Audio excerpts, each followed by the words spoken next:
Chapter 1 The apocalypse is here, sorry, you'll just stay home and win. Humanity's destruction of nature has invoked the universe's punishment mechanism, ushering in an apocalyptic fourth world. From this month forth, the Earth will face a different apocalyptic disaster each month, all human technological means are prohibited from functioning. Every human globally will receive a randomly assigned refuge current residences will automatically convert, each with its unique talent system wisely and strive to survive. Should humanity face a total extinction, the Earth will enter an epoch. If humanity endures 1,000 disasters, they will become the everlasting sovereigns of Earth. As the mysterious voice in their soft people across the globe, the world underwent a cataclysmic transformation. At that instant, regardless of what tenure was engaged in, every single person was transported back to their homes. Those standing outside found themselves holding their plates, seated on their bed shoppers, burdened with bags, discovered they were back in their sofaspas and until ever suddenly realized that their partners had vanished. Eventos without ficat abodes inexplicably appeared in unfamiliar houses.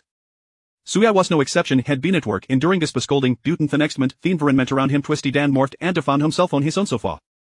Ha! Suya blinked in bewilderment, unable to process the situation for a moment. Then he abruptly shivered. Those words just there was not merely an auditory hallucination brought in fatigue?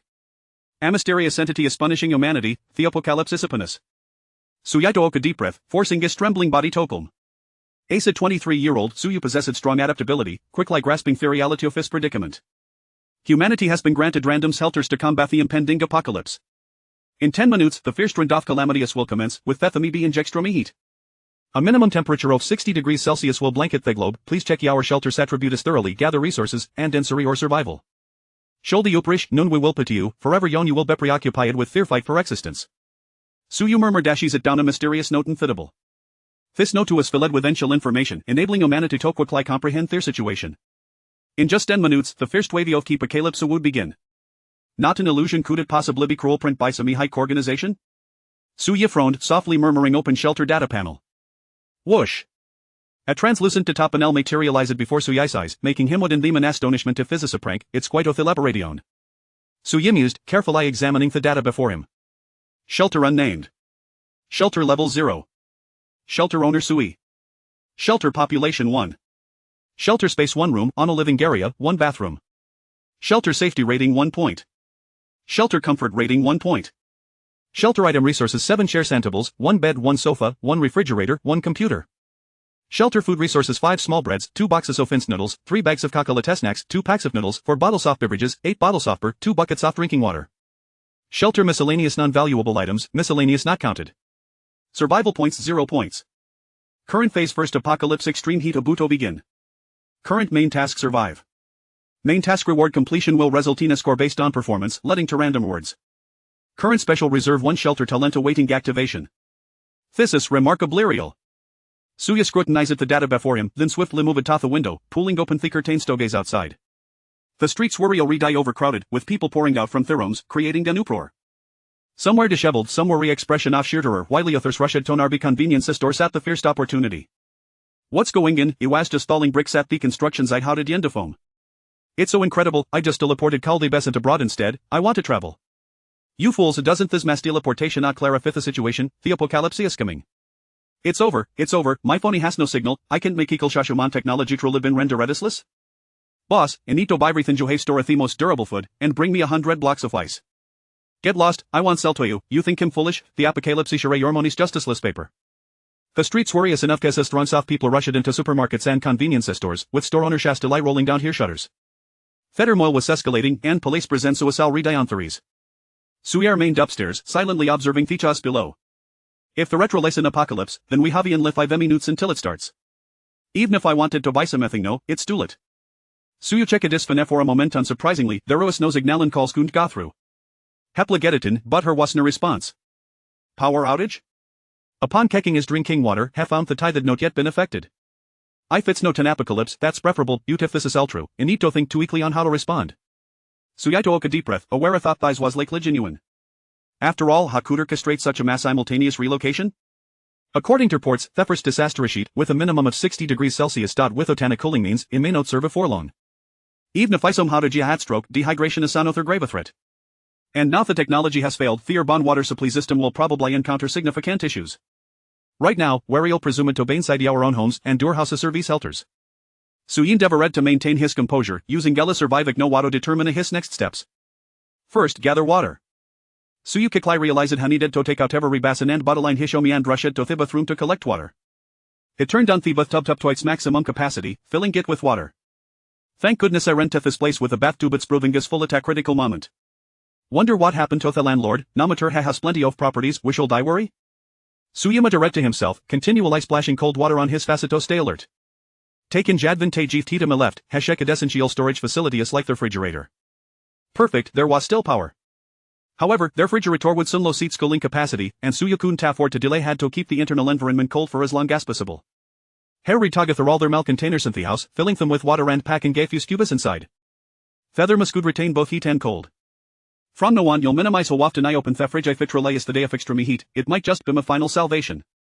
Suya glanced at the time and lay a minute remained. If the global temperature surpassed 60 degrees in just a minute and human technology rendered ineffective, survival would be exceedingly unlikely. With my current conditions, I'm ill-equipped to endure such operailess environmentally haterly on the shelter's abilities. Suya lifted his gazette at the top and L before him, taking a deep breath before attentively speaking. Act of a Teshel Turbulent. Hello, a dormant talent has been detected, activation in progress. An information prompt popped up before Sui, followed by a shimmering white light illuminating his surroundings. As the light dissipated, Newtalent information emerged. Congratulations, you have acquired the shelter talent Homebody Sanctuary.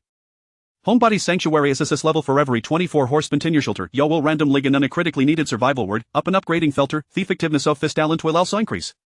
Ah, an SS level shelter talent. So you was momentarily taken aback, then burst out in delight staying Gathombrance roards, and it proved exactly what I need? Darn it, why both are within effort then? This talent is essentially encouraging me to take it easy during the apocalypse. Chapter 2 of the top-tier shelter talent, the rewards of the first day. Sui was a man of caution indeed, he was convinced that the apocalypse was imminent. A sense of dread enveloped him as he endeavored to apply all his acquired knowledge to enhance his chances of survival. However, upon the emergence of the shelter talent, he suddenly realized that he could simply let things unfold. An SSS level talent, it surely appears formidable, he mused. Yet, I must wait until this time tomorrow to ascertain its concrete effects. For now, well, I have done all I can. I can only bide my time. Before Suyu's murmurs could dissipate, he was abruptly engulfed by an overwhelming wave of heat that made his entire being feel intensely restless. The sudden warmth seemed to materialize from nowhere, causing the air around him to dry up in an instant, with the temperature rising relentlessly.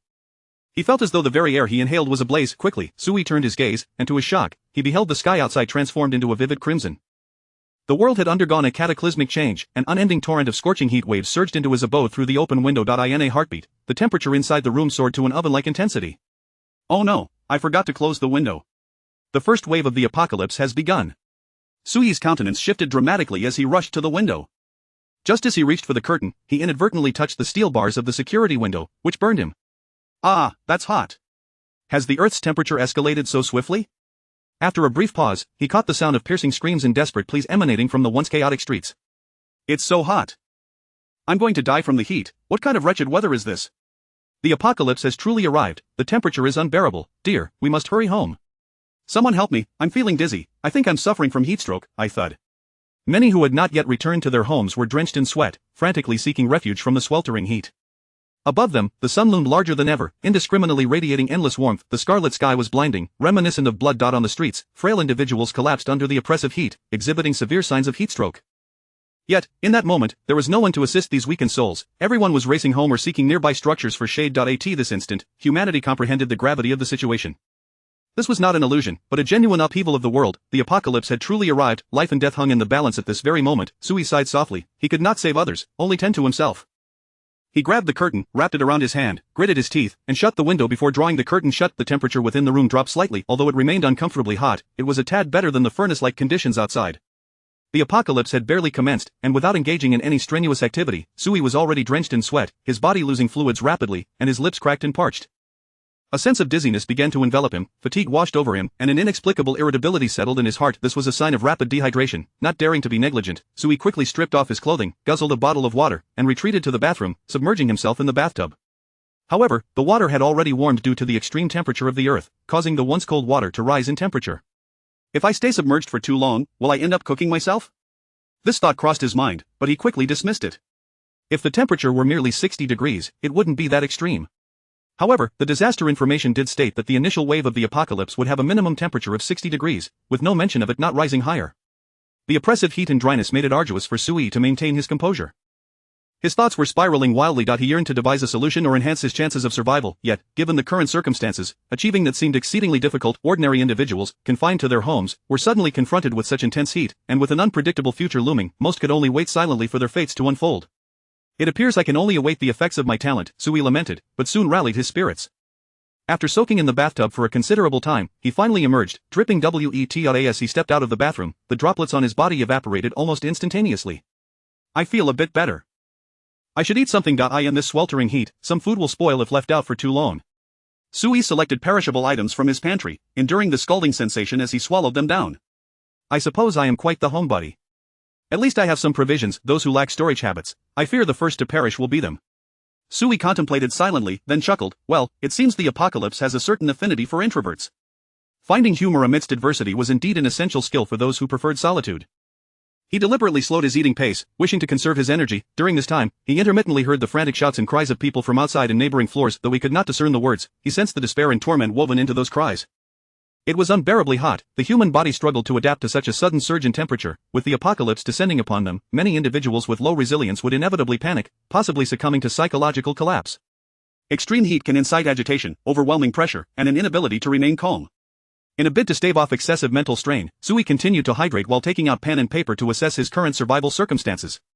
If the talent proves effective, then by noon tomorrow, I shall receive my first reward.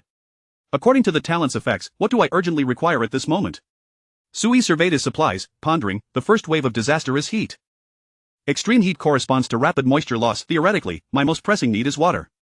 However, from my current supplies, both food and water could last several days, thus not constituting an immediate necessity. More than water, I am actually more in need of food, as perishables will spoil more rapidly in this hot environment. Therefore, the reward at noon tomorrow will likely provide me with either food or water? Sui glanced up at the ceiling, puzzled. But how will the reward be delivered to me? Will it simply descend from the heavens? Uncertain of the answer, he could do nothing but wait. Beyond his anticipation of the shelter talent, Sui was more concerned about the existing order among humanity on Earth. Leaving aside other matters, with regard to the order of the Huaxia land, there would be no hesitation in resisting disaster by any means necessary. Could they succeed this time? Sui did not know. He could only endure the sweltering heat, continuously counting the moments in his mind. 8 hours later, night descended. Occasionally, he could still hear signs of human activity and sounds from the streets, as many ventured out in the cooler night air to seek sustenance. Yet he still awaited any news of official rescue. Human technology has entirely failed, coupled with this unexpected disaster, truly obliterating global nations. Even if there are efforts to organize a rescue, it is likely to be but a drop in the bucket. After all, next month heralds a new disaster crisis. Humanity has become mere playthings. Sui closed his eyes and lay on his bed. A night of contemplation had allowed him to gain clarity regarding his situation. Rather than relying on others, it was far better to depend on himself. How would he survive? By remaining indoors. The following day at noon. Sui lay in a semi-conscious state on his bed when he suddenly raised his head to glance at the wall clock. He murmured, "The time has come. The rewards from the shelter talent should be arriving." Before his words could fully escape, a translucent information panel materialized before him. Congratulations, you have successfully triggered the shelter talent and received a random reward, Ice Water Maker, D level. As the information panel appeared, a radiant white light suddenly erupted from the floor before Sui. As the light dissipated, an object resembling a large freezer lay before him. Sui was momentarily taken aback, then directed his gaze towards it. He could distinctly see a line of small explanatory text appearing above the freezer.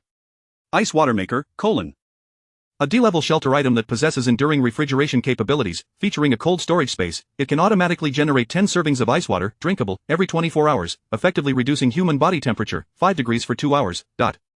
The generated ice water cannot exceed 10 servings at once, area unrestricted. With the emergence of the large freezer, Sui's shelter item information was updated to include the Ice Water Maker.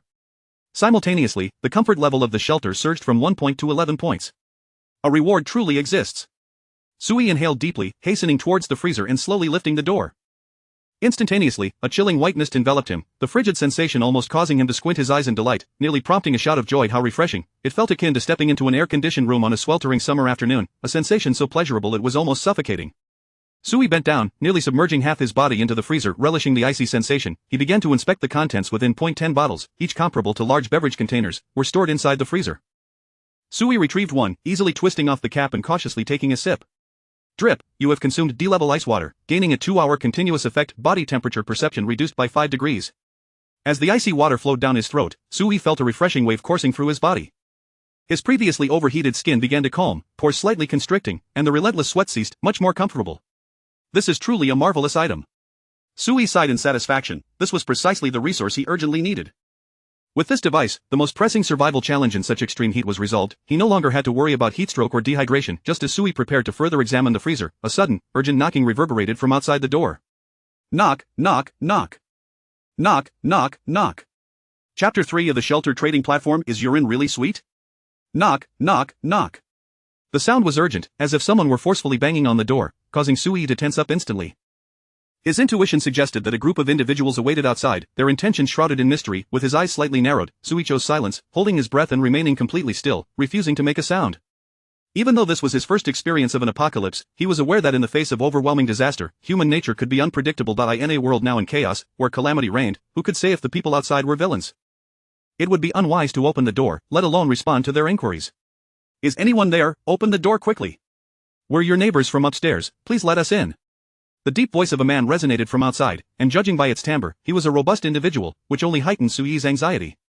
He cautiously moved toward a nearby cabinet, where a row of kitchen knives lay, common household items that could serve as makeshift weapons for self-defense. Damn it, another deserted place. Strange, if what they say is true, everyone should have returned home by now. There ought to be someone in this apartment. Brotherly, stop waiting. The person inside might have already succumbed to the heat. It's pointless to waste time. How unfortunate. It seems another unfortunate soul is about to meet their end. As the group outside lamented, one individual kicked the door several times in a fit of frustration, venting his misery brought on by the oppressive heat, and then their voices faded into the distance. Throughout this ordeal, Sui remained utterly silent. Even after the commotion had ceased, he stood motionless for a full half-hour before cautiously retrieving two knives, gripping them tightly as he continued to observe the door. 2 hours later, after taking a sip of cold water to replenish his strength, Sui stealthily approached the door, peering through the peephole to survey the outside world. No one remained. They had completely departed, leaving no one to come back and check on his dwelling. Who were they? Did they emerge in search of survivors within this building? From their discussion, it seems they have already searched several rooms, and they mentioned having encountered corpses. Sui pondered, his information limited and his ability to deduce constrained. Yet one conclusion was clear: his sheltering talent was indeed invaluable. With this assurance, he felt no compulsion to step outside. Remaining indoors each day would allow him to easily endure the sweltering first month of the apocalypse. Thank goodness I locked the door yesterday. If someone had broken in and discovered my freezer, Sui glanced back at his freezer, a flicker of relief washing over him. One must always be cautious. If that particular item were to be discovered, who could guarantee that no one would act with malicious intent? The world order had crumbled, and in this lawless apocalypse, everyone had to rely solely on themselves, unable to trust others. If I wish to survive, I must proceed with utmost caution. Sui silently affirmed, moving every piece of furniture in his home to barricade the door. He rolled the refrigerator into place, utilizing every item capable of fortifying the entrance. His strategy was simple: of the turtle shell tactic, let the storms rage outside, he would not step outside. This way, even if someone attempts to break in at night, they will likely find it impossible. Sui wiped the sweat from his brow, satisfied as he surveyed the door now barricaded with various objects. As for the windows, he felt no concern. The curtains were drawn, and with the scalding security bars nearly melting, no fool would dare attempt to scale 6 stories to invade his home. Such a feat was beyond human capability. Once all was arranged, Sui began to transport his food and water supplies, placing them all within the freezer. This particular freezer was unique. Though it was not powered, it maintained an efficient cooling capability. Sui, not being an engineer, did not comprehend the underlying principles but endeavored to maximize the freezer's utility. Fortunately, his stockpile was modest, and the freezer could accommodate it all. After completing this task, Sui was drenched in sweat. He scooped some ice shavings and cubes from the freezer, tossing them into the bathtub to cool off, then stripped down to soak in the refreshing water. Sipping on cold water while enjoying the not-so-scalding bathwater, he mused, "Ah, this is bliss." Sui squinted in pleasure, contemplating, my SSS-level shelter talent is indeed formidable. I wonder what rewards it will bestow upon me in the coming days. Given this, if my shelter possesses a talent, then surely everyone's shelter must have a talent as well? Moreover, he wondered about the fate of his parents. Regrettably, he had no means to reach them now. Sui sighed, feeling a pang of nostalgia for his family and friends back in his hometown, unable to ascertain their well-being. Just as he was lost in thought, a new notification chimed in his ear.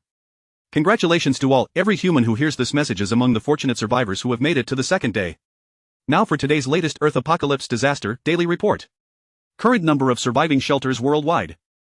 Over 8.2 billion. Yesterday, humanity lost over 1.3 billion shelters. Today's disaster updated: temperatures have risen by 10 degrees, with no reduction during the night. Please, everyone, strive to survive. The data revealed by the notification caused Sui's expression to shift. They're raising the temperature. If it's this hot at 60 degrees, how many will perish at 70 degrees? A heaviness settled in Sui's heart. The figures regarding lost shelters likely represented death tolls. Out of the billions of survivors, 1.3 billion had already perished within just the first day, and the days to come would only see more lives lost. When the supplies in their shelters ran out or the challenges escalated, humanity would face its most daunting struggle for survival. What is the origin of this calamity, compelling humanity towards its demise? Sui felt the weight of despair, yet another notification soon followed.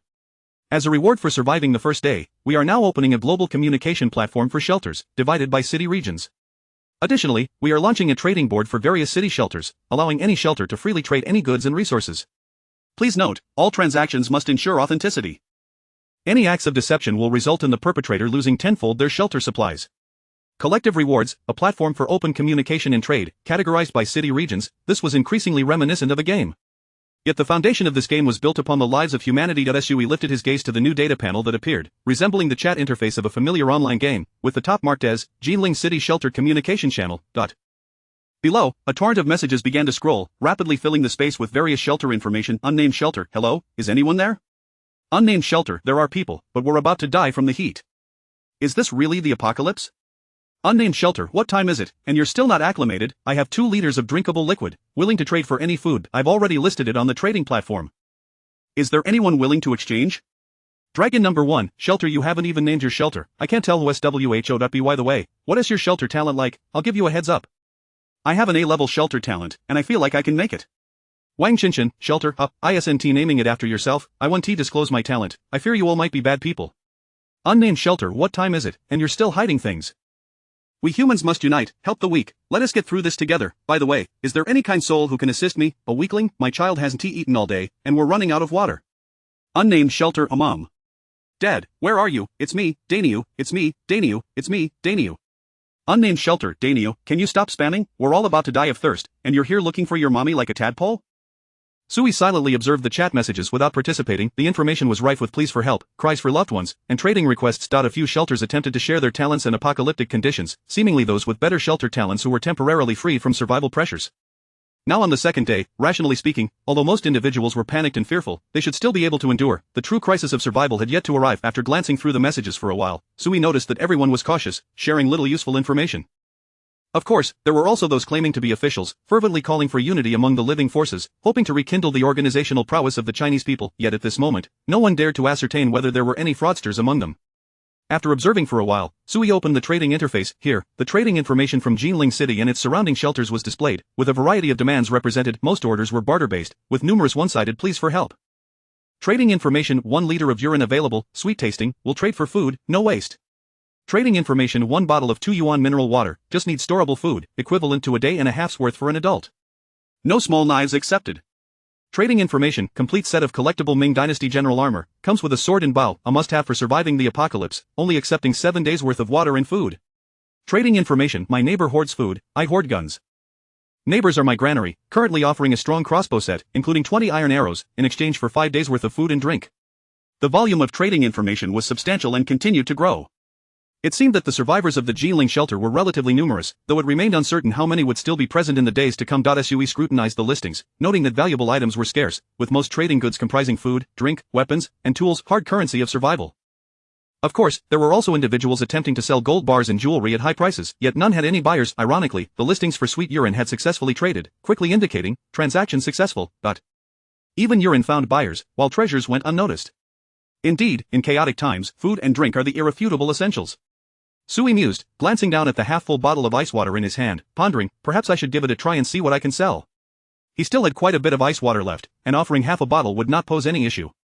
Sui swiftly set up the transaction, listing the half bottle of water with the stipulation that he sought food or weapons in exchange. Simultaneously, he made the information regarding this half bottle fully transparent, allowing anyone to see that it was a talent-enhanced item from his shelter. This would adequately showcase the value of the ice water, and Sui had no fear of being exposed. After all, he was also from an unnamed shelter, effectively maintaining an anonymous identity. Just as he finalized the listing for the ice water, a notification chimed almost instantly. You have a new order transaction notification, please respond promptly. Chapter 4: The Doomsday Internet Sensation Ice Water Guy. Has someone really come to purchase so soon? Sui exclaimed in surprise as he opened the interface to examine it closely. A message from a buyer: unnamed shelter, hello, I would like to exchange 2 buckets of instant noodles for your ice water, please accept my trade request. 2 buckets of instant noodles, if rationed, that could last at least 3 days. Sui rested his chin on his hand, choosing not to respond just yet. He decided to wait a little longer. After all, each order had a maximum duration of 24 hours, and Sui was not currently facing any food shortages. Furthermore, with a trading platform available, he could exchange ice water for food daily, and in the sweltering heat, nothing held more value than water. You have new order trading information, please respond promptly. You have new order trading information, please respond promptly. You have new order trading information, please respond promptly. Several new notifications popped up, catching Sui off guard as he hurriedly checked. Buyer message, hey, you there, how about a consumable item in exchange? Buyer message, a large bottle of sweet liquid, 1 bottle for half a bottle of yours, you won't regret it. Buyer message, how about cigarettes? 3 packs of Huazi, I assure you it's a good deal for half a bottle, this will definitely sell well in the apocalypse. Buyer message, brother, the latest women's underwear, absolutely fragrant, 7 pieces in various colors, hope you'll be satisfied. Sui was left speechless. What kind of trading messages are these? Aside from the cigarettes, which seemed somewhat normal, the rest were bizarre offerings. There were even attempts at remote seduction. What is this? Cyber seduction? What kind of time is it for colorful underwear? Can it serve as food? Sui was too disinterested to reply to these messages, yet a stream of notifications continued to flood in. Everyone was coveting the special effects of that half bottle of ice water, which could consistently reduce a person's temperature by 5 degrees, a potential lifesaver in critical moments. There were indeed many discerning individuals, but they all hoped to take advantage of the situation. Sui decided to set the trading categories to food and weapons. Any trading information outside of these 2 categories would be automatically filtered out, ensuring no disturbances. After implementing these changes, he noticed a significant decline in the unsolicited messages. About 2 hours later, amidst a series of normal trading messages, he stumbled upon a particularly intriguing item. Buyer information, plant bread grade D consumable, consuming it provides the basic nutrients required for a day, replenishing energy for a day's labor, yet hunger will still persist. How about it? 2 magical breads for half a bottle, you won't regret it. This message piqued his interest. The buyer referred to their bread as magical, and the message they sent was evidently another extraordinary item, a unique product of the shelter. Trading magical ice water for magical bread seemed like a fair exchange. A mutually beneficial arrangement. Sui promptly accepted the trade request and confirmed the transaction. Before long, a notification chimed. Ding, your order has been successfully traded. As the notification sounded, the item information on the shelter interface updated to include the plant bread. Sui silently recited a mantra, spreading his hands, and 2 pieces of approximately palm-sized bread appeared in his grasp. The bread was a golden brown, emanating an enticing aroma that whetted his appetite. Above the bread, clear item information displayed, identical to what the buyer had stated. Without a moment's hesitation, Sui took a bite of 1 piece. Quite delicious, sweet and delightful. He licked his lips, savoring the fragrant bread, which was remarkably effective. He wondered how many more of such breads the buyer had. Wait a minute. Looking at the remaining piece of bread, a sudden realization struck him. My ability rewards me with the most urgently needed items each day. Based on the first instance, the next reward is likely to be food-related. After all, in the current situation, drinking water and food are undeniably paramount, but if I can exchange ice water for a sufficient quantity of food, what might the second reward be? Sui murmured, if I already possess enough food, will the second reward change? If it does change, does that mean I can control the content of the rewards? Sui was struck by the revelation. This could very well be the correct application of his ability. It was evident that each human had their own shelter globally, and to survive the relentless doomsday calamities, one must learn how to manage their shelter effectively. Without delay, Sui headed to the refrigerator, retrieving 5 bottles of ice water to list for trade. This time, he opted to only accept food in return. Within a couple of hours, a multitude of trade requests flooded in, featuring both ordinary and extraordinary food items. Sui selectively chose substantial and easily storable foods, such as instant noodles and biscuits. He focused on volume. The pricing of extraordinary foods was exorbitantly high. Although useful, they wouldn't yield much in return. After selling the 5 bottles of ice water, Sui received an abundant assortment of dry food items, filling his restroom to capacity, with a wide variety of options. He estimated that if he rationed himself carefully, he could last over half a month. With this, the food situation is resolved. Tomorrow, I shall see what kind of reward awaits me. Sui murmured, having already devised his plan. As long as the world didn't crumble, he would avoid going outside, fully utilizing his shelter's ability. He intended to stay indoors and accumulate a plethora of disaster relief rewards first. Although it might be somewhat dull, at least my safety is assured. Sui reclined on the sofa, idly browsing the chat channel for the Jinling region. The entire city was currently devoid of water and electricity, and mobile phones and computers were utterly useless. The only form of entertainment was observing the situation in the city and gathering external intelligence through remote conversation. Sui intended to eavesdrop discreetly, but unexpectedly, as soon as he opened the chat channel, he discovered half the city's populace calling out for him. Ice water guy, are you there? Please send a wave of ice water, the price is negotiable. Ice water guy, a few more bottles, please, I missed out earlier, I can offer more food. Ice water guy, big brother, I just risked my life to go to the supermarket for a zero-cost purchase. Please trade me a bottle of water. The city channel was filled with cries for ice water guy, and Sui quickly realized they were calling for him. They all wanted ice water. There were also some who were less attuned to external information, curiously inquiring, what are you shouting about? Who is Ice Water Guy? Are there still internet celebrities in the apocalypse? Ice Water Guy is far superior to any internet celebrity, someone promptly explained. Just now, several bottles of ice water appeared on the trading platform. That stuff can cool down your body. Think about it, the temperature is about to rise further, potentially reaching 70 degrees. If you had a bottle of ice water, it could save your life in critical moments. Celebrity? How could a celebrity compare with Ice Water Guy? Ice Water Guy is practically a saint. Ice Water Guy, I beg you, sell me another bottle. Ice Water Guy, ice water, I need ice water. I feel like I'm about to collapse. I'm so hot, it feels like ants are crawling on me. Please, please, Ice Water Guy. Sell me another bottle. I'm suffering, even half a bottle would suffice. Sui drew in a sharp breath. Humans are truly insane. Many had discerned the significance of ice water.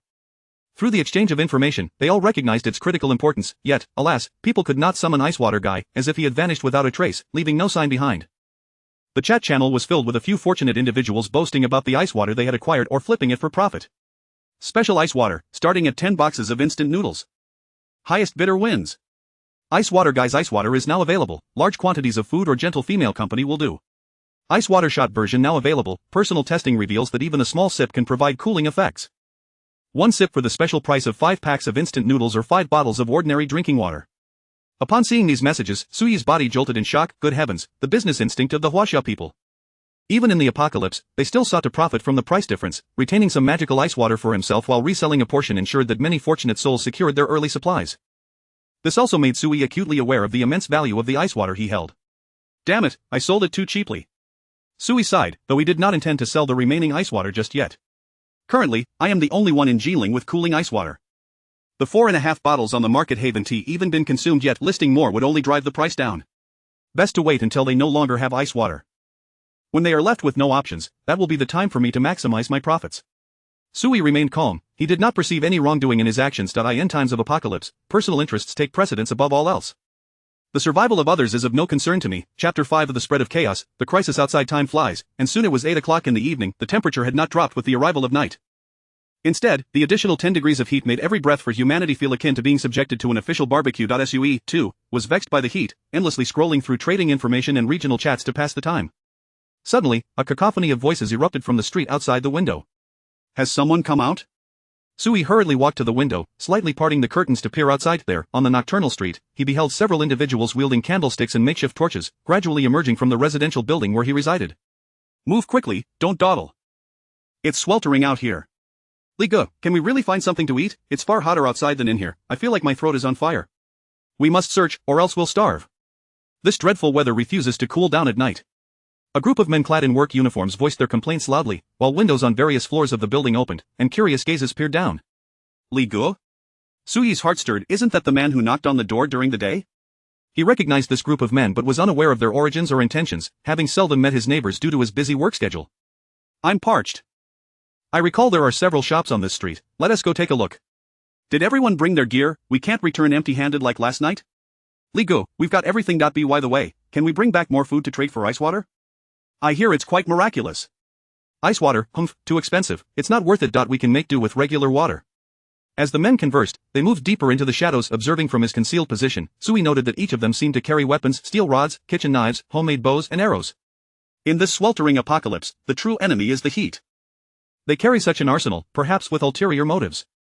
Sui murmured, suddenly alert. There must be someone in those shops. They intend to raid them. The extreme climatic changes ushered in by this apocalyptic heat had shattered the once habitable environment of humanity, yet it had not directly annihilated mankind.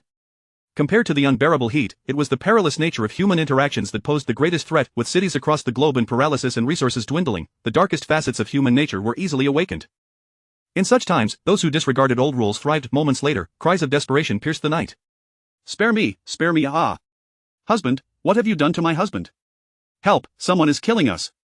The shrill screams abruptly shattered the night sky, as the sounds of a man's agonized cries and a woman's heart-wrenching pleas echoed from the darkness not far away, mingled with the wailing of children. Instantly, a tense atmosphere enveloped the nearby residential buildings. In the shadows, countless pairs of watchful eyes silently regarded the source of the commotion. Approximately an hour later, Li Guo and his companions returned, burdened with various supplies, their banter echoing along the way. Brother, why didn't you let me have a go at that woman? She's got some appeal. What do you know, we need to conserve our strength. In this heat, you'd risk dehydration engaging in such activities. Ah, what a pity, I only managed to touch her, but the sensation was delightful, ha! Hurry! Now we have food, let us make several trips tonight, lest others take advantage. As the men exchanged lewd remarks, their laughter resonated with a disturbing cheerfulness. Sui observed, noting that many bore fresh bloodstains, their weapons marked with crimson traces. Indeed, they are a perilous lot. Sui squinted, relieved that he had refrained from opening the door during the day. Otherwise, he would have been at the mercy of this gang, and his freezer would surely have been stripped bare. This group must be banded together. I wonder what their abilities are. They are adapting to the rules of this apocalypse rather swiftly. If allowed to continue unchecked, it is only a matter of time before I become their target. A sense of unease welled within Sui. While this group had not forced their way in today, the future remained uncertain. Once humanity casts aside its inner shackles, anything is possible, including the brutal raiding and pillaging of resources from door to door. I must devise a means to bolster the defenses of my refuge. I need to ensure my own survival. With that thought, Sui quietly drew the curtains, sitting in the darkness to contemplate. Soon, he reopened the trading platform, listing 4 bottles of ice water, modifying the trading request to any effective means of self-defense for the shelter. Be it weapons, gear, or any other item capable of enhancing the safety of his refuge, Sui was willing to trade. He even emphasized in his message, if you find the price unsuitable, feel free to leave a message for negotiation. As long as the items were of sufficient quality, he would not hesitate to exchange multiple bottles of ice water. After all, by noon the following day, the freezer would automatically generate 10 more bottles of ice water, rendering Sui's ice water trade a risk-free venture.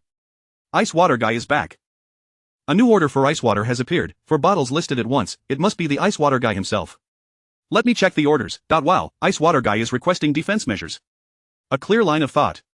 Ice water guy is no longer in need of food and drink. Acquiring some defense mechanisms will render him nearly invulnerable in this apocalypse.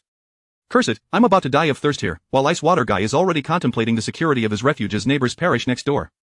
Humanity should unite and weather the storm together. I urge ice water guy to generously provide more ice water for everyone, becoming the great hero of the city.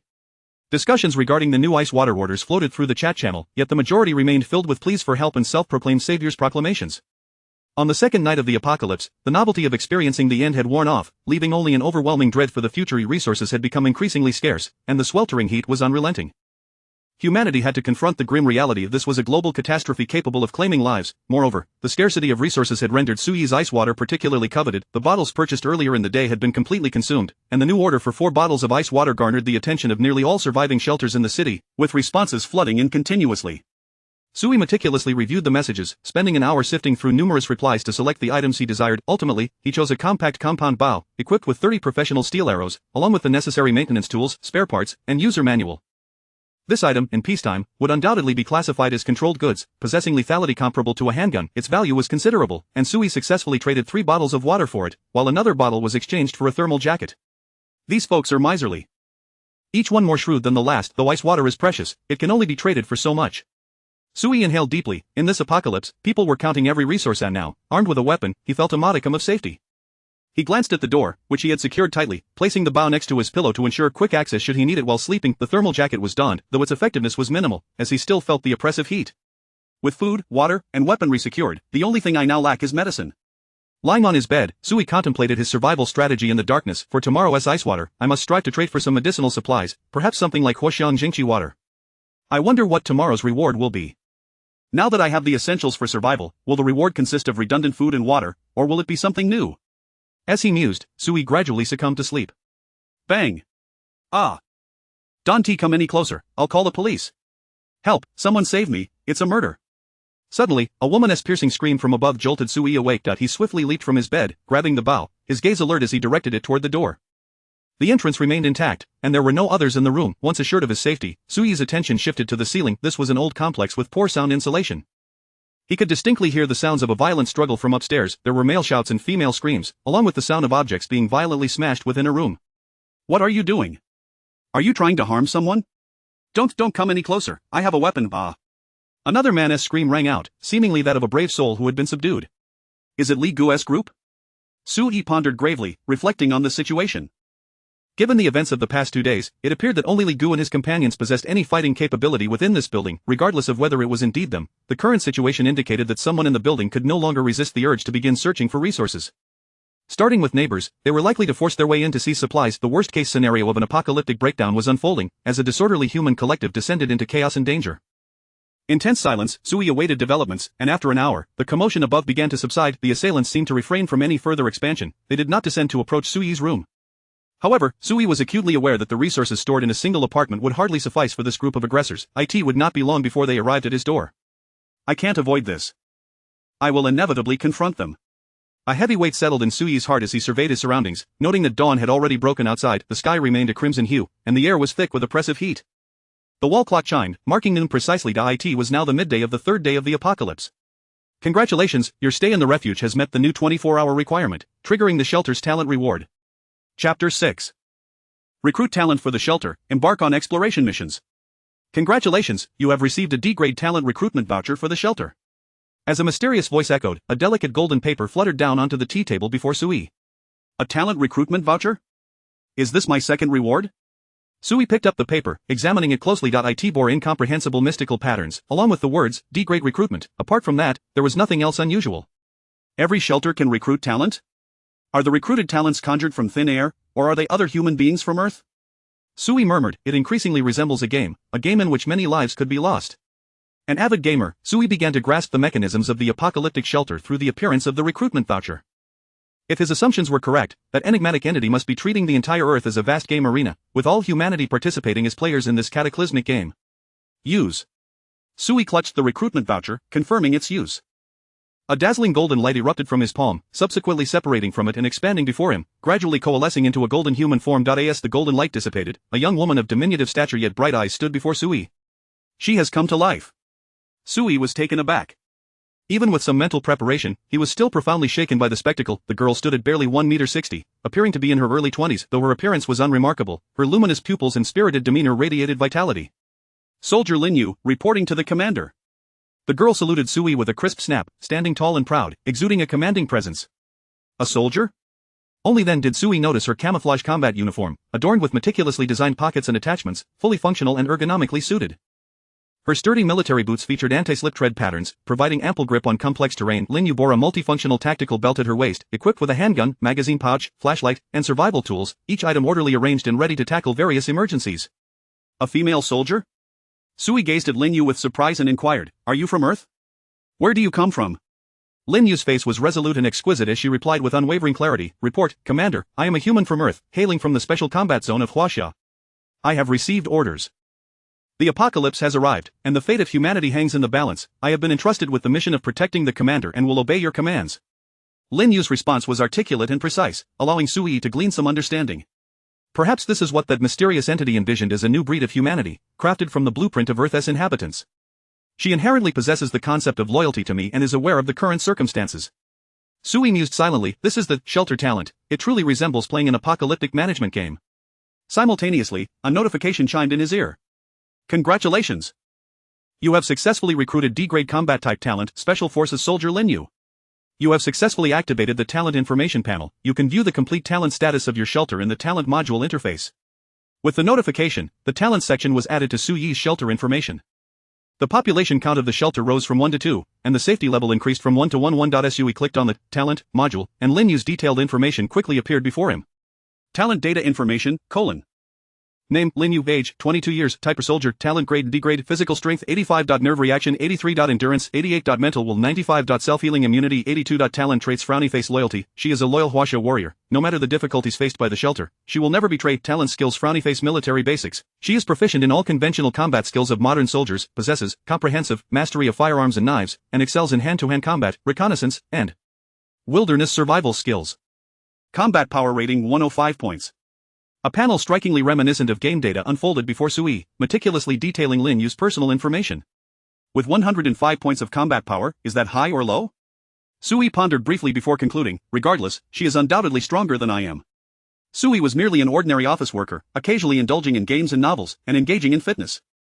Given Sui's physical condition, it was impossible for him to compete with a professional soldier, even if she was just a female soldier. Commander, what should I do now? Lin Yu inquired, her gaze intense and her voice crisp. Lin Yu's countenance was both resolute and refined, her skin bore a sun-kissed hue from prolonged outdoor training, and her short hair was neatly tucked beneath her helmet, without a strand out of place. Her high nose and tightly closed lips suggested that no challenge or adversity could sway her determination. She was a warrior who instilled a sense of security, and even though Sui was a man, he could not dispute this fact.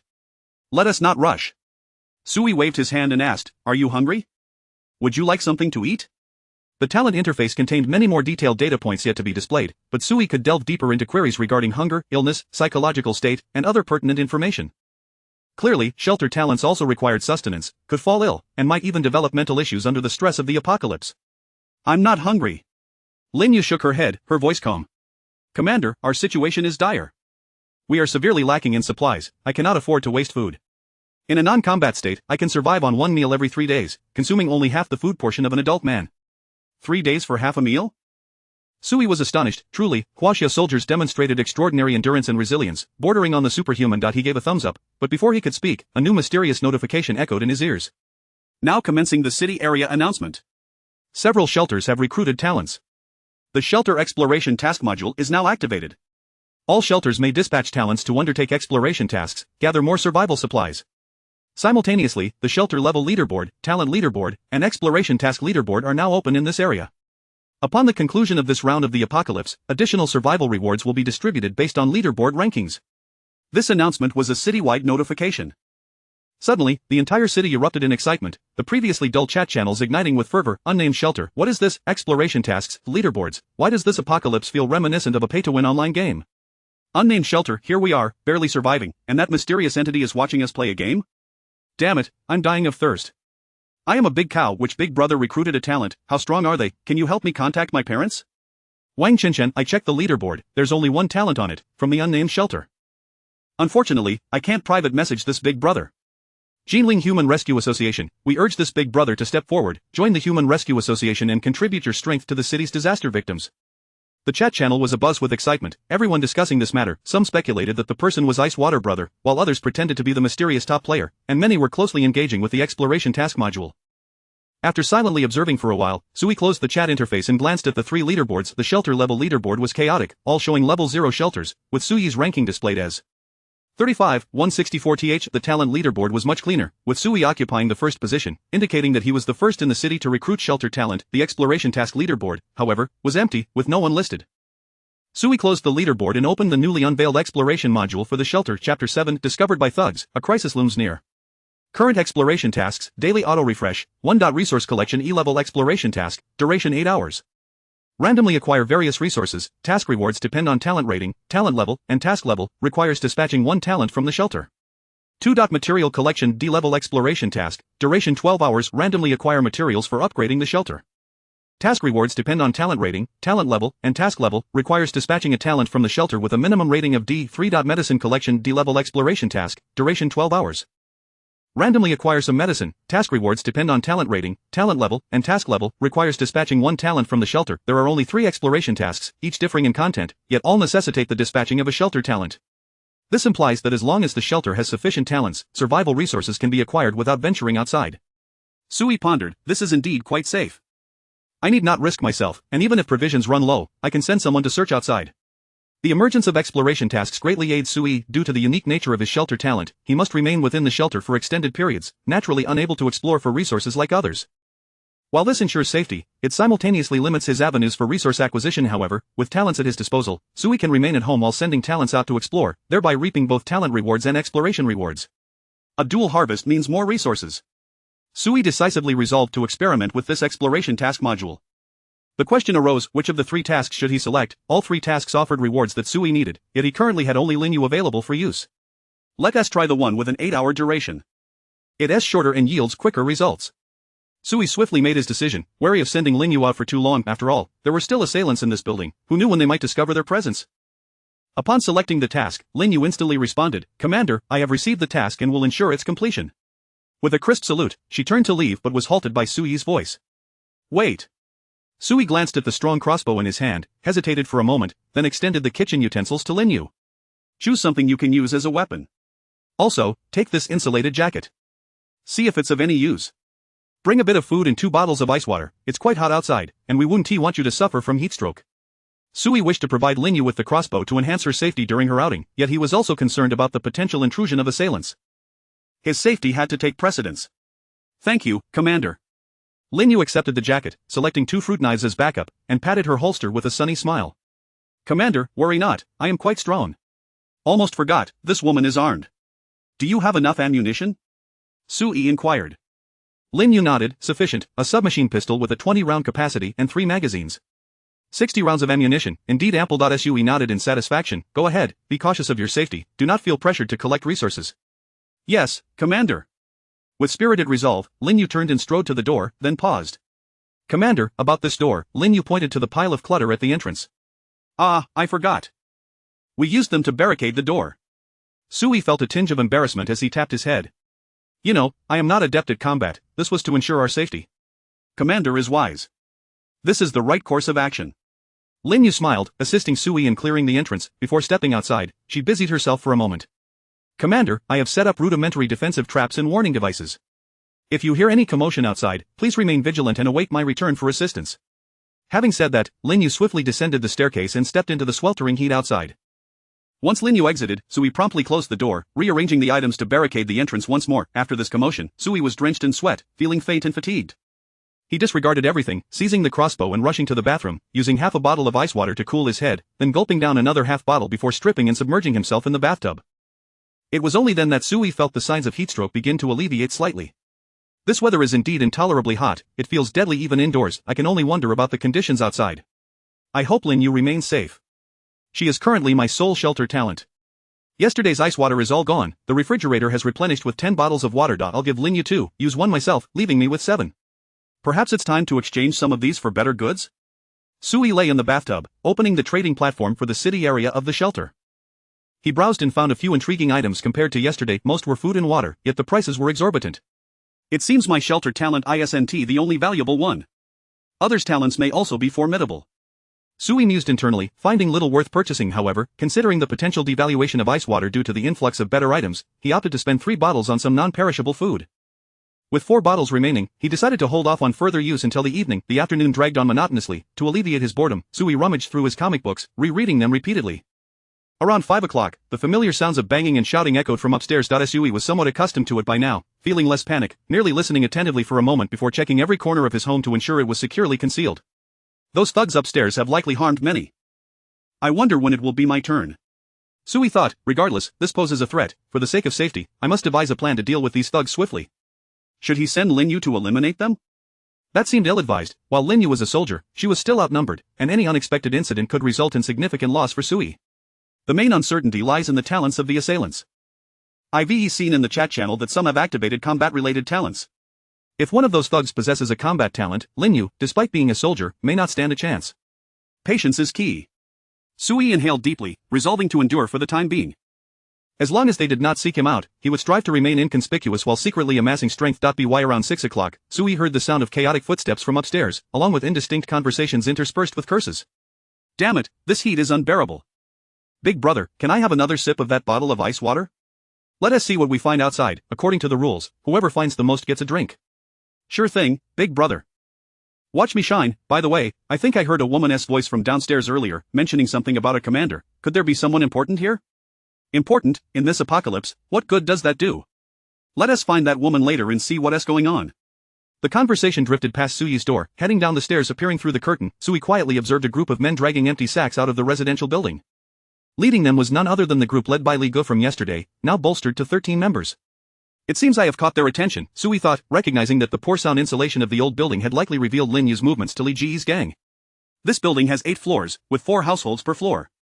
Given the surrounding amenities, it's said every household is occupied. The residents here are mostly local workers. Judging by their physiques, they appear to be laborers from nearby construction sites. Assuming there is at least 1 person per household, there should be at least 32 people in this building. If Li Ji's group is indeed the assailants, accounting for their violent tendencies and the mortality rate in this apocalypse, there are probably around 20 residents left. Sui silently calculated, I reside on the 6th floor. Li Ji's group can only be on the 7th or 8th floors. Considering the previous violent incidents, they are likely to search for me within the next day or 2. If luck is against me, they might find me tonight. Time is running short. Sui felt a strong sense of crisis. With Li Gu's numbers increasing, relying solely on Lin Yu would likely prove insufficient against a dozen burly laborers. While the use of firearms might intimidate the assailants, should they possess troublesome shelter talents, Sui's chances of losing would be even greater. I must find a way to bolster the shelter's defenses. If possible, I need to transform this building into a fortress. Sui gazed at his front door, contemplating the feasibility of having Lin Yu hold the fort alone. Time slipped by slowly. By 8 o'clock, darkness enveloped the surroundings. Li's group had yet to return. The street outside lay silent, occasionally punctuated by distant voices, likely from survivors scavenging for resources. Even though the evening heat remained oppressive, the darkness provided a psychological cooling effect, offering a sense of safety as people seemed to prefer moving stealthily in the night. Meanwhile, Sui remained in his home, silently avoiding any noise while continuously searching the online trading platform for items to enhance the shelter's defenses. Just then, a series of knocks suddenly echoed from outside, jolting Sui in the darkness as he quickly grasped the crossbow beside him. Chapter 8 Brother Icewater, are you my comrade? In the darkness, Sui held his breath in anxious anticipation. However, he soon discerned that the rhythm of the knocking at the door was slightly different, uneven in length and barely audible. This was the covert signal left by Lin Yu before she ventured out. Approaching the door, Sui remained silent, nearly shifting the table that obstructed the entrance, producing a slight sound of movement. "Commander, it's me." Lin Yu's voice came softly from the doorway. Unsure of who was outside, Sui opted to respond in this cautious manner. Once he confirmed it was Lin Yu, he swiftly and deftly moved the items aside, opening the door to let her in, before replacing the heavy object at the entrance. He did not mind the inconvenience of rearranging these items. In comparison to the safety of their lives, any hassle paled in significance. "How did it go? What did you find?" Sui inquired in a hushed tone as Lin Yu slipped into the bathroom, using the wall for cover to switch on her tactical flashlight while setting down the 3 backpacks she carried. "Commander, everything is here," Lin Yu replied, equally cautious, as she deftly unzipped the bags to reveal them brimming with supplies. As Sui glanced over, a notification chimed in his ear. "Congratulations, the exploration mission for the shelter is complete. The explorer has brought back the following supplies: 20 bags of biscuits, 35 boxes of chocolate, 6 large bags of candy, 3 small rolls of toilet paper, 3 boxes of painkillers, 2 boxes of cold medicine, 8 boxes of Huoxiang Jingqi solution, 20 cans of various fruits and vegetables, and 20 bags of dried fruits." Mission completion rating: outstanding. Your shelter has earned 10 survival points. Your shelter has unlocked the survival point store, where you can use survival points to purchase post-apocalyptic items or enhance personnel attributes. Survival points? Sui raised an eyebrow, recalling that the shelter data indeed included this feature, yet he had not realized it held such value. According to the description, it seemed that the more survival points accumulated, the faster the shelter could strengthen, and currently, the only stable means of acquiring survival points appeared to be through exploration missions. "Well done," he commended, patting Lin Yu on the shoulder. "Turn off the light, select some items to stash in the freezer, and then we shall have dinner." "Understood, Commander, but I'm not hungry yet." "Even if you're not hungry, you must eat something to replenish your strength." Sui noticed a barely perceptible stamina bar above Lin Yu's head, which had shifted from a full green to half yellow since noon. The 8-hour exploration had evidently drained her, and she needed rest. This realization deterred Sui from the notion of having Lin Yu continue exploring through the night. Their shelter relied on her as its sole talent, and he needed to take good care of her without overexerting her.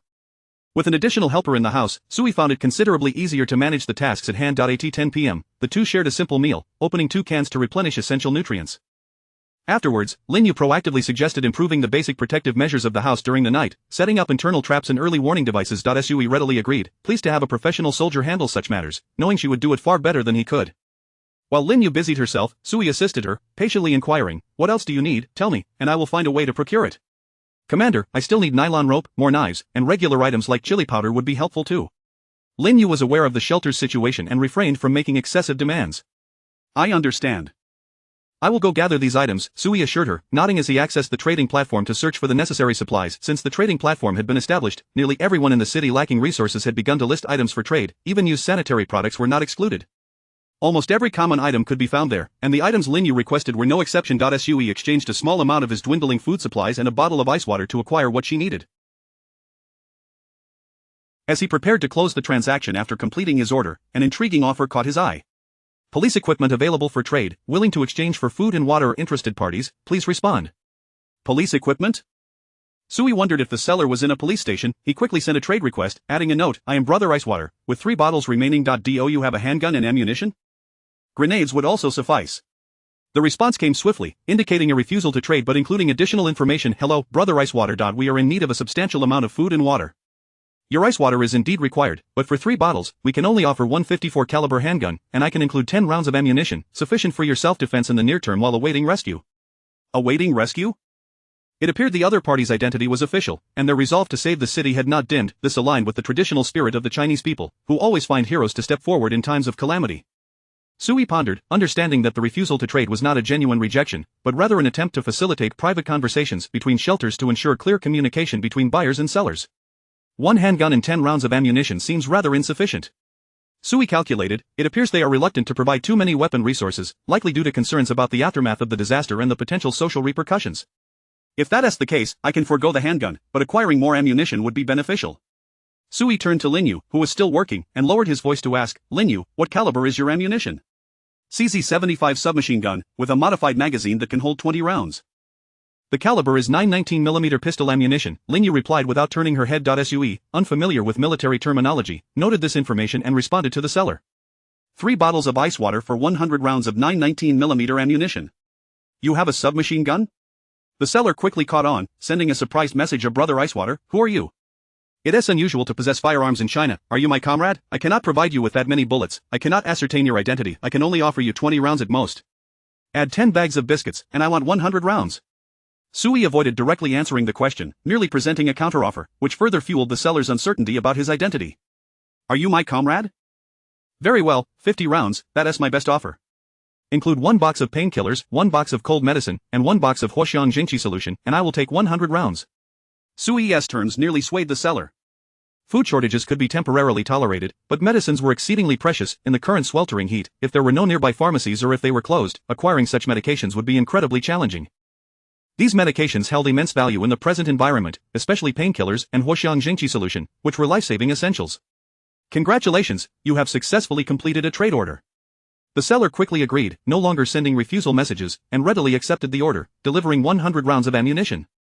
Simultaneously, the online platform deducted the item Sui had offered, reducing his supply stock by 1/10. Yet, all of this was worthwhile. Sui gazed at the 2 small boxes of ammunition stacked before him, filled with pristine bullets, unable to suppress the smile spreading across his face. Lin Yu, did you use any ammunition today? How much do you have left?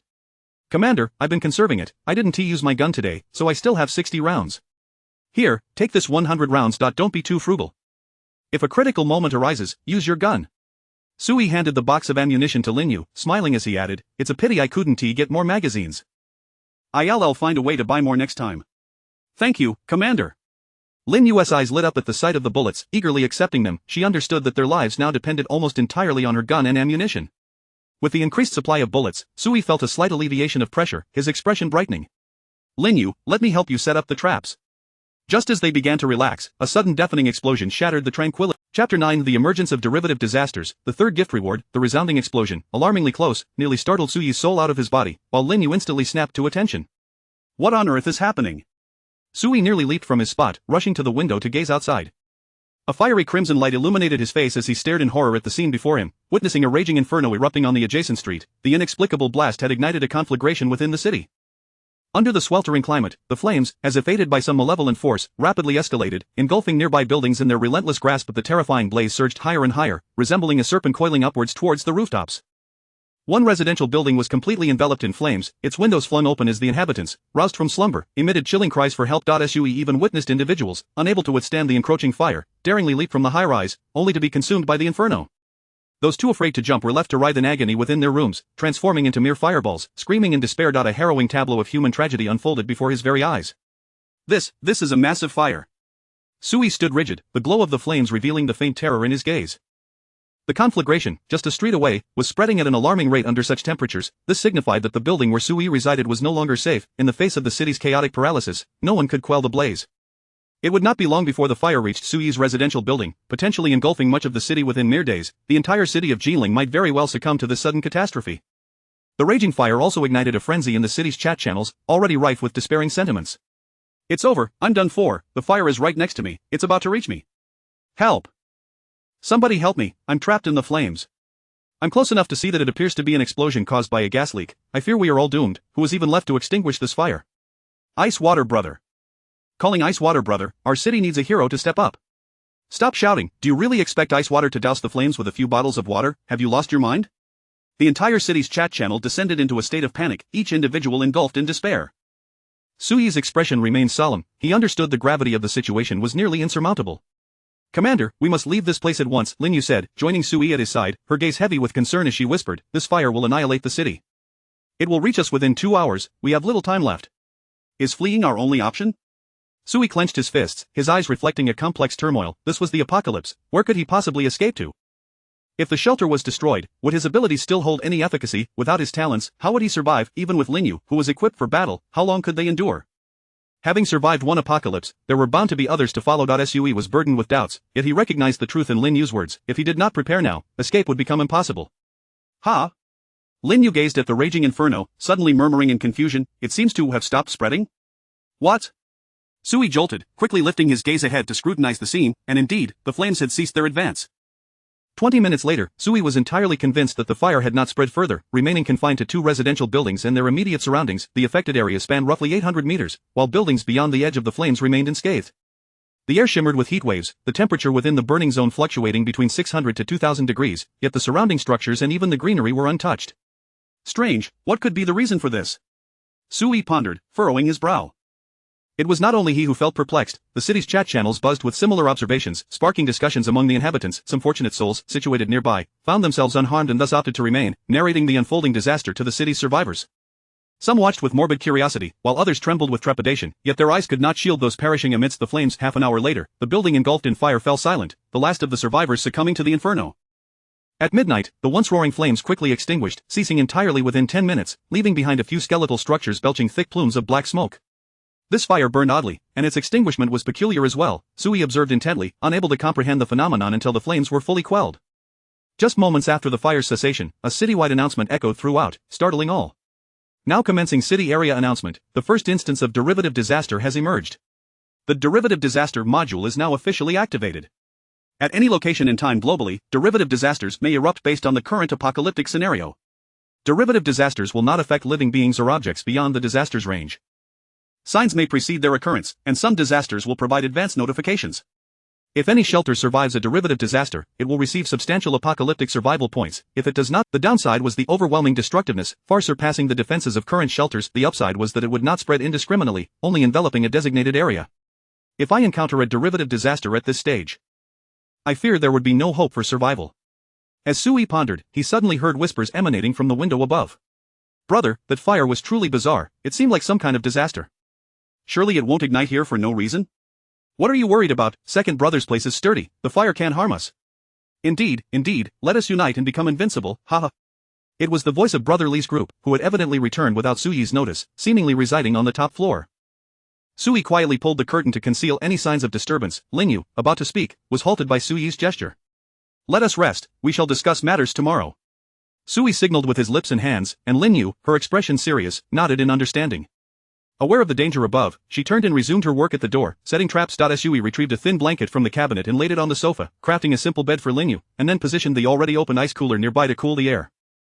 This cooler required no electricity, continuously producing cold air, thus Sui utilized it as an air conditioner, keeping it running to lower the room's temperature. Only in this manner could they ensure they wouldn't be too hot to sleep. After arranging everything, Sui lay down, closing his eyes to rest. Perhaps due to Linyu's presence beside him, he fell into a particularly deep slumber. It was not until 11 a.m. the following day that Linyu gingerly roused him. Commander, I hear movement outside.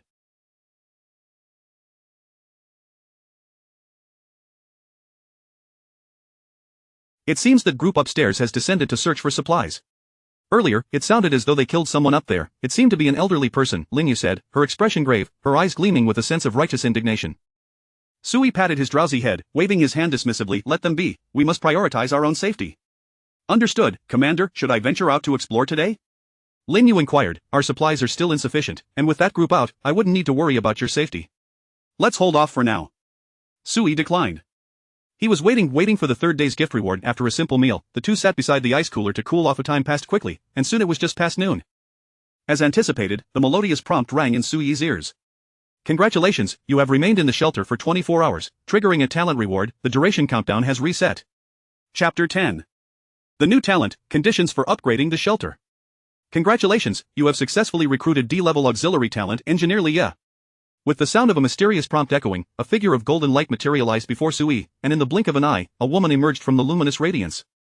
She was tall and possessed a unique aura, her smooth black hair simply tied back in a low ponytail framed by golden-rimmed glasses, her eyes sparkled with intelligence. Clad in a minimalist dark work outfit, she wore a multifunctional tool belt at her waist, adorned with an array of compact and precise instruments, from screwdrivers to miniature welding devices, everything one could possibly need. Even her gloves were specially designed anti-static ones, and she carried a backpack filled with various electronic components and measuring instruments. Another talent reward. Sui's eyes lit up, realizing that as long as there was an adequate supply of food and water, the talent rewards had appeared consecutively. Does this imply that, from the perspective of the talent mechanism, the most scarce resource I currently lack is talent? The shelter's population data indicates that population is indeed a critical resource for the shelter, and talent units are essentially a higher tier of population resource. As Sui contemplated, the new talent, Lia, politely greeted him. Hello, boss. I am delighted to serve you. Boss, a new title again. However, these talents were loyal to the shelter, so the form of address mattered little. While Sui assessed Lia, he opened her data panel for review. Talent data information, : Name Lia, age 28. Type engineer, talent grade laughing face, physical strength 75. Neural reaction 90. Endurance 80. Mental will 78. Self-healing immunity 78. Talent traits frowny face wisdom. She possesses exceptional intelligence and problem-solving abilities, with strong logical thinking, making her an intellectual research talent. Talent specialization: frowny face engineering expertise. She has a remarkable talent in the scientific research field of engineering, proficient in various engineering techniques, and excels at developing, improving, and creating technological items for the shelter. Research capability score 85 points. A completely new type of talent. Engineer, research capability, adept at creating technological items for the shelter? Sui astutely noted the distinctiveness of these keywords. If Lin Yu represented a typical combat talent, then Lia's data panel was indeed intriguing. In a post-apocalyptic world where human technology had failed comprehensively, how could Lia, as a research talent, recreate technological items under such circumstances? Sui observed that the technological items mentioned in Lia's data bore the prefix, shelter. Is shelter technology a different system from human technology? Sui pondered briefly before turning to Lia, seeking confirmation. Lia, what can you create? I excel at anything that improves the current environment of the shelter, Lia replied cheerfully and confidently. This includes defensive structures, living facilities, expansions, etc. Of course, I cannot yet develop anything too advanced. Lia's D grade level indicated that the items she produced would not be of a high caliber either. Wait, expansion? Sui perked up at that term, feeling a surge of excitement. Lia could actually expand the shelter. Did this not imply that the shelter's space could grow larger? This was indeed beneficial. A larger space not only meant accommodating more inhabitants but also enhancing the shelter's defenses and disaster resilience through spatial design and arrangement. Lia, how do you plan to expand the shelter? Sui inquired. Lia respectfully replied, that depends on the type of shelter you envision, and I will also require corresponding materials for the expansion. Upon Lia's utterance, it seemed that a specific keyword had been triggered, and a new prompt appeared before Sui. Prerequisite conditions for expanding the shelter. Possess corresponding talent or technical blueprints, sufficient building materials for expansion, and ample space for renovation. Currently, your shelter is at level 0.to upgrade to level 1, the following conditions must be met. 1. Select the type of shelter for upgrade, incomplete. 2. Possess corresponding talent or technical blueprints, engineer acquired. 3. Have 100 points of survival points, currently possesses 10 points. 4. A nearby space that is double the current shelter space, not surveyed. 5. 100 units of corresponding building materials, not possessed. Building materials can be obtained through dispatching talents on exploration missions. Wow! Sui widened his eyes, murmuring, these 5 requirements seem quite formidable, and this is merely the condition for upgrading to level 1 shelter. However, what changes will occur after upgrading to level 1? Does the type of shelter hold any special significance? Sui's gaze focused intently on the shelter types, and soon the prompt box metamorphosed. Currently available types for upgrading to level 1 shelter. 1. Refugee camp offers more living space. Residents have a 20 resistance to various extreme natural conditions. Corresponding building material, refugee timber. 2. Laboratory features a more detailed technology tree, allowing for the creation of more shelter items. Corresponding building material, electronic components. 3. Workshop reduces the time consumption for dispatching exploration missions by 20, increases the resources obtained by 10. Corresponding building material, large bills. Please choose your shelter type wisely. Each type has its fixed upgrade path. Once the shelter type is determined, it cannot be changed in the future without specific means. Sui glanced over the information before him, his mind forming a rough understanding. The 3 shelter types corresponded to different shelter styles, broadly categorized into disaster resistance, scientific research, and active work. Each type reflected a distinct attitude towards facing calamities and possessed its unique advantages. Which one should I choose? Wait, I haven't even met the conditions for upgrading yet. How can I be so selective? The corresponding building materials for these 3 options sound like they are not items found on Earth. I should first gather them before deciding. Sui chuckled wryly, realizing that under his current circumstances, he could only upgrade the type of shelter corresponding to whichever of the 3 materials he managed to gather first. Lin Yu. Prepare to head out for exploration. Sui turned around, opening today's dispatch tasks and locating the exploration task for material collection, which would take 12 hours. Yes. Lin Yu nodded, taking 2 bottles of cold water and some dry rations before moving aside the clutter blocking the door to leave the house. It was now just past noon, and Lin Yu would not return until after midnight. After arranging for Lin Yu, Sui turned his attention to Lia. He initially considered assigning her a dispatch task, but given her engineer identity, she did not seem particularly combat-oriented. Lia, can you tell me specifically what you can manufacture? Sui inquired, wishing to place the talent in the correct position to maximize her abilities. Boss, I'm not sure how to introduce it, Lia shook her head and suggested, but you can tell me what you need, and if I can create it, I can start working right away. Don't you need specific materials to manufacture items? Boss, for low-level items, I can source materials on site. Lia appeared confident, prompting Sui to eagerly ask, can you generate electricity? Perhaps create a motor or something similar. Electricity was vital for humanity. If they could harness power, many possibilities would open up. Lia shook her head, without specific materials and blueprints, I cannot accomplish that. Then, how about renovating our shelter to enhance its defenses? Sui proposed. Leah nodded. I can conduct simple repairs and fortifications, but significant enhancements may not be feasible. Whatever improvements you can manage will suffice. Sui was already quite satisfied, as long as the shelter was sturdy enough to withstand risks. Let's get to work now. I will assist you. By the way, let's keep the noise down to avoid attracting the neighbors' attention. Understood, boss. Leah nodded, picking up her toolkit and getting to work. She did not require Sui's assistance and began measuring and planning within the room. Sui wandered around, wanting to help but unable to find a way to contribute. Ultimately, he reclined back on his bed, contemplating the path ahead. His thoughts swirled with considerations about upgrading the shelter, arranging talents, and the potential threats posed by Li Gu and others. Various thoughts collided in Sui's mind. The room remained sweltering, yet the refrigerator beside him continuously emitted a refreshing chill, providing a slight coolness that lulled Sui into a drowsy state until he eventually drifted off to sleep. Boss? Boss, wake up. Leah's gentle voice stirred Sui from his slumber, causing him to jolt awake and roll off the bed. Outside, darkness enveloped the surroundings, and Sui suddenly realized, Leah, how long have I been asleep? 9 hours, boss. Leah squatted by the bedside, softly explaining, you were under considerable mental stress, hence you slept deeply, but that's a good thing. Effective sleep can restore your mental state. Leah, did anything happen while I was asleep? Was there any commotion outside? Boss, an hour ago, a group of men came by. Leah reported quietly. They seemed to be attempting to force open our door but were unsuccessful. It's them. Li Gu and his crew.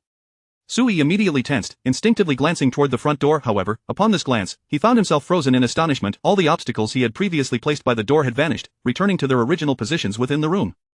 Meanwhile, the old wooden door now boasted an inner structure interlaced and covered with steel bars. The outer layer remained a wooden door, but inside was a dense network of steel bars. On top of this iron casing, a layer of sharp spikes had been meticulously crafted, seemingly designed to prevent the outer wooden door from being forced open. The entire door emanated a sense of weight and danger, granting Sui immense reassurance.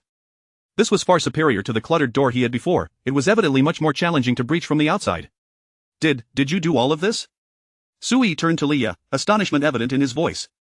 Leah nodded. Yes, boss, due to limited materials, this is the extent of what I could accomplish for now. Materials? Where did you procure these materials? Sui belatedly realized that there were hardly any metallic items in his home. How had Leah acquired these to fortify the door? Could it be that this woman possessed the ability to conjure something from nothing? Chapter 11. The thugs have arrived, a grave crisis in the dead of night. Boss, I have explored the remaining 3 households on our floor and found some useful materials inside, Leah explained, which also made Sui realize something significant. It seemed that as long as he issued orders, his subordinates could devise ways to accomplish tasks independently. For instance, Leah proactively ventured into the surrounding areas of the shelter in search of suitable materials. Did you encounter any dangers? Sui paused and cautioned, be mindful of safety. Do not take unnecessary risks. Thank you for your concern, boss. I ensured safety before my exploration and made sure not to create too much noise, Leah replied before continuing. I initially planned to craft. Food and water have been taken, and I could only salvage some unwanted repair materials.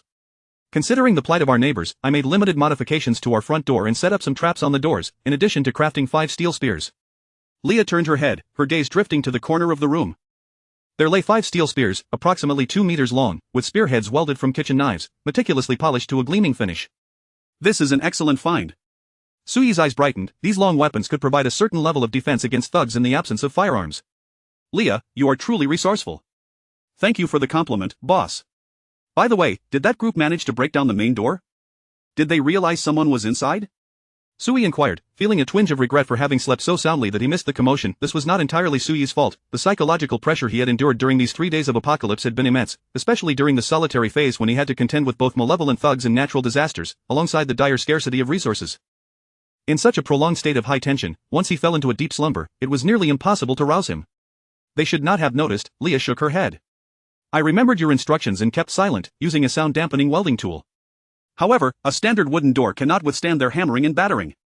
They will inevitably realize we are hiding here. Leah's analysis was astute. Exposure was merely a matter of time, and prior to that, Sui needed to be better prepared. Understood. Sui inhaled deeply, surveying the room.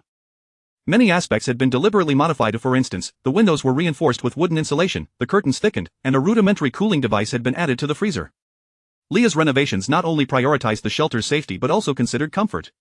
No wonder I felt a slight chill tonight. Leah, you have worked hard.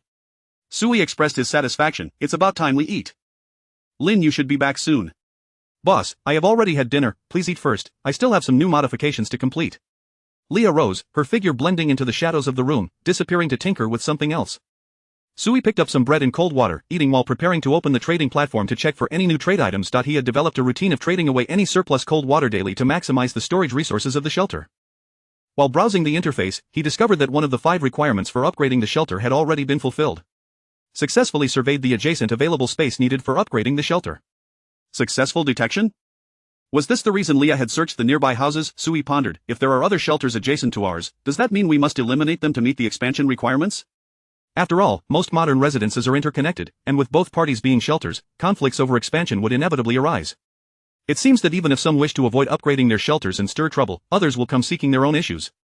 In the apocalypse, everyone desires strength. Upgrading shelters. I fear this process will lead many to perish at the hands of their own kind. Sui sighed, feeling powerless to alter the treacherous environment of disaster. He merely wished to protect himself. Opening the trading platform, Sui promptly searched for weapon trading orders. He was still in dire need of arms. If possible, he hoped to acquire a firearm and some ammunition. I still have 6 bottles of cold water left. I should be able to procure some decent weapons, right? Sui swiftly scanned for suitable order information and soon spotted a weapon sale order posted by a shelter named Jiling Rescue Group. Numerous types of police weapons and equipment available can be exchanged for usable medications, food, and water. Interested parties, please submit your information. Note, do not ask me where I am. There is a population limit in our shelter, and we cannot accommodate too many survivors. No one can assist the weak, you must rely on yourselves. This message was intriguing. Not only was the seller offering weapons, but they also seemed aware of some insider mechanisms of shelters. It appears they are attempting to rescue more urban survivors, but have seemingly failed. Sui muttered, is this a mechanism of the apocalypse, forcing us to fight alone in this desolate world? Sui quickly submitted his order for cold water, also tentatively voicing his queries in the trading information. The seller replied promptly, hello, cold water brother, I am quite interested in your order. We can discuss further. During the negotiation, the seller did not press for a lower price, readily agreeing to Sui's trading request. They also provided Sui with several crucial pieces of urban intelligence. Cold water brother, we currently know that humans with shelters cannot reside in other shelters. Moreover, those who actively abandon their shelters cannot be accommodated in our level 0 shelter due to population limits. We are unable to provide more rescue assistance. We can only strive to offer food and weapon support while considering our own survival. This game disrupts our innate ability to unite. However, we have not given up and continue to seek new methods, hoping to assist more of our compatriots. We hope Cold Water Brother can do his utmost to help those in need. Our people require more heroes to step forward in times of crisis. The seller seemed to be an official, earnestly imploring Sui. This also made Sui realize that amidst these days, there were still groups actively engaged in rescue operations in the city, attempting to gather more people for mutual support. Yet, they had failed and were still searching for new methods. Thank you for the information. I will do my best to assist the vulnerable, Sui replied, though internally he felt conflicted. He had no intention of doing so, but considering the seller's generosity, it seemed harmless to say a few polite words. 6 bottles of cold water have procured me too. 54 handguns and 50 rounds of ammunition. That's truly a bargain. Sui marveled as he examined the handguns, feeling quite impressed. Though the firearms were somewhat outdated and the ammunition limited, they at least enabled the shelter to arm each resident with a gun. Even if trouble arose, there was no need for excessive worry. Leah, do you know how to shoot? Sui asked, lowering his voice towards the darkness where Leah resided. Leah promptly poked her head out, illuminated by the moonlight streaming through the window, appearing quite adorable. Boss, I can use a gun, but my aim is average. Can you teach me? I've never fired a gun before. Of course, boss. Leah obediently approached Sui and patiently began to instruct him on how to handle the firearm. The room was nearly enveloped in darkness, with the young man and woman alone together, each able to sense the subtle allure of the opposite sex. In such close proximity, it was easy for a lone man and woman to feel a spark of attraction. However, Sui was not preoccupied with such thoughts. He was focused on learning diligently, while Leah taught with equal seriousness. Though their bodies were pressed closely together, their hearts remained pure. 2 hours later, a series of dull knocks echoed from outside the door. Due to the added steel, the knocking was louder than usual. Leah's expression grew tense. Gripping her gun tightly, she swiftly turned to aim at the door. Do not panic, it's Lin Yu returning, Sui reassured her, having recognized the rhythm of the knocks, gesturing for Leah to open the door. This iron door required a specific technique to unlock. Those unfamiliar with it could not force it open. Leah cautiously opened a small gap in the door, confirming it was indeed Lin Yu before fully opening the door to let her in. Once again, Lin Yu returned laden with bags, placing her haul on the floor before Sui and revealing its contents. Inside lay a dazzling array of electronic components and colorful bundles of cash. Congratulations! This talent exploration has yielded 103 units of electronic components and 76 units of cash. Exploration task completion rating, perfect. You have earned 20 survival points. Lin Yu, you did splendidly. A smile broke across Suyi's face, unable to contain his delight. This round of material collection was simply flawless, directly fulfilling a necessary component for upgrading the shelter. Additionally, he had gained 20 survival points, bringing his total to 30. However, this material collection task had indeed only provided upgrading materials, devoid of any other supplies.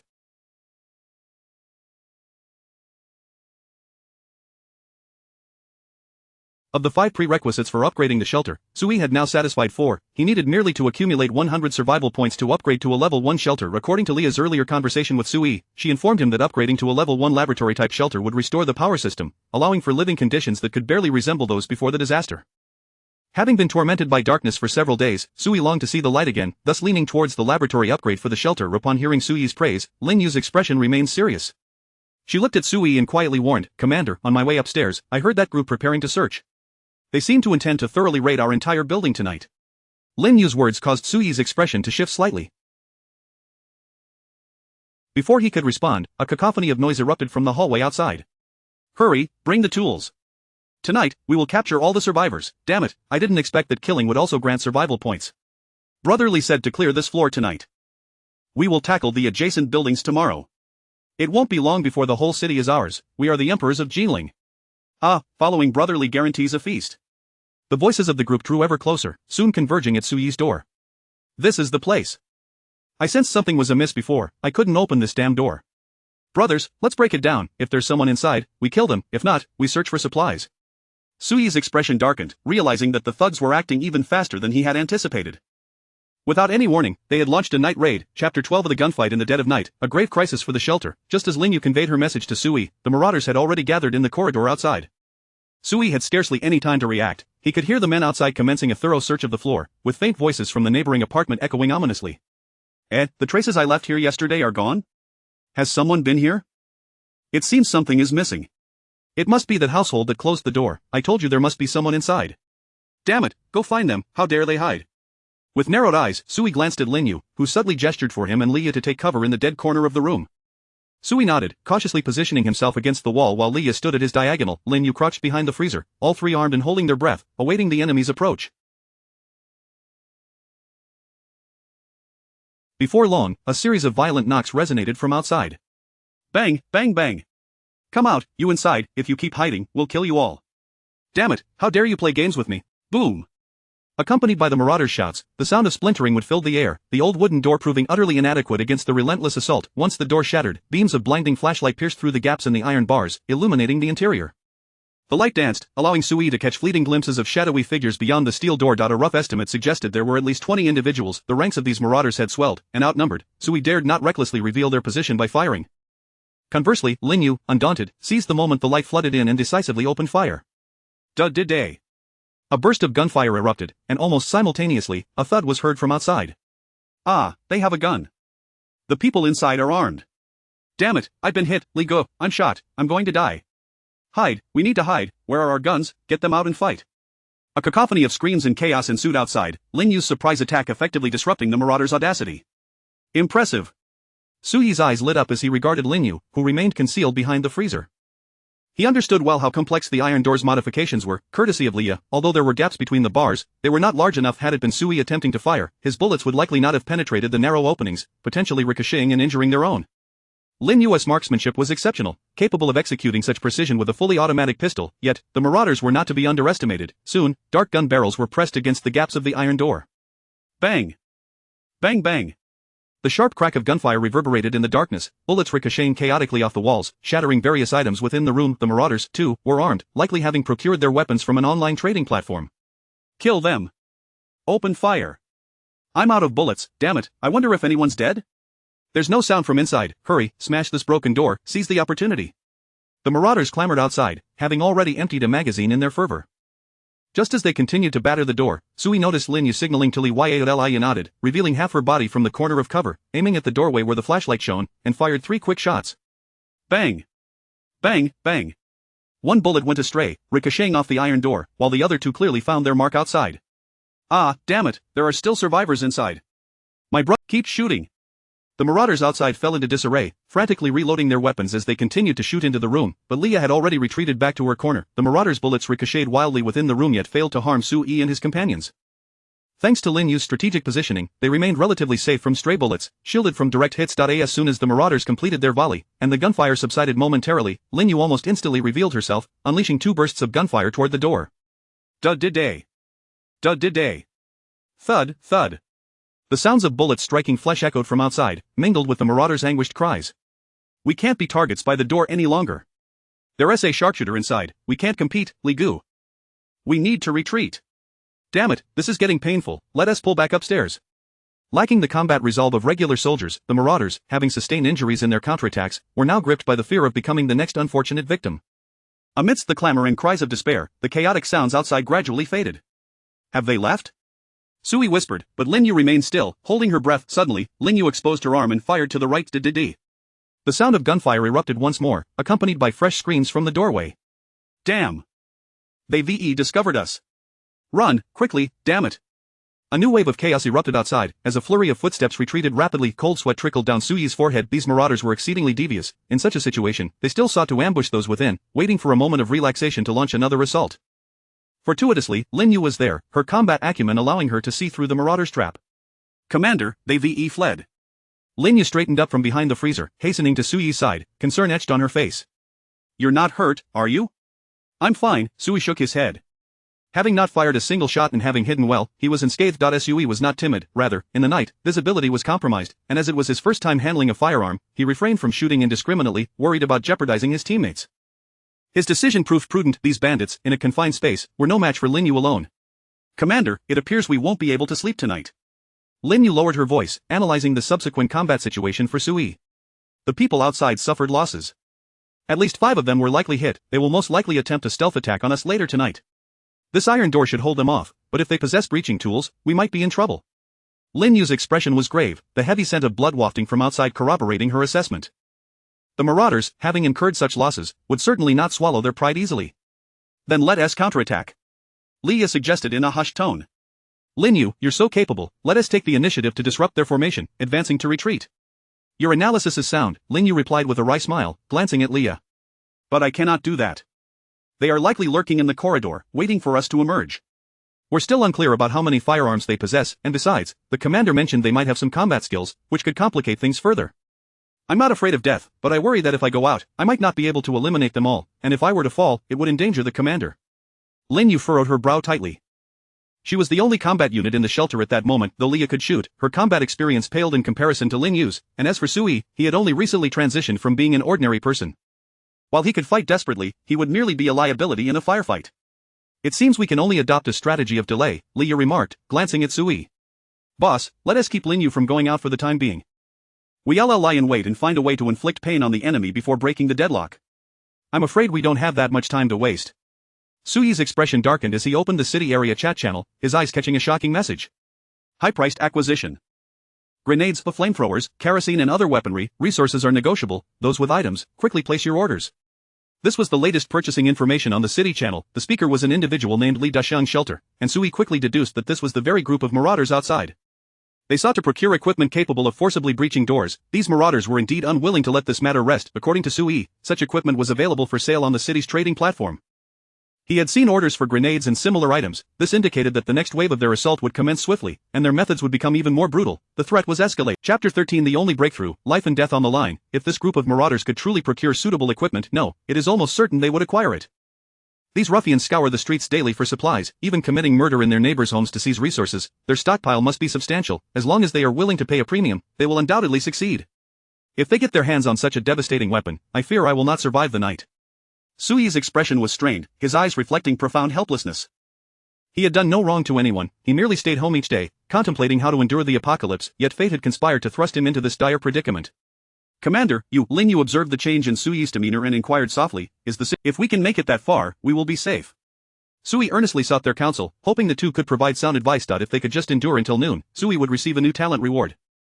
According to the talent description, the reward would cater to Sui's most pressing needs, surely providing him with something to turn the tide. Lin Yu remained silent, her head bowed, while Leah glanced back and forth between Sui and Lin Yu, hesitant to speak. Boss, I have a plan, but it carries some risk. Speak quickly, tell me. Sui's eyes brightened, anxious for any potential solution. If they waited until the marauders acquired their equipment and besieged them again, it would all be over. The current shelter was merely a standard living space, utterly incapable of withstanding weapons like flamethrowers or grenades. It may require Lin Yu to take a risk. Leah looked at Lin Yu and whispered, among the 3 of us, she possesses the greatest combat prowess. If we can cover her as she ventures outside, she can surely divert the attention of those marauders. Should they dare to besiege us again, Lin Yu can seize the opportunity to strike from outside, coordinating with us to repel their assault. However, there are significant challenges. The marauders outside may be armed and stationed, and once we open the door, we may be unable to safely send Lin Yu out, inadvertently compromising our own defenses. 2. Lin Yu can utilize the darkness for her safety, but if dawn breaks and she recklessly opens fire, she risks exposing herself. In such a confined building, evading enemy detection would be exceedingly difficult. If Lin Yu were to fall outside, we would not last much longer inside. Lia's analysis was thorough. Sue opened his mouth, ultimately letting out a sigh. Should he truly send a woman to her death, she was a comrade in their shelter. Lia's analysis was the most coherent strategy for breaking the deadlock, and Sue could not conceive of a better plan. After all, the disparity in numbers between them and the marauders was too great for any feasible scheme. Let us proceed with this plan. Lin Yu suddenly interjected, agreeing with Lia's proposal. Commander, Lia is correct. If I go out, I can seize more initiative and delay those brigands to the greatest extent possible. You will die. Sue looked at Lin Yu with a complex expression. There is a significant chance you will perish outside. I am not afraid of death, as long as it ensures the commander survives. Lin Yu replied without hesitation, her eyes alight with determination. Your survival is paramount, and I will do everything in my power to delay the enemy until noon. Sue fell silent. His human conscience told him that sending a woman to her demise was wrong, yet, the instinct for survival urged him that this was the only way. Even if Lin Yu's perilous endeavor proved futile, it was preferable to the 3 of them being trapped in this room. Then there remains one question. How shall we exit? Lia looked to Lin Yu, who turned her gaze toward the window, her brow arching, through the window. Can you manage that? Absolutely, it's part of a soldier's training. Lin Yu replied confidently, even playfully winking at Lia. For a soldier of Huaxia, scaling walls is a fundamental skill. Lin Yu, you are not in training now. You lack a safety harness. Under the current circumstances, I cannot provide you with climbing tools. Lia's expression turned serious. You will have to scale the wall barehanded. I do not wish for you to fall. That would render your sacrifice meaningless, and it would be better to stay with the commander. Do not worry, just protect the commander. Lin Yu no longer hesitated. She bent low and swiftly made her way to the window, slightly pulling back the curtain, quickly removing the coverings from the doorframe, and opening the window.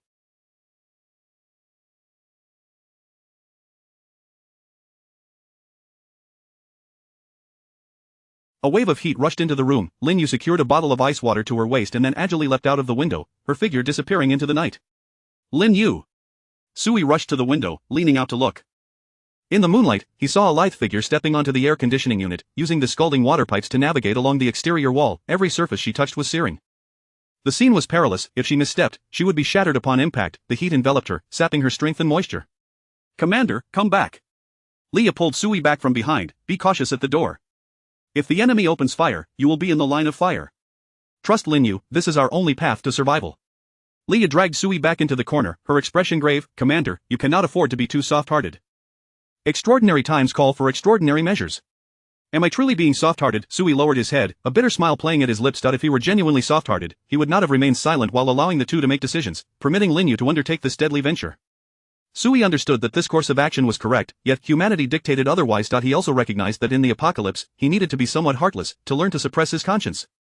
But he was not a reincarnated character from a novel, incapable of innate ruthlessness, yet, to survive, he must act accordingly.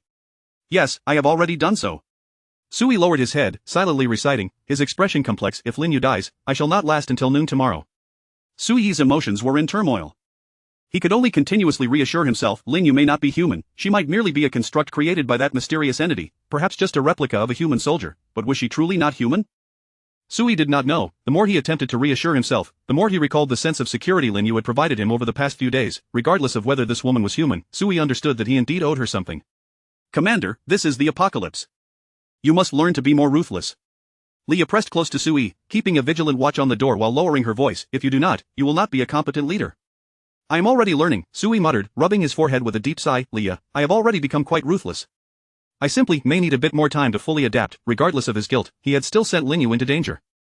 He was already being cold-hearted. It was merely his conscience that troubled him. The atmosphere in the room grew heavy with silence. Sui's expression gradually softened as he adjusted his mindset. In any case, it at least proves that the recruits possess a high degree of loyalty to me. Sui took a deep breath, silently praying, I hope we can hold out until noon. In the oppressive environment of the apocalypse, cherishing one's conscience had become a luxury. Time passed without measure. Outside, there remained an eerie silence. The marauders seemed to have failed in procuring equipment sufficient to break down the door. From above came only muffled curses and the cries of the wounded. Lin Yu's whereabouts were unknown. There were no bodies below from her potential fall, and Sui had no idea where she might be hiding. Time trickled on. Soon, dawn broke. Sui fought to maintain his heavy eyelids, and just as he noticed the sky outside turning crimson, suddenly, tat tat tat tat tat. A flurry of gunfire erupted from above. Lin Yu had made her move. Chapter 14 The Daylight Duel. The grenade exploded. A jolt coursed through Sui as he instinctively lifted his gaze to the ceiling beside him. Leah gripped her pistol tightly, her nerves evident as she frequently glanced towards the doorway. Soon, the sounds of gunfire erupted from upstairs, accompanied by screams and curses. It's the window, over by the window. Damn it, it's a woman. Is she a resident from downstairs? I don't know. Li Ge, my brother is out of breath. He is dead. He is gone. Son of a bitch, I'm done waiting. What kind of useless strategist are you, Li Ge? Don't listen to him. Let us go get our revenge now. One grenade will suffice to crush this bastard. How dare this filthy woman counterattack me? Wait, Li Ge, she has appeared. There is probably no one downstairs. It's just a single occupant. We can't waste a grenade on an empty room. I thought the resident downstairs was a man. When did it change to a woman?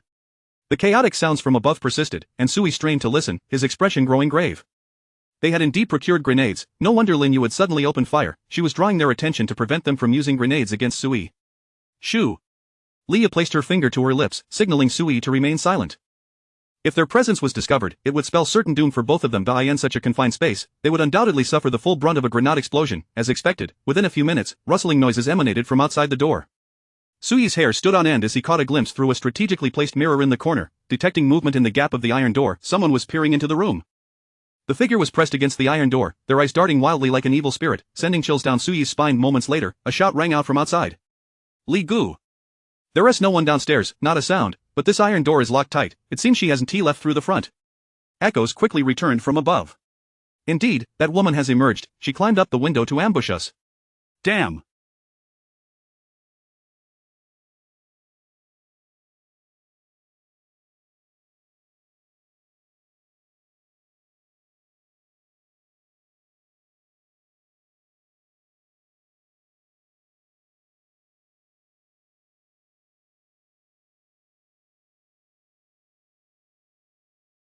Is this woman Spider-Man? Search the entire building. We must capture her. Motherfucker, Li Ge, if we catch her, hand her over to me first. I want revenge for my brother. I'm going to kill this bitch. The sound of hurried footsteps reverberated from above, as if they were mobilizing their forces. Li Ge, I'll go with you. I believe you're the strongest. Being with you is safe. Quit the chatter, check your weapons and let the strategist carry the grenades. Do we have enough bullets? That woman's shooting was deadly accurate last night. Don't take any chances. Split into 2 teams, we'll search from the top floor down, while you go to the first floor, we'll all converge in the middle. Don't overlook any room. Scrutinize every window outside. Remember what the strategist said, move quickly, capture her. The thugs upstairs began their operation, and soon the corridor was filled with a cacophony of footsteps. Sui bit down hard on his lip, his eyes glinting with icy hatred. These scoundrels, I have done nothing, yet they are hell-bent on killing me. Lin Yu, you must survive. For both his safety and Lin Yu's, Sui fervently wished for her to stay alive. Approximately 10 minutes passed. Rat-a-tat-tat. Another round of gunfire erupted from downstairs. Damn, that woman is on the 2nd floor. The strategist is dead, the strategist is dead. Did we catch her?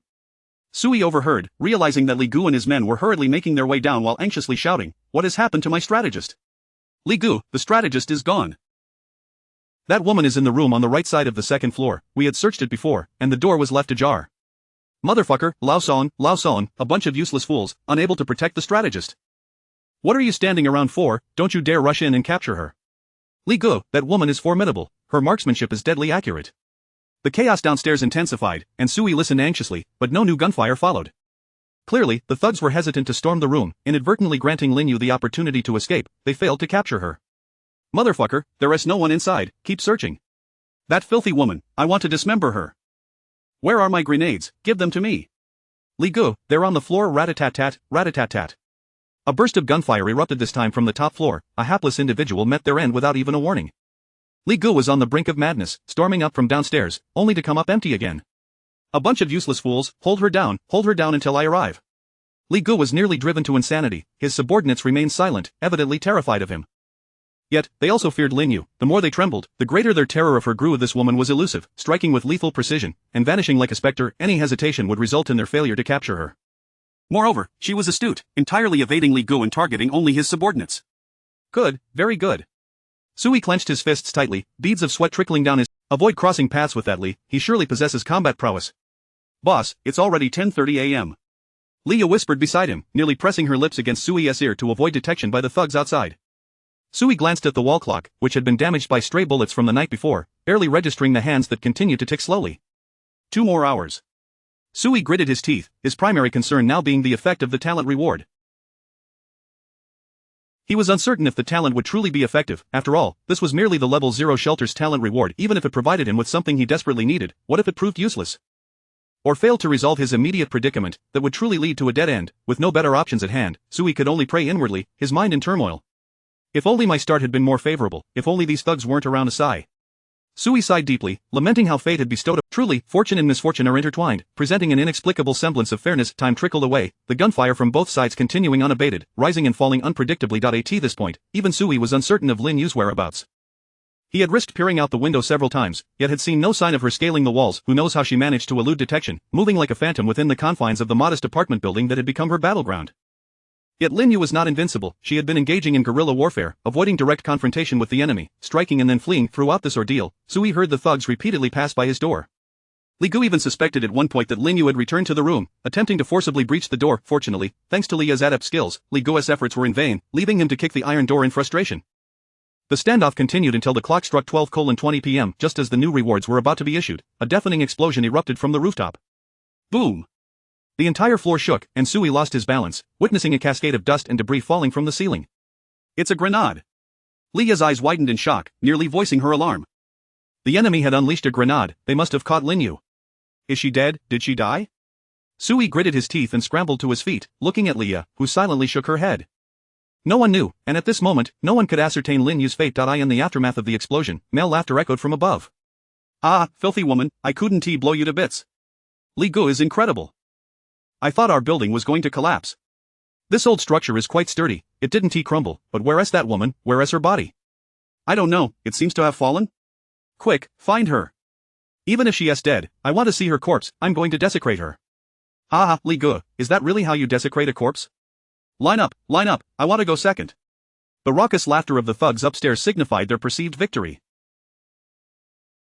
After an entire morning of skirmishing, they finally believed they had slain that woman. Sui trembled uncontrollably, not out of fear, but out of fury. Lin Yu had fought tooth and nail to buy time, and yet she had perished? These bastards! Give me what I need the most. You cannot deceive me, you were very clear. Sui closed his eyes, murmuring to himself, his hands clenching until his knuckles turned white. I want the reward I need most. Give me what I need. I need to kill more than anything right now. I want to annihilate these bastards. Congratulations, you have stayed in the shelter for 24 hours, triggering the talent reward. The stay time will be recalculated. Chapter 15. Sweep the entire building, leave no survivors. Congratulations, you have received a talent reward. D-Class Combat Team card, consumable. As a line of clear text flashed in front of Sui, a golden card fell into his palm. This card, approximately the size of a bank card, was entirely golden, adorned with the faint silhouettes of several soldiers. At the top of the card, detailed item information was presented. D-Class Combat Team, : Consumable. Upon use, it can randomly summon a technologically advanced combat team of 3 to 6 individuals, with each member's strength fixed at D-Class, adapting their equipment based on the number of summon members. The effect of this item lasts for only 2 hours, after which the combat team will be retracted. Temporary summoning type, a minimum of 3 D-Class soldiers. Sui's eyes sparkled with excitement.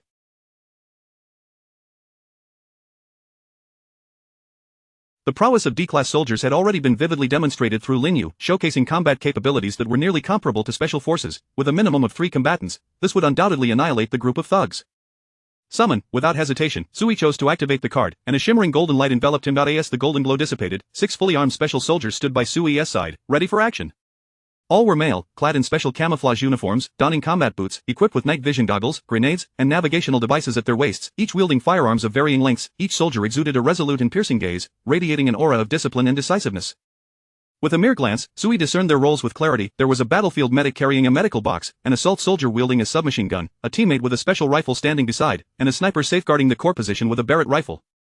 3 assault soldiers, 1 medic, 1 communicator, and 1 sniper. A fully equipped 6-man combat team. Commander, the lead assault soldier saluted Sui, his masked face revealing only his eyes, as he spoke in a steady voice. Please issue the combat orders. What is our mission? Kill. Sui inhaled deeply, pointing decisively towards the door. There are individuals within this building who pose a threat to our lives. Eliminate them all. Understood. The soldiers responded in unison. We will ensure the mission is accomplished. Beside them, Lia, awakening from her astonishment, quickly reminded, there is a woman, her name is Lin Yu, she is also a soldier, and she is your subordinate. We must save her. The soldiers turned their gaze towards Sui, who nodded affirmatively. Yes.At your command, the lead soldier signaled, and the 6 soldiers split into 2 teams, adopting different formations. The communicator and sniper exited through the window, securing themselves with their harnesses, swiftly reaching the opposite rooftop to establish a sniper position. The assault soldiers and medic prepared to throw smoke grenades as soon as Leah opened the iron door. Bang, the smoke erupted, and the startled cries of crouching thugs echoed from outside. "Lee, go, the iron door is open. What the hell is this smoke?" Rat-a-tat-tat. A barrage of bullets flew through, abruptly silencing the thugs' panic. The male soldiers exchanged hand signals, stealthily merging into the smoke. Before long. Rat-a-tat-tat, rat-a-tat-tat, rat-a-tat-tat, rat-a-tat-tat. The rhythmic and dense gunfire resonated from beyond the door. With each shot, a dull thud of a body hitting the ground followed, with barely a scream to be heard. This indicated that every enemy they encountered had little time to issue a warning, needing a swift and decisive end. As the soldiers commenced their sweeping operation, the shouts of the thugs quickly emerged. "It's the enemy, they're coming, soldiers, what the hell, they're really soldiers, is this the rescue team? I damn it, they're killing our people, I surrender, don't kill me, damn, these must not be regular troops.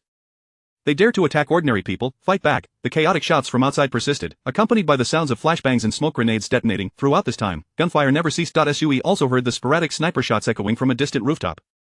Boom, boom, the sniper shots were infrequent, yet their power was immense. The Barrett bullets could penetrate nearly any obstacle. Even enemies hiding behind cover could be instantly dispatched, easily revealed by thermal imaging. Once the thugs were detected by the sniper, they met their demise on the spot. "There is a sniper outside, quickly take cover, Lee go, damn it, Lee has been shot in the head by the sniper. Brothers, run." The cacophony outside was relentless, clearly indicating that the 6 soldiers, through their cooperation, posed an insurmountable challenge to the disorganized mob outside. The only sounds that resonated were the thugs' cries of agony and confusion. Sui did not hear any shouts of distress from the soldiers. He approached the window, looking down to see numerous bloodied thugs scattering from the building below, their faces etched with terror. The sniper above was executing headshots with precision, leaving a trail of corpses in his wake. In mere moments, 7 or 8 bodies lay strewn on the ground, forcing the remaining survivors to retreat back inside, where they would face the ruthless onslaught of submachine guns and rifles. Sui stood by the window, coldly observing the scene. A sense of discomfort welled up within him. It was his first time witnessing death firsthand, and he felt an unease creeping in. However, this discomfort was swiftly supplanted by a sense of vengeance. After a few breaths, Sui's unease dissipated entirely, leaving no trace of emotion behind. "Have I already acclimated?" Sui silently pondered, his expression remaining impassive, devoid of any joy. Lin Yu had yet to appear. He had still suffered a loss. In 2 hours, the combat team would be retracted, and overall, it seemed he had gained nothing, merely venting his frustrations. The pace of the combat sweep was rapid. Soon, the communicator's voice crackled through the earpiece left behind. "Commander, the threats have been neutralized. 5 surrendering prisoners have been captured, but some individuals' identities remain uncertain. Please advise, Commander." "Let me take a look." Sui inhaled deeply and, accompanied by Leah, stepped out of the room. This was his first time leaving the shelter. If necessary, Sui would have preferred to remain inside. Yet, circumstances had forced him out. These thugs compelled him to retaliate. Following the communicator's guidance, Sui and Leah ascended to the top floor. Along the way, the corridors were littered with corpses and blood, the acrid stench prompting Leah to cover her nose, while Sui maintained an expressionless demeanor, stepping through the pools of blood. "Boss, aren't you going to shield yourself? The smell is unbearable. No need. Didn't you tell me to learn to be ruthless?" Sui glanced at Leah, offering a strained smile. "I believe I need to adapt in advance. From now on, such scenes may become commonplace." Silently, Sui continued upward, reaching the top floor, where the area had been completely breached. The disarrayed interior was rife with the metallic scent of blood and unsanitary odors, debris scattered everywhere, with several headless corpses lying on the ground.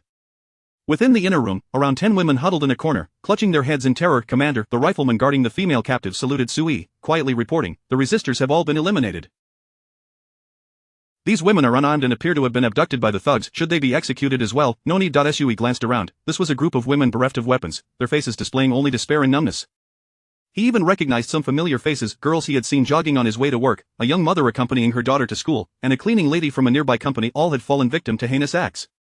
"What about the others?" Sui withdrew his gaze, directing it towards the rifleman, who pointed to the adjacent room. "There are a few surrenderers, being held there. Lin Yu, the female soldier." Sui fixed his gaze on the rifleman. "Have you found her?" "Searches are ongoing. We have yet to find any results." The rifleman shook his head, his response leaving Sui disappointed. The longer they went without finding her, the more grim the prospects seemed. If she had been struck directly by a grenade, her body would likely be beyond recognition. Sui's mood darkened. He disregarded the female captives and strode directly into the adjacent room, where he discovered the assault soldier guarding 3 men. They crouched on the floor, their faces a mask of terror. Upon hearing the assault soldier call out to the commander, they all looked up at Sui. "Itsu," one man suddenly exclaimed, his face registering astonishment as he gazed at Sui. "You're Sui. You're the resident from downstairs. I recognize you. I knew there was a man living below." Sui silently appraised the man, frowning as he spoke. You're the one with a daughter, right? "Your surname is Zhang?" Yes, that is me. I'm Lao Zhang." The man eagerly nodded, a nervous smile plastered across his face, attempting to approach Sui, only to be halted by the gun barrel. The assault soldier's gaze was icy. Maintain your distance, do not approach the commander. Of course, Lao Zhang recoiled in fear, glancing longingly at Sui. Sui, we're neighbors. There has been a misunderstanding, could you persuade them to let me go? What about your wife and daughter? Sui countered, coldly regarding Lao Zhang, who faltered, looking down, I don't know.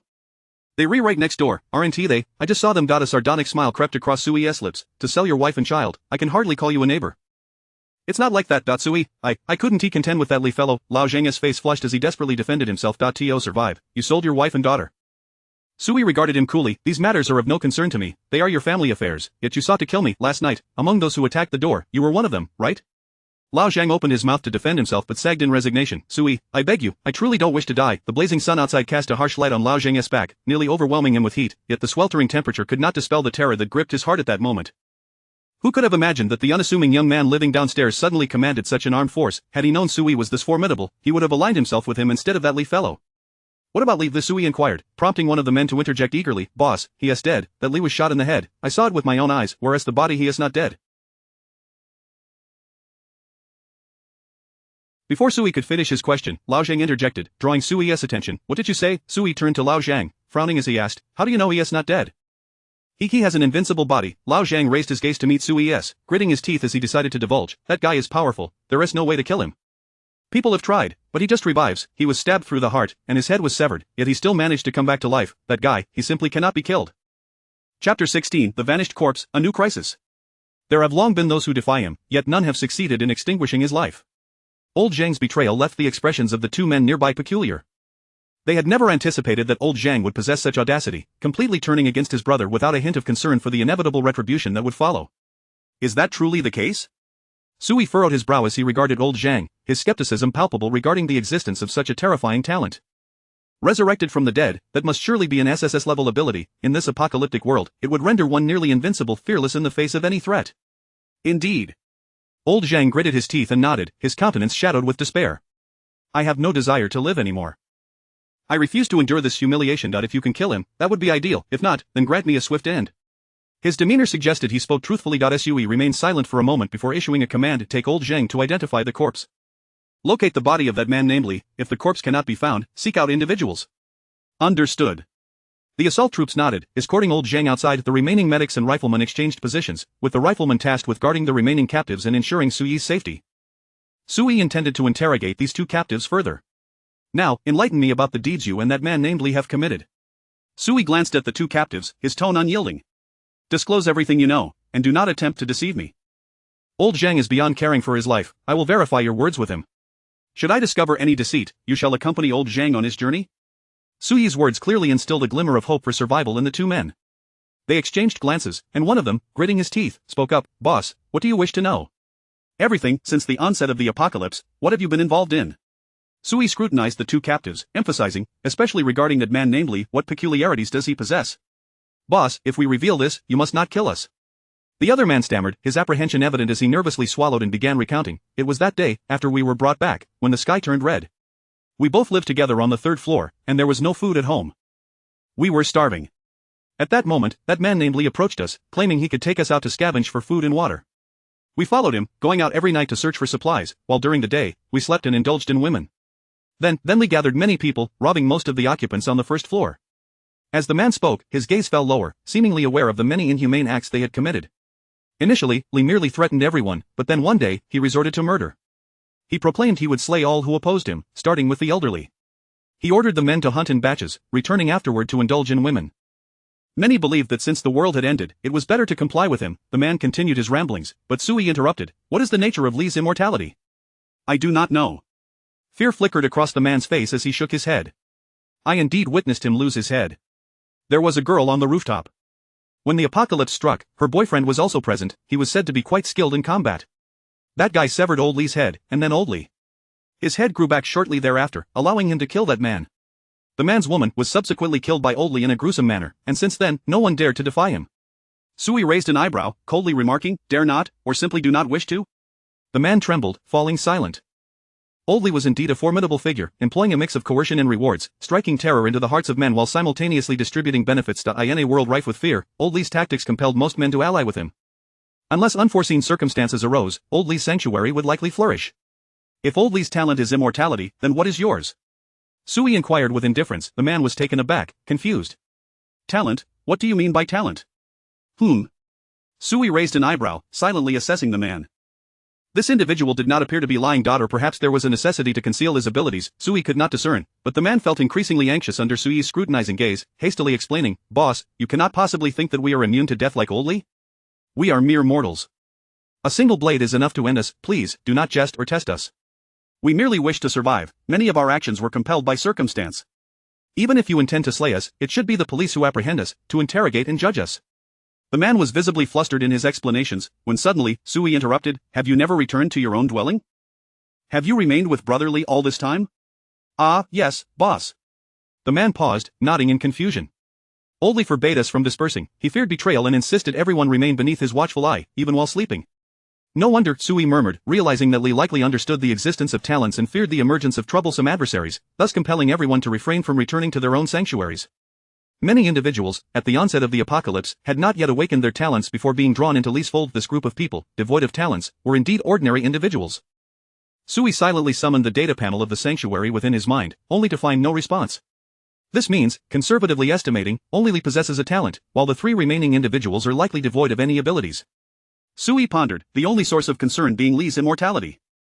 Just then, the worst news arrived. The assault troops and old Zhang returned with reports that they had thoroughly searched both upstairs and downstairs, yet found no trace of Li's corpse. This revelation caused Sui's brow to furrow in deep concern. The absence of a body indicated that this man had indeed resurrected. A living potential adversary posed an immense threat, especially considering that Sui's 5 soldiers had less than an hour of operational time remaining. Should they be recalled, and with Lin Yu's fate uncertain, the combat capabilities of Sui's sanctuary would plummet to an all-time low. Contemplating this, a new sense of crisis surged within Sui. Ensure these captives are securely detained, and summon the communication officer. The sniper must continue searching for Li's whereabouts. Sui furrowed his brow, swiftly issuing commands, relocate all supplies from this location to the ground floor, everything consumable and usable must be taken, leave not a single item behind. Furthermore, inform Leah to reinforce her home.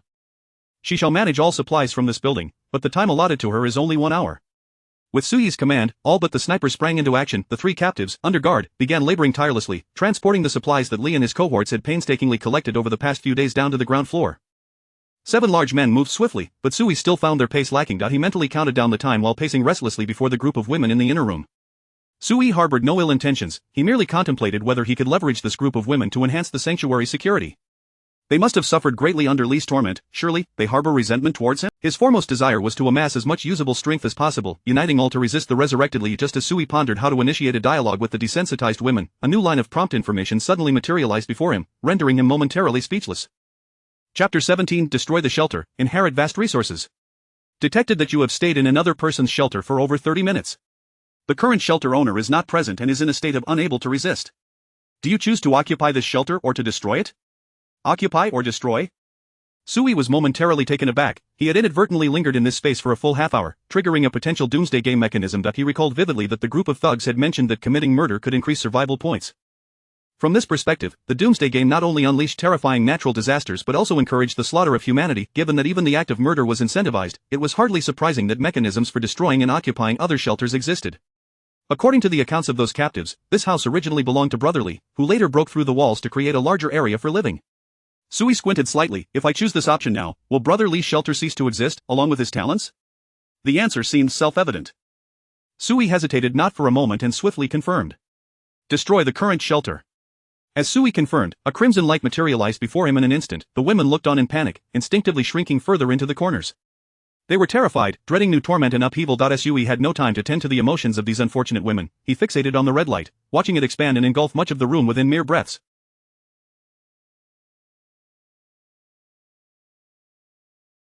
Once the crimson glow dissipated, Sui received a new notification. Congratulations, you have destroyed a level 0 shelter, earning a reward of 100 survival points. The current shelter owner will lose their shelter talent and all mechanisms of the doomsday game. You now have a 30 chance to inherit items from the current shelter, with an inheritance rate of 20. As this is your first shelter destruction, the inheritance chance is boosted to 100. The inheritance rate is also increased to 100. Do you confirm the inheritance? If you do not respond within 24 hours, it will be considered a forfeiture of inheritance. A series of notifications filled Sui with elation. Indeed, by destroying the shelter, he has lost his revival talent. Ah, splendid, truly splendid. Sui's excitement was palpable, yet he failed to notice the increasingly desperate gazes of the women before him. To them, this young man had initially appeared quite normal, but suddenly he was grinning in delight. Well, at least he wasn't unattractive, allowing him to have his way wasn't entirely dreadful. Just as the women struggled to calm themselves amidst their despair, Sui proceeded to confirm the new information. Confirm inheritance. Sui raised an eyebrow. He would not let any opportunity to strengthen himself slip away. Though Brother Lee's shelter might not house particularly valuable items, any addition was welcome, and he was not picky. Inheritance complete, the destroyed shelter contained 2,876 survival points, an E-grade bun-making machine, and 3 bottles of F-grade cooling liquid. You have perfectly inherited all of the aforementioned items. The items and survival points have automatically entered your shelter's reserves, and you may withdraw them freely upon returning home. Ah! Sui was momentarily taken aback, his eyes widening in astonishment. That fellow Lee is surprisingly affluent. How does he possess over 2,000 points? Sui murmured, suddenly realizing he had overlooked something. If both murder and shelter destruction yielded points, then Brother Lee, being a brute, could not possibly be ignorant of this fact. This building housed 32 residents, implying at least 32 shelters. Excluding Brother Lee's and Sui's shelters, Brother Lee could theoretically have amassed at least 3,000 points by destroying the others over the past few days, adding in the points earned from killing. All calculations considered, Brother Lee's points could hardly be less than 3,000. As for the E-grade bun-making machine and F-grade cooling liquid, Sui had seen them in the survival point shop provided by the shelter. Their prices were not exorbitant, but their presence indicated that Brother Lee was aware of the utility of points and had begun to utilize them. But why did he leave so many points unused? Sui pondered, blinking. He could only surmise that Brother Lee must have known about the potential for shelter upgrades. He likely intended to save points for upgrading or purchasing more expensive items. Ultimately, before he could accumulate enough points, Sui had intercepted his plans, rendering Brother Lee's hard-earned survival points a mere gift to Sui. Such a wealth of points has made me incredibly prosperous. Sui mused, realizing that he had also met the final point condition for upgrading the shelter. He could now proceed with the upgrade. With Brother Lee's immortality talent gone, even if he were still alive, he posed little threat. At least on the surface, without Linyu, Sui still had Liu by his side. 2 against 1, could they not prevail? Moreover, Sui had no intention of venturing out carelessly. He merely needed to ensure that Liu continually fortified the shelter's defenses while he remained at home, growing stronger each day. Thus, Sui could hardly believe that a Brother Lee, now devoid of a shelter, could pose any danger to him. Hasten your pace. Sui picked up the walkie-talkie provided by the communication soldier, instructing the men transporting supplies with a firm tone. We have less than half an hour left. Speed up. Additionally, leave 2 men to set up some traps at the entrance. Remember, the more, the better. Do not hesitate to use resources. Fully employ your military training to maximize the safety of the shelter. Sui aimed to make the most of the remaining time, ensuring that the soldiers would adequately prepare sufficient countermeasures for the shelter before their departure. Yes, sir. The clear response echoed through the walkie-talkie. Strangely, while the intercom system and the city police station had failed, these summoned soldiers retained an intact combat communication system. It seemed that the technological limitations imposed by the Doomsday game only affected the technology originally possessed by Earth's humanity. The technological modules birthed from the shelter mechanism were unaffected and unrestrained. By the way, sir, how should we handle these captives? The communication soldier inquired, seeking directives. They appeared to understand that they were about to leave and that leaving such threatening individuals near their commander was inadvisable. Sir, I request to execute these dangerous individuals to ensure your utmost safety. The communication soldier, holding the walkie-talkie, observed the fear etched on the faces of the 3 captives burdened with supplies, yet his gaze remained cold and detached. He awaited Sui's orders. After a brief silence, Sui's muffled response crackled through the walkie-talkie. Kill them. Yes, sir. The communication soldier raised his handgun, aiming it at the captives' heads. Bang, bang, bang. 3 gunshots resounded from below, signaling the end of 3 lives. Sui felt little emotional turbulence. After the bloody battles of the previous night and that day, his mindset had undergone a profound transformation. Old Zhang, do not hold it against me. Sui murmured to himself, I too wish to survive. I must be a little ruthless. Taking a deep breath to steady his emotions, he glanced at the women before him. This presented a new dilemma that left Sui somewhat troubled. Should he kill them? Yet these women seemed to be pitiable victims of Brother Lee's torment. They had not posed any threat to Sui, which made it difficult for him to take action. He could be merciless towards foes but still harbored a faint sense of conscience towards the weak. Perhaps I should drive them away. Sui inhaled deeply, pinching his brow as he made his decision. I can spare their lives, but they cannot remain in this building. I must clear this entire building to ensure my own safety to the fullest extent. In this apocalyptic reality, Sui trusted no one. He could afford to show mercy and refrain from killing, but he would never allow anyone to encroach upon his safety. Click. Sui reloaded his handgun, preparing to threaten the women to dress and vacate the residential building. Just then, a gentle call emanated from behind him. Commander? Lin Yu. Sui was taken aback, instinctively turning around to see Lin Yu, bloodied and leaning against the doorframe, smiling weakly at him. Commander, you are alive. How wonderful. Chapter 18 Linyu returns, upgrading the shelter. Linyu's body was marred with scars, her skin bearing the charred marks left by the explosion. Half of her face was a grotesque mess of flesh and blood, her clothing tattered and in shambles, and the skin on her hands and arms had been seared away by intense heat, exposing raw pink flesh and veins. Linyu! Sui rushed to her side, offering his support. It was a relief that Linyu was still alive, but her condition seemed only marginally better than being dead. She appeared utterly devoid of combat capability, and Sui could feel the remnants of the exploded bullet wounds on her body, already soaked in blood. Commander, I'm fine, still breathing. Linyu paused, her voice faint and labored. Those bastards used grenades on me, but I managed to lure their leader into a trap. I noticed he seems impervious to bullets. He is not human and can resurrect. Thus, Linyu raised her head to look at Sui, a bloodstained smile on her lips. I bound him. No matter what he grows back, I'll keep severing it. The head, and the limbs. I figured as long as I can hold on, I can wear him down. Just now, his head didn't regrow. I think I might have successfully exhausted him. You should be safe now. Before Linyu could finish her last sentence, she collapsed limply into Sui's arms. Medic! Medic! Sui seized the radio, shouting desperately, get up here and save her, hurry. Commander, I'm coming. The medic downstairs quickly set down supplies and hurried up the stairs. He took Linyu from Sui's embrace, laying her flat on the ground as he opened his first aid kit to conduct a rapid examination and treatment. Sui watched, his expression complex, as Linyu lay on the ground receiving medical attention. He had underestimated the loyalty of his personnel. Linyu had discovered Brother Li's resurrection ability, yet she still had no thoughts of escaping. She exerted every ounce of strength to hold Brother Li back. Though Linyu believed she had exhausted Brother Li, that detail had become irrelevant. With Brother Li's talent gone, severing his head would surely mean his demise. Sui now only wished to ensure Linyu's swift recovery. Such a devoted and battle-hardened talent was invaluable to the shelter. Commander, I cannot save her. The medic looked up, a hint of regret on his face. She has 7 bullet wounds, has been blasted by a grenade, and her outer skin has essentially been scorched away by extreme heat. She is severely dehydrated, has lost a significant amount of blood, and her internal organs are damaged. She requires surgery to survive, but I lack the necessary surgical conditions and medical supplies. I estimate she will not last until dark.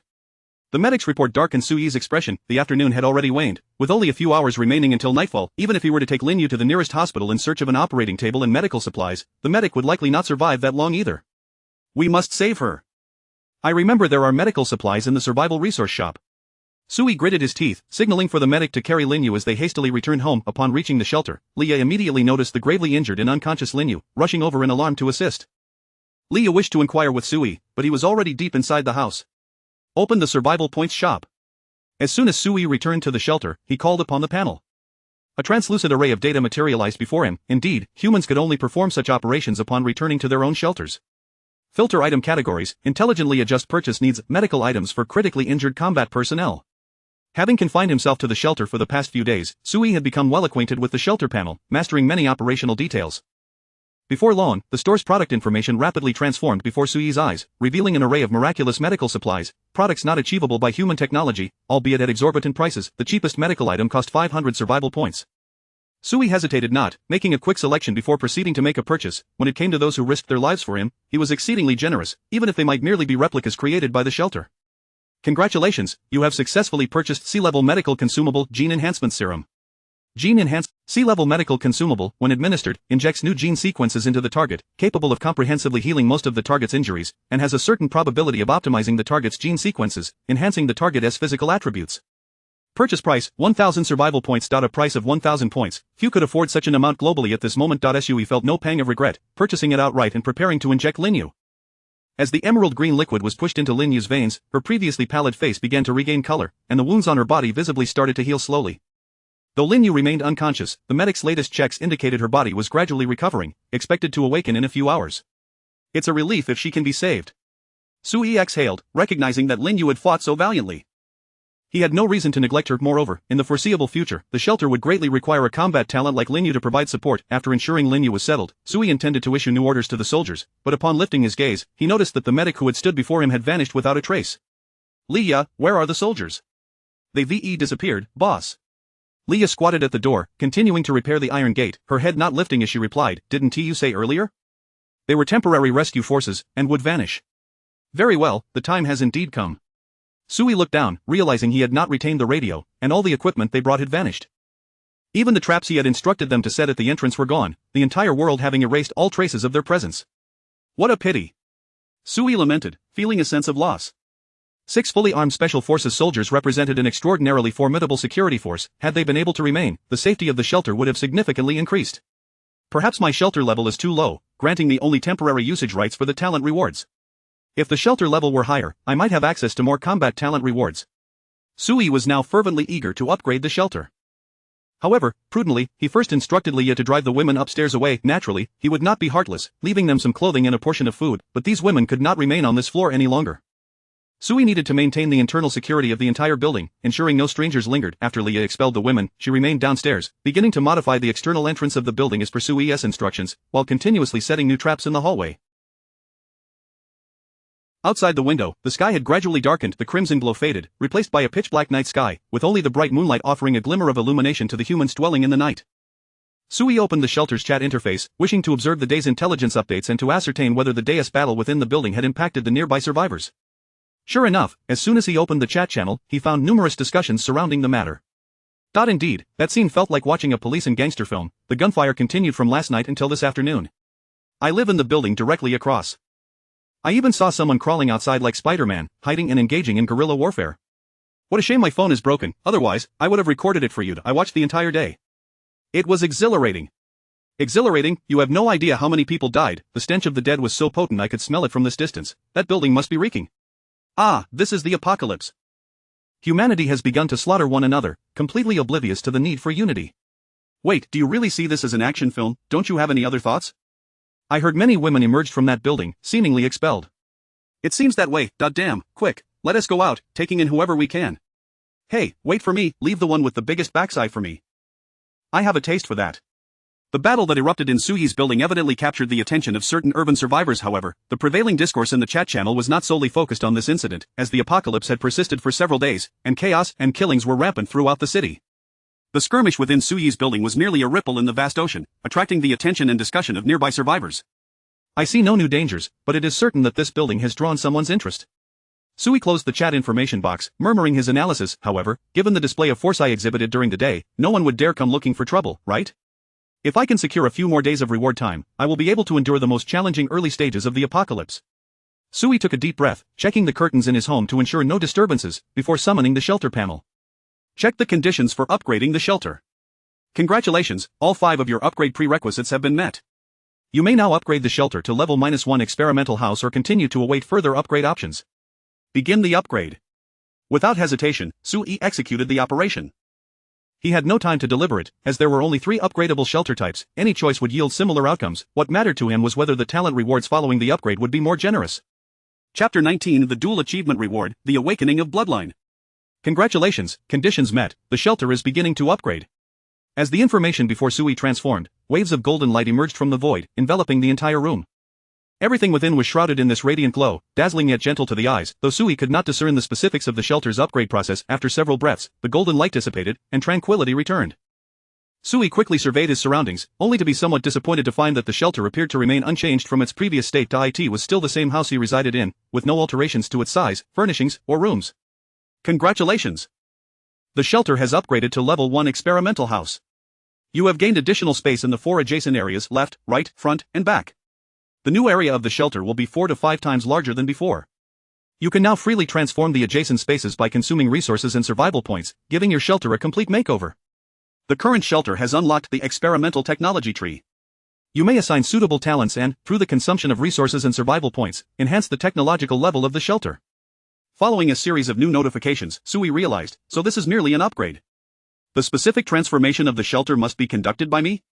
He noticed that an option for shelter transformation had appeared in the shelter module information before him. He reached out and clicked to open it, and in an instant, he felt a disorienting sensation. Sui felt as though his soul was being extracted from his body, his perspective shifting to an aerial view, observing the entire shelter from above. All walls and obstacles became ethereal, while green markers dotted the floor, encompassing his original house and the resources of his neighbors on all sides. The green areas sprawled across the entire current floor, signifying that all of this belonged to his shelter's space. Before him, a series of construction options materialized, allowing him to freely place new rooms within these green boundaries, break down walls, adjust load-bearing walls, or change the colors of the rooms and purchase various decorations. This truly feels like a building game. Sui's eyes widened in astonishment, feeling as if this world had completely gone mad. He felt as though he were playing The Sims, experiencing an intricately detailed and complex shelter construction module. Yet, he was undeniably a living human being, existing on Earth. How had his survival begun to resemble a game so closely? Sui was deeply shaken. He did not immediately transform the shelter but instead quietly exited the construction interface. He needed to calm his emotions and thoughtfully consider how to adjust the upgraded shelter. Just as Sui exited the shelter's construction interface, a new wave of notifications suddenly surrounded him. Congratulations, the shelter upgrade is complete, and your shelter's talent has been enhanced. The sheltered talent Homebody's Haven has received an upgrade. Homebody's Haven, : For every 24 hours you remain in your shelter, you will randomly receive one of the most urgently needed survival rewards. The minimum reward is of C grade, excluding special rewards. Moreover, the current talent timer resets to exactly noon. You have 1 hour of exemption time each day, which does not affect the reward timer calculation. The talent effect will continue to upgrade after the shelter is enhanced. Congratulations! You are the first survivor in this city to upgrade your shelter, and you have received a special accolade, the Horn of the Pioneer. Horn of the Pioneer, C-grade special item, can be used on any talent to add the Pioneer trait. Pioneer trait effect, : In these perilous times, the most essential quality of a brave pioneer is luck, and the possessor of this trait often enjoys favorable fortune. A special reward? Sui mused, stroking his chin, pleasantly surprised. He had not anticipated being the first to upgrade a shelter in the entire city, receiving an achievement akin to those in games. Just as he was examining how to utilize this reward, another notification appeared before him. Congratulations! You are the first survivor in this country to upgrade a shelter, and you have received a special accolade, the Awakening of Bloodline. The Awakening of Bloodline, A-grade special item that can summon a uniquely talented individual embodying the characteristics of this country, who possesses growth potential and exceptional promise. Another special reward. Sui's eyes widened. Not only was he the first in the city, but he had also achieved national recognition? An A-grade talent, this is incredible. Sui's smile was nearly ear to ear, having secured an A-grade talent, likely the pinnacle of all shelters at this stage. However, he simultaneously recognized a rather disheartening reality for the nation. It has been so many days since the apocalypse began, and I am the only one to have upgraded a shelter. The survival pressure on others must be immense. Sui sighed, acutely aware that most of humanity's technological means had been constrained, leaving only low-end technology and simple weaponry at their disposal. Yet this was not a post-apocalyptic scenario like Resident Evil. Under the global heatwave, the air itself had become humanity's adversary. After all, even if armed, mankind could not shoot their way through the pervasive heat. The absence of numerous essential technologies had deprived humanity of most effective means to combat the sweltering temperatures. Sui's reflections did not linger long. He understood that he was merely an ordinary individual, lacking the broader perspective to fret over the survival of all humanity. Sui's sole desire was to survive, to live well. The two special rewards from these achievements were stored within the shelter's data, enabling Sui to utilize them at any moment, just as he had with his talents before. Activate the Awakening of Bloodline. As Sui invoked the reward, a beam of golden light erupted around him, swiftly coalescing into a humanoid form. Moments later, a woman clad in a white cheapao stood before Sui, her exquisite features akin to a work of art, her skin pale as jade, and beneath her slender brows, her eyes sparkled like clear autumn waters. Sir. The woman gently bowed to Sui, reminiscent of a graceful figure emerging from classical poetry, her beauty captivating, and the faint smile at her lips evoking a sense of spring's warmth. What is your name? Sui inquired, taking in her stunning appearance, quite taken aback. He had not anticipated summoning such a breathtaking beauty. Her allure was simply breathtaking, leaving one smitten at first sight. Sir, my name is Jiang Xiaozi. The woman lowered her gaze, softly introducing herself. I hail from Jiangnan, and it is indeed a stroke of fortune to meet you today. A lovely name, Sui nodded. Jiang Xiaozi's tall stature and elegant curves were perfectly accentuated by the white cheapao, enhancing her graceful figure. This woman exuded a noble aura, embodying the distinct elegance of Eastern femininity, suggesting an extraordinary background. However, what captivated Sui most was not just her remarkable figure beneath the cheapao, but the ancient jade pendant adorning her waist, intricately carved with complex patterns. The jade was circular, radiantly green, emitting a faint glow visible to the naked eye. Congratulations!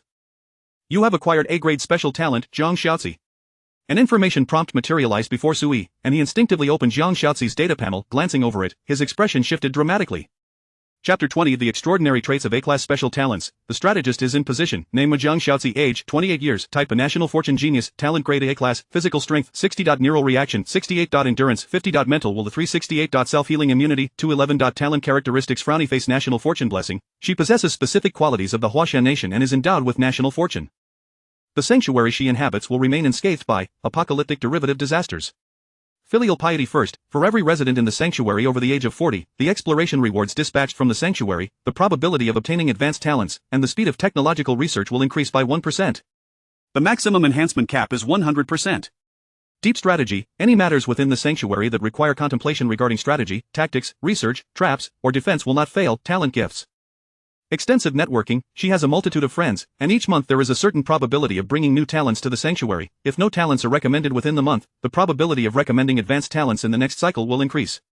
Exceptional intelligence. She can effectively impart her knowledge and experience to others, significantly enhancing the skills and cognitive abilities of the residents through communication and guidance. The people's choice, her influence fosters unity among the sanctuary's residents, galvanizing them into a collective force. Within the sanctuary, her presence can greatly elevate the morale and work efficiency of the inhabitants, facilitating smoother operations throughout. Value rating 3568 points. Hiss. Sui couldn't help but draw in a sharp breath, repeatedly scrutinizing. The astonishing mental will of 368 and self-healing immunity of 211 did not astonish Sui, they merely indicated that Jiang Shaozi was a talent type not particularly adept in combat. What truly delighted and shocked Sui was Jiang Shaozi's talent characteristics and gifts, 3 characteristics, 3 gifts, perfectly synergizing to render Jiang Shaozi the epitome of an ideal domestic talent. Her suite of talents and characteristics could easily be regarded as a self-propelling entity of collective enhancement. The most crucial aspect is this, extensive networking. Will I ever need to worry about a shortage of talents again, 1 free talent each month, and the chance to acquire advanced talents at no cost? Is this akin to a buy one get 10 promotion? Sui chuckled, nearly unable to contain his smile. The only aspect of Jiang Shaozi's panel that left Sui feeling somewhat regretful was the characteristic, filial piety first. Its effectiveness hinges on the presence of residents aged 40 and above, and in an environment ravaged by apocalyptic disasters, it is exceedingly challenging for either the elderly or very young to survive independently. To put it charitably, they are less suited for survival. To be blunt, they are burdensome. The first wave of apocalyptic disasters has already proven unfriendly to the elderly, and the subsequent cycles of calamity remain uncertain in their severity, rendering the survival odds of older individuals quite slim. Should the sanctuary become populated with too many such individuals, it would concurrently hinder its disaster resilience and developmental potential. Yet its effects are undeniably enticing, 3 types of benefits, potentially amplifying returns by a full 100%. Sui mused, awakening of bloodlines, can summon talents embodying the unique characteristics of our nation that is indeed distinctive, filial piety is paramount. It seems that I should make it a point to care for a few elderly individuals in the future. Sui contemplated, realizing that as long as he managed the elderly population wisely, the effects of this talent characteristic would yield significant benefits for the sanctuary. Just as Sui pondered how to fully leverage Jiang Shaozi's characteristics and gifts, a soft moan emanated from the bed behind him. Water, it was Lin Yu. She opened her eyes, having awakened from a deep coma, her injuries having nearly healed, though she remained quite weak. Water is coming, take your time drinking. Before Sui could react, Jiang Shaozi had already brought water and was patiently and gently assisting Lin Yu in drinking. Who are you? Lin Yu inquired, her tone laced with confusion and caution. Upon spotting Sui standing behind Jiang Shaozi, she hoarsely asked, Commander, is she a new member? Yes. Sui nodded, deliberately emphasizing, she is very important. From now on, in matters concerning the household, you are all to heed her counsel, myself included. Jiang Shaozi's characteristic effects had sufficiently indicated that she was a strategist type, domestic talent endowed with notable wisdom. This woman is astute, following her advice is certainly wise. Even if mistakes occur, it would matter little, as Sui felt that if Jiang Shaozi's wisdom could falter, he would likely be at a loss as well. As a leader, one must possess self-awareness to utilize others effectively. Very important, Lin Yu pondered the phrase, straining her weakened body in an attempt to rise. Comrade, I can manage on my own. She hesitated to allow Jiang Shaozi to care for her, yet Jiang Shaozi gently pressed her back down. You are injured. You must rest properly. Listen to her, take a good rest. Sui smiled, pausing to emphasize, you are also very important, do not neglect your health. I am also very important. Lin Yu was momentarily taken aback, lifting her gaze toward the man in the shadows, who smiled warmly. Our household has grown somewhat since a few days ago. There is a semblance of vitality now. Sui sat by the bed and addressed Jiang Shaozi, including you and me. There are now 4 individuals in the sanctuary: myself, you, Leah, and Lin Yu. Lin Yu is my first subordinate, a soldier of great loyalty. Leah is an engineer, possessing insights into modification and technological research. Additionally, I have just reviewed more information related to talents and have granted you certain operational permissions within the sanctuary. Sui, the future of the sanctuary will greatly depend on you. I am not a particularly clever individual, and I hope you can use your wisdom to safeguard everyone. Jiang Shaozi nodded gently, responding softly, I will, sir. Meanwhile, Lin Yu glanced back and forth between the two. Once their conversation concluded, she interjected, Commander, have all the enemies been eliminated? Sui nodded, yes. Commander, I seem to recall you had some soldiers as well. Where are they? They have already departed. Sui replied with a wry smile, our sanctuary currently consists of just 4 individuals, but perhaps that number will increase in the future. By the way, Shaozi, I brought back the supplies from upstairs today, but I haven't had the chance to sort or organize them, so I entrust that task to you. Understood, sir. Jiang Shaozi nodded and rose to approach the pile of supplies. Her movements were light and graceful, exuding a captivating charm as she navigated the space, pleasing to the eye. Lin Yu noticed that the room, which had not appeared particularly crowded before, was now filled with various supplies. From toilet paper and toothbrushes to food and drink, everything was amply stocked, filling the entire room and even spilling out into the hallway. Hiss. Lin Yu's eyes widened in astonishment. Commander, did you rob someone? Indeed, we pillaged our enemies. Sui chuckled heartily, his spirits elevated. With the external threat neutralized and an increase in talents within the sanctuary, everything was progressing favorably even amidst the scorching apocalyptic world outside. His sanctuary had begun to take shape, exhibiting a degree of disaster resilience and assurance. "Commander, you are truly impressive." Lin Yu praised sincerely, to which Sui shook his head. "I am not impressive. If it weren't for your valiant effort to hold back the enemies, we would have been in grave danger. This time, you are the one who deserves the credit." "Commander, it is my duty." Lin Yu shyly lowered her gaze. "Even the cheerful girl experiencing moments of bashfulness, protecting you is my responsibility." Sui nodded with a smile, inquiring, "Oh, by the way, the healing items I provided you seem to have some probability effects. They might enhance you. How do you feel now?" "Feelings?" Lin Yu shook her head. "I am unsure. I still feel somewhat weak and cannot accurately assess." Sui nodded, casually opening Lin Yu's panel for a glance. Chapter 21 Unleashing the Technological Tree. Embarking on a new life, Lin Yu's fundamental attributes have all surpassed the 100-point mark, and she has additionally acquired a new talent characteristic, frowny face seeking mystery. This grants her a minuscule chance of obtaining extra resources when dispatched on exploration missions. Moreover, Lin Yu's talent level has ascended from D to C, and her combat rating has seen a slight increase. However, her physical condition has been marked as weak, indicating a recovery period of 10 hours. It appears that the effects of this 1,000-point genetic potion are quite remarkable, Sui mused, somewhat astonished. It has exceeded my expectations and can be deemed a tremendous value. Sui speculated that this could be attributed to Lin Yu's initially low talent level, combined with a stroke of luck in encountering the improved probability of the genetic potion.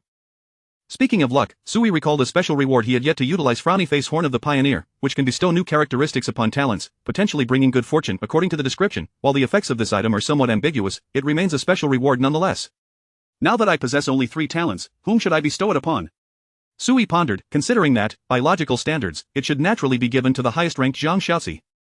Yet, Zhang Xiaozi's characteristics and talents are all fixed enhancement effects, and as an internal affairs talent, her responsibilities in the shelter bear little relevance to luck. Even though her characteristics mention strategies and tactics, Sui had yet to engage with such concepts and was uncertain whether they required the support of luck. Conversely, Lin Yu, who has consistently served as a combat mainstay in resource exploration, could greatly benefit from luck. With favorable fortune, the resources Lin Yu brings back would surely increase. As for Leah, Sui dismissed the notion entirely. As a scientific research engineer, what use would she have for good luck at this juncture? Scientific research necessitates grounded effort. I shall allocate it to Lin Yu. It is evident that she stands to gain the most from this characteristic. Without further ado, while Lin Yu rested with her eyes closed, Sui accessed the shelter panel and applied the special reward to her. As a golden light flickered around Lin Yu, a notification indicated that she had now acquired the Horn of the Pioneer characteristic. Commander, I feel as though I have gained some new insights. Lin Yu suddenly opened her eyes, her expression one of confusion. Sui smiled reassuringly. Do not overthink it, just relax and rest, you are our sole guardian at present. Lin Yu nodded obediently, settling back down to rest. Sui did not perceive the allocation of the special reward to Lin Yu as a wasteful act. He had no intention of hoarding it for a more suitable talent in the future. After all, although the shelter mechanism resembled a game, it was fundamentally rooted in reality. While prudent accumulation is beneficial, mindlessly stockpiling everything would only jeopardize one's safety. Some things are meant to be utilized. The sooner they are employed, the sooner one can reap the rewards. The night was expansive and silent, with only the rhythmic sounds of Leah crafting safety equipment below and Zhang Xiaozi quietly inventorying resources. Sui accessed the shelter panel, finally having the opportunity to thoroughly assess the day's harvest. Thanks to the assistance of today's talent rewards, he had eradicated the marauders, seizing control of the entire building. The resources collected by Li Gu and others over the past few days had inadvertently benefited Sui. In his mind, Sui estimated that if merely 4 individuals were to utilize these resources, they could sustain themselves quite comfortably for several months. After all, while other survivors in the city were still fretting over food and water, Sui had already resumed using quality-of-life items such as toilet paper and toothbrushes. Additionally, he could indulge in a smoke, and there were even some colorful magazines and comics among the supplies. It seemed Li Gu and his companions were indiscriminate in their resource collection, bringing in all manner of goods. While an abundance of supplies is undoubtedly advantageous, it also presents certain drawbacks. There are so many resources that the freezer's storage capacity is limited, which will likely lead to some food spoiling prematurely in the heat. Sui frowned. I must act quickly to trade away some perishable items in exchange for something new. By the way, how many survival points do I have left? Sui glanced over and discovered he still possessed 1806 survival points. I should start developing the vacant areas of the shelter, and with the surplus points, see if I can acquire some better items. As he opened the construction module of the shelter, he felt that soul-stirring sensation once more. Sui's perspective was elevated to a bird's-eye view, and this time he experienced less shock and awe, immediately beginning to scrutinize the overall structure of the shelter. The building was an old residential complex, comprising 8 floors, with 4 households on each floor. Currently, Sui's shelter encompassed the area of the entire 6th floor, including the stairways. Given the tendency for the shelter to expand outward as it upgrades, Sui easily deduced that it would inevitably occupy the entire building one day. Therefore, I should adopt a long-term vision in my construction efforts, planning to develop a blueprint that encompasses the entirety of the building. At present, I am unable to construct anything on the other floors, which means I cannot establish defensive mechanisms on the first floor. Thus, defense mechanisms should not be the primary objective, and besides, they are rather costly. Sui glanced at the available construction options within the shelter, noting a plethora of basic defensive facilities such as iron doors, electric gates, and barbed wire, not to mention wall-mounted guns, laser traps, and movable flooring. The variety was staggering, with numerous categories that were impossible to assess at a glance, yet, without exception, the prices of these items were exceedingly steep. Even the simplest iron door required 100 survival points. While the advantage of constructing within the shelter lies in the immediate installation, eliminating the need to gather building materials and manually construct, Sui was not inclined to purchase anything from this selection. He realized that the only suitable defensive mechanism he could currently acquire was the iron door. However, Leah could fabricate iron doors herself. Although they may not be as robust as those from the shelter's building module, they would suffice for the time being. As for other defensive modules, they were either beyond his shelter's current level or required specific prerequisites. Sui discovered that not only defensive modules and items, but also most of the constructs available for a level 1 shelter, including electrical circuits, underfloor heating, central air conditioning, and chemical research labs, necessitated a prerequisite room known as the research room. Research room consumes 1,000 survival points to construct a level 1 research room, unlocking the technological tree system for the current shelter type, allowing for the research of additional shelter prerequisite technological modules. I understand now. A technological tree is essential for advancing technology and directly purchasing more shelter construction items. Sui nodded. It makes perfect sense. I increasingly feel as though I am playing a game. This entire setup was remarkably authentic, perfectly aligning with humanity's unique apocalyptic survival game on Earth, wasn't he it? With no other options, Sui begrudgingly spent the 1,000 points to acquire the e-research room. Please select the placement location for this room. The area available for placement is highlighted in purple. As the prompt illuminated before him, Sui noted that the research room occupied a vast expanse. This single room astonishingly encompassed the entirety of the adjacent 2-bedroom, 1 living room layout. The recently upgraded level 1 shelter was not small, yet this one room took up a third of it. It certainly lives up to its status as the most crucial prerequisite structure. It indeed requires a significant amount of space. Sui sighed, contemplating briefly before deciding to position it farther inward, away from the stairway. Such an important structure must be well protected. Should the building encounter adversaries in the future, it was imperative that the research room would not be easily discovered or targeted. Congratulations, you have successfully placed the research room. Your shelter has now unlocked the technological tree system, upgrading apocalyptic technology. Transforming life for the better. A better life, let me see just how splendid it can be. Sui rubbed his hands together, filled with anticipation as he opened the newly unlocked technological tree module on the shelter panel. Chapter 22 Upgrading the Tech Tree in the Comfort of Air Conditioning. As Sui opened the tech tree list, a dense array of technological projects unfolded before him. At the very top of the list was inscribed, Experiment House Series, beneath which lay a variety of technological projects, such as Basic Power System, Autonomous Water Resource System, Enhanced Basic Defense Measures, Preliminary Projects for Living Facility Improvements, Research and Exploration Capability Enhancement, Agricultural Automation System, Medical Aid Station, Air Purification System, Intelligent Monitoring Network, Waste Management Center, Central Air Conditioning Module. The sheer multitude of technological projects nearly overwhelmed Sui's senses. Even without delving into the detailed effects of these tech modules, the mere sight of their titles allowed him to envision the monumental transformations that would occur in the shelter should all these projects be activated. Let me check the costs. Sui scrutinized the list, murmuring to himself, Power System. 1,000 survival points, Autonomous Water Resource System 1,000 points, Waste Management Center 300 points, Central Air Conditioning Module 800 points? Goodness, they are all prohibitively expensive. Sui gasped, glancing at the meager 800 survival points he had left, his face contorted in a wry smile. It appears that constructing this shelter is indeed a daunting and protracted endeavor. This is merely the first level of the experiment house, and I can only imagine the cost of the subsequent technological projects. Sui contemplated how to maximize the returns on his remaining 800 points. The central air conditioning is crucial, but for now, I can manage the heat with ice water. The medical aid station, quite beneficial, but not absolutely essential. Perhaps I should prioritize illuminating the Research and Exploration Capability Enhancement module first. It costs 500 points and is the tech project. Consumes 500 points at dispatch engineers, scientists, and other research talents to conduct studies, which will take 10 hours. Upon successful research, it will enhance the shelter's exploration yield by 10% and accelerate the research speed of tech tree projects by 10%. Although these two 10% may appear modest, their cumulative effect could yield a substantial bonus over time. I'll go with this one. With 300 points left, should I save them or take another look? Sui pondered, his gaze inadvertently landing on the Waste Management Center tech project. Waste Management Center, consumes 300 points at dispatch engineers, scientists, and other research talents to conduct studies, which will take 12 hours. It aims to construct fully automated household waste disposal equipment in the shelter, capable of harmlessly processing various types of waste. Exactly 300 points. Sui hesitated only briefly before ultimately deciding to purchase this project. He simply could not endure the unbearable stench that permeated his home any longer. In the absence of city water sources, even flushing the toilet had become an impossibility. Each day, he accumulated a mountain of waste, only to use the nearly putrid foul water for disposal. This practice pained him, especially considering the scarcity of water resources. Modern humanity, having achieved civilization, finds it exceedingly difficult to endure unsanitary living conditions. Waste breeds bacteria and poses a significant threat to human survival. Selected tech project. Please dispatch suitable talents to the research room for study. Leah.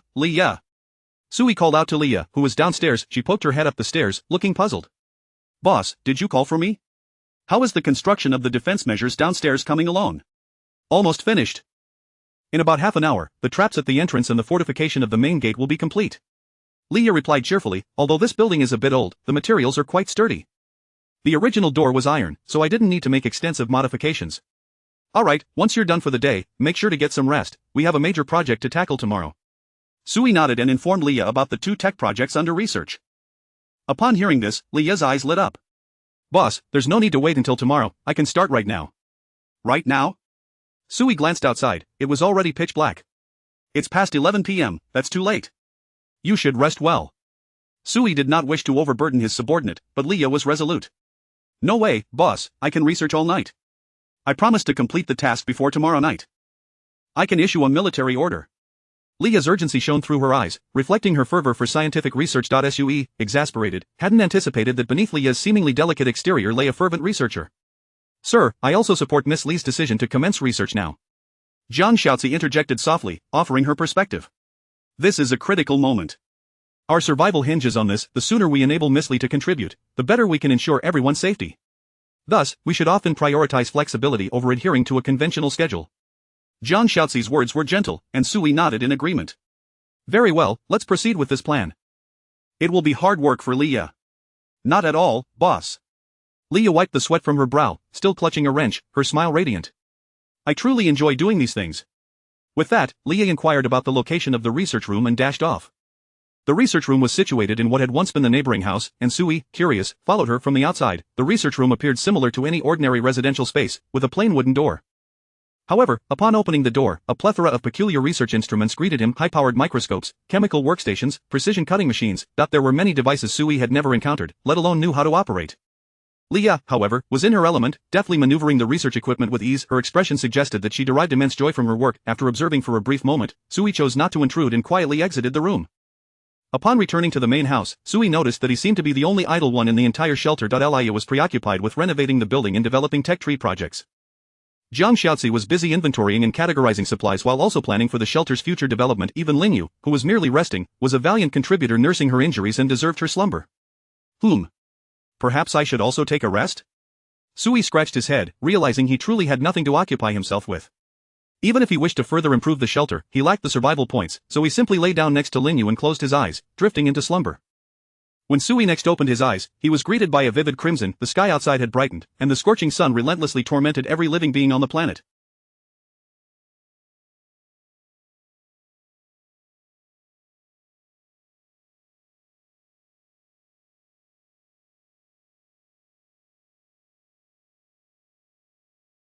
Perhaps due to the resolution of the threat posed by the marauders, Sui had enjoyed an exceptionally restful sleep. As he rolled out of bed, he discovered Linyu had vanished. Just then, Jiang Xiaozi approached from outside, carrying 2 steaming plates of fragrant dishes. Sir, you are awake. Jiang Xiaozi smiled as she beckoned Sui to the table. Lunch is ready, please come and eat. What time is it? In response to your inquiry, it is now 12:10 p.m. I slept for so long. Oh, by the way, where did you get the food? Sui asked, surprised as he sat at the dining table. I recall that our gas supply had been cut off. Downstairs, our neighbor has a gas canister and stove. I thought some of the food in our supplies wouldn't last long, so I took the liberty of preparing this meal. Jiang Xiaozi explained gently, you mentioned yesterday that I should handle these minor affairs without consulting you. Indeed, you have done splendidly. Sui nodded, surveying his surroundings with a sense of awe. Before he had gone to sleep, the house had been in disarray, filled with the oppressive heat and foul odors that lingered in the air. In the days following the apocalypse, Sui had been too preoccupied to clean, and neither Linyu nor Leah were particularly adept at household chores. Yet now, upon awakening, the entire house was immaculate, bright, and free of the noxious stench, replaced by a subtle, sweet fragrance. Most astonishingly, Sui noticed that the temperature in the room felt refreshingly cool, around 30 degrees. Considering the global temperatures were soaring to 70 degrees, a temperature of 30 degrees could almost be likened to winter. How is it so cool in here? Sui murmured, scanning the room until he spotted the refrigerator, which Zhang Xiaozi had repositioned at the entrance.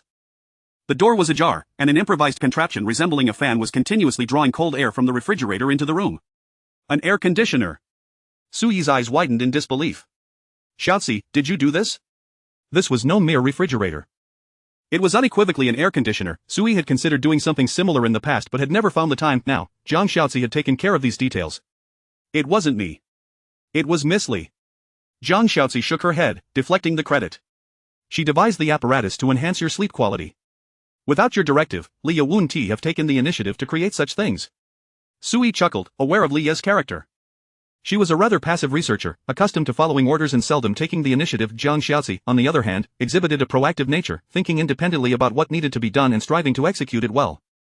The transformed room before him was the finest testament to her efforts. In just one night, seated at the dining table and gazing at the bright, tidy house, Sui felt as though he had returned to the days before the apocalypse. However, this fleeting reverie was soon interrupted by a new notification. Congratulations, your stay in the shelter has reached 24 hours, triggering a talent reward. Chapter 23, The Mastermind's Crafting Plan. You have received the talent reward C-Class Technological Weapon, Infinite Barrage Rifle, High Precision Sniper. As the notification appeared, a rifle materialized directly upon the dining table. Zhang Xiaozi's chopsticks momentarily paused, her enchanting eyes cast downward, feigning ignorance as she continued to dine with Grace. Sui, without offering an explanation, seized the rifle and began to examine it. The weapon's body, crafted from a lightweight, high-strength alloy, gleamed with a chilling metallic luster, its lines both simple and elegant, equipped with an intelligent targeting system and a suppressor. At the magazine's junction, there existed an energy conversion system, exuding an aura of advanced futuristic technology. As Sui scrutinized the rifle, its specifications unfolded before his eyes. Weapon name: Infinite Barrage Rifle. Weapon grade: C-Class. Weapon characteristics: frowny face, unlimited ammunition. It can fire an endless supply of gunpowder-based projectiles. However, one must heed the necessity for barrel cooling.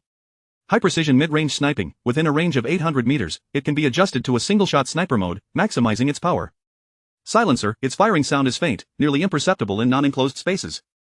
Basic attributes: weight, approximately 4.6 kilograms, length 10-20 millimeters, barrel, 450 millimeters, extendable stock, caliber of 5.56 millimeters, compatible with various caliber conversion kits, range: effective range of 800 meters, with a maximum range reaching up to 1,500 meters. Rate of fire: single shot, 3-round burst, fully automatic. Adjustable. In fully automatic mode, the rate of fire can reach up to 800 rounds per minute. Ammunition type: built-in infinite ammunition, no reloading required. Other types of bullets cannot be used. A rifle with infinite bullets, and it comes with sniper capabilities? Sui's expression was somewhat nuanced. He felt as though he had stepped into a world of endless possibilities. Even this contraption exists. This mysterious entity has indeed crafted a localized apocalyptic game for Earth. A Class C weapon, the reward grade has indeed elevated by 1 level, which might be related to my talent upgrade. But from the perspective of the talent mechanism, is it weapons that I currently lack the most? Sui rested his chin on his hand, analyzing the situation. If one were to take a serious account, the shelter currently lacked nothing in terms of food, water, or personnel, yet there was indeed a deficiency in weaponry, including the firearms confiscated from the thugs led by Brotherly. The entire shelter possessed only 5 handguns, and the ammunition had been reduced to less than 100 rounds following yesterday's skirmish. While it was feasible to arm each individual with a handgun, the remaining ammunition reserves were utterly inadequate for facing more intense confrontations. Thus, the talent reward has conveniently bestowed upon me a rifle that requires no ammunition? This truly is a timely boon. However, since I seldom venture outside, the opportunities to utilize this rifle will be few. Sui lifted his gaze and inquired of Zhang Xiaozi, "Where is Linyu?" He intended to give this rifle to Linyu, as she was currently the primary explorer of the shelter, and possessing this weapon would greatly enhance her safety while out in the field. "She has gone to inspect the corpses," Zhang Xiaozi replied softly. She mentioned she wanted to personally verify whether the enemies from yesterday were truly dead. She should be returning shortly. Are you referring to the corpse of that Brotherly? Sui mused. Speaking of which, I forgot to ask her yesterday how she managed to delay for so long and capture Brotherly. This particular detail piqued Sui's curiosity. The time during yesterday's morning was the most perilous moment for the entire shelter. Thanks to Linyu single-handedly redirecting the attention of all the thugs, both Sui and Lia had managed to evade danger. I inquired about it. Zhang Xiaozi set down her bowl and patiently elucidated for Sui. According to Miss Lin, she adeptly utilized the exterior walls of the buildings in various residences as cover during the battle yesterday. This was fortunate as the enemies had previously broken in and opened most of the doors. Miss Lin took advantage of the exterior walls as a passageway, capturing isolated enemies within different rooms, ensuring our side maintained a one-on-one combat advantage, thereby continuously weakening the enemy's fighting force. Though Brotherly employed grenades, Miss Lin managed to avoid significant harm. As for capturing Brotherly, it's rather coincidental. It is said that among the new warriors you brought, there was a sniper whose presence intimidated Brotherly, diverting most of his attention. This allowed Miss Lin to seize the opportunity to ambush Brotherly and successfully apprehend him. Having sensed that Brotherly seemed to possess the ability to resurrect, Miss Lin specifically bound him in an attempt to prevent his continuous revival. As for what transpired afterward, you are already aware. Zhang Xiaozi recounted everything in detail, and Sui asked, "Did Lin Yu inform you of this?" "Indeed, I felt it necessary to understand everyone within the shelter, so I engaged in preliminary discussions with them." Zhang Xiaozi nodded, expressing admiration. Miss Lin's combat abilities are exceptionally remarkable, and her fighting spirit is commendable. She is indeed an invaluable warrior. I concur, Sui nodded in agreement, having personally experienced the intensity of yesterday's firefight and deeply appreciating Lin Yu's significance. However, considering the need to avert a recurrence of yesterday's events, Zhang Xiaozi turned to Sui and suggested, "I propose that you adjust the developmental direction of the shelter, placing emphasis on fortifying its internal defense mechanisms." "I was thinking along the same lines," Sui nodded, smiling. "It seems we are on the same wavelength. I intend to assign this responsibility to Leah." "No, that is insufficient," Zhang Xiaozi shook her head. "In addition to the physical defense measures of the shelter, we need to construct more defensive strategies." "Such as?" Sui inquired humbly. "Do you have any good ideas? Please, share them. Residents, we need more hands to assist us." Zhang Xiaozi spoke softly. "I understand that you are skeptical of outsiders, as human nature is complex and unpredictable. I completely comprehend this sentiment. However, setting aside that concern, population is a crucial factor for the strengthening of the shelter. If we had a sufficient population, battles like yesterday's would not have been so perilous." The strength of Brother Li's group stemmed primarily from their numbers. To elaborate, based on the information I gathered afterward, Brother Li does not possess outstanding management skills, he merely employs the most brutal methods to control his subordinates. These subordinates are not loyal to him. They harbor resentment and fear, yet despite this, Brother Li maintains a strong grip on them. Zhang Xiaozi paused, her expression serious as she promised, "If you trust me, I can take charge of this matter, ensuring the highest possible loyalty from the new residents towards you. By uniting the strength of the populace, we shall forge a shield and sword for you." Zhang Xiaozi spoke with utmost seriousness, clearly indicating her vision for the shelter's development. "What you say holds substantial merit," Sui pondered, furrowing his brow as he seriously contemplated Zhang Xiaozi's words. Sui's nature was cautious, yet he was not foolish. He could discern the unspoken implications in Zhang Xiaozi's words. Given the current apocalyptic state of the world, the policy of remaining indoors was indeed prudent. However, should a scenario arise that necessitated unity and coexistence among the population during the apocalypse, the shelter, being weak and isolated, would undoubtedly suffer. Furthermore, based on the absorption would lead to an increase in both population and resources, and population itself is one of the prerequisites for survival. Even if Sui disregarded the factors of apocalyptic cycles, he had to consider the threats posed by other shelters once they grew stronger. "I have also hesitated. Compared to external populations, I prefer to gather more talented individuals as residents." Sui took a deep breath. "Individuals like you, Lin Yu, and Leah are the true cornerstones of the shelter. Sir, we lack stable means to recruit talent." Zhang Xiaozi looked at Sui, her tone still gentle. "Therefore, you must learn the art of persuasion, and I will assist you." Sui met Zhang Xiaozi's beautiful gaze with a sudden sense of emotion. So this is what it feels like to encounter a strategist. One cannot help but be swayed. Zhang Xiaozi's analysis was astutely accurate, rendering Sui speechless. He nodded in agreement. "Very well, I entrust this matter to you. However, since you can see through my character, you should understand that yes, sir, I know what to do." Zhang Xiaozi smiled. "I will devise a comprehensive recruitment system for the shelter, along with a management plan. I will do my utmost to craft a secure identity tailored for you." Zhang Xiaozi spoke enigmatically, prompting Sui to inquire, "What identity is the safest?" Zhang Xiaozi replied softly, "The mastermind behind the scenes." "Ah, Chief, are you discussing something confidential?" The door was cautiously pushed open by Lin Yu, who peered inside, hesitant to enter. The expressions of the two within were serious, particularly the chief, whose demeanor bore both surprise and anticipation. "It's nothing, come in," Sui beckoned, asking, "Lin Yu, how did the inspection of the corpses go?" "No resurrection. He is truly dead," Lin Yu replied with a bright smile. "The corpse has started to smell, so I disposed of it out the window."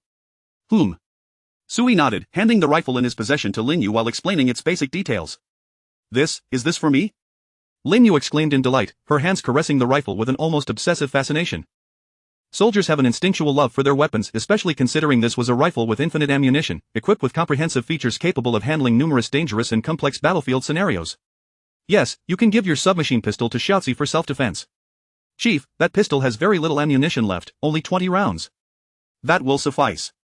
Sui chuckled. "If we ever find ourselves in a position where we need Xiaozi to confront the enemy, it would imply that our demise is imminent." "You are right, Chief. I will not permit anyone to harm us." Lin Yu's face radiated determination as she gripped the rifle tightly, her heart swelling with newfound confidence in her strength. Lin Yu had indeed grown stronger. Her combat power score had risen to 256 points post-recovery, and with the rifle equipped, it soared to 456 points. This rifle had directly enhanced her combat power by 200 points. According to Suyi's calculations, Lin Yu's current combat prowess was at least at the pinnacle level of ordinary humans, though stronger than Lin Yu could only be likened to superhumans from movies. Well then, let us set off. Suyi activated the dispatch missions and discovered that all 3 daily refresh missions had advanced from D class to C class. Higher-level dispatch missions would presumably yield richer resource collections. Suyi selected a dispatch mission to gather medical supplies and assigned it to Lin Yu. Currently, the most scarce resource within the shelter was indeed medical supplies. Lin Yu, upon receiving the mission, stood tall and saluted. "Rest assured, Chief, I guarantee the completion of the task." With that, Lin Yu grasped her rifle and gathered the essential supplies before departing the shelter. This mission was scheduled for a duration of 12 hours, meaning she would not return until the evening. There are still too few combat-oriented talents, and currently, we only have Lin Yu, Suyi lamented. Once she leaves, the safety level of the shelter will drop significantly. "Sir, everything will improve," Zhang Xiaozi reassured him. "Everything will come in due time." By the way, please continue." Suyi glanced at Lin Yu's departing figure and turned his curious gaze back to Zhang Xiaozi. "Please elaborate on your mastermind behind-the-scenes plan." Chapter 24. The Urban Slayer, a new crisis. After Lin Yu's departure, Suyi engaged in extensive discussions with Zhang Xiaozi. Through her insightful analysis and explanations, she tailored a plan for Suyi, dubbed the Mastermind Plan, which primarily involved recruiting more human survivors to serve the sanctuary. The objective was to establish a management system centered around the sanctuary's talent units, which would regulate the survivors, suppress detrimental elements among them, and guide them to contribute more diligently to the sanctuary. Meanwhile, Suyi would remain in the shadows, minimizing the survivors' opportunities to interact with him, ensuring that only the most loyal talent units surrounded him. As long as we establish a comprehensive management mechanism for the sanctuary, forming a pyramid structure where the master is revered, talent is supportive, and survivors are the populace, we can guarantee the master's safety in life while simultaneously facilitating the rapid development and expansion of the sanctuary, Zhang Xiaozi softly articulated. The so-called mastermind does not need to personally oversee every matter. He merely needs to issue commands and delegate tasks to others. When no one can approach you, your safety is assured, thus, there is no need to worry about treachery. Zhang Xiaozi's words caused Suyi to ponder. The system sounds somewhat familiar, isn't it reminiscent of ancient emperors? You may interpret it that way, Zhang Xiaozi replied with a smile that made Suyi's heart race. This woman was indeed draping him in a metaphorical imperial robe, yet, upon deeper reflection, Zhang Xiaozi's insights were undeniably accurate. If he wished to satisfy his instinct for vigilance while also considering the sanctuary's growth, this was indeed the only viable path. Let us try this approach for now. The future remains unpredictable. Suyi did not directly agree but promised Zhang Xiaozi to proceed with this plan. "I will ensure everything is in order," she nodded and gently reminded. "Sir, your meal is cooled. Shall I heat it for you?" "No need, let us eat it as is." Suyi waved his hand, feeling somewhat indulgent. After several days of the apocalypse, most food in the city had spoiled, and even drinking water had begun to smell foul. Most humans were running low on food and water, unlike himself, who could still enjoy the delicacies reminiscent of pre-apocalyptic times. Although it was merely a home-cooked meal, Suyi's treatment far surpassed that of the majority of survivors in the city. After enjoying his lunch, Zhang Xiaozi rose to clear the dishes before taking her leave to continue organizing and planning the entire building. Since Suyi intended to establish his foundation here, she naturally felt obligated to manage the remaining details. In the afternoon, Zhang Xiaozi busied herself with the building's organization. Lin Yu ventured out to explore, and Liya remained engrossed in the research room, furthering the technological tree project. Thus, Suyi found himself alone in the residence, devoid of any tasks. It does feel somewhat emperor-like, Suyi mused as he reclined on the bed for a midday nap, enjoying the coolness emanating from the freezer, reflecting, "I merely issue orders, and the talents execute them." This sensation is indeed pleasant. In a state of blissful lethargy after a hearty meal, Suyi dozed off for a while. Upon awakening, he discovered it was already 3 in the afternoon. The monotonous hours of a reclusive life were challenging to endure, especially in the absence of a computer or mobile device for entertainment. Thus, Suyi sought something new to occupy his time. Perhaps I should check the trading platform and see if I can purchase some ammunition. As he opened the sanctuary's information interface, he noticed several new rankings in the leaderboard module today. In addition to the sanctuary level leaderboard, talent leaderboard, and exploration task leaderboard, there were now additional lists such as the resource reserve leaderboard, only accounting for the gains from dispatched missions, the destroy sanctuary, kill count, leaderboard, the sanctuary equipment items leaderboard, only counting sanctuary equipment, and the survival points leaderboard. A plethora of rankings, at least a dozen in total, filled the screen. Upon glancing at the rankings, Suyi was astonished to find himself occupying the first place in 5 categories. Talent leaderboard, level leaderboard, exploration task leaderboard, resource reserve leaderboard, and equipment leaderboard. Am I truly this formidable? Suyi blinked in disbelief. It was his first realization of the sanctuary's remarkable strength.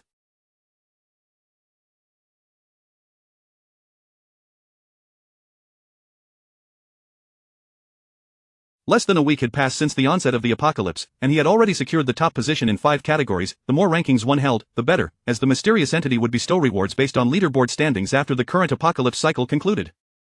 The higher the rank, the more advantageous the rewards, leading to a snowball effect. Let me examine the remaining rankings. Wow, the kill leaderboard's top rank is astonishing. Sui's eyes widened as he saw the top entry in the kill leaderboard indicating 161 sanctuaries destroyed. This leaderboard resembled a PK leaderboard in a game. Anyone who made it onto the list was undoubtedly a combat enthusiast. However, it was crucial to remember that this was the real world. Despite the apocalyptic game mechanics, the lives taken were those of actual human beings. Destroying 161 sanctuaries implied that this individual had killed at least 161 people, if not more. The apocalypse has only just begun, and this many lives have already been extinguished? I refuse to believe you encountered only enemies. Sui muttered, this person is likely a maniac. Whether deriving pleasure from killing or seeking survival points through such means, he poses an extreme danger. Sui felt a surge of vigilance as he committed the name of the top killer to memory. Little White Bear Sanctuary. A name that seemed rather endearing, yet the actions of its bearer were anything but charming. What I see now is merely the city region's leaderboard. I am still unaware of the situation on a national or even global scale. However, if this is a microcosm of the larger picture, and Jinling City has such a killer, the situation elsewhere is unlikely to be much better. It truly is the apocalypse, with natural disasters rampant and man-made calamities abundant. It is indeed a perilous time. Sui shook his head, simultaneously noting his own rank. He was positioned at 53,688 on the kill leaderboard, having destroyed one sanctuary. This indicated that at least over 50,000 individuals had destroyed other sanctuaries. This was merely the beginning. That number would undoubtedly increase in the future. Let me check the points leaderboard. I rank wait. Beyond the 100,000 mark, my specific rank is not listed. Sui's eyes widened in astonishment, rolling them in disbelief. After some expenditures, the thousands of survival points he had accrued dwindled to a mere 6. 6 points were indeed scant, yet Sui found it hard to believe that this would place him in such a dismal ranking beyond the 100,000 threshold. Could it be that there are at least 100,000 survivors in the city who have mastered the method of accumulating points? They must either possess talent or have acquired points through other means. Sui rested his chin in contemplation, glancing at the top entry in the points leaderboard. Little White Bear Sanctuary, : Current points 12, 620. Over 12,000 points of survival. Considering potential expenditures, this individual's total points accumulation could very well exceed the 20,000 mark. What a formidable individual. Based on the number of sanctuaries he has destroyed, he likely possesses at least 16,000 points. The current ranking data does not reflect that many, indicating he has spent some. His capabilities cannot be underestimated. Sui's brow furrowed tightly. The presence of such a killer in the city, without any clear signs, was truly troubling, especially for someone as cautious as Sui. He felt that familiar sense of oppression returning. Just as he had begun to enjoy a day of ease, it dissipated, replaced by an overwhelming sense of crisis looming over him. This individual possesses such a wealth of points, yet their sanctuary level remains at 0. This is the most perilous scenario. Someone with this many points surely has the means to meet the sanctuary's upgrade requirements. There is no way they cannot. They are undoubtedly suppressing the sanctuary's level intentionally. What other hidden cards do they possess? Where could this person be? Surely not too close to me. Chapter 25. An emergency, a brand new feature, my faith. The more Sui contemplated, the more alarmed he felt. He silently closed the leaderboard data with haste, quickly logging into the trading platform to search for orders related to weapons and ammunition. After filtering the search criteria, Sui was astonished to discover that the prices of relevant orders had surged several times today. Just the day before, he had managed to procure 100 rounds of ammunition with only a few bottles of ice water and some medicines, but today the sellers responded, the price is insufficient. The minimum offer demanded by the sellers was 10 bottles of ice water, in addition to either 20 pounds of storable food or 20 boxes of commonly used medicines. Such an abundance of supplies was required merely to exchange for 100 rounds of the most ordinary handgun ammunition. As for other types of ammunition, they were not for sale. Grenades were also off the table. Only handgun ammunition, handguns, and bulletproof vests were available for purchase. Sui consulted several sellers only to find that the prices were consistently exorbitant. It seemed as though, overnight, this group had conspired to inflate the prices. How strange. Why have the prices risen so drastically? Sui furrowed his brow as he opened the city chat channel, searching for keywords such as weapons and ammunition, and indeed he uncovered some clues in the chat logs. It's so frustrating. The price of ammunition is exorbitant today, utterly unaffordable. I had finally managed to save up some resources to buy a gun for self-defense, but now I'm short again. I heard that there have been too many gun battles erupting in the city these past couple of days, mostly over resource disputes. Some individuals have even resorted to slaughtering the weaker shelters. The sellers of firearms have decided to control the supply, not wanting humanity to turn against itself. That's nonsense. I don't believe that excuse. They clearly just want to hoard power. That's not entirely true. There are still good people. My neighbor from next door was rescued by a relief team yesterday, but unfortunately, their supplies were limited, and they couldn't save many. The human heart in the apocalypse is hard to gauge. I increasingly feel that this post-apocalyptic world is no different from the pre-apocalyptic one. Brother, what do you mean by that? Think about it. Before the apocalypse, I toiled for decades to buy a house, yet every year the prices rose, and I was always just shy of making the purchase. After the apocalypse, I scrimped and saved resources to buy a gun for protection, yet I find myself once again just short. Can you honestly say that the pre-apocalyptic and post-apocalyptic situations are not the same? Has my circumstance changed at all? I'm still at the bottom of society. Damn, so, this apocalypse has been in vain. The survivors in the city had already voiced their complaints about this issue the day before, but Sui had been preoccupied with post-battle rest and had not noticed it in real time. Initially, during these days of the apocalypse, the city's survivors had begun to adapt to using online trading platforms to facilitate the exchange of urgently needed resources to enhance their overall chances of survival. There were even altruistic individuals freely distributing supplies or selling them at low prices to help others. However, it wasn't long before the entire trading market's atmosphere shifted, the altruists had vanished, and low-price supplies were nowhere to be found. Whether it was drinking water, food, or even weapons and equipment, prices had skyrocketed several times. The more essential the survival items, the more exorbitant their prices became. Items like toilet paper, toothbrushes, and cigarettes, which were not essential for survival, were surprisingly cheap, yet no one was interested in them. Everyone was now at a critical juncture of life and death, struggling to make ends meet. Who cared about the quality of life? Sui found himself troubled by this predicament. He had originally intended to trade with ice water, but it appeared that in the eyes of the city's survivors, ice water had also ceased to be a necessity. After all, ice water was in short supply. Currently, only Sui could produce it steadily, yet he could only manage 10 bottles a day. Even if he sold all 10 bottles, in the entire city's market of demands, it would be akin to a drop of water under the blazing sun, utterly ineffective. People had already begun to regard ice water as a rare and luxurious item, and its demand had plummeted sharply. Could it be that I should offer nearly expired food in exchange for ammunition? Sui pondered, trying to communicate with sellers, only to find them rather picky. Many perishable foods were priced quite low, merely half that of storable foods. What a difference just a few days can make. How has everyone become so shrewd? Everyone's trying to take advantage, huh? Fine, I won't buy. Sui gave up. He didn't wish to be taken advantage of, and since he already possessed a rifle with infinite ammunition, his need for weapons and equipment was not particularly urgent, hence he felt no need to be a fool in this transaction. But I must purchase something, right? Sui glanced at the list on the table, which Jiang Xiaozi had compiled the previous evening, detailing the soon-to-expire and perishable food items. If these items were not addressed promptly, allowing them to spoil would be a tremendous waste. Absolutely impossible. The shelter housed only 4 individuals, yet the quantity of stored supplies was sufficient for dozens to survive for a week. Even if Sui allowed everyone to eat freely, they could not consume all that food. After all, the other 3 individuals besides Sui were women, and how much can women eat? The most voracious was probably Lin Yu. Perhaps I should buy some cigarettes. They are inexpensive, and I haven't smoked in days. Sui contemplated, though he felt a twinge of guilt at the thought. While others were still fretting over hunger, he was already considering whether to stockpile a few packs of cigarettes to satisfy his psychological cravings. Just as Sui was mulling over what to buy, a commotion erupted from downstairs. It sounded as if a large crowd had gathered below. What is going on? Sui was startled and rushed to the window. Parting the curtains to peer down, he saw a group of women standing below, those whom he had driven away the day before, who were also original residents of the building. Returned? Sui frowned, noticing that Lin Yu was among them.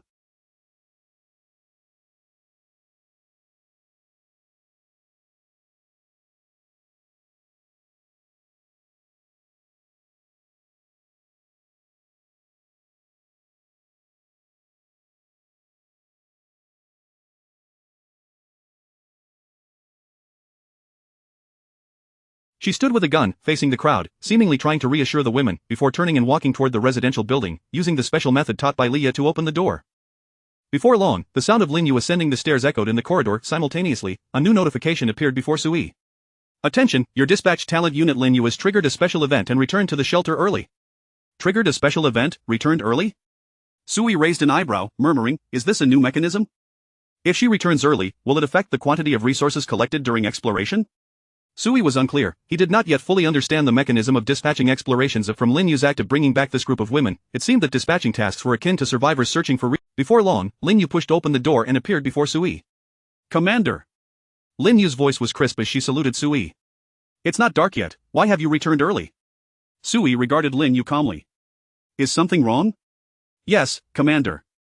Lin Yu took a deep breath to suppress her inner anxiety, cautiously reporting, while executing my mission, I discovered a group of thugs not far from the shelter inflicting brutal acts upon a number of innocent women. As a soldier, it is my duty to protect the people, thus you repelled the thugs and brought those women back. Sui drew back the curtain to glance down again, speaking in a neutral tone, you do realize that they are the ones I expelled.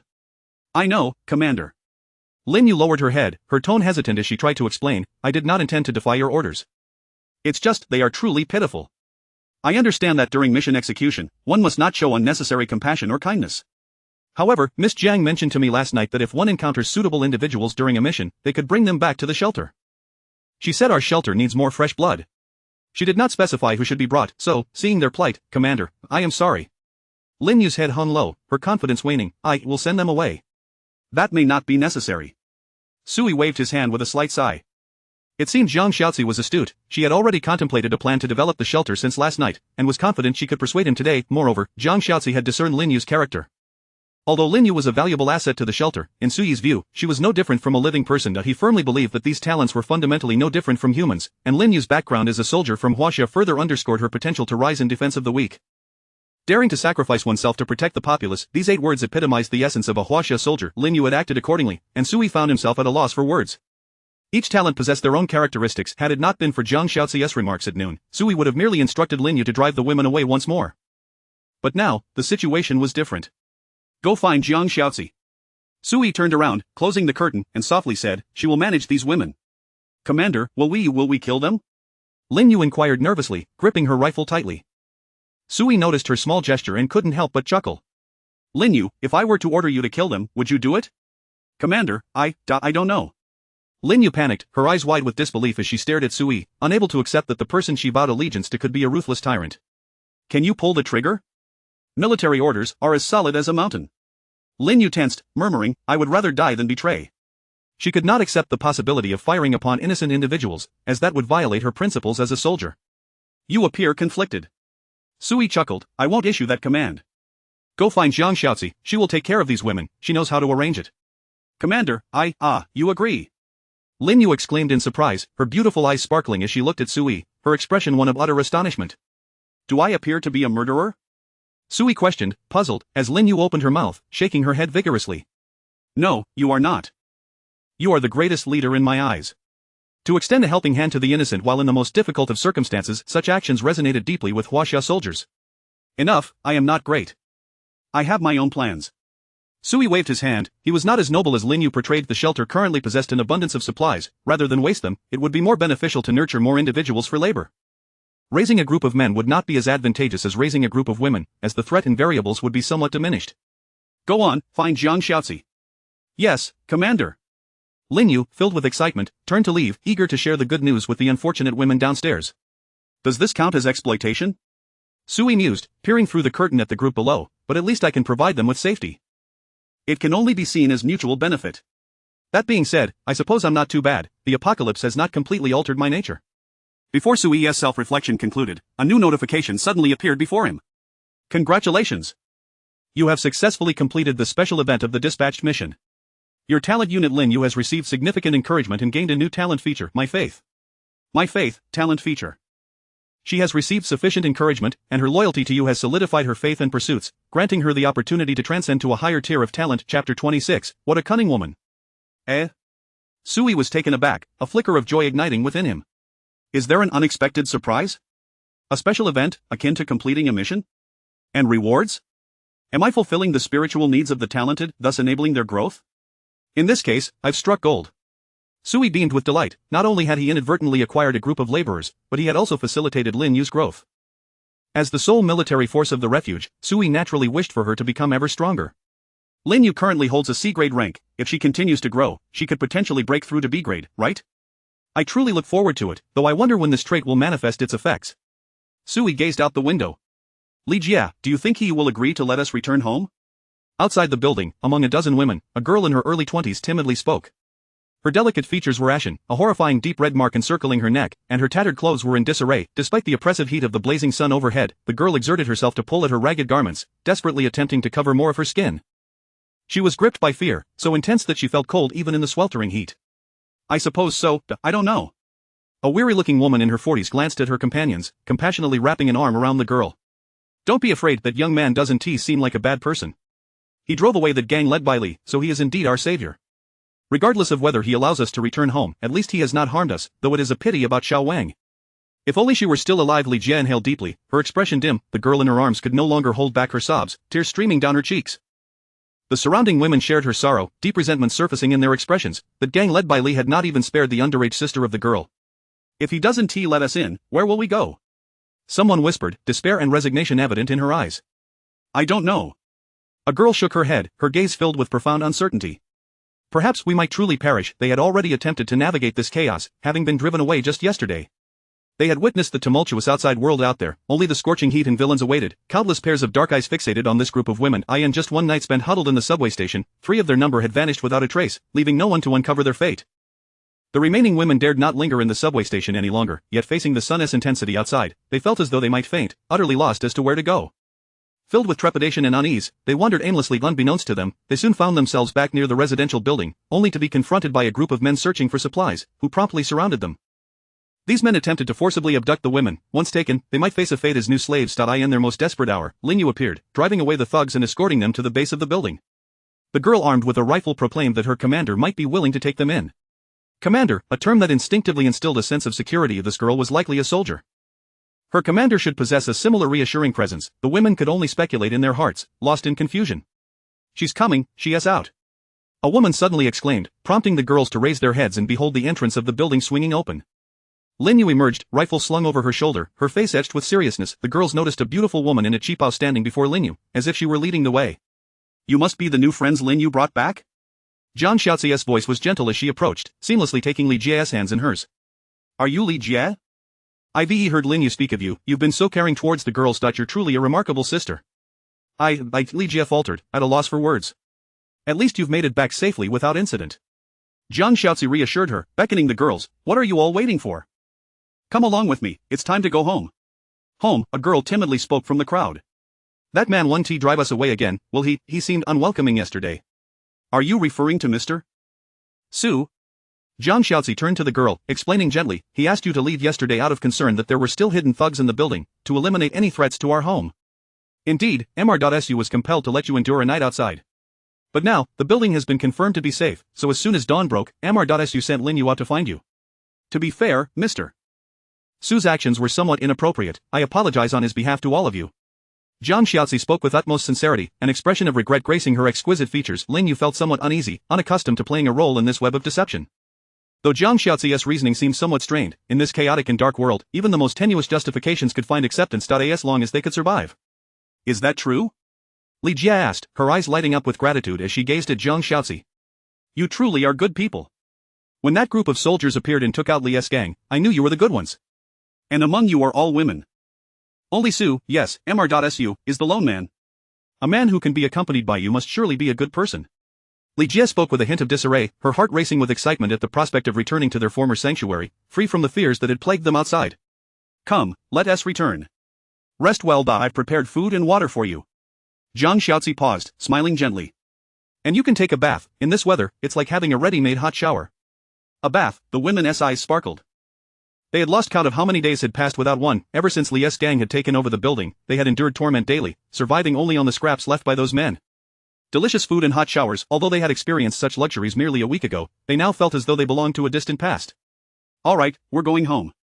Li Jie nodded enthusiastically, leading her sisters behind Zhang Xiaozi into the building. Linyu watched from the side, her gaze lingering on Zhang Xiaozi. Linyu muttered, no wonder the commander values her, she truly is a cunning woman, Zhang Xiaozi turned back. Miss Lin, what are you saying? Ah, it's nothing. Linyu quickly waved her hands. Just a figment of my imagination. I said nothing. Is that so? Perhaps I'm just a bit tired. Zhang Xiaozi smiled as she turned away, startling Linyu into sticking out her tongue. Oh my, this woman has sharp ears. Zhang Xiaozi was remarkably efficient. Within half an hour, she had arranged accommodations for all the women upon returning to the building. They had originally resided in the building, just on different floors and in different rooms. Rather than consolidating them, Zhang Xiaozi instructed the women to return to their respective homes, tidy up the disarray left after the battle, and personally delivered water and food to each household. After relishing a meal that was relatively sumptuous, they took turns bathing in the second floor tub to wash away the grime, changing into their own clothes. In a days, they felt as if they had returned to the time before the apocalypse. Aside from the oppressive heat that made one dizzy, it seemed as though all horrors had vanished, but soon, Zhang Xiaozi shattered this illusion, summoning the women to the lobby on the first floor. Sisters, you are all undoubtedly aware of the current state of affairs outside. Zhang Xiaozi regarded the 12 women before her tone calm as she continued, the apocalypse has arrived. This is our reality, humanity must band together to survive. As a woman myself, I understand better than anyone that under these catastrophic circumstances, the status of women will plummet, and survival will become precarious. While Mr. Su may be a man, he is also a compassionate leader. He has cleared our home, providing us with food, water, and safety. This is an incredibly rare and precious thing in the survival landscape of the apocalypse. Zhang Xiaozi's tone grew increasingly serious. To protect this peace and harmony, I implore you all to unite and safeguard our home. Only through solidarity can we survive in this new world. I do not wish for anyone to undermine my home, nor do I want anyone clinging to notions of the peaceful past. Cast aside your pride. Abandon your princess mentality, live earnestly. Zhang Xiaozi's words were simple and unadorned, yet they still brought tears to the eyes of the women present. Having endured suffering, they were more attuned to the sudden onset of this apocalyptic era than anyone else. Miss Jiang, does safeguarding our home mean, do we need to fight? A timid girl spoke from the crowd. I've never fought anyone before. No, you won't need to take any risks. Zhang Xiaozi smiled gently at her, soothing her anxious heart. As for fighting, Mr. Su will arrange for specialists to protect us. In our refuge, everyone has their role. For instance, Miss Lin Yu is our warrior. Dangerous tasks will naturally fall to her. Zhang Xiaozi turned to the armed Lin Yu beside her, smiling as she asked, Isn't that right, Miss Lin Yu? You will protect us, won't you? I guarantee I will accomplish the mission. Lin Yu stood at attention, her posture proud and her expression serious. Protecting the safety of the people is my duty and responsibility. This familiar declaration of resolve, nearly a roar, filled every woman's heart with profound security. The declarations of the Huaxia soldiers were not mere slogans, they were a tradition forged through the crucible of battle and instinctual understanding. Thus, you need not participate in any potential combat. Zhang Xiaozi turned back to the women, smiling as she added, of course, we cannot have idlers in the refuge. We must all contribute our strength to make our home safer. For example, cleaning the building, doing laundry and cooking, transporting supplies, and assisting Leah in fortifying and repairing the building's defenses and traps. Engaging in preventative work will effectively enhance the refuge's resistance when danger arises. Before that, I will assign detailed roles and responsibilities based on each person's strengths and specialties. There is no need for anyone to feel anxious. Just think of it as securing a job that provides food and shelter, doesn't that seem much lighter? Zhang Xiaozi was adept at managing the atmosphere, her words gradually calmed the women's emotions, and their faces began to reflect a yearning for a stable life. Just then, Lin Yu suddenly slapped her forehead, lowering her voice. Oh no, Miss Jiang, I think I forgot something. I must hurry to report to the commander. Chapter 27:1 verses 30, a victory is assured. Sui stood by the window on the upper floor, gazing down at Zhang Xiaozi as she addressed the women below. Although the words of Zhang Xiaozi were indistinct, the expressions on the faces of the women suggested that they had been successfully calmed and were beginning to trust her. What a skilled manager she is. Truly a talent of A grade, Sui murmured, lifting his gaze to the gradually setting red sun, which cast the entire sky in deep crimson hues, suffused with an oppressive heat. By the way, it's nearly been a week.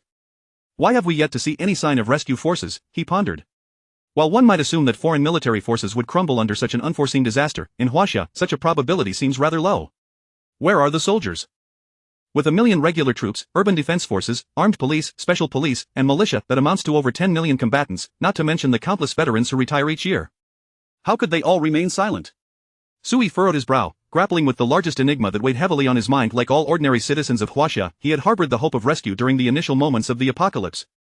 He had even wrestled internally with the dilemma of whether to follow the state or remain in the shelter if rescue forces were to arrive. Now, however, that dilemma was moot. There were no rescue forces in sight. Not only had the military been absent, but even the police seemed to have vanished. With no trace of official political power to be found, the city chat channels were filled only with the occasional posts from individuals claiming to be police, seeking to gather homeless survivors. Beyond that, there was no relevant information or leads to be found. This is exceedingly irrational. As far as I know, there is a military district adjacent to Jinling City. The military strength of this city is far from insignificant. The first wave of apocalyptic disasters was merely extreme heat, it was not an assault by cosmic monsters. How could humanity's military forces simply disappear? Sui could not comprehend it. He had already made simple estimations and speculations in his mind. Even if the onset of this apocalyptic game rendered high-tech items useless globally, including communication tools, aircraft, tanks, and satellite drones, we still have people, after all. Soldiers are people too. Even if they were left empty-handed, armed only with cold weapons, they would still constitute a formidable force. Given the temperament of Huaxia's military, it is inconceivable that they would simply vanish in the face of disaster. There must be some hidden truth that I am unaware of. Is it a consequence of the apocalyptic game's mechanics? Sui pondered, his brow furrowed in thought. Has the derivative catastrophe obliterated the country's military forces? That seems implausible. With so many soldiers dispersed across various locations, how could they all be wiped out in one fell swoop? Even if they were all eliminated, surely there would have been some notification. From the current situation, it appears that the mechanisms of the apocalyptic game do not engage in indiscriminate slaughter. The mysterious entities have no reason to directly vaporize these soldiers and political forces. Moreover, it is currently a heatwave apocalypse. While a temperature of 70 degrees is indeed terrifying, it should not render one incapable of surviving even for a moment. Where have all these people gone? Strange, Sui murmured. During the last report from the mysterious entity regarding global casualties, could it be that the 3 billion who perished included the prominent figures and soldiers of various nations? Sui found himself at a loss for understanding, lacking any channels for relevant intelligence. The only means he had to connect with the outside world was through a city area communication channel resembling a game chat interface, provided by the mysterious entity, yet, this channel was filled daily with various cries for help, trade requests, and the laments of despairing individuals, with little useful information to be gleaned. It feels as though there is an invisible force deliberately suppressing the capacity for self-rescue and correction within human civilization. Does that mysterious being wish to observe how humanity struggles to survive amidst complete chaos? Like aristocratic gentlemen watching a cornered beast fight for its life, it revels in the despair of humanity. Sui sat on the bed, his mind in turmoil. Though he was in a relatively secure environment, the depth of his thoughts gradually deepened, yet, the more he contemplated, the more he realized that this sudden apocalyptic game was rife with inexplicable mysteries. Commander? Commander, are you there? Lin Yu's voice came from outside, breaking Sui's train of thought. Come in, he replied. Yes. Lin Yu entered, saluting Sui. Commander, I have an important situation to report. Go ahead, Sui nodded. Lin Yu gathered her thoughts before speaking in a grave tone. During my recent mission, I discovered a large supermarket that was unattended upon exploration. I found that there were no personnel guarding it, and some supplies had been taken. However, there still remains a significant quantity of resources. I cannot carry too much alone, so I seek your guidance, Commander. Should I focus my subsequent collection efforts on this large supermarket? An unattended large supermarket? Sui was momentarily taken aback, stroking his chin. Could it be a trap? In such chaotic circumstances, where everyone is struggling to find food amidst the risk of heatstroke, how could a supermarket remain unoccupied? It seems implausible. If it had been discovered, it would have been cleared out immediately. Commander, I don't believe it to be a trap. I have verified it carefully. Lin Yu shook her head, speaking firmly. However, there are signs of a struggle within the supermarket, including bodies and blood, with the time of death likely within the last 2 days. Based on the scene, it appears that someone attacked the supermarket's owner and the locals, then took some supplies and left. I believe the assailants will likely continue to return to the supermarket in the coming days to transport more resources. So, you intend to snatch food from their mouths? Sui frowned. That seems rather risky, Commander. They are unarmed. Lin Yu stated earnestly. The weapons used in the killings were bladed implements, most likely common commercial tools, with no military-grade equipment. There were 8 corpses, indicating a fierce struggle. I estimate the assailants numbered around 10 to 15, and with potential reinforcements, they should not exceed 30. And I have this. Lin Yu patted the rifle slung over her shoulder, her tone brimming with unshakable confidence. 1 versus 30, 1 gun is sufficient. Well, very well, Sui blinked, feeling a mix of admiration and concern. Lin Yu's background truly epitomized the archetype of a Huaxia soldier, invincible with her presence. The potential 30 adversaries seemed trivial in her eyes, as she contemplated a large supermarket that had already fallen into enemy hands. Lin Yu, I do not wish for you to come to harm. Are you certain you are prepared?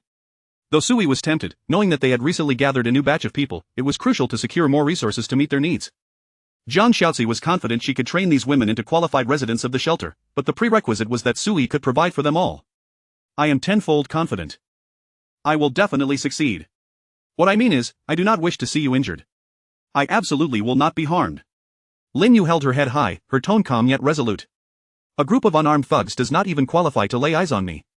Wow. What bravado, are you a female soldier king? Sui chuckled, recalling Lin Yu's prowess, which he had witnessed firsthand. Alright, I consent. You may devise your own combat plan. I am no expert.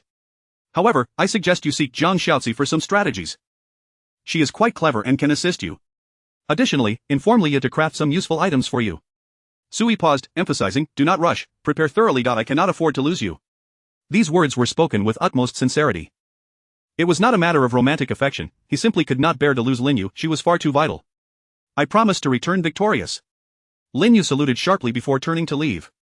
After receiving permission, she immediately sought out Leah, who was engrossed in her research, and together they approached Zhang Xiaozi to devise effective strategies and logistics for transporting supplies. The 3 women huddled together for about an hour before setting off on their separate missions. At 8 p.m., Sui stood by the window, watching as Lin Yu, accompanied by Zhang Xiaozi and 12 women, boldly departed the building. Goodness, they have emptied the nest. Aside from Leah and Sui, Lin Yu had brought all the women with her. Each woman was equipped with rudimentary steel spears and wooden shields hastily crafted by Leah in the research room, thus possessing some semblance of combat capability. I distinctly recall reminding her not to rush, Sui muttered uneasily. It's already nighttime. Are they planning a nocturnal raid? What audacious women they are. Chapter 28, Bathing the Darkness, a lurking threat. At 8 o'clock in the evening, Zhang Xiaozi and the young women traversed the streets shrouded in night. Their group was equipped with several flashlights and rudimentary torches crafted by Leah, alleviating their concerns about illumination in the dark. However, the most unbearable aspect remained the sweltering heat. The girls were clad in numerous layers of clothing, enveloping themselves tightly, even donning masks that obscured their faces. At first glance, one might mistake them for winter dwellers, with some even sporting down jackets. This was the method taught by Leah to combat the oppressive heat by wearing multiple layers. They created pockets of air that provided superior insulation. The inner garments could be made from moisture-wicking fabrics, such as cotton or advanced synthetic fibers, to maintain skin dryness, while the outer layers were chosen for their thickness to block heat. This strategy proved effective. Although they sweated profusely, it was preferable to direct exposure to scorching temperatures of 70 degrees. Nevertheless, everyone still felt dizzy and fatigued. The relentless heat wave had persisted for several days, making adaptation exceedingly difficult. "Let us hold on a little longer," Zhang Xiaozi encouraged as she distributed small sips of ice water to each person to help lower their body temperature, simultaneously boosting morale. "Sisters, we are not in a time of peace. We cannot rely on men. We must unite. Once this transport of supplies is concluded, I will propose to MR.SU that we distribute more basic necessities among everyone. Moreover, our mission is not solely to transport food. Essentials such as sanitary pads and insulation materials are equally vital." Zhang Xiaozi's words illuminated the faces of the women, for they understood that life for women could be somewhat more complicated than for men. If they could maintain a semblance of normalcy in this apocalyptic environment, it would indeed be the greatest happiness. Zhang Xiaozi spoke with sincerity. She genuinely intended to transport more supplies beyond mere food. After all, with the extreme heat persisting for days, most foodstuffs, apart from canned goods, had spoiled. Rather than sifting through the debris for something edible, it was far more prudent to gather essential supplies and prepare for a protracted struggle. "Are we merely transporting supplies?" a girl hesitantly inquired, gazing at the steel spear and shield in her hands. "I feel as though we are going to war. These are merely for self-defense."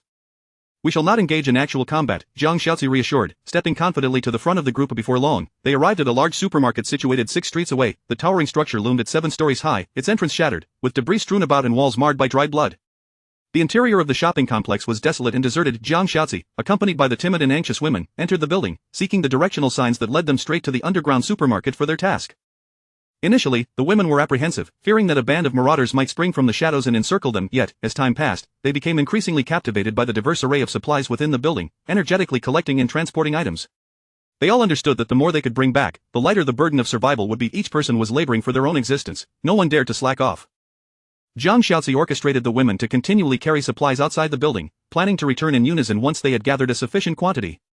Place the heavier and larger items at the bottom of the shopping carts. Connect several carts together. It will be necessary for one of us to pull multiple carts at once. Is there a nearby delivery point? Send 2 people to retrieve the transport carts from there. They are excellent for moving supplies. As Zhang Xiaozi directed the women, she cast a glance at the chaotic street and sighed softly. The sudden onset of the apocalypse had returned everyone to their shelters simultaneously, resulting in a jumbled mess of vehicles colliding haphazardly on the streets. Even if she enlisted Leah to unlock a truck, she would be unable to drive it. "It seems we must endure a bit longer and make several trips. This massive supermarket surely contains many useful items for us. It seems unlikely we can finish in one night." Zhang Xiaozi mused, lifting her gaze to the darkened depths surrounding them. A sixth sense warned her that she was being watched. The women illuminated the darkness with their torches and flashlights, resembling fireflies in the night. In the shadows, it seemed as if malevolent eyes were greedily observing them. "The bait has been set. Where is the prey?" Zhang Xiaozi arched an eyebrow, making herself the lure to provide Lin Yu with the optimal sniping conditions. To accommodate Lin Yu's perspective, she had deliberately positioned the gathering area at the spacious entrance of the shopping complex and placed several rudimentary torches around. This was the only beacon of light in the dark, certain to attract any hunters drawn to the supermarket. "Boss, look over there. There's a flicker of light." At the end of the darkened street, concealed behind several abandoned vehicles, whispers could be heard. "Keep the flashlight low, we mustn't let them see us." "Has Shaolin returned? What's happening over there?" "He is back, Brother Lu. There's a group of women. I looked, they're all women, no men." "Oh, are there still women brave enough to venture out?" Brother Lu stroked his bald head, crouching behind a car, a knowing smile creeping across his face. "A flock of women huddled together is akin to lambs. It appears we shall feast tonight." "Boss, let us not be too complacent." A young man adjusted his glasses and lowered his voice. "In these times, anything can happen, even the safest path can lead to disaster. We should observe a little longer. Xiaolu is right, let us wait and see." The men around him nodded in agreement, indicating the young man's opinions held significant weight. "Fine, we'll wait." Brother Lu nodded, and the group remained patient for another hour. They crouched in the shadows, watching as the women emerged from the supermarket, transporting an increasing number of supplies, filling cart after cart. "Brother Lu, I think it's about time. These women seem ready to leave. If we don't act soon, the cooked duck will fly away." "Brother Lu, I'm eager for a woman tonight, please, my child is starving." The men were growing impatient, their voices tinged with urgency. "Brother, what's your take?" Brother Lu turned to his younger sibling, Xiao Lu stroking his chin thoughtfully. "Brother, I've been pondering, where did these women come from?" I recalled some recent intelligence indicating that a nearby residential area recently experienced a gunfight, and there were reports of grenades. Someone mentioned seeing a group of women being driven out. I suspect these are those women. After careful analysis, Xiao Lu concluded they likely have no companions left. It's highly probable they are just a bunch of women. Although they carry weapons, women are ultimately women. They won't stand a chance in a fight. I believe we can take them, but we must act swiftly, as the folks from the neighboring blocks are also eyeing this supermarket. I fear that if we delay, we may lose our opportunity. Xiao Lu's assessment garnered unanimous agreement. Xiao Lu's analysis is spot on. We must act decisively. We cannot afford to underestimate them simply because they are women. If these ladies get snatched up by someone else, I won't sleep a wink tonight. That would be worse than death. Let us agree that the prettiest one goes to Brother Lu. The rest we can share. If it's not enough, we'll take turns. Everyone okay with that? A proposal for distribution was put forth, and the remaining men expressed their approval. Brother Lu, adopting a stern expression, admonished, we haven't even captured them yet. Why the rush? If we're to divide, it should be for my brother who sleeps with the woman in the cheapo. The prettiest one is certainly for the smartest. Brother. Xiao Lu looked at Brother Lu with heartfelt gratitude, and Brother Lu patted his shoulder. I just have brute strength. You read the clever one, so you deserve the best. I'm just hoping you can find a wife for our family. That cheapo girl looks quite appealing. She is worthy of being my wife. Xiao Lu was overwhelmed with emotion, while the other men could no longer contain their excitement, urging, Brother Lu. Let us move. Alright, let us devise a battle plan. As my brother suggested, we'll form groups of 10 and flank them. Brother, you take 2 men and circle around to the back door to block the women trying to escape. We strike in 10 minutes. Understood, brother. The young man, accompanied by 2 others, crouched low and stealthily made their way towards the back of the building. After waiting for more than 10 minutes in the shadows, Brother Lu finally gestured silently. Brothers, let us go.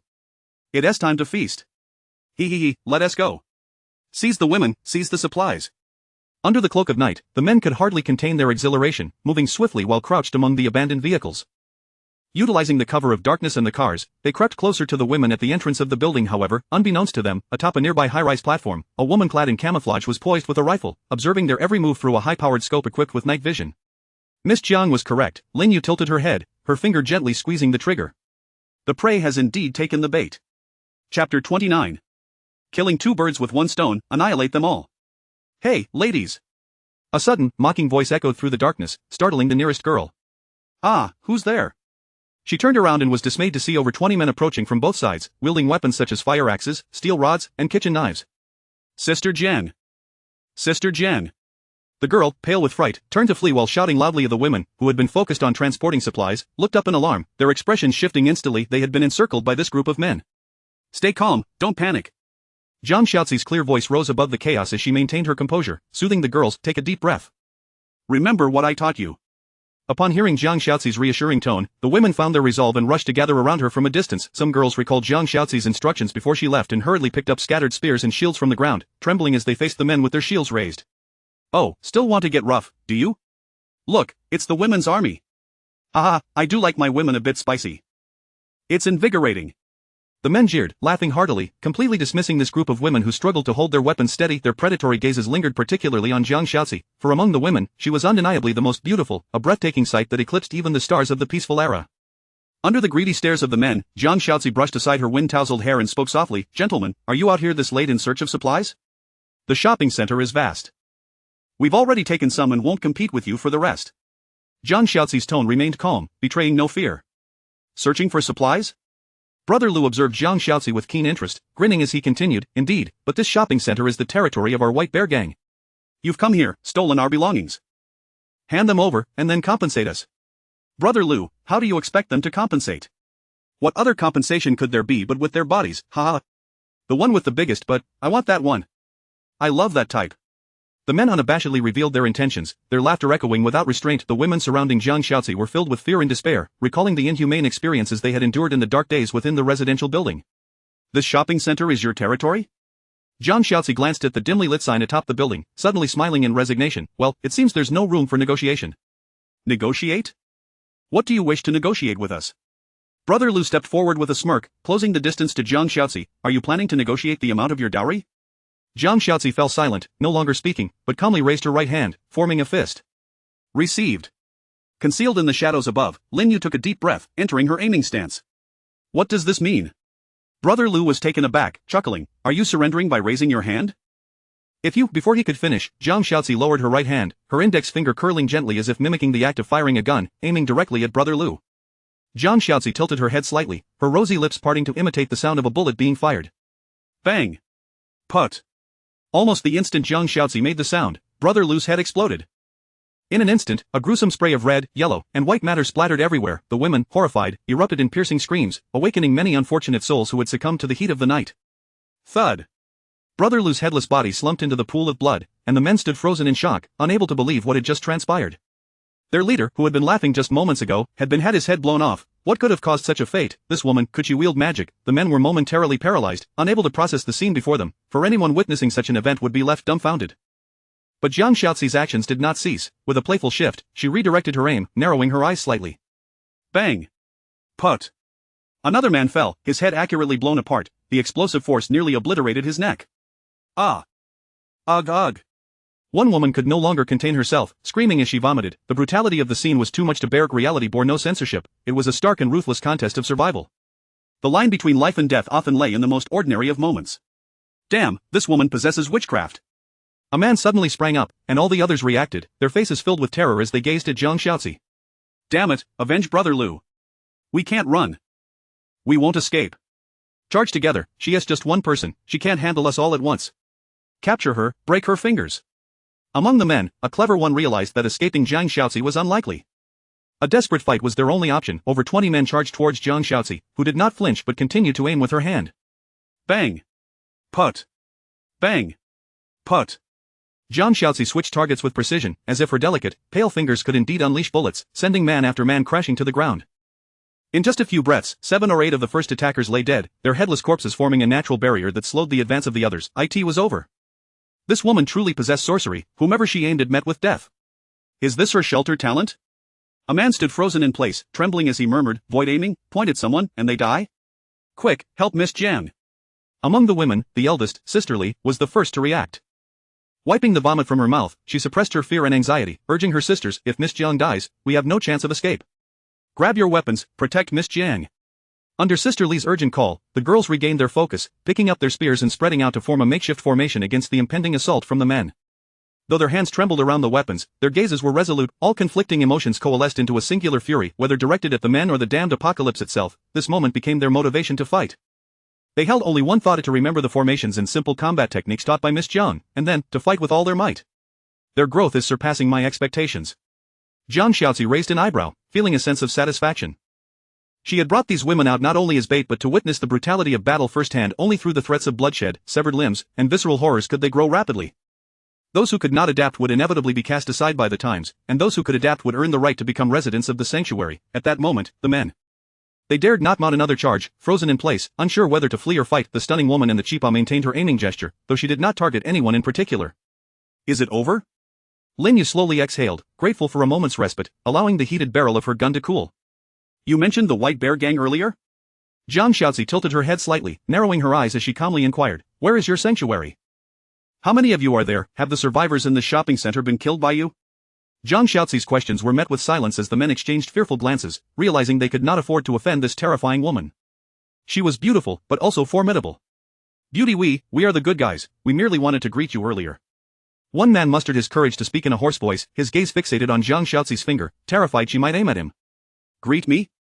Jiang Shaoxi sneered, answer my questions. Her reprimand sent shivers through the men, and one could not hold back, shouting urgently, don't do anything rash. Behind us is the Little White Bear Sanctuary, our top leader is backing us. I advise you to be sensible, your talent is indeed impressive, but Little White Bear is stronger, he is the top doomsday player in the entire city. If you let us go, we can pretend nothing happened and absolutely one tea speak of your existence. After all, we don't even know who you are or where you come from. A man, in a moment of desperation, uttered words that garnered nods of agreement from the others, their eyes pleadingly fixed on Jiang Shaoxi. This was both a threat and a demonstration that they posed no danger to her, the most persuasive stance one could take. After all, in times like these, no one wished to forge too many enemies, especially not with the top leader. The reputation of Little White Bear had echoed throughout the city over the past few days. Any survivor familiar with the sanctuary panel knew of the Little White Bear Sanctuary, even those who had lost their sanctuaries had heard the name. The men believed that Jiang Shaoxi, being a woman, would not want to offend the top leader. Little White Bear, Jiang Shaoxi showed no signs of surprise, merely falling into a contemplative silence for a moment. The men anxiously awaited their fate's judgment until Jiang Shaoxi slowly raised her left hand. Oh, are we to kill them all? Lin Yu was taken aback, holding her breath as she decisively pulled the trigger. Bang! Bang, bang, bang! In the night, gunfire flashed, each bullet silently exiting the chamber, exploding one man's head after another. Unerringly, each shot found its mark. This woman has gone mad, she intends to wipe us all out. Run! Quick, run! You filthy bitch, you pfft. In their despair, the men panicked and fled, but their legs could not outrun the bullets in this open space. They were the perfect moving targets for a sniper. Lin Yu needed merely a minute to eliminate the remaining men. Moments later, only a field of headless corpses lay in a pool of blood, resembling a human slaughterhouse, exuding a chilling aura of terror through the night. Chapter 30 Inch Chief, you are truly handsome. At the entrance of the building, the ground was littered with corpses, the acrid scent of fresh blood permeating the air with a heavy intensity. The women stood in a hushed silence, some casting fearful glances at Zhang Xiaozi, only to quickly avert their eyes. Zhang Xiaozi's ruthless demeanor had left them in a state of trepidation. After a moment, Sister Li took the initiative to shatter the stillness, suppressing her revulsion at the sight of the bodies. She rallied her companions. Quick, everyone, get moving, we must dispose of the bodies. Sister Li's reasoning was straightforward. Since Zhang Xiaozi was the one committing the murders, they must do something in return. She kills, we bury. The division of labor was clear, and it would allow them to demonstrate their worth before Miss Jiang.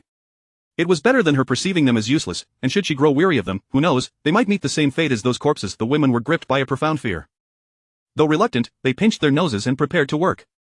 That's unnecessary. Zhang Xiaozi waved her hand, her voice calm and gentle, a stark contrast to her earlier indifference. There are far too many corpses to handle. Quickly, continue gathering supplies, do not waste time. Yes, of course. Sister Li nodded vigorously, her demeanor markedly more respectful as she urged her companions to resume loading the supplies onto the vehicles. Among them was a girl of 17 or 18, who appeared somewhat hesitant. As she passed by Zhang Xiaozi, she couldn't help but voice her concern. Miss Jiang, why must you kill them all? They had already begged for mercy.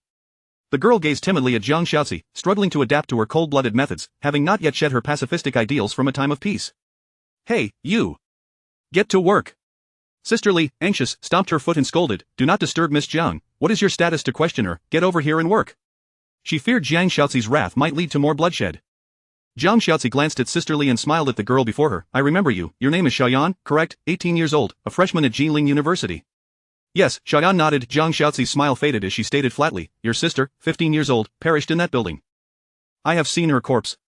She died a tragic death, I buried her with my own hands. Zhang Xiaozi's indifferent words sent a shiver through Xiaoyan, tears brimming in her eyes. Do not cry. Look at me. Zhang Xiaozi suddenly raised her voice. Xiaoyan lifted her head, stunned, her expression heavy with grievance. The surrounding women watched Zhang Xiaozi nervously, fearing she might lash out. If you had been braver then. If you had dared to resist and fight, your sister would not have met such a horrendous end. Miss Jiang, I couldn't overpower them. I tried to resist, then fight fiercely. Die fighting, it would be better than your sister suffering such a fate. Zhang Xiaozi's tone was chilling, leaving Xiaoyan speechless, her head bowed low. Even your sister's death has not awakened you to the realities of this era. What face do you have to stand here and question me? Either strip bare and plead with a man for mercy, or take up your weapon and fight against all who infringe upon you. Zhang Xiaozi approached the girl, nearly face to face, her eyes narrowing. So, Xiaoyan, what will it be? Will you fight alongside me, or seek out a good man? I don't know. Tears streamed down Xiaoyan's face as she was rendered speechless by Zhang Xiaozi's relentless pressure. She had merely wished to ask a simple question without any ulterior motive. Miss Jiang, oh, Miss Jiang, she is just a child. Sister Li hurried forward, pulling Xiaoyan into her embrace, bowing apologetically to Zhang Xiaozi. Please, show mercy. I will discipline her later. As she spoke, Sister Li struck Xiaoyan's arm forcefully, the pain causing her to cry out even louder. It's fine, I bear no grudge, Zhang Xiaozi replied coolly. Let her cry. It may very well be her last opportunity to do so. Miss Jiang, what do you mean by that? Sister Li's eyes widened, pondering if Zhang Xiaozi would truly kill Xiaoyan over a single remark. Zhang Xiaozi offered no response to Sister Li's inquiry, turning to leave, only to glance back at Xiaoyan after taking a few steps. You just asked me why I exterminated them. A gentleman mentioned to me the Little White Bear Shelter. It is a den of murderers, the most prolific killers in the city. Reflect on this, would such a merciless fiend spare a group of fragile women? They have already discovered us, if we do not silence them, they will surely come for us. Xiaoyan, you may harbor kindness, but I hope that next time you feel charitable, you consider whether your compassion could endanger us all. Zhang Xiaozi raised an eyebrow, turning to survey the women. Get to work. Yes, yes. The women nodded hastily, their understanding dawning upon them. Miss Jiang was not a senseless killer, her actions were driven by the instinct to protect them, yet, the phrase fragile women lingered in their minds. Truthfully, they did not perceive Zhang Xiaozi as particularly fragile. She resembled a more formidable version of the murderous fiend spoken of in tales. Sister Li was still comforting Xiaoyan, but was soon pushed away after the girl expressed her gratitude. Xiaoyan silently wiped her tears, hefted a steel spear onto her back, and resumed her labor of transporting supplies from the shopping center. This time, it seemed she was carrying even more. Despite the strain, her face flushed with determination as she persevered, as if she sought to reclaim a portion for her sister. The sweltering evening breeze rustled about. The remaining hours passed without incident until the early hours of 2 a.m., when the team, laden with supplies, began their return journey. At 4 a.m., Sui, roused from his slumber, was awakened by the sound of women chattering and laughter wafting from downstairs. Intrigued, he pushed open the door and descended the staircase to the first floor hall. Following the upgrade of his abilities, Sui enjoyed an hour of exemption from outdoor duties each day, allowing him to remain unconcerned about the impact on his rewards. In the corridor, he beheld the hall filled to the brim with various supplies, all stacked neatly in shopping carts. The room overflowed with goods as the women, wielding torches and flashlights, joyously sorted the items, their laughter resonating with the thrill of their haul. This joy could not be diminished by the oppressive heat. It was a glimmer of hope for survival. Linyu stood against the wall, gun in hand, her vigilant gaze sweeping the area. Sensing something, she glanced up the staircase and spotted a man's silhouette. Bang! Linyu instantly snapped to attention, reflexively shouting, "Good morning, Chief." In that instant, the boisterous women fell silent, the air thick with stillness. Countless pairs of eyes turned to Linyu, then followed her salute in the direction of the man in the hushed atmosphere. The only sound was the crisp, firm echo of boots descending the stairs. A man slowly emerged from the shadows, stepping into the light. The women gazed upon Sui, who descended with a blank expression, his demeanor betraying no hint of fear. It was not that Sui intended to maintain a stoic facade. Rather, he lacked the experience to display anything other than a serious countenance. "Please rise," he urged softly. The women echoed one another, rising in unison to stand behind Linyu. Sisterly suddenly lowered her head and called out, "Good morning, Chief." The women quickly regained their composure, each responding in turn, "Good morning, Chief, good morning, Chief." Their voices were somewhat discordant, yet imbued with a sense of reverence, laced with curiosity. A bold girl, mustering her courage, lifted her gaze, cautiously scrutinizing the chief by the flickering torchlight on the wall. He seemed somewhat youthful, even somewhat handsome, with chiseled features and brows like swords. His fair complexion resembled that of a scholar, starkly contrasting with the image of a rotund leader often depicted in rumors. Sui's approachable demeanor quickly endeared him to the women. He appeared harmless, and despite his serious expression, he exuded little authority. Instead, he radiated a warmth that instinctively drew them closer. Standing before the women, Zhang Xiaozi wore a half-smile, choosing to remain silent and cede the spotlight to Sui. Linyu stood resolutely behind him, embodying the most loyal of sentinels. Zhang Xiaozi playfully blinked at Sui, signaling for him to say something. This was the chief's first encounter with his residents, and it was only fitting he offer some words, at the very least a greeting. Sui inhaled deeply, suddenly acutely aware of the weight upon his shoulders. His shelter had welcomed its first batch of residents. These women, having endured hardship, were now relying on him, entrusting their lives to his leadership. Indeed, he ought to say something to reassure these unfortunate souls. Sui began, slowly parting his lips, but before he could continue, a clear voice rang out from the crowd of women. "Chief, you are truly handsome." Chapter 31. "Shall we sleep casually?" Sui was taken aback, his words caught in his throat, and he could only maintain his serious demeanor. Zhang Xiaozi, perceptive and understanding, stepped forward to break the silence, respectfully reporting to Sui. "Sir, we have gathered a considerable amount of supplies this evening. Here is the list. I have recorded everything in detail." With a flourish, Zhang Xiaozi produced a piece of paper filled with the contents of the supplies. The women were baffled as to when she had compiled this list, finding the scene quite magical. Sui nodded gravely, studying the list for a moment before lowering his voice to inquire, "How long can this sustain us?" "Considering the issue of food spoilage, for such a large group, approximately half a month," Zhang Xiaozi replied, also lowering her voice. "If we take into account the efficiency of future explorations and resource gathering, sir, you need not worry overly about this. I can handle it. Good. Sui nodded in satisfaction. Ever since Zhang Xiaozi joined the shelter, he felt a considerable weight lifted from his shoulders. It was indeed true what they say, when there are matters to attend to, one seeks expertise. When there are none, one seeks secrecy. In any case, this logic holds. In short, Zhang Xiaozi was remarkably capable. You've done very well, and everyone else has too. Sui addressed the crowd, suddenly feeling an impulse to say, "Comrades, you've all worked hard." Oh no, being called leader had become such a habit that the words slipped out instinctively. The women were momentarily stunned, and only Linyu, standing behind, snapped to attention, reflexively saluting. "Serve the people," the women quickly recovered, echoing in unison, "Serve the people." Their voices were melodious and harmonious, exuding a semblance of military spirit. Sui observed the women and seemed to detect a spark of excitement in their eyes, a stark contrast to the confusion of earlier in the day. These unfortunate women, who had once been shattered by the apocalypse, ought to have faced a painful demise in this desolate world, yet now, they seemed to have rediscovered their courage and resolve to live. "Good, very good, such spirit." Sui praised them highly, fully recognizing their transformation. Zhang Xiaozi smiled at the scene, and when it quieted down, she whispered, "Sir, there are some matters I would like to discuss with you." "Go ahead." Sui nodded, indicating for Zhang Xiaozi to follow him upstairs. Once they left, the women in the hall erupted into lively chatter. "Hey, do you think the leader is quite handsome?" "Indeed, and so young. Wait, why is Miss Jiang going upstairs with him? Do we even need to mention, those two must have you know what I mean, they truly make a handsome couple. I'm not sure whom to envy more. Who do you think is more dominant between them? Is it the leader? No, I believe Miss Jiang is more assertive. She definitely gives the leader face in public, but behind closed doors, she must be quite fierce." Sir. As soon as Zhang Xiaozi entered the room, she gracefully knelt before Sui. "What are you doing?" Sui stared at her in surprise. Zhang Xiaozi gently removed his shoes, softly saying, "You are the master. I am the servant. In public, you show me respect, and in private, I must adhere to the rules. There aren't many rules here. Please get up." Sui waved his hand, curious as he asked, "By the way, I haven't inquired about your background in detail." Lin Yu is a modern military personnel, Leah is a modern engineer, and you come from an earlier era, perhaps, based on Jiang Xiaozi's demeanor, she did not seem like a modern individual. She placed great importance on propriety, as if she held some traditional values close to her heart. Sir, if we consider the timeline, I am a person of modern history, Jiang Xiaozi replied, evidently aware of the current era. She lowered her head and gently removed Sui's socks. To be precise, I would say from the Republic of China period. Republic of China. Sui was taken aback, pondering. So, you are aware of why you are here? He had long harbored doubts about the origins of the talents recruited for the shelter. Were they merely replicants, or were they individuals summoned from some unique temporal realm? Sort of. Jiang Xiaozi smiled faintly. My world is quite different from yours, yet in many ways, it is similar regardless. Since you are here, I will ensure you are well served. After all, I cannot return. Jiang Xiaozi maintained a submissive demeanor, making Sui feel a tad embarrassed. What was it you wanted to tell me earlier? This evening at the shopping center, we indeed encountered some thugs, Jiang Xiaozi said quietly. According to their own accounts, they were from the Little White Bear shelter, possibly residents or subordinates.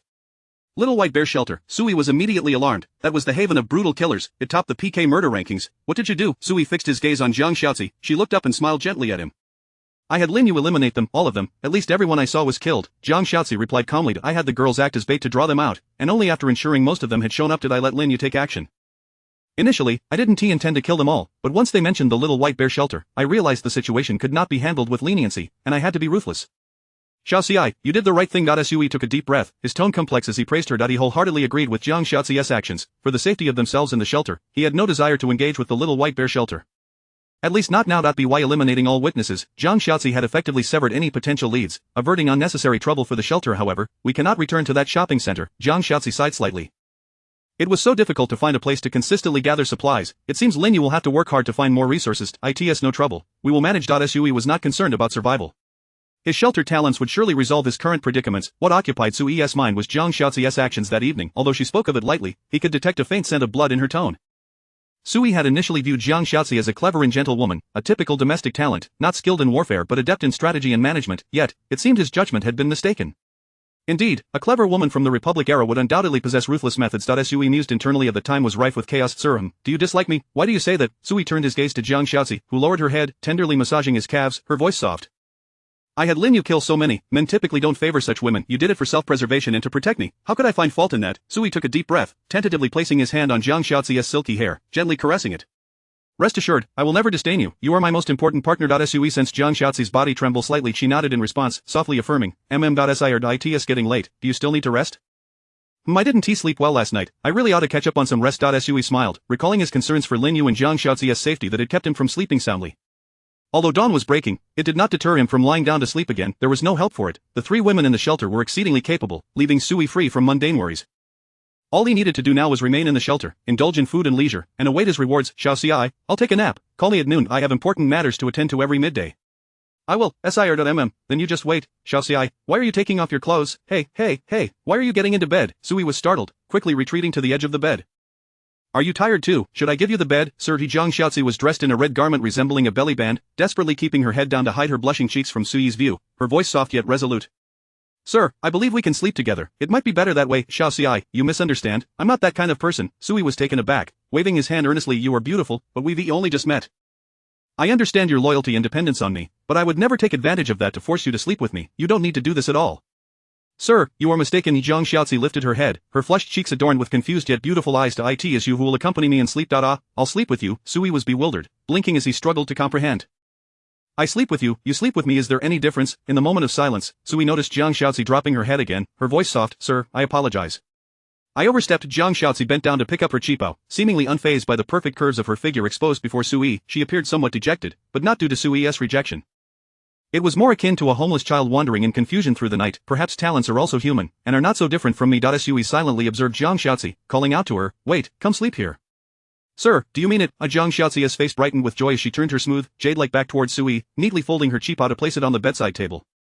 Her unreserved trust and willingness to reveal herself made Sui instinctively more serious. Sui scratched his head. However, shall we keep it casual? Sir, do you not intend to take me?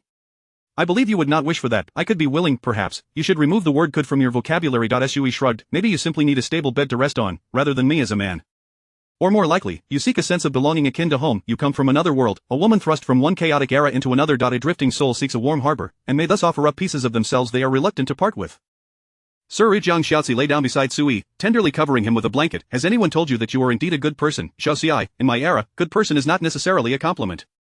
Sir, you are a good man. Chapter 32. A new reward. The greenhouse room, a night of restful sleep. There were no storms or tumultuous waves, only the silent musings of a man and a woman, and the gradually rising sound of Sui's snores. To be honest, Sui found great pleasure in such slumber. Beside him lay a stunning beauty, nearly devoid of clothing, her smooth skin exuding a cool sensation. Sui was uncertain if this was due to the cold air from the refrigerator or the warmth of their skin meeting. He was no novice, yet tonight he felt an unusual hint of tension. Sir, as Zhang Xiaozi's gentle voice echoed in his ear once more, Sui opened his eyes to find the sun high in the sky. What time is it? Rising from the bed, he turned to see Zhang Xiaozi adorned in a vibrant red qipao, busily arranging a sumptuous spread on the table. It is already 11:30. You still have ample time to enjoy lunch first. With graceful strides, Zhang Xiaozi approached Sui, assisting him in dressing, which left him feeling somewhat out of place. After all, he was a modern man, unaccustomed to such feudal lordly treatment. Sir, Zhang Xiaozi seemed to sense Sui's discomfort and softly spoke, you must allow me to do something, so I can feel truly important to you. Very well, Sui conceded, choosing to relax and let Zhang Xiaozi take charge. After freshening up, Sui sat at the dining table, savoring the lavish lunch while inquiring, what are the plans for today at the gathering place? Rest, renovation, and cleaning, Zhang Xiaozi replied, serving him food as she continued, we have only recently taken control of this building, and both the upper and lower floors require organization, along with careful distribution of many living supplies. We now have over 10 people. While that is not many, we require a detailed management protocol. Thus, I have not arranged for anyone to go out today, not even Linyu, as we have drawn attention after yesterday's events when we eliminated so many. There are bound to be searches in the vicinity. Zhang Xiaozi paused, smiling as she added, let us take this opportunity to tidy up the home. Well arranged. Sui nodded in approval. Zhang Xiaozi continued, for ease of management, I have designated the 6th floor and above as a restricted zone, prohibiting anyone other than essential personnel from ascending. This way, those women will not have access to you, and if we wish to attract more residents later, they must not meet you easily, greatly enhancing your safety. Zhang Xiaozi hesitated for a moment before tentatively suggesting, of course, should you need anything, you may always instruct me, and I will select some reliable and lovely women to bring to you. Bring them for what? Sui was taken aback, quickly waving his hand, no, I am not some lecherous fiend. We are all gathered here to survive, there is no need to treat me as some feudal monarch. Yes, sir, Zhang Xiaozi replied, pressing her lips together in a satisfied smile. Sui, embodying the traditional values of a Chinese man, believed that when impoverished, one should cultivate oneself, and when prosperous, one should assist the world. If one lacked the ability, living well was sufficient. If one had the means, they would not hesitate to lend a hand to the needy. This simple philosophy has contributed to the enduring strength of the Chinese nation. Since there is little to do today, let everyone rest well. Sui set down his chopsticks, having eaten his fill, and declared, inform everyone not to worry too much about the future. Let them live steadily. We will strive to provide the best conditions possible for everyone. But let them also understand that we do not nurture ungrateful individuals, they must recognize the realities of this era and avoid engaging in foolishness, for regret will come too late. Understood, sir. Zhang Xiaozi bowed her head obediently, I will establish the rules to spare you any worries. Xiaozi, you truly are remarkable. Sui nodded in satisfaction, patting her shoulder, keep up the good work. Leadership has high hopes for you. Yes, sir, Zhang Xiaozi replied with a gentle smile, perfectly attuned to Sui's wishes. After their exchange, Zhang Xiaozi tidied the tableware and left the room. Although there were no tasks for resource exploration today, there were still many matters to attend to. Since Sui had recruited Zhang Xiaozi, she had become the busiest individual in the entire refuge, managing various affairs, as Sui had entrusted her with nearly all responsibilities, believing her management skills far exceeded his own. With Sui having ensured the loyalty of his personnel, Zhang Xiaozi now occupied a position second only to him. As for Sui, life had become increasingly effortless since Zhang Xiaozi's arrival. Embracing his soft and lovely beauty at night, awakening to steaming meals each morning, and having others serve him meant he needed only to issue commands. This is likely what it means to have everything handed to you, Sui mused, reclining in a chair by the window, his eyes half closed as he basked in the warmth of the sun streaming through. Due to the expanded cold air circulation from the refrigerator, the room's temperature was maintained at around 28 degrees Celsius, leaving Sui feeling a persistent chill, inspiring an urge to soak up some sunlight. This seemed quite absurd. Outside the refuge, people struggled to survive in the sweltering heat, with daily reports of dehydration and heatstroke, while everyone frantically sought to understand the refuge's mechanics, desperately exchanging meager cooling resources to ensure their survival. Only Sui, the anomaly, wished to sunbathe amid the sweltering apocalypse. In his half-dreaming state, Sui suddenly noticed something shimmering before him. Rising from the chair, he opened his eyes to find that the time had come. A new talent reward had been issued. Congratulations, you have triggered a talent reward. Acquiring C-class shelter room, crop cultivation facility, can be directly installed. As this notification appeared, a yellow blueprint manifested in Sui's hands. Looking down, he saw relevant item information displayed on the blueprint. Crops cultivation facility, C-class shelter room, can be installed in available room space within the shelter, requires 2 room spaces. Once installed, it will automatically generate a fully equipped cultivation environment, allowing the selection of 3 types of crops for planting. What, a cultivation room? Sui gasped, this meant he would no longer have to worry about food in the future. With an unlimited supply of ice water from the refrigerator and an entire room dedicated to cultivation, there was no longer any need to venture out for resources. He could simply remain at home, living without concern for sustenance. I must quickly utilize this and see the results. Sui promptly accessed the shelter's information panel and entered building mode. Currently, the available installation area was on the 6th floor, which actually comprised 4 residential units, showing as 4 room spaces within the shelter's construction area. Aside from Sui's main dwelling and the adjacent research room, he had 2 additional blank room spaces available for installation. The reason he had left these 2 rooms unused was simple: he lacked the funds to install them, he had no points to purchase rooms, yet the reward blueprint he had just received required no additional points or resources for installation. It could be directly set up as a complete room. Select installation. Installation successful. With Sui's confirmation, the new construction within the shelter was complete. Peering through the gaps in the iron door, he saw a radiant golden light outside. Hurriedly, he exited to the adjacent room. Upon opening the door, he was greeted by a sprawling field. The entire room had undergone a transformation, devoid of distinctions like a bathroom, living room, or bedroom, replaced instead by an expansive greenhouse facility. Here were the essential amenities for crop cultivation, such as temperature control equipment, ventilation equipment, lighting equipment, sunlight equipment, and more. However, the greenhouse had yet to be stocked with crops. Just as Sui stepped into the room, a new information prompt appeared before him. The current crop cultivation room has not yet been stocked with crops. Please make your selection. Below the information, a list of various crops, including vegetables and fruits, awaited selection. The number and types were not extensive, roughly around 20 common varieties. Without any surprises, with a mindset of trial and error, Sui tentatively chose rice, sweet potatoes, and oranges as his cultivation objectives. Upon confirming his selection, a white light enveloped the entire greenhouse room in an instant. In just a few breaths, a multitude of crops appeared, filling the greenhouse. Crops have been confirmed. Entering the cultivation phase. Daily fertilization operation available 1 time. Daily fertilization resource options: 100 survival points or normal fertilizer resources. Fertilizing will double the maturation speed. Current base maturation time 3 days, 10 pounds yield each. Wow! Sui's eyes widened, murmuring, "This is simply miraculous." Fertilization accelerates maturation time. Even without fertilization, the base maturation time yields crops every 3 days? Goodness, am I not simply receiving free food here? Chapter 33: The preliminary self-sustaining system of the sanctuary. Although the yield over 3 days amounts to merely 30 pounds, one must consider the current state of the sanctuary. There are only 16 individuals in total. Calculating based on the consumption allowance required for each person to be fully satisfied, the daily food production is merely 1-to-1. 2 pounds, not kilograms. For 16 individuals, even if they indulge to their fullest, the total consumption would amount to approximately 20 pounds daily. This greenhouse room directly covers a significant portion of the food expenses for the shelter. Remarkably, all of this is achieved without incurring any costs, representing the intrinsic benefits of the greenhouse. With fertilization, the maturation time could be reduced. Moreover, Sui even noticed on the information panel within the room that there was an option for upgrades. Currently, the greenhouse room is at level 1, and once the shelter reaches level 2, Sui will be able to expend survival points to simultaneously upgrade the greenhouse room, thereby obtaining a higher food yield. Sui calculated this in his mind and could not help but draw in a sharp breath. I've struck gold. Viewed over a longer time frame, the food production from this facility will only increase. Is a C-grade item truly this promising? Or is it, because it is a reward of the room type?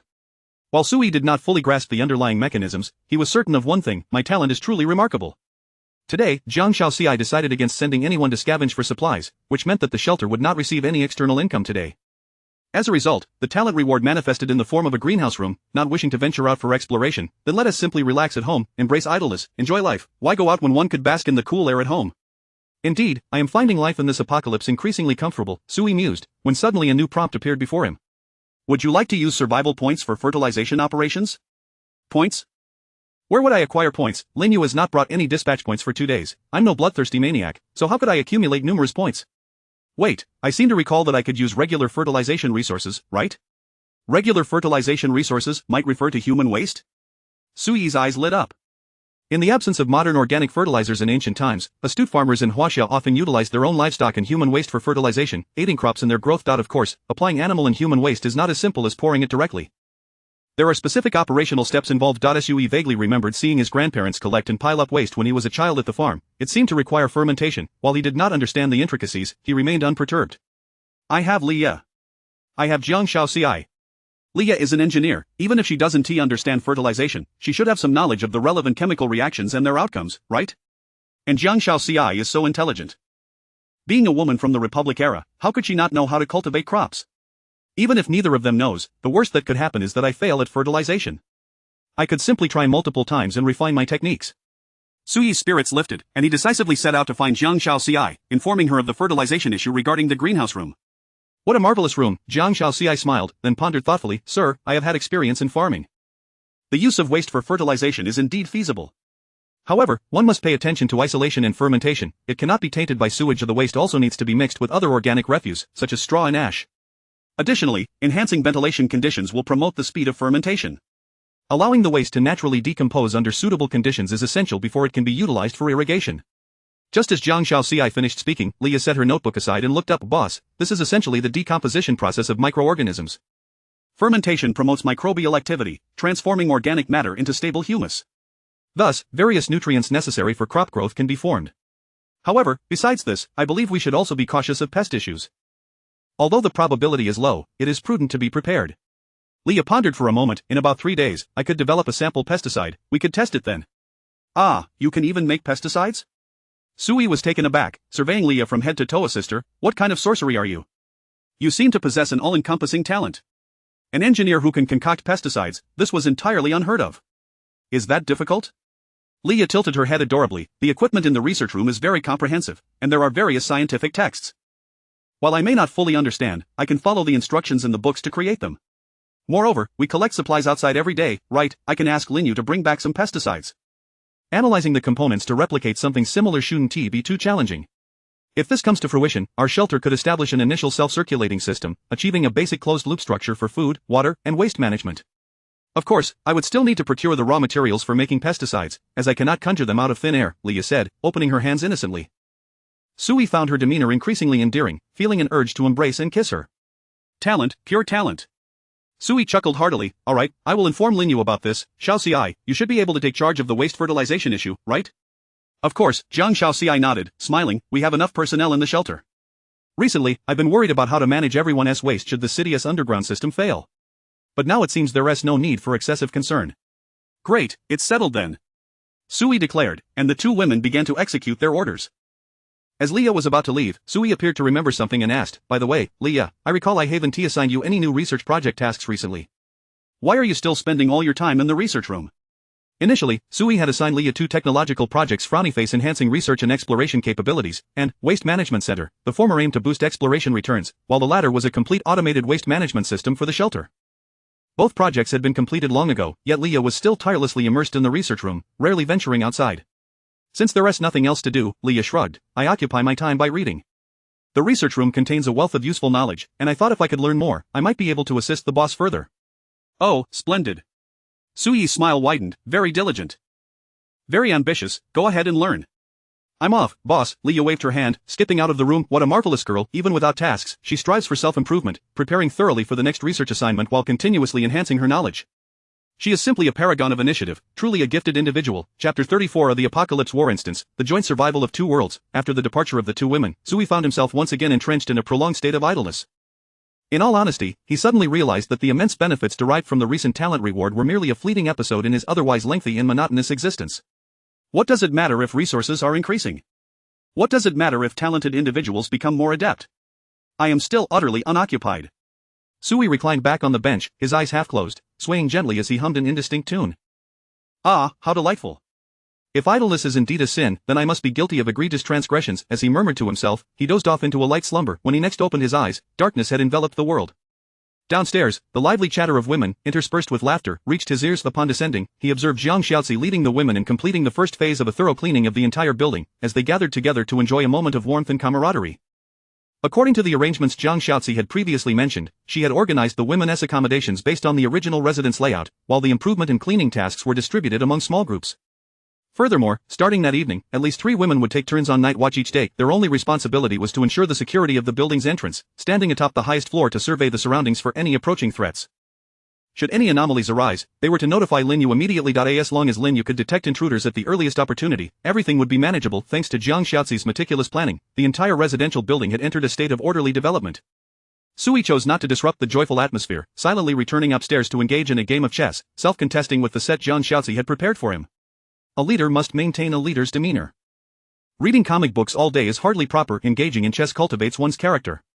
He stroked his chin and sighed. Primarily, he had exhausted his collection of comic books, having read many of them multiple times, leaving him bereft of alternative means to alleviate his ennui. Without electricity, numerous conventional leisure activities were rendered impossible. At this rate, it is indeed becoming rather tedious. I must find a way to accumulate more survival points and hasten Leah's research on the power system technology project. Sui muttered. At that point, I could procure a high-end computer and install 700 large-scale single-player games, playing through the night without a wink of sleep. When fatigue sets in, I could embrace Shoutzy for a nap, awaken for a meal, and return to playing. Ah! What a splendid life! Sui mused, wishing his parents were nearby, as they would undoubtedly scold him for his lack of industriousness. Yet, he thought, in this apocalyptic world, what does industriousness even signify? Ensuring his own survival and thriving in this new reality was all that mattered. If one cannot even live comfortably, what is the point? Sui harbored no grand ambitions, nor did he possess a self-sacrificial spirit to save all of humanity. He merely wished to endure, to render the shelter increasingly secure, so that even amidst the world's chaos, he could remain unscathed. Just as Sui was lost in thoughts of a brighter future, a long-absent mysterious voice suddenly resounded in his ears. Warning! All Apocalypse game players, please pay attention. Important rules of the Apocalypse game will now be announced. Sui was taken aback, his expression instantly turning serious, his mind racing with curiosity. This mysterious voice had first appeared on the very first day of the apocalypse, then fell silent for several days, merely offering game-related prompts guiding human survivors on how to utilize the shelter. Now, its re-emergence seemed to herald a significant event on the horizon. Simultaneously, across every corner of the globe, humanity paused their labors, anxiously awaiting the mysterious voice in silence. After a brief pause, the voice resounded clearly in every human ear. Global announcement commencing. The Apocalypse game is nearing the end of its first week. Commencing the War Apocalypse Module: The Trial of Tribes. At the onset of the apocalypse, all militarized humans and politically affiliated groups worldwide have been temporarily stored and frozen, no longer present in the earthly realm. The environment for the Earth War Apocalypse instance has been established. Military personnel from various countries are about to be deployed into the relevant instance world. Sui held his breath, attentively listening to the voice, his brow furrowing in contemplation. War Apocalypse instance? No wonder I haven't seen the military, police, or officials. They have all been stored away. Now, is it their turn to take the stage, but from the sounds of it, they still cannot return to Earth? Sui murmured, and before he could formulate a new judgment, the mysterious voice echoed once more. Now conducting a national announcement for the Huaxia region. In 1 hour, a nationwide online vote will commence. Voting content. To determine the difficulty level of the war instance faced by the country's militarized populace, the higher the difficulty, the more substantial the rewards for participants in the event of victory. Following the conclusion of the vote, rewards in the form of random survival supplies will be immediately distributed based on the selected difficulty level. Within each month, only one ongoing apocalypse war exists. If the country suffers a defeat in the apocalypse war, 1/10 of the national population will be randomly erased. Simultaneously, a significant enhancement reward will be granted for the next war. Should the erasure not be conducted following a defeat, a severe weakening penalty will be imposed for the subsequent war. Before the war, humans within the war instance may send a limited amount of information, restricted to 10 characters, to their country for guidance on the national vote. Mutual agreements. 1. Life is singular, please carefully consider the difficulty level of the war instance selection. 2. The war instance significantly impacts the survival difficulty of a large population. If the war's outcome turns unfavorable, it will still lead to apocalyptic derivative disasters within the country. 3. The war instance and the Earth apocalypse world are non-communicative. If all militarized humans within the war instance perish, the country will only lose eligibility for the next war instance, without further erasing the survivors within the earthly domain. The opposite is also true. For during the war, surviving individuals within the country can observe the progression of the apocalypse war, and may expend survival points to view the complete trajectory of the war situation. 5. During the war, military personnel in the apocalypse war instance can view the number of survivors and their survival conditions within their country, and after achieving a minor victory, can choose between demand and offer operations. Demand: With the qualification of victory, forcibly requisition supplies, items, and equipment from specified or random survivors within the country. Before the first battle, an additional operation may be performed. Offer: With the qualification of victory, forcibly provide supplies, items, and equipment to specified or random survivors within the country. Before the first battle, an additional operation may be performed. Commencing a 1-hour buffer period. All parties within the countries of Earth should prepare accordingly. Will you ensure your own survival, or that of others? I eagerly anticipate your choices. As the mysterious voice faded away, Sui stood frozen in place, speechless for a long while. He comprehended the implications. The apocalypse game was essentially a cruel jest played upon humanity. Those who had survived thus far might have considered the initial round of extreme heat merely a minor inconvenience, believing that mastering cooling measures would suffice to avert death, or perhaps even thriving if their shelter talents were commendable. However, tonight's mysterious announcement forced humanity to confront the ruthless reality of the apocalypse game. All militarized individuals had been thrust into another instance of the apocalypse, tasked with fulfilling their military duties. Experiencing the war of the apocalypse, non-military survivors faced round after round of calamities on Earth, while military survivors engaged in relentless battles beyond the earthly realm. Any casualties incurred were genuine deaths. Yet, if that were the extent of it, both sides would merely be struggling for survival in disparate apocalyptic environments. The mysterious entity's eradication of technology and removal of military personnel could simply serve to heighten the apocalypse's brutality. Yet the true malice lay in this entity's attempt to manipulate human hearts, separated by different worlds, yet intricately connected, their fates entwined. Earth survivors could vote to determine the difficulty of the apocalypse war faced by their military, seeking comfort for themselves? Then let their military experience the highest difficulty of the apocalypse war. Immediate rewards of survival supplies would follow. Meanwhile, military personnel within the instance, fighting tooth and nail for victory, would seek to secure their survival by plundering resources from their own citizens. Of course, they could also choose not to oppress one another. As long as they could withstand the mounting pressures of survival, facing greater, more formidable life and death crises. This is the true nature of the apocalypse game, Sui murmured, feeling a tremor in his palms. No one can fully grasp their destiny. One cannot become complacent due to favorable talents, for we are all influencing one another. The human heart is inscrutable. This is not merely an external trial for humanity but a profound examination of every individual's inner self. It was only at this moment that Sui grasped the reality. The past week had merely been a gentle prelude to the apocalypse game. What were extreme heat crises, urban chaos, rampant violence, or resource scarcity, all mere appetizers. They hardly qualified as genuine apocalypses, and would likely be resolved or adapted to by humanity in short order, returning to a semblance of peace. Is this the apocalypse? No, the true apocalyptic crisis has only just commenced. Humanity itself shall dictate the future's trajectory, struggling amidst life and death, whether betrayal or sacrifice. The decision lies solely in human hands. Chapter 35 The bidirectional rush in the apocalypse. Sui fell into a prolonged silence, having come to a significant realization. The apocalypse had only just begun. No one could escape the calamity. Everyone was powerless to dictate their own fate. This was a threat wrought by humanity itself, far exceeding any natural disaster. I fear there is little I can do, at least for now. All I can do is wait. With a deep breath, Sui opened the city chat channel that had remained dormant for quite some time. The channel, previously inundated with various rescue messages and expressions of despair, erupted with fervor. All the survivors still alive in the city heard the recent notifications, becoming aware of the impending apocalypse war instance. Damn! I wondered where all the soldiers had vanished to. Turns out they've all been holed up by that vile creature. I've endured for a week, subsisting on my own urine. Nibbling on moldy, rotten food. I was waiting for the government to rescue me, and now they tell me they cannot save me. They want to force us into this apocalypse war? Shut it. I've amassed a fortune in gold and jewels during this apocalypse, just waiting for the government to stabilize things so I could cash in, and now you're pulling this on me? Despair hung thick in the air, with the first to break down being those survivors who had naively believed the apocalypse would soon pass. It was not their fault for being so gullible. After all, given the context of Huaxia, what apocalypse could truly threaten us? Our forces would enter the city and resolve the matter in no time. What calamity could not be quelled? A civilization that has endured for 5 millennia could hardly be toppled by such trivial challenges. Did they truly think foreign lands, plagued by a few zombies, could lead to chaos? Did they believe a massive flood could bring the nation to its knees? It was not a matter of excessive confidence. Rather, these challenges seemed trivial. But now, that confidence had begun to wane. The mysterious entity seemed to possess an almost telepathic insight into the core of the Huaxia people, directly stripping away their cards. You no longer have any trump cards. Enjoy playing the apocalypse game. Each turn, not a word was uttered. The Huaxia people are a unique nation, a collective of heroes safeguarding the common folk. Now, with the heroes whisked away, only the ordinary remained. Was this not a deliberate provocation? Yet, if it were merely that simple, it would not constitute a cataclysmic opening. After all, new heroes could emerge among the ordinary. The mysterious entity seemingly anticipated this possibility, swiftly implementing a mechanism of dual worlds joint apocalypse survival. Soldiers would wage war in another realm, while ordinary people experienced a rotating cycle of apocalypse disasters on Earth. This move is insidiously cunning. It's like pulling the rug from under us. A survivor lashed out in the chat. Let them fight. Why drag us down with them? This entire mechanism appears complex, yet it boils down to 2 words: infighting.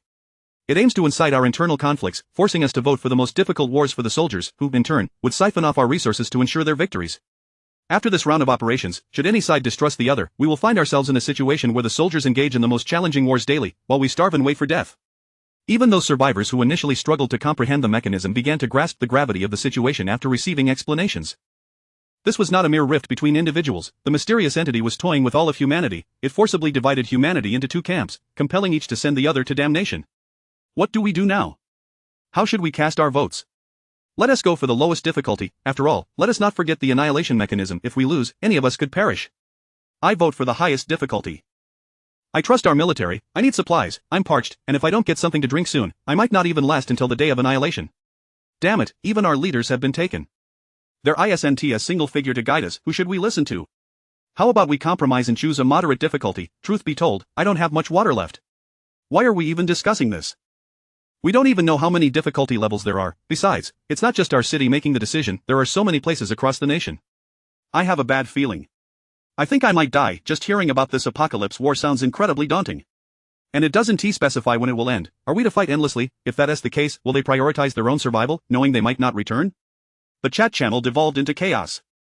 People voiced their opinions, while others attempted in vain to restore order. At such a time, only high-ranking officials and soldiers could impose some semblance of control, instilling trust among the populace. Aside from that, no one would heed another's authority. Why should they? The Sui understood this all too well, observing the city's turmoil as it continued to escalate. Perhaps this is precisely what the mysterious entity wishes to see. With just a few words, it plunged the remaining survivors into confusion, sowing seeds of despair for the future. It simply desires to toy with us. With a deep sigh, Sui reflected that many survivors were silently observing, just as he was. No one could fathom the thoughts of others, even less could anyone be certain whether the soldiers taken away still held steadfast beliefs and principles. After all, this was neither a time of peace nor a conventional war among humanity. This was the apocalypse, a brutal game orchestrated entirely by a mysterious entity. The voting phase now commences. Prior to the voting phase, we present guidance messages regarding the impending apocalypse war. The following are the specific contents of the guidance messages. A new prompt appeared before everyone, a special red dialog box slowly materializing at the bottom line. It was a guidance message, comprised of a simple 10 characters, choose the highest difficulty. Trust the People's Liberation Army. In that fleeting moment, the entire city fell silent, the clamor and complaints fading away. Everyone stared blankly at the 10 words before them, a brief phrase that stirred a torrent of emotions, igniting a sense of fervor, with some feeling tears welling up. There was no hint of evasion, no trace of fear, only resolute persuasion, eliminating the need for us to question the potential outcomes. These 10 simple words seemed etched into the eyes of every Huaxia survivor. They burned with an intense heat. Is it because the higher the difficulty, the more survival supplies we'll receive? Sui murmured, that being the only rationale he could conceive. There was no other reason, only a desire to rescue the populace. Though we were no longer on Earth, we must still exert every effort to save our fellow citizens, for the ethos of sacrificing for the people is the very essence of every Huaxia soldier, the most solid foundation of a great belief. You all are a bit too straightforward. Sui chuckled bitterly, lifting his hand to touch the dampness on his cheek. But I am indeed moved. Taking a deep breath, Sui endeavored to calm himself, for he noticed new prompt information appearing before his eyes. The guidance information has been released. We shall now continue with the online voting. The first round of our nation's apocalypse war difficulty selections is as follows: single choice, F, E, D, C, B, A, S. The difficulty increases sequentially, starting from D level, where survivors can obtain basic survival supplies, and with each increase in difficulty, the material rewards double. The theme type for this nation's apocalypse war: Bloodbath. War scenario: random city map environment within our country. Duration: 21 days. Victory condition: annihilate the enemy. Defeat condition: complete annihilation of our side or expiration of time. The number of participating soldiers is limited to 100,000, with no war equipment permitted, and must annihilate 10,000-inch frenzy beasts within 1 month. Frenzy beasts: monsters from the apocalypse war world, humanoid in form, standing 3 meters tall, possessing double the speed and strength of humans, and exhibiting biological traits such as rapid healing, disease infection, low-altitude flight, and advanced intelligence. Beginning from D-level difficulty, the number of frenzy beasts doubles with each increase in difficulty, with a maximum of 160,000 at S level. Now, voting commences. Voting time is 1 hour. Failure to vote within the time limit will result in a default selection of D-level difficulty. At the bottom of the latest information, an image of a frenzy beast was displayed. It depicted a humanoid monster with crimson skin, a massive physique, and robust muscles, clad in heavy armor and wielding sharp melee weapons. Sui silently scrutinized the image of the monster, easily discerning several key pieces of war intelligence. 1. The monsters are armored and wield weapons, indicating their intelligence in toolmaking and usage, possibly on par with that of normal humans. 2. Standing 3 meters tall, nearly twice the height of an average human, they possess overwhelming strength and speed, completely outmatching human soldiers. 3. Human soldiers are entering unarmed. In the absence of equipment, it is almost impossible to defeat such a monster, even if 10 were to confront one, considering the monsters can fly. If I can analyze this, surely those far removed in the war instance must also recognize the danger posed by these creatures. Don't even mention battling 160,000. Even taking down 1,000 would be an almost insurmountable task. Taking a deep breath, Sui quietly made his voting choice. F level, the lowest difficulty. It was not that he lacked faith in them. He simply did not wish for them to endure undue hardship. I can forego these material rewards. Sui gazed at the F-level reward information prompt. Selecting this difficulty successfully reduces the enemy count by 50, permitting humans to utilize corresponding equipment not exceeding the number of participants. However, simultaneously, the material rewards for survivors from this war, should they emerge victorious, will be reduced to a mere 20% of the basic reward. This was Sui's rationale for choosing F-level. From the information prompt, it could be inferred that various military technological resources on Earth had likely been forcibly removed along with the soldiers, hence, the market had been selling only firearms, with scarce availability of submachine guns, rifles, and even fewer grenades. If tanks and aircraft had been sent over as well, bringing them along could have significantly increased our chances of victory. However, I suspect few would opt for this difficulty. Sui chuckled bitterly, aware that he was likely engaging in futility. The appeal of F-level difficulty was virtually non-existent. Not only did it offer no material rewards, but even victory yielded little benefit across the nation. Very few individuals were as carefree as Sui. Most survivors remained shackled by fundamental survival needs, lacking food, water, and means to combat the heat. These were the most critical necessities, who could relinquish life-saving resources at a moment of desperation, entrusting their hopes of survival to soldiers in another realm, uncertain of their return? At the very least, I can hold my head high. Sui closed the voting interface, sitting in silence as night enveloped him, awaiting the final results. During this prolonged period, he pondered extensively. The only assistance I can provide is through this meager voting power. Regardless of whether they succeed, I must first ensure my own safety. The rotating apocalypse mechanism has yet to dissipate, and now there is an additional apocalypse war mechanism. This means I must navigate the ever-changing cycle of disasters while hoping to avoid the random annihilation list.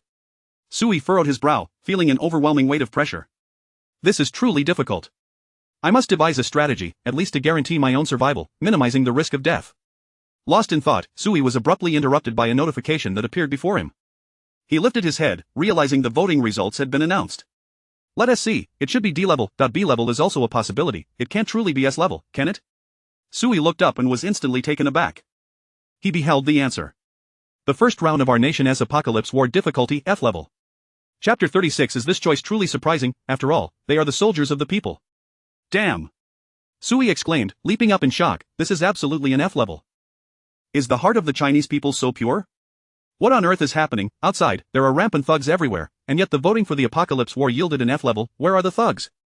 Don't you want resources? Could it be that during the apocalypse, while committing crimes, when the country faces a life and death crisis, everyone suddenly becomes righteous? They truly are like heroes of the green forest.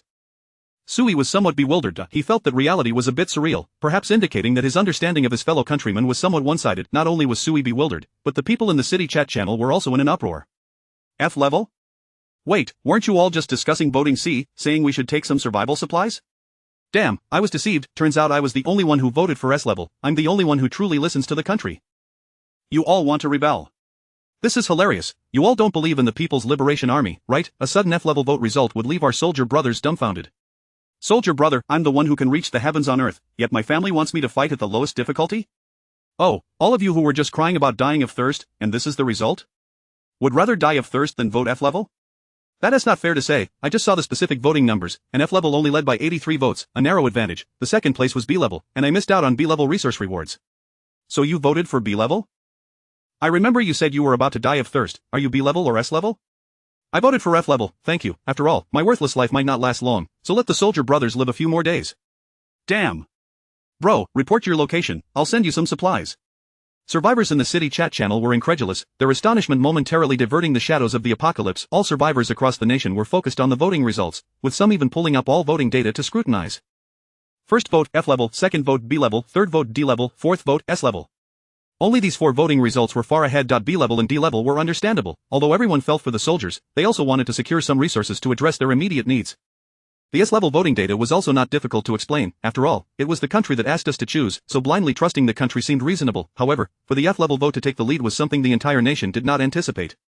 Perhaps many people share the same thoughts as I do, Sui murmured, unable to suppress a smile at the corner of his mouth. I initially just wanted to try it out to be true to my conscience, and it turns out, well, everyone wants to be true to their conscience. The people of China are truly remarkable, managing to produce such voting results. Sui had to admit that many, including himself, did not genuinely understand their own nation. Thus, they were capable of creating miracles in reality that even their own people found hard to believe. Sui felt a surge of joy and an impulse to share his thoughts.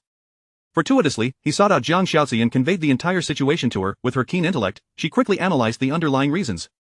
Sir, there's no need to be so astonished. The wisdom of the people has been profound since ancient times, and moreover, modern citizens are quite enlightened, naturally understanding the principle of mutual existence.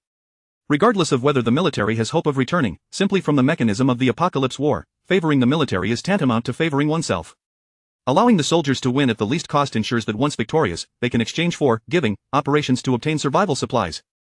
The soldiers, in order to avoid angering the populace and secure a higher difficulty for the next vote, naturally will not engage in requesting operations. As long as there exists a basic mutual trust between the military and civilians, it is easy to foster a supportive relationship. Even if separated by great distances, they can still look out for each other. Jiang Xiaozi's analysis was quite reasonable, yet Sui felt that perhaps the common folk were not thinking that deeply. By the way, Xiaozi, do you know the purpose of the People's Liberation Army? Sir, I have only just arrived and am not yet clear. Zhang Xiaozi humbly replied, is there a detail I have not understood? Is my analysis perhaps not quite correct? It's quite correct, but perhaps everyone isn't thinking that deeply. Sui stroked his chin and suddenly laughed. The People's Liberation Army has the people in its name. It is an army for the people, dedicated to safeguarding the lives and interests of the populace. Do you think ordinary people would allow such an army to engage in excessively brutal warfare? I see. Zhang Xiaozi was momentarily taken aback, then smiled gently. Perhaps they are soldiers like Lin Yu. No, Lin Yu is a soldier like them. Just as Sui intended to say more, a new prompt appeared before him. Congratulations! The national military has decided to utilize pre-war additional operational authority, activating the giving module. All survivors within the nation are about to receive random rewards from the national military. Congratulations! You have received a random reward, D-level water purifier. D-level water purifier, capable of converting undrinkable water into potable water, purifying up to 200 liters daily. As the prompt appeared, a golden light flickered before Sui.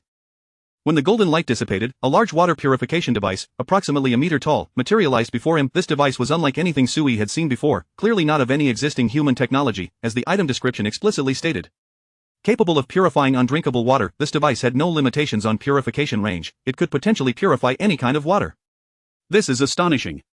Zhang Xiaozi blinked her beautiful eyes and gasped softly, marveling at the sudden appearance of the item, while Sui was taken aback by the state's eagerness to distribute rewards. Before the first battle, all nations' militaries had one opportunity for requesting and giving. They could either request resources from the populace to enhance war success or bestow random survival supplies to the populace. Clearly, the Chinese military unhesitatingly chose giving, even executing it so swiftly that it occurred almost immediately after the voting results were released, fearing that any delay might lead to civilians perishing in the apocalyptic calamity. A water purifier, my luck seems quite good.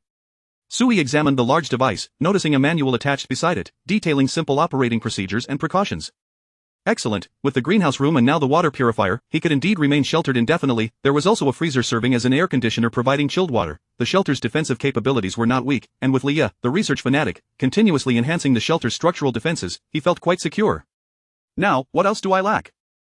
Perhaps, I truly just need some entertainment facilities. Sui pondered, will tomorrow's rewards genuinely provide me with some entertainment facilities to satisfy my mental needs? Sui opened the city chat channel. Everyone was excitedly discussing the random rewards issued by the state. Look, the miraculous bread tree, it produces 6 loaves of bread daily, and eating 3 fills all daily nutritional and hydration needs. I am praising the Liberation Army while spiraling into the sky. What about me, an unpowered air conditioning unit, no electricity required, just turn it on and use it, providing both heating and cooling. It can even initiate hibernation mode to reduce human energy consumption without entering a true hibernation state. Huh, am I the most unfortunate? I got a weapon, a laser dagger that doesn't require charging. What am I supposed to do with it? I want more food. After looking around, I've analyzed, it seems like the rewards we've received are all things we urgently need, right? This mechanism is quite reasonable, it hasn't caused too much chaos, this mysterious entity is rather considerate. You all look like naive fools, surprised as if you've never seen the world. Isn't this what it should be? Who are they? They are the soldiers of the people, and they will unequivocally choose the giving operation. It will always be like this, no need to think. Ha! What do you mean? Will there still be these rewards in the future? Even in the apocalypse, I still have to be protected by the Liberation Army every day. I really feel like a happy little waste. Realistically, I still hope they return. The world is quite chaotic, and I don't dare to go out casually every day I see corpses outside. Sigh. The chat channel was filled with surprise and discussion about their respective rewards, with many boasting about their rewards. This scene resembled the atmosphere of a game where everyone compared who the luckiest one was after 10 consecutive draws. Of course, everyone understood that the foundation of this joy was provided by their protectors. With this wave of support, I estimate that tomorrow the death toll among survivors nationwide will sharply decline. Sui murmured, from a broader perspective, the giving operation is indeed quite effective, directly addressing everyone's most urgent need for survival resources. This reward sounds somewhat like my talent, but I can receive rewards daily, while others must wait for the soldier brothers to achieve victory. As Sui continued to analyze, he observed the dialogue information box before him. Operation concluded, the apocalypse war has commenced. Survivors can view the general direction of the current war in their shelter's data version at any time. They can also spend survival points to obtain more detailed information about the war situation. The apocalypse war had indeed begun. He wondered how things were on the other side. Did the soldier brothers have any confidence in defeating those seemingly deranged and monstrous beings? Sui felt uncertain. He trusted the soldiers of the people but knew little about the monsters, and any unexpected occurrences could arise in the first war. However, more than the outcome of the war, Sui found the 2 lines of information before him to be rather profound. Since we can see the general direction of the war without spending points, why emphasize that we can spend points to gain more detailed information about the war situation? This shouldn't make a difference. Understanding the detailed war situation doesn't impact the course of the war. Sui murmured, suddenly struck by a revelation.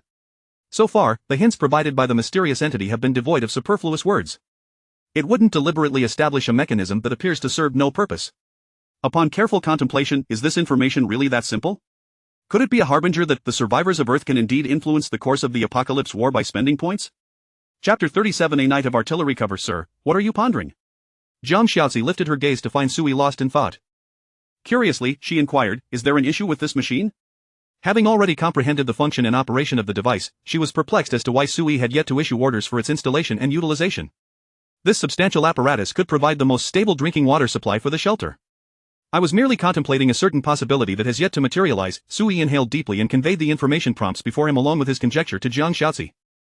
Do you believe my hypothesis holds any merit? Your hypothesis is indeed correct, it is an inevitability. Without hesitation, Jiang Xiaozi made her judgment, pinpointing the crux of the matter. As you stated, the enigmatic existence has not exhibited any excessive actions or behaviors, which implies that any irrationality in its conduct must possess a rationale.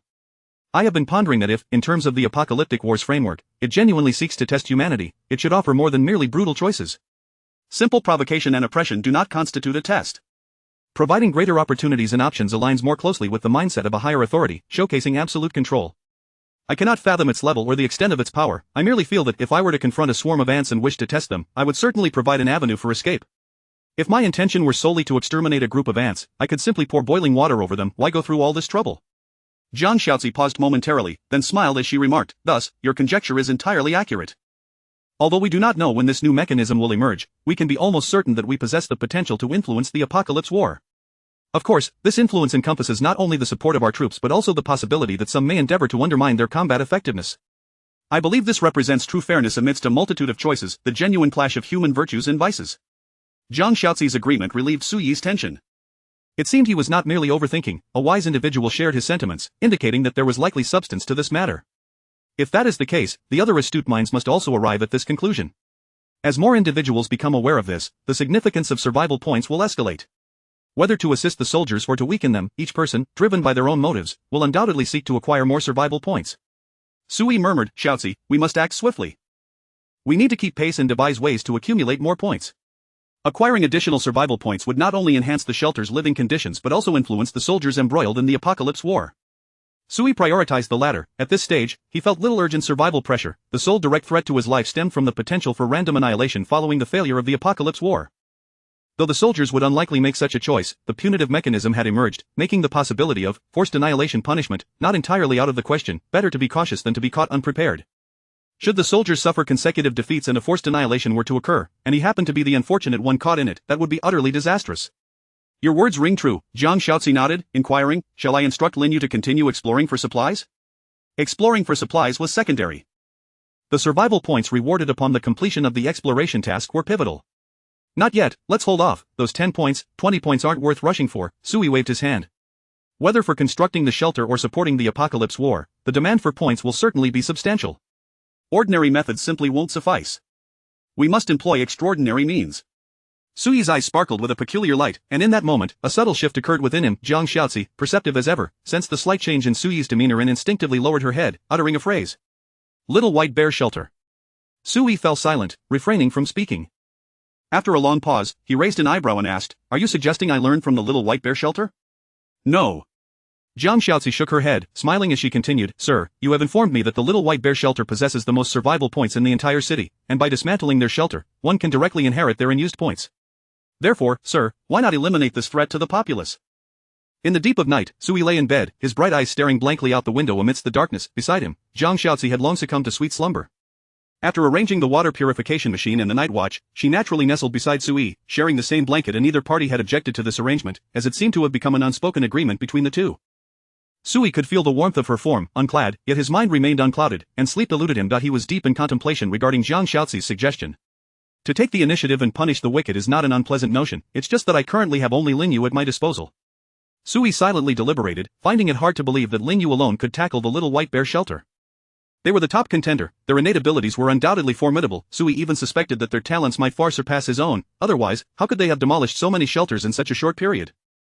One Lin Yu could not possibly defeat the opponent, yet, Jiang Xiaozi's proposal could not be entirely dismissed, for both parties had already forged a grudge. Even if the other side could not locate Sui now, it did not guarantee they would remain oblivious in the future. I must resolve this while I still dwell in the shadows. Waiting for them to seek vengeance would be foolish. However, if I wish to enhance the shelter's combat capabilities swiftly, the most effective approach would be to leverage my innate talent. How can I effectively utilize it to ensure that the reward types I desire appear consistently?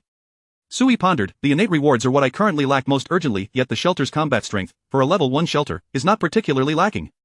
Surely that does not fall within the realm of urgent needs? But could I perhaps adjust this? While combat strength may not be critically lacking, if I were to increase food, water, and other resources to surpass the combat strength level, would it not render the shelter's combat capabilities inadequate? Is the innate reward of current most urgent need governed by the barrel theory? Unbeknownst to him, Sui ruminated throughout the night. When he finally regained awareness, dawn had broken, and he realized he had not slept at all, a wave of fatigue washing over him. Perhaps I should rest for a while. Mastering the talent mechanism cannot be accomplished in a day or two. As exhaustion overtook him, he fell asleep, feeling as though he had just closed his eyes when he heard Jiang Xiaozi's gentle voice calling him awake. Sir, it's time to rise.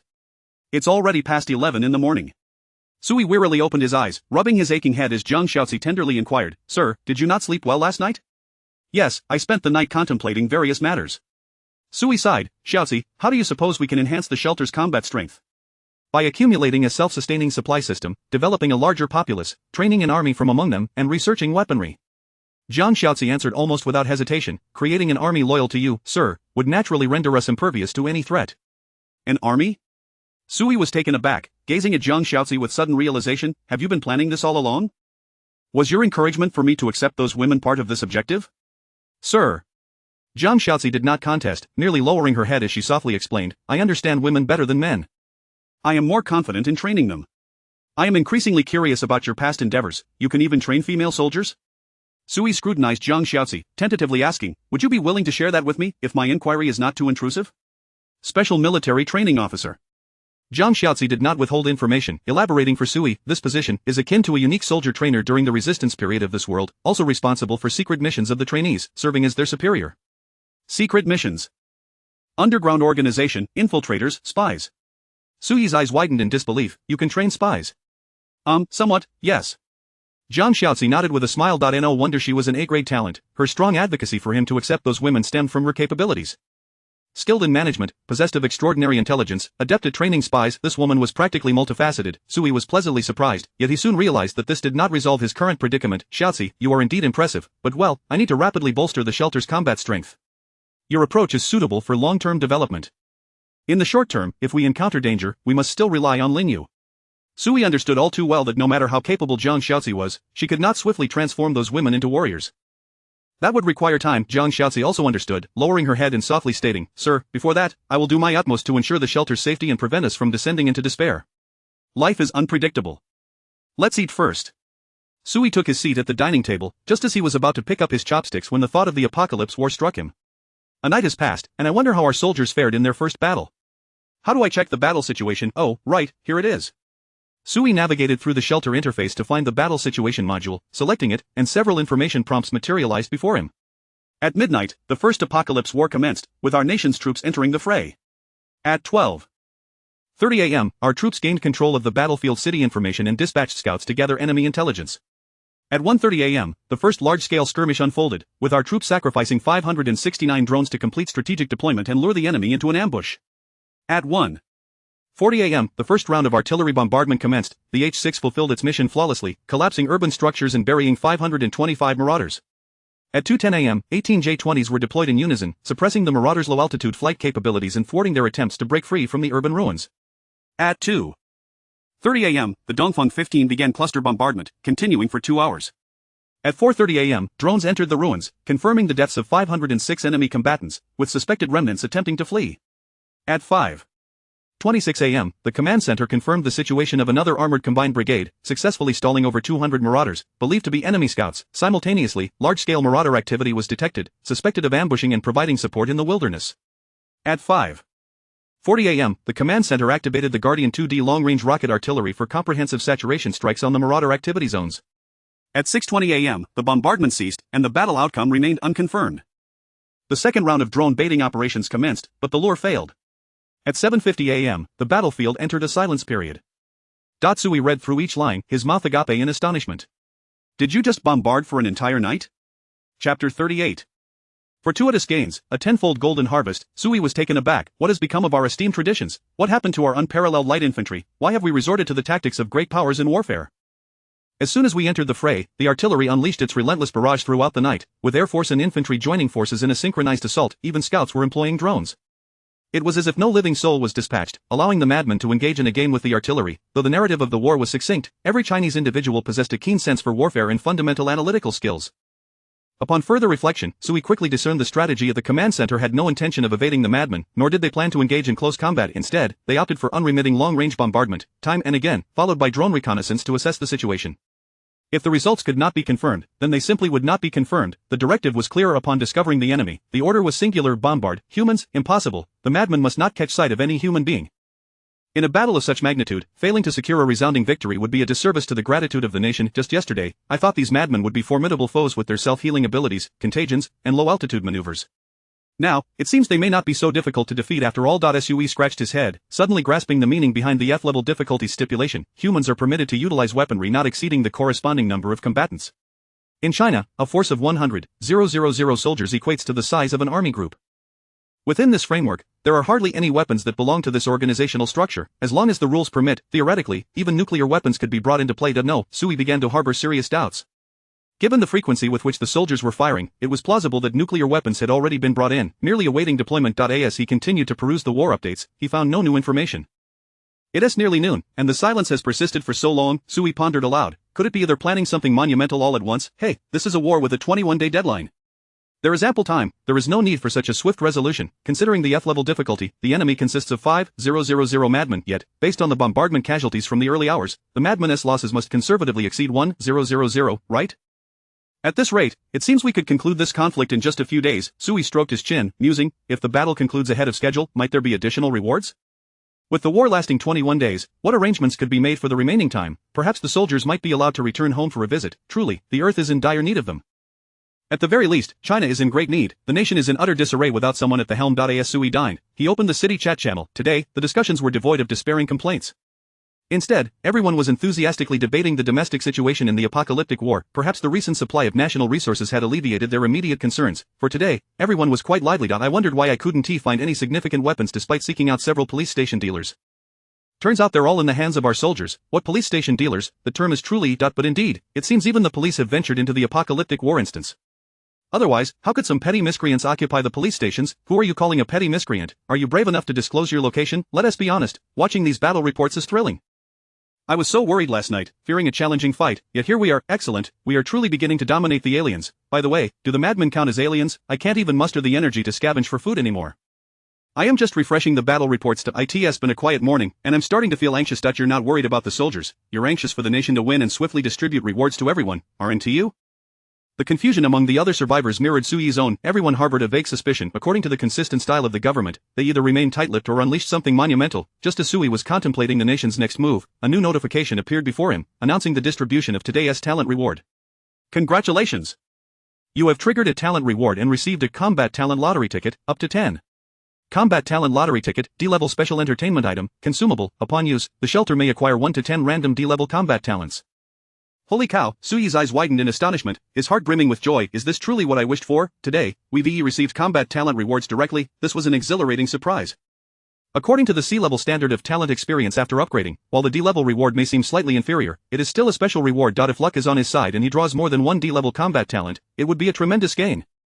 As golden light flashed, a purple lottery ticket materialized in Sui's hand. He gazed at it for a moment, and just as he was about to use it, a thought suddenly struck him. Wait, it's worth noting, there has never been a mechanism in the apocalyptic game that prohibits talents from utilizing items within the shelter system, right? After all, these are all components of the apocalyptic game mechanics. If talents could use this ticket, why not let Linyu use it? Sui meticulously reviewed the item's information, confirming there were no restrictions against talents utilizing it. Let us give it a shot. Who knows, it might just work. If Linyu can use it, that means she can activate her luck buff. Sui sprang to his feet, hurriedly exiting to summon Linyu. Commander, Linyu promptly responded, rushing up from downstairs with fervor. I was training those girls. Do you need me for something? Such rapid deployment of military training, Zhang Xiaozi's efficiency is truly remarkable. There is something very important. Sui handed her the lottery ticket, asking earnestly, take a look and see if you can use this. Use. Lin Yu scrutinized the ticket, examining it from every angle, her brow furrowing in confusion as she looked up. Commander, how do I use it? What should I do? Oh no, the talent couldn't see the item S data or the use button. This is bad. It seems we won't be able to benefit from Lin Yu's luck buff. Sui sighed. Just as he was about to reclaim the lottery ticket, he noticed Lin Yu experimenting with it, tentatively waving the ticket. Use. Boom. The lottery ticket suddenly erupted in a shower of golden light, startling Lin Yu, who immediately raised her weapon defensively in front of Sui. Meanwhile, Sui's eyes widened in disbelief as he watched the golden light rapidly coalesce around him into 10 golden silhouettes. Damn it, it worked. It can truly be used. This thing can even be triggered by voice command. Sui was overwhelmed with joy, gripping Lin Yu's shoulder and signaling her to lower her weapon. Then, he turned his gaze towards the golden light, his eyes gleaming with anticipation.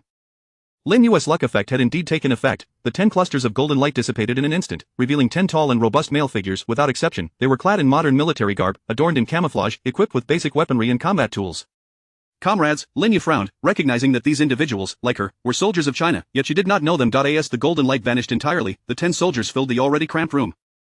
They appeared to be well prepared, all facing Sui in unison, standing at attention. Commander, greetings, the male soldiers bellowed in unison, their collective voice resonating powerfully, each warrior exuding an aura of formidable determination. A single glance revealed their unwavering combat spirit. Chapter 39. This woman truly lives up to her reputation as the head of the agents. Well, hello to you all. Sui's smile was so wide it seemed almost uncontainable. Damn, 10 D-rank soldiers, what a tremendous gain. It is worth noting that when Lin Yu was still at D-rank, her displayed combat prowess was nothing short of superhuman, with all her combat skills being impeccable. The 10 warriors before him could hardly be inferior to the Lin Yu of yore, could they? If utilized effectively, these 10 individuals, along with Lin Yu, could deliver a crushing blow to most of the marauder gangs in the current apocalyptic scenario.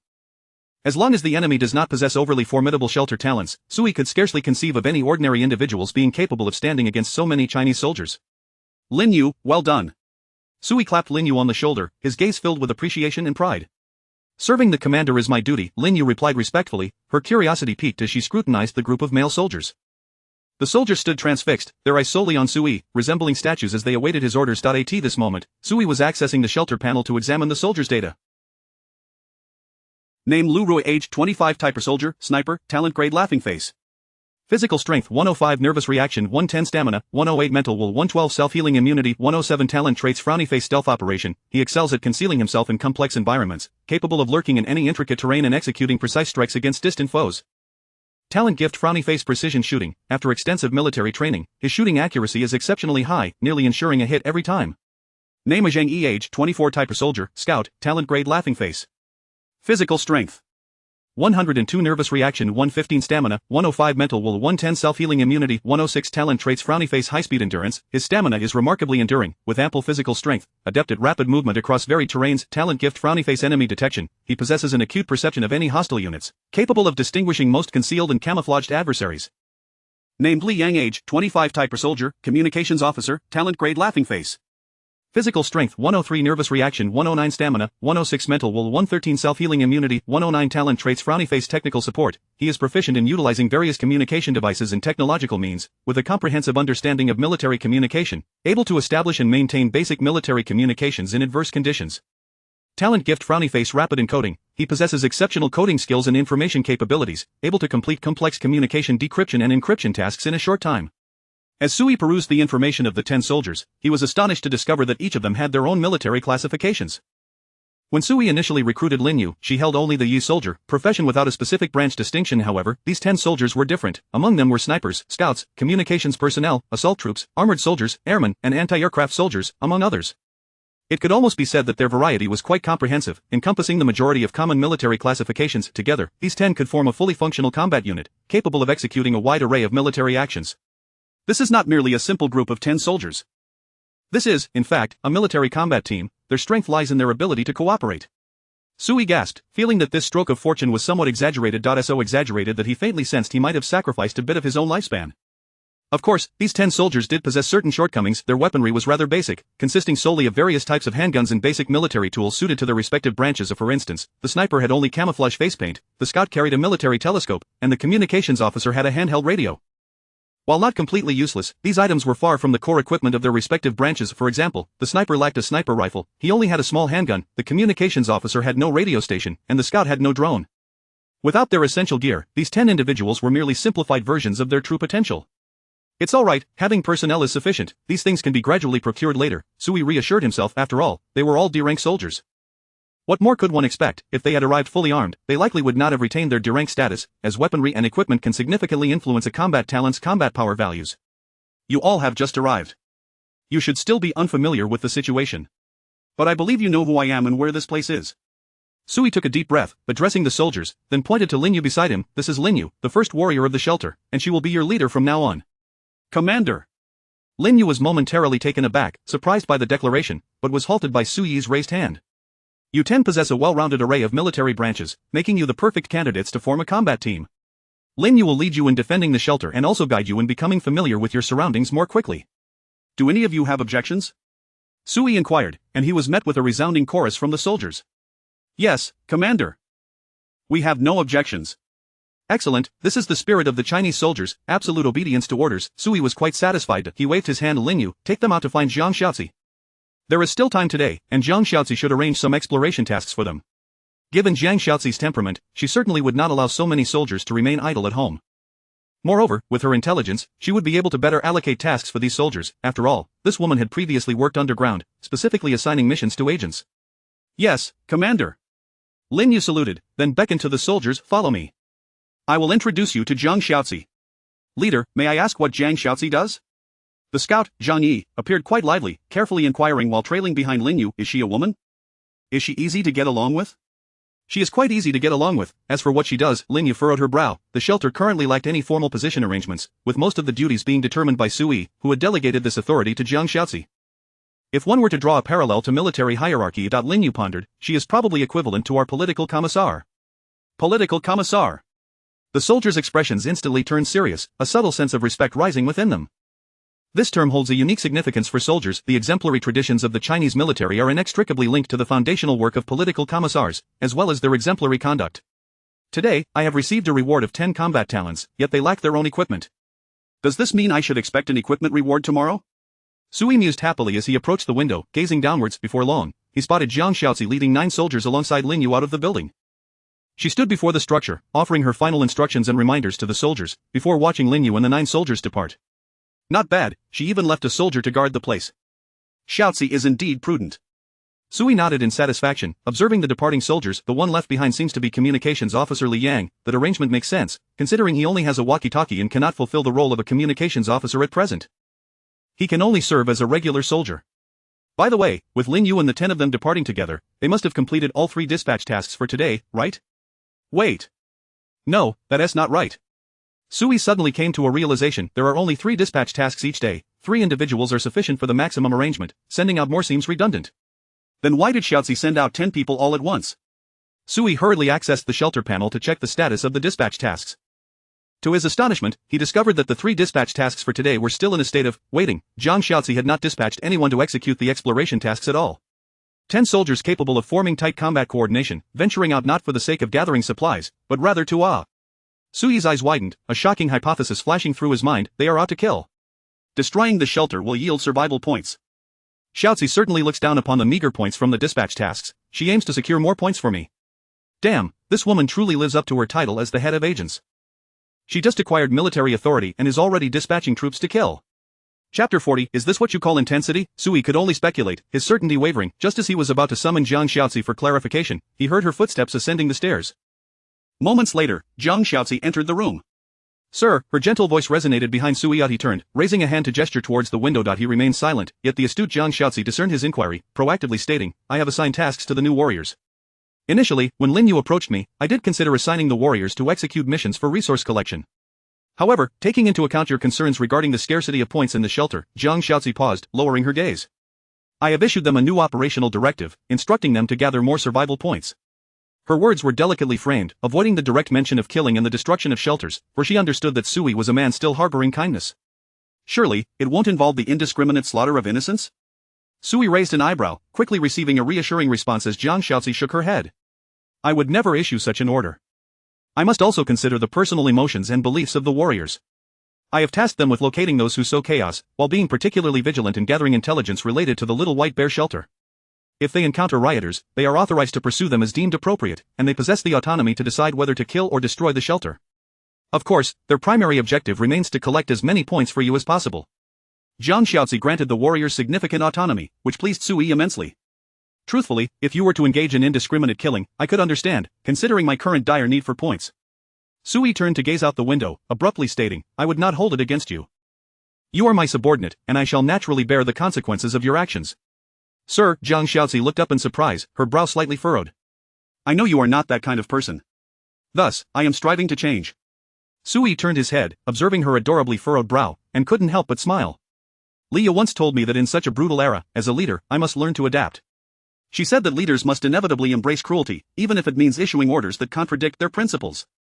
I believe Leah's words hold great truth. Sui spoke earnestly, for he genuinely believed so. He possessed benevolence, yet could not act on it without cause. He must ensure his own safety and that of the shelter. When kindness and safety were at odds, Sui would unhesitatingly choose safety. Very well, sir. Jiang Xiaozi fell silent for a moment before softly saying, You can trust me. Sui, still facing away, replied, Trust you with what? Trust that I will not allow such harsh choices to confront you. Jiang Xiaozi's voice was gentle, her demeanor compliant, yet her tone resolute. They will never appear on your desk, nor will they trouble you. A palpable silence enveloped the room. After a brief pause, Sui broke the quiet with a smile. Well, that is reassuring. Xiaozi, you may return to your duties. Yes, sir. Jiang Xiaozi respectfully saluted and turned to leave, only to pause momentarily, glancing back at Suyi's silhouette. Sir, I am serious. I will protect you, not just in terms of personal safety. Is that so? Sui began to respond but noticed that Jiang Xiaozi had already descended the stairs. Well, Sui stroked his chin and suddenly laughed, being solemnly promised protection by a woman, does that mean I'm living off her kindness? Yet, one must admit, it felt rather pleasant. 10 warriors set off, yet regrettably, Sui lacked long-distance communication means and remained oblivious to the specifics of their mission. All he could do was await the outcome. In the midst of his aimless waiting, Sui began to contemplate a self-exercise plan within the confines of his room. Concurrently, he silently vowed for the 100th time, the foremost priority in accumulating points is to illuminate the technology tree project and restore the shelter's power system. I must, absolutely, without a doubt, relentlessly indulge in several nights of computer gaming. No one can stop me. It proved that being an exceptional leader was no easy feat. One must endure solitude and monotony, maintaining a calm mind in any dreary environment. Sui's method of sustaining such calm was rather simple. Sleep. Currently, Sui's most frequent activity was sleeping. He discovered that since the apocalypse began, his sleeping hours had dramatically increased, which felt peculiar. He exhibited no symptoms of physical discomfort, nor was he injured and in need of recuperation. He was simply inexplicably more inclined to sleep, were it not for his physical constitution showing no significant enhancement. Sui might even suspect he had awakened a new talent. When Sui finally reopened his eyes, the outside world was cloaked in darkness. He had once again slept through to the evening. Jiang Xiaozi was not by his side, suggesting it was just the onset of night. As Sui lazily rose from his bed and glanced at the wall clock, he suddenly noticed a stream of dense information prompts before him. Congratulations! The first war of our nation has concluded. War status, resounding victory. War evaluation, total annihilation, perfect score. With our nation's victory, rewards for the survivors are being distributed based on the difficulty of the war. Congratulations! You have received F-grade consumable little yellow fruit. Little yellow fruit, a yellow, juicy fruit that, when consumed, fulfills the daily food and water needs of the human body. Our nation's army has garnered 3 victories in the previous round of warfare, and the right to distribute rewards has been activated for 3 nationwide giving operations. Congratulations! You have received F-grade consumable little yellow fruit, F-grade weapon beautiful knife, and F-grade special item 10 survival points. Ah, so the battle concluded in just one day. Sui was instantly alert, hastily rising to scrutinize the information, only to find that although their nation had triumphed, the rewards were rather meager. The final victory rewards and battle rewards were lumped together, totaling 4 rewards, which combined were worth less than his daily allocation of 10 bottles of ice water. TSK, well at least we won, and no one died. Sui smacked his lips, feeling no disappointment, for after all, these items were essentially free. Soldiers were out there fighting for their lives. He couldn't very well complain about the inadequacy of the supplies received, could he? In the end, winning was paramount, even without rewards. Ensuring the victory of the national army was crucial. After all, the cost of losing was one that the survivors of the nation could not afford. Sui opened the battle module's information records to review the general course of the war, discovering that in the evening, the army had gathered intelligence on the remaining distribution of the berserkers early in the morning. Subsequently, they dispatched human warriors, using drones as cover while acting as bait to lure the berserkers into the encirclement of tanks, and then, there was no further development. Despite the berserkers possessing double the physical capabilities of humans, they remained insignificant in the face of a dual onslaught of steel from land and air. 100,000 fully armed soldiers could easily crush them with minimal equipment.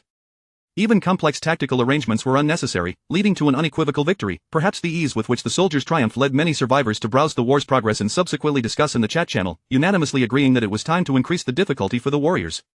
This isn't even as intense as regular military exercises. The Red-Blue Army confrontations are more intense than this. F grade is truly unexciting. Next time let us vote for a higher difficulty. The soldiers must experience the horrors of an apocalypse war. Yes, I support this. I also need more material rewards. Such meager F grade rewards feel akin to tossing scraps to a beggar. Who would covet that? As Sui scrolled through the chat channel, he noted the fervor with which everyone was clamoring. After a heated discussion, they collectively decided to elevate the difficulty of the next round of apocalypse warfare, from F grade to E grade. Let us give the soldiers a good lesson. Sui was left dumbfounded. Is this truly what you call increasing intensity? You're shouting fiercely, yet merely adjusting at one level at a time? You don't even dare to let them challenge a higher level.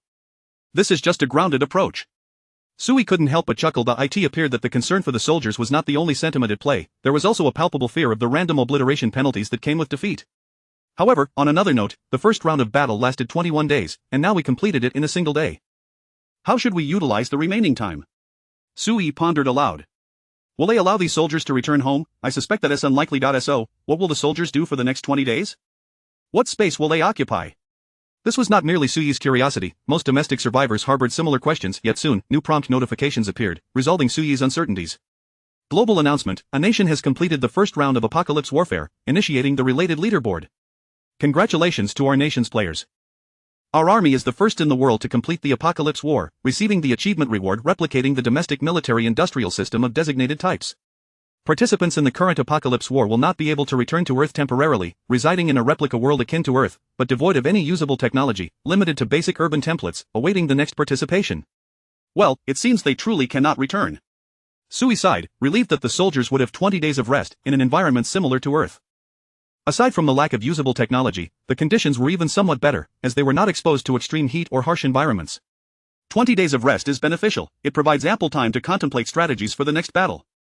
Sui murmured as he glanced at the Apocalypse War leaderboard, discovering that both the Apocalypse War Victory Ranking and Apocalypse War Completion Time Ranking listed Huaxia in the first position. In simple terms, at present, Huaxia was the only nation on the Apocalypse War leaderboard. Most other countries still remained ensnared in the war instance, while Huaxia's army had achieved a swift completion. While Sui perused the leaderboard, a new information prompt suddenly appeared before him. Our army has decided to execute replica war, restarting the previous round of apocalypse warfare, difficulty unchanged. The penalties from the replica war will not affect the survivors of our nation. Rewards from the replica war are limited to our army. Ah! Sui exclaimed in astonishment. They don't intend to rest, but rather engage in replica warfare? Is this a case of being addicted to the fight? Chapter 41. Lin Yu's frantic night, Sui's extravagant spending. Sui sighed, yet he comprehended the nation's intentions. Clearly, the state had recognized the parameters of the replica war, and they were well aware of the actual combat capabilities of the maniacs from the previous skirmish. It could be asserted that a battle of F-level difficulty posed virtually no challenge to the nation. Even if the rewards for F-level were as meager as the leg of a mosquito, it was certainly preferable to idly waiting for 20 days without any engagement. What if, by accumulating a substantial number of victories, they were granted a reward for industrial system restoration? The industrial system directly influences the military's logistical capabilities. To say nothing of the fact that even restoring a mere third of the nation's industrial capacity would provide some confidence in facing the impending apocalyptic warfare. After all, when in doubt, unleash the chaos. The nation's stance was simple: there was no need for rest. Fighting F-level wars was akin to resting, keep battling, and reap as many rewards as possible, thereby creating a snowball effect of advantages. The nation is putting in such effort. It seems I cannot afford to be too despondent. Sui took a deep breath, clenched his fists, and declared, I shall diligently embrace my role as a homebody. I will make the most of my leisure time. This declaration might sound a bit absurd, yet it was the undeniable truth. Sui's path to strength lay in lying flat and waiting. While he whittled away time in utter boredom, the chat channel was still abuzz with shock and discussions regarding the nation's actions, but Sui was no longer particularly affected. Fighting to sustain fighting, a most equitable strategy. Just as Sui prepared to sink back into slumber, yet another notification flashed before his eyes. Why does it seem there are incessant messages every day? Can't one get any sleep? Damn it, who did Lin Yu exterminate? Sui's eyes widened as he fixated on the notification before him. Your talent unit has engaged in combat with another shelter and emerged victorious. Due to your absence on the scene, an automatic decision was made by your primary talent regarding the occupation of the shelter. Your talent Lin Yu has opted to destroy the current shelter. You have inherited the remaining survival points of 358 points. Item inheritance assessment in progress. Inheritance failed. You did not inherit any stored items from the current shelter. The series of messages before Sui signified that Lin Yu had taken action. These soldiers had indeed found a suitable target, providing Sui with a delightful surprise, lying at home, doing nothing, and effortlessly acquiring over 300 survival points. This is certainly more than what I would earn from dispatching tasks. 3 dispatch missions would only yield around 30 points, yet destroying a shelter nets over 300. Sui mused, curiosity piqued. Where exactly did Lin Yu destroy a shelter? What was the situation there? Unfortunately, lacking any means of long-distance communication, I must wait for them to return to learn what transpired. Sui shook his head, lamenting his inability to participate firsthand. However, as the shelter was just beginning, the absence of such means was understandable. Time to sleep tomorrow. I'll discuss with Jiang Shaozi how to allocate these over 300 points. As Sui lay on his bed, drowsily drifting off, something began to flicker before his eyes. Upon opening them, he was immediately taken aback. Warning, your talent is engaged in combat with a shelter in the wild. Your talent Lin Yu has chosen to destroy the current shelter. You have inherited the remaining survival points of 563 points. Item inheritance assessment in progress, inheritance successful. You have acquired the stored items of the current shelter. D-grade magical bread tree, E-grade butterfly shirt. Ah! Sui was instantly wide awake. How did the points increase by another 500? What are Lin Yu and the others up to? Did they stumble upon a bandit's den? Sui pondered, realizing that the interval between these two notifications was nearly around 30 minutes. This indicated that Lin Yu had almost continuously destroyed two shelters, possibly located quite close together, much like the residential building Sui occupied. If that is the case, will a new notification appear in the next 30 minutes? Sui resolved not to sleep further, patiently waiting. He silently counted the time point 30 minutes later. Your talent Lin Yu has chosen to destroy the current shelter. You have inherited the remaining survival points of 100 points. Item inheritance assessment in progress. Inheritance successful, the current shelter has no items. Indeed, another shelter had been destroyed. Sui inhaled sharply. This is concrete evidence. She truly is dismantling a criminal organization. It was undoubtedly a cluster of shelters within a single building, enabling Lin Yu to consecutively annihilate them. Throughout the entire night, Sui remained wide awake. Each time he felt a hint of drowsiness, a new notification would emerge, indicating that Lin Yu had destroyed yet another shelter. This barrage of notifications persisted until dawn, gradually tapering off. They have been on a killing spree all night. Sui opened the shelter interface and glanced at his survival points. Before Lin Yu set out, he had only 86 points remaining. After Lin Yu's night of relentless combat, Sui now boasted a staggering 4,788 survival points, earning 4,000 points in one night. This efficiency far surpassed that of dispatch missions. Damn, I've really hit the jackpot. Sui felt an overwhelming surge of exhilaration, unable to suppress the grin stretching across his face. He now understood the euphoric sentiment Li Gu had experienced during his own haul. Lin Yu had undoubtedly dismantled an entire building, even if most of the thugs within that building had no survival points. Destroying a level 0 shelter still guaranteed a minimum of 100 survival points as a reward. Given that the residential building, even if somewhat dilapidated, likely housed at least 20 or 30 units, the guaranteed reward alone would amount to 2,000 or 3,000 points. Adding in the survival points hoarded by some of the thugs, the total indeed surpassed 4,000 or 5,000. Sir, are you still awake? A soft, melodious whisper drifted from beside Sui. Turning, he noticed Jiang Shaozi had awoken, her sleepy eyes gazing at him. Her disheveled black hair framed her face, exuding a charming laziness that was utterly captivating. Can't sleep, Lin Yu is doing something monumental. Sui shook his head, the excitement in his heart still unquenched. Over 4,000 points. They amassed over 4,000 points for me in a single night. Hurry, Shaozi, what do you think we should do with all these points? Do you have any good suggestions? Sui, brimming with energy, was eager to spend his points extravagantly. He could not afford to end up like Li Gu and the gang of thugs that Lin Yu had eliminated dead without having spent their points. What a tragedy. Such a significant amount of points, it seems Lin Yu and the others are indeed quite capable. Jiang Shaozi smiled gently, propping herself up with her delicate arms, her head lazily resting on Sui's shoulder. With so many points, I'm not entirely sure how to allocate them, as I'm still not fully versed in the apocalyptic game you mentioned. But considering our current situation and your safety, we should focus on fortifying this building. Following the notion that you are the core of the shelter, constructing a powerful refuge that rivals a fortress is indeed our primary objective. And to achieve that from my limited perspective, perhaps we should look into high-tech measures. Jiang Shaozi toyed with Sui's fingers, suddenly stating, Sir, I recall that Leia had been residing in the research room, correct? Ah, yes. Exactly. Sui's heart raced, wondering if this woman was flirting with him, yet it didn't seem that way. Her movements appeared quite casual. As she genuinely contemplated her question, Jiang Shaozi tilted her head slightly, then let us utilize the research room. Haven't you been complaining about the power system restoration? We can enhance the shelter's armed facilities while still meeting its basic living requirements. In my previous living environment, there were always numerous machine guns, turrets, and other defensive structures. I believe having such defenses would significantly increase the safety of our shelter. Of course, we must also consider the potential threats posed by natural disasters, not just human threats. Jiang Shaozi's analysis was astute, the core of her argument exceedingly simple. Excluding all irrelevant factors, the most crucial element of the shelter was Sui himself. Without him, everything was mere talk. To protect Sui effectively, robust defensive measures were imperative. Alright, I'll check the technology tree. Sui opened the technology tree, sifting through a plethora of research projects.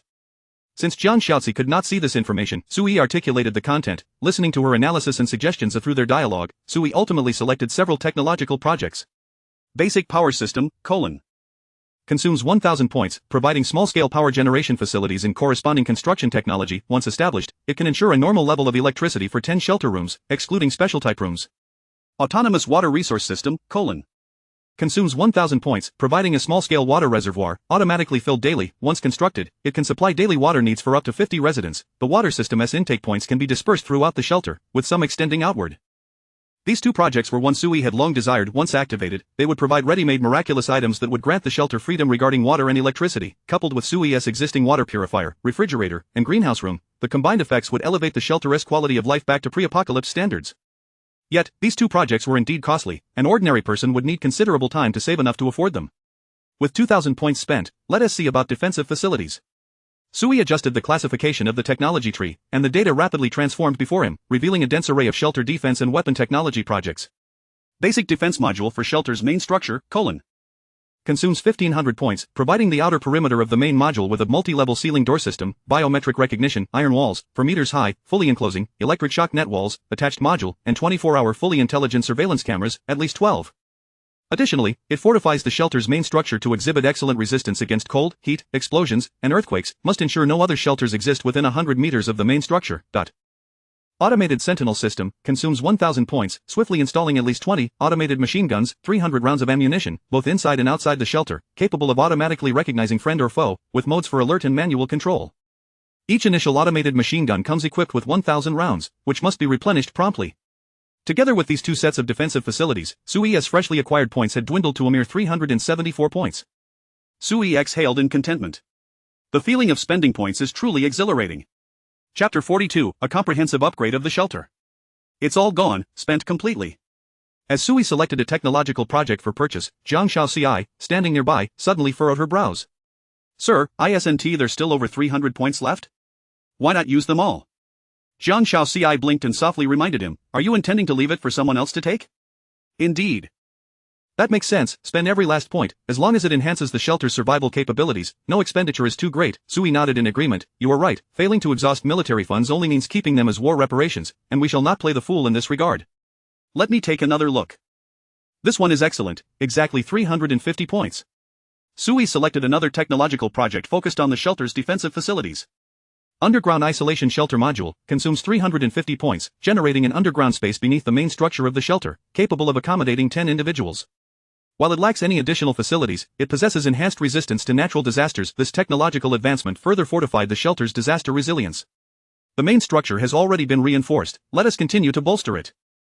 What do you think?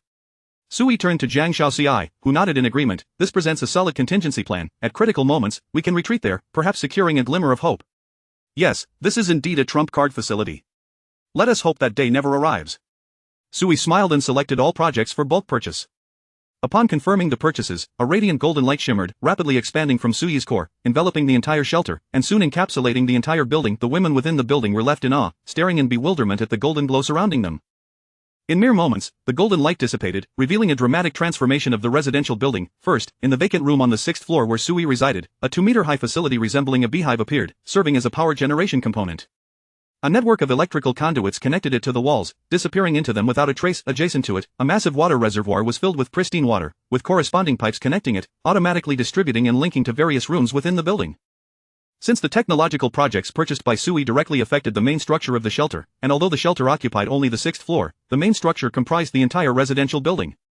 Hence, these technological advancements impacted the whole building. In addition to the implementation of water and electricity systems, the changes within the building were strikingly evident. Numerous surveillance cameras had been installed, with 360-degree rotating cameras ensuring round-the-clock high-definition imaging and playback. The monitoring terminal was conveniently located in Sui's room, where a multi-screen setup allowed him to effortlessly observe the majority of the building's areas and rooms. Furthermore, concealed within various floors were machine gun ports, their control and monitoring terminals integrated for synchronized operation. Through the monitoring terminal, Sui learned that the walls of the residential building had been entirely reconstructed. The inner layer of the walls housing the automated machine guns could move freely, capable of sealing and opening at will, providing exceptional concealment for the shooting points.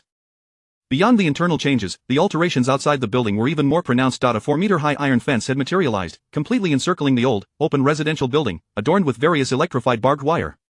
At first glance, it resembled the exterior wall of a military exclusion zone that had sprung into existence. Even if someone managed to breach the fence and approach the building's entrance, they would be met by a heavy, multi-layered sealed iron door. This door was far more formidable than the rudimentary iron gates crafted by Leah, evoking the impression of a vault door belonging to a world-class bank, reflecting a cold metallic sheen, so thick it almost instilled despair. The women within the building were the first to notice the unusual developments, their eyes widening in astonishment as they struggled to comprehend the astonishing scene before them. Is this still our home? I feel as though I've traveled through time.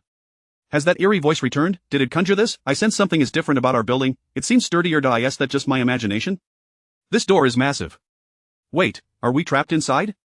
Ligia, possessing the greatest courage, nervously gripped her steel spear, cautiously approaching the iron door. Before she could reach out to touch it, target detected, initiating biometric identification. Status, target identity belongs to shelter resident, identity verified, recording biometric information. Yikes. Ligia was taken aback, astonished that this peculiar iron door housed an entire superintelligent electronic identification system. May I inquire, do you wish to exit the shelter? The door inquired electronically. Ligia glanced back at her sisters, who were equally astonished, and tentatively replied, I would like to go outside and take a look. With a resounding clank, the door's gears whirred to life, accompanied by a puff of white steam as the iron door slowly opened. Your departure is permitted. Please exercise caution while exploring outside. As the door's voice echoed, Ligia beheld her sisters standing outside, frozen in place. This was their first encounter with such a marvel, akin to stepping into a science fiction film. Ligia, what is this? Where did it come from? It seems so obedient. We can come and go freely. Such Navi girls, Haven T, you heard what that iron contraption just said. It can recognize our identities. Is this something the commander created? I overheard the group led by Lee discussing how the shelter panel can produce many wondrous devices. The women chattered excitedly, their faces filled with curiosity and amazement. Soon, a girl dashed down the stairs, exclaiming with exhilaration, electricity is back. Water is back. I can finally turn on the air conditioning. I just tried it, and it really works. This proclamation left the women momentarily stunned. In the next instant, they scattered in a frenzy, rushing upstairs to their rooms. Immediately thereafter, click, click, click. The lights in each room flickered back to life. The external units of the air conditioners began to hum with activity. Ah! A woman screamed within the building, her voice brimming with excitement, electricity is back. It's really back, I can charge my phone. The faucet has water, sisters, we are truly alive again, this is wonderful. The women were overwhelmed with joy, shrieking and hollering. Some were so exhilarated that they rushed into their rooms, shedding their clothes before diving into the showers, reveling in the refreshing coolness of the water cascading over them. All of this was witnessed by Sui at the monitoring terminal. At least half of the women were bathing, with the lights on, their bare bodies swaying across the various screens, prompting Sui to awkwardly avert his gaze. Shall ci, this monitoring function seems rather intrusive, infringing on privacy. Sui coughed lightly, but Jiang Xiaoci wore a serious expression. No, sir, I believe it is one of the most vital tools. During these extraordinary times, as the leader of the shelter, you possess the right and duty to monitor the actions of all residents. In this era, no one should maintain so-called privacy before you. That would be irresponsible towards the shelter's safety and a potential threat to you. Jiang Xiaoci was unconcerned about whether Sui had glimpsed the women's nudity. She was focused solely on the overall development of the shelter and Sui's personal safety. You're right. I've been too antiquated. Sui chuckled, feeling considerably at ease. Sir, I believe it is essential to establish some new shelter regulations. Jiang Xiaoci gazed at the monitoring screen, frowning as she reminded him, for instance, rules on conserving water. They must understand the value of this resource and not waste it. That's fine, let them indulge a little on the first day. Sui observed the screen, calmly stating, even I yearn for the days of having water and electricity. They have suffered enough, and a shower 1T wastes too much water.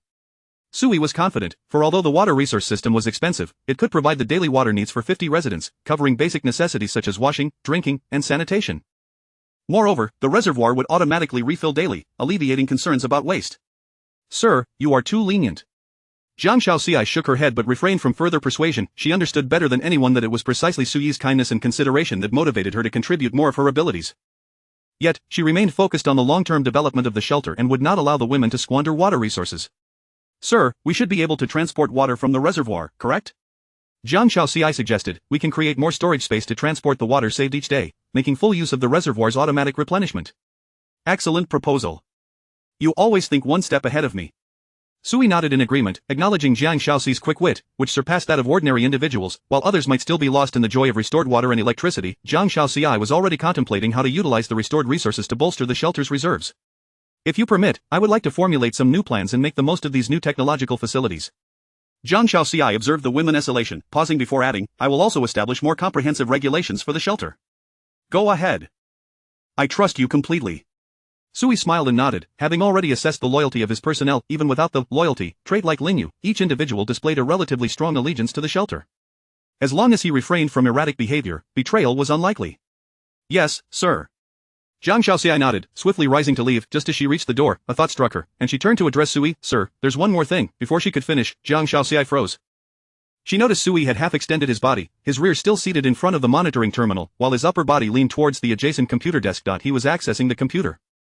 The computer's host emitted a soft hum, and the screen gradually illuminated, revealing a beautiful anime-themed desktop that reflected in Zhang Xiaoxi's eyes. Xiaoxi, is there anything else? Sui scratched his head, glancing back. Sir, Zhang Xiaoxi suddenly smiled and shook her head. It's nothing. I will handle everything. Then shall I continue? Sui gestured towards the computer, and Zhang Xiaoxi's smile softened. Sir, I wish you an enjoyable time. With that, Zhang Xiaoxi gracefully exited the room. Whether it was merely an illusion, Sui vaguely discerned Zhang Xiaoxi's suppressed laughter echoing from outside.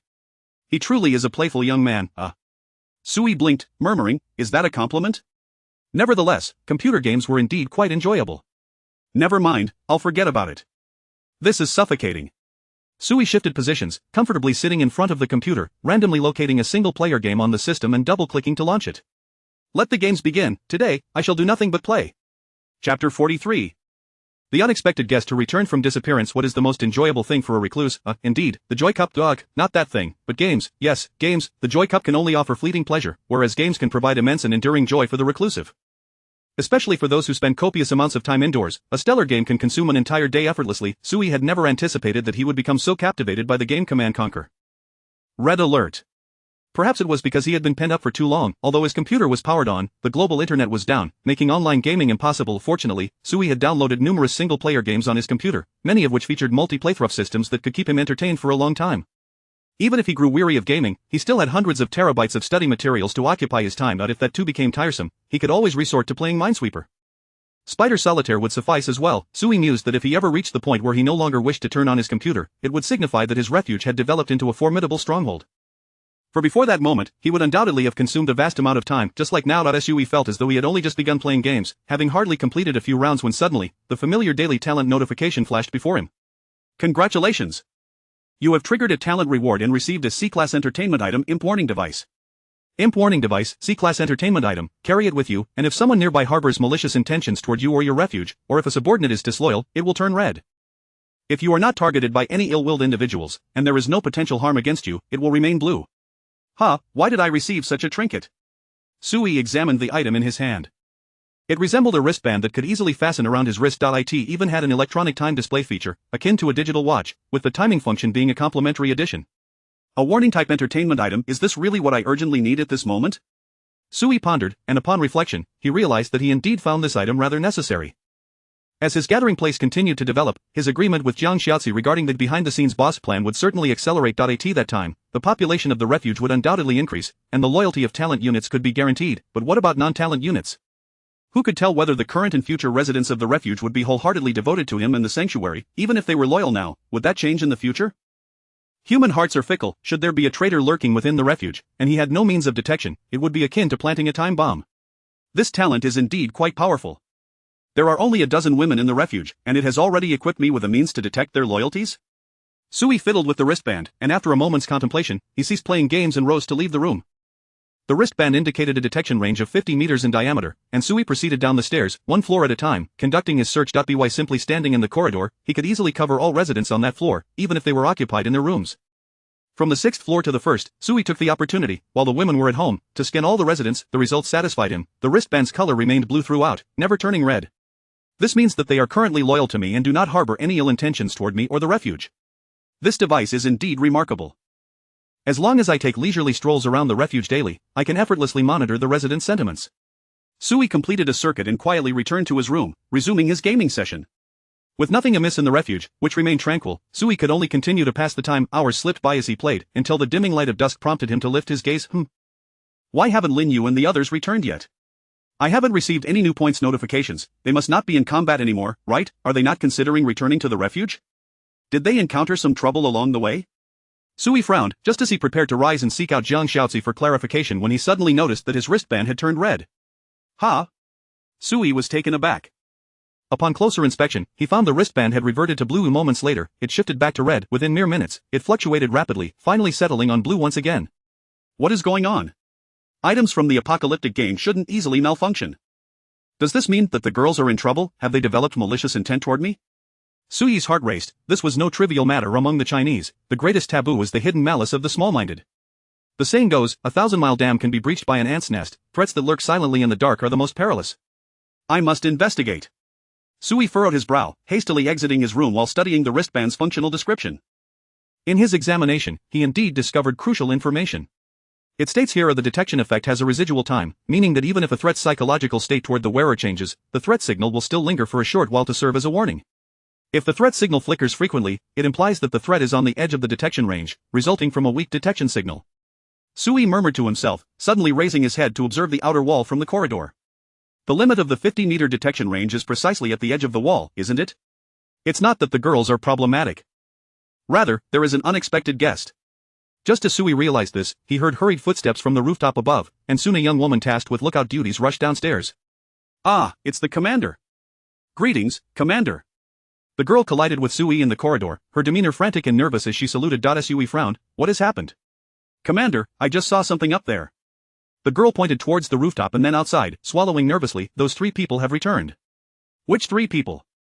Suyi inquired, the woman's breath becoming disordered with anxiety. The 3 people from the subway station. We spent a night in the subway station and went missing. Ah? Suyi raised an eyebrow, recalling the incident after he had driven the women away previously. 3 unfortunate girls had gone missing while huddled in the subway station. If what she meant was true, then those 3 missing individuals had returned. Suyi touched his wristband and asked, only those 3? Yes, yes. The girl nodded vigorously, looking somewhat at a loss. Commander, should we let them in? Her face displayed a mix of excitement and faint guilt, as if she still accepted and trusted those 3 companions. There's no rush. Call Jiang Shaozi, I will wait for her on the rooftop. Suyi raised an eyebrow and turned to ascend the stairs. 10 minutes later. Suyi stood on the rooftop, where a makeshift telescope had been fashioned by Leah. Through the telescope, he could clearly see 3 ragged women lingering outside the perimeter wall on the street. Their faces were filled with panic and fear, huddled together, neither departing nor approaching too closely, merely pacing and scrutinizing along the wall. Only them? Suyi glanced down at his wristband. Observing closely, he noted that whenever the 3 women drew closer to the wall's edge, the wristband would turn red, only to swiftly revert to blue. The signal's weakness indicates that the anomaly in the wristband is indeed caused by these 3 women. They are originally residents of this building, so it is only natural that they know the way home, but why do they harbor ill intentions toward this place? Suyi furrowed his brow, lost in thought, when he heard the crisp sound of footsteps approaching from behind. Turning, he saw Jiang Shaozi arriving on the rooftop with the 3 women. One of the women held a handgun, her demeanor tense. Why did you bring a gun up here? Suyi glanced at the submachine gun in Jiang Shaozi's hand, which had once been used by Lin Yu. Sir, I sense that the newcomers do not come with good intentions. Jiang Shaozi stood beside Suyi, using another telescope to observe the scene outside the wall.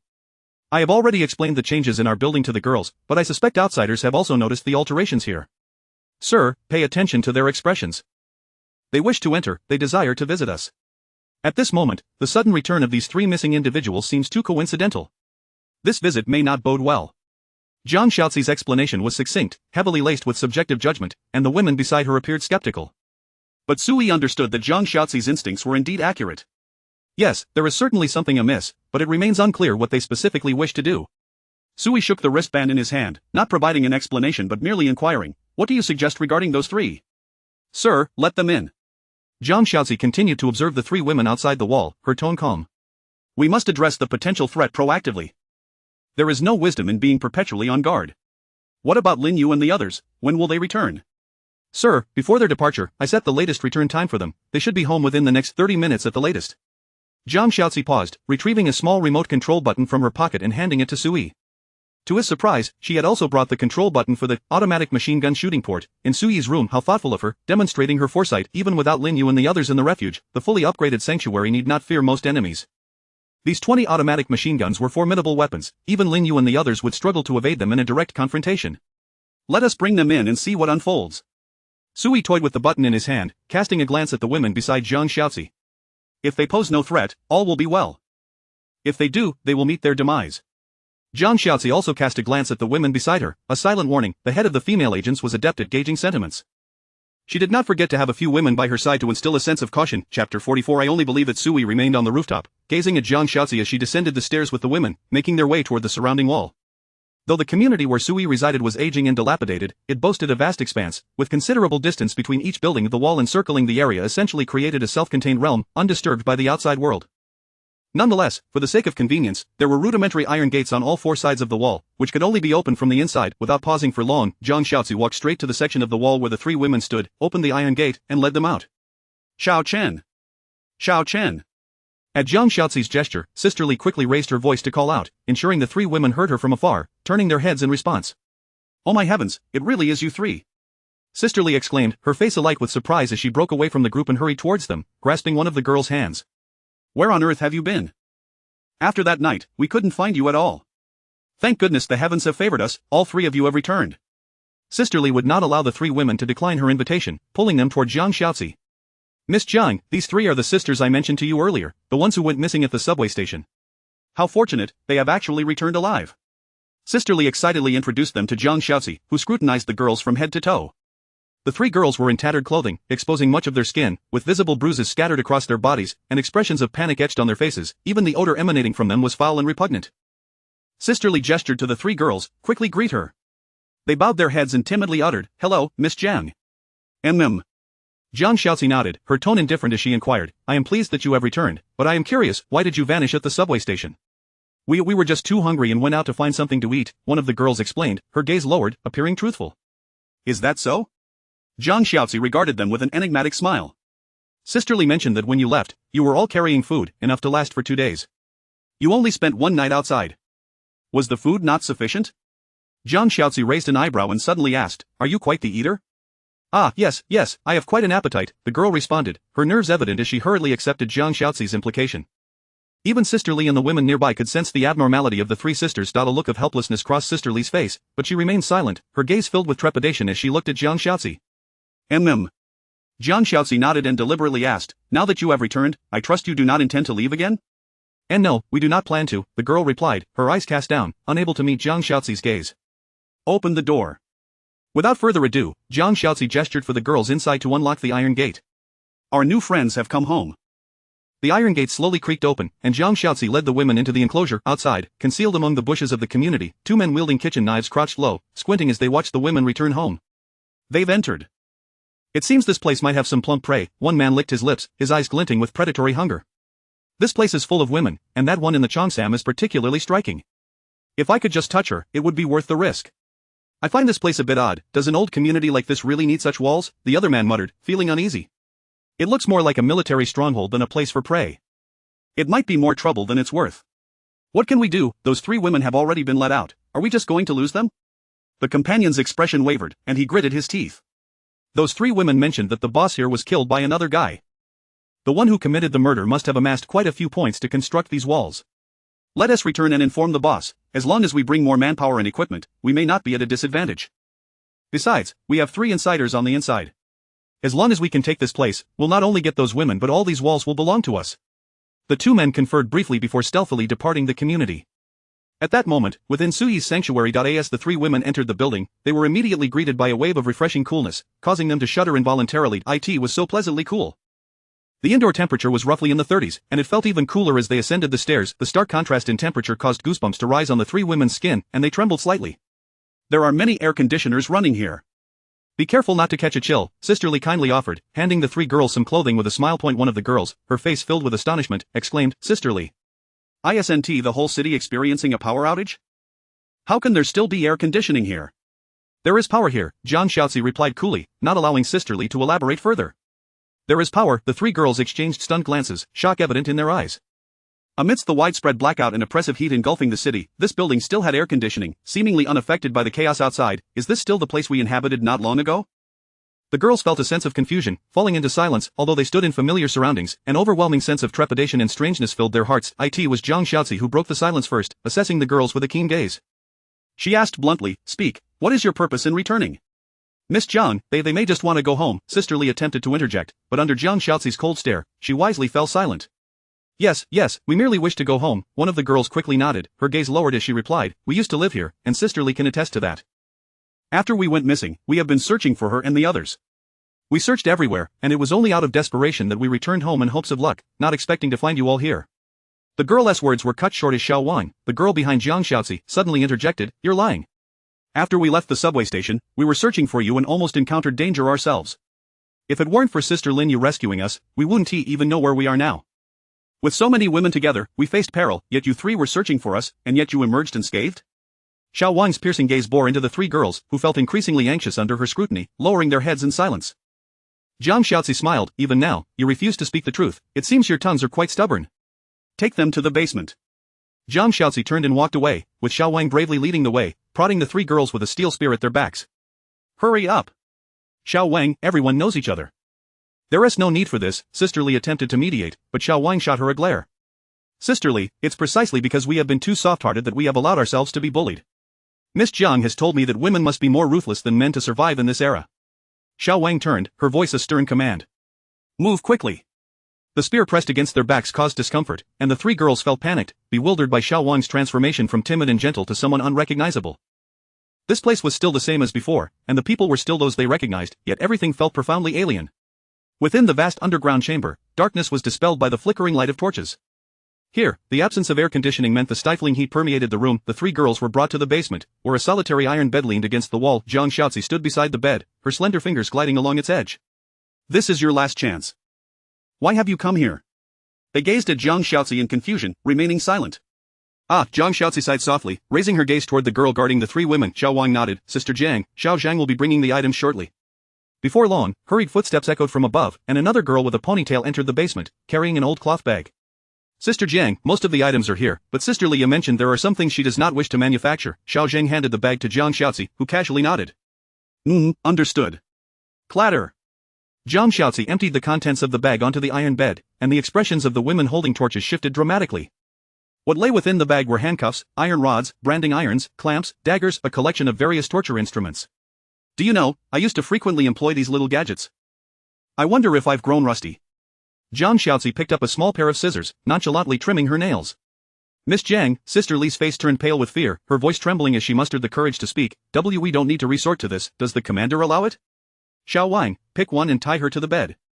Jiang Xiaozi did not respond to Sister Li, her demeanor indifferent as she issued commands without looking up. "Yes." Xiao Wang hesitated for a moment, then gritted her teeth, nodding in agreement as she shoved one of the girls forward. "Go!" I. The girl trembled all over, her eyes wide with disbelief as she stared at Jiang Xiaozi, this beautiful woman, who could employ such horrifying methods. At this moment, it was evident to anyone what Jiang Xiaozi intended to do. One of the three women could no longer withstand the oppressive atmosphere and burst into tears, exclaiming, "I'll tell you everything. Please don't torture me, I don't want to." The woman's cries echoed through the basement, hauntingly despairing. "Have you decided to speak?" Jiang Xiaozi lifted her head, tilting it slightly as a smile graced her lips. "Too late. I do not trust you now." Jiang Xiaozi selected an iron dagger from the bed, shaking it as she indicated her intentions. "I only believe this." Chapter 45. Sir, I am not a woman of indiscriminate slaughter. Sui removed his headphones, his brow furrowed in confusion as he glanced out the window. Just moments prior, he seemed to have faintly heard the anguished cries of a woman, chilling and harrowing, reminiscent of a character from a horror film. Is it merely my imagination? Sui mused, stroking his chin as he cast a glance at the computer screen, ultimately deciding to exit the game interface. Though Jiang Xiaozi had assured him that she could adeptly manage the three girls, allowing him to rest and enjoy himself, a twinge of concern still lingered. I should descend and check on the situation. While nothing has transpired thus far, one can never predict when these three-time bombs might explode. Sui resolved to go downstairs, as he had a spare half-hour of outdoor time remaining. Just as he stood and approached the door, it was suddenly pushed open. It was Jiang Xiaozi, who glided into the room like a gentle breeze, illuminating the modest space with her presence. Sir, are you heading out? Jiang Xiaozi teased her hair playfully, her smile soft and inviting. Whatever you require, I am at your service. I was intending to inquire about your progress. Sui resumed his seat on the sofa, gesturing for Jiang Xiaozi to come closer. Have the three women been properly arranged? Have you discerned their true intentions? The reason Sui had allowed the three girls to enter was to avoid being caught off guard. Since they had set their sights on the sanctuary, it was imperative to uncover their genuine motives. He felt a sense of reassurance entrusting this task to the astute Jiang Xiaozi. Indeed, I have fulfilled my mission. Jiang Xiaozi gracefully settled beside him, leaning ever so slightly against Sui. I engaged in detailed conversations with them, and they revealed the truth. They approached our sanctuary with malicious intent. You managed to extract that information. Are you capable of hypnotizing them? No, wait. Sui suddenly paused, his brow furrowing as he leaned closer to Jiang Xiaozi, inhaling a peculiar scent. Is that the scent of blood? What have you done? I conversed with them for a while and accidentally got some on me, Jiang Shaoxi replied, glancing down at her soft, pale hands before looking up with a slight smile. There rests no perfume at home, so the scent lingers. What sort of conversation could result in bloodshed? Interrogation. Sui blurted out, his eyes widening in disbelief. You tortured them. Yes. Jiang Shaoxi did not lie, nodding with calm acceptance. Indeed, sir, this ensures they speak the truth.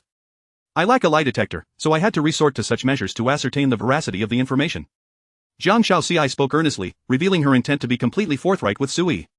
Well, this aligns quite well with your profession. Sui inhaled deeply, momentarily at a loss for words. The methods of an intelligence officer would surely be excruciating. Instinctively, he felt this situation had crossed a line, yet he understood that everything Jiang Shaoxi did was in service of the sanctuary. Rationality urged him to acknowledge that her actions were indeed justifiable. In the apocalypse, being ruthless towards others was the greatest form of self-preservation. I still have much to learn.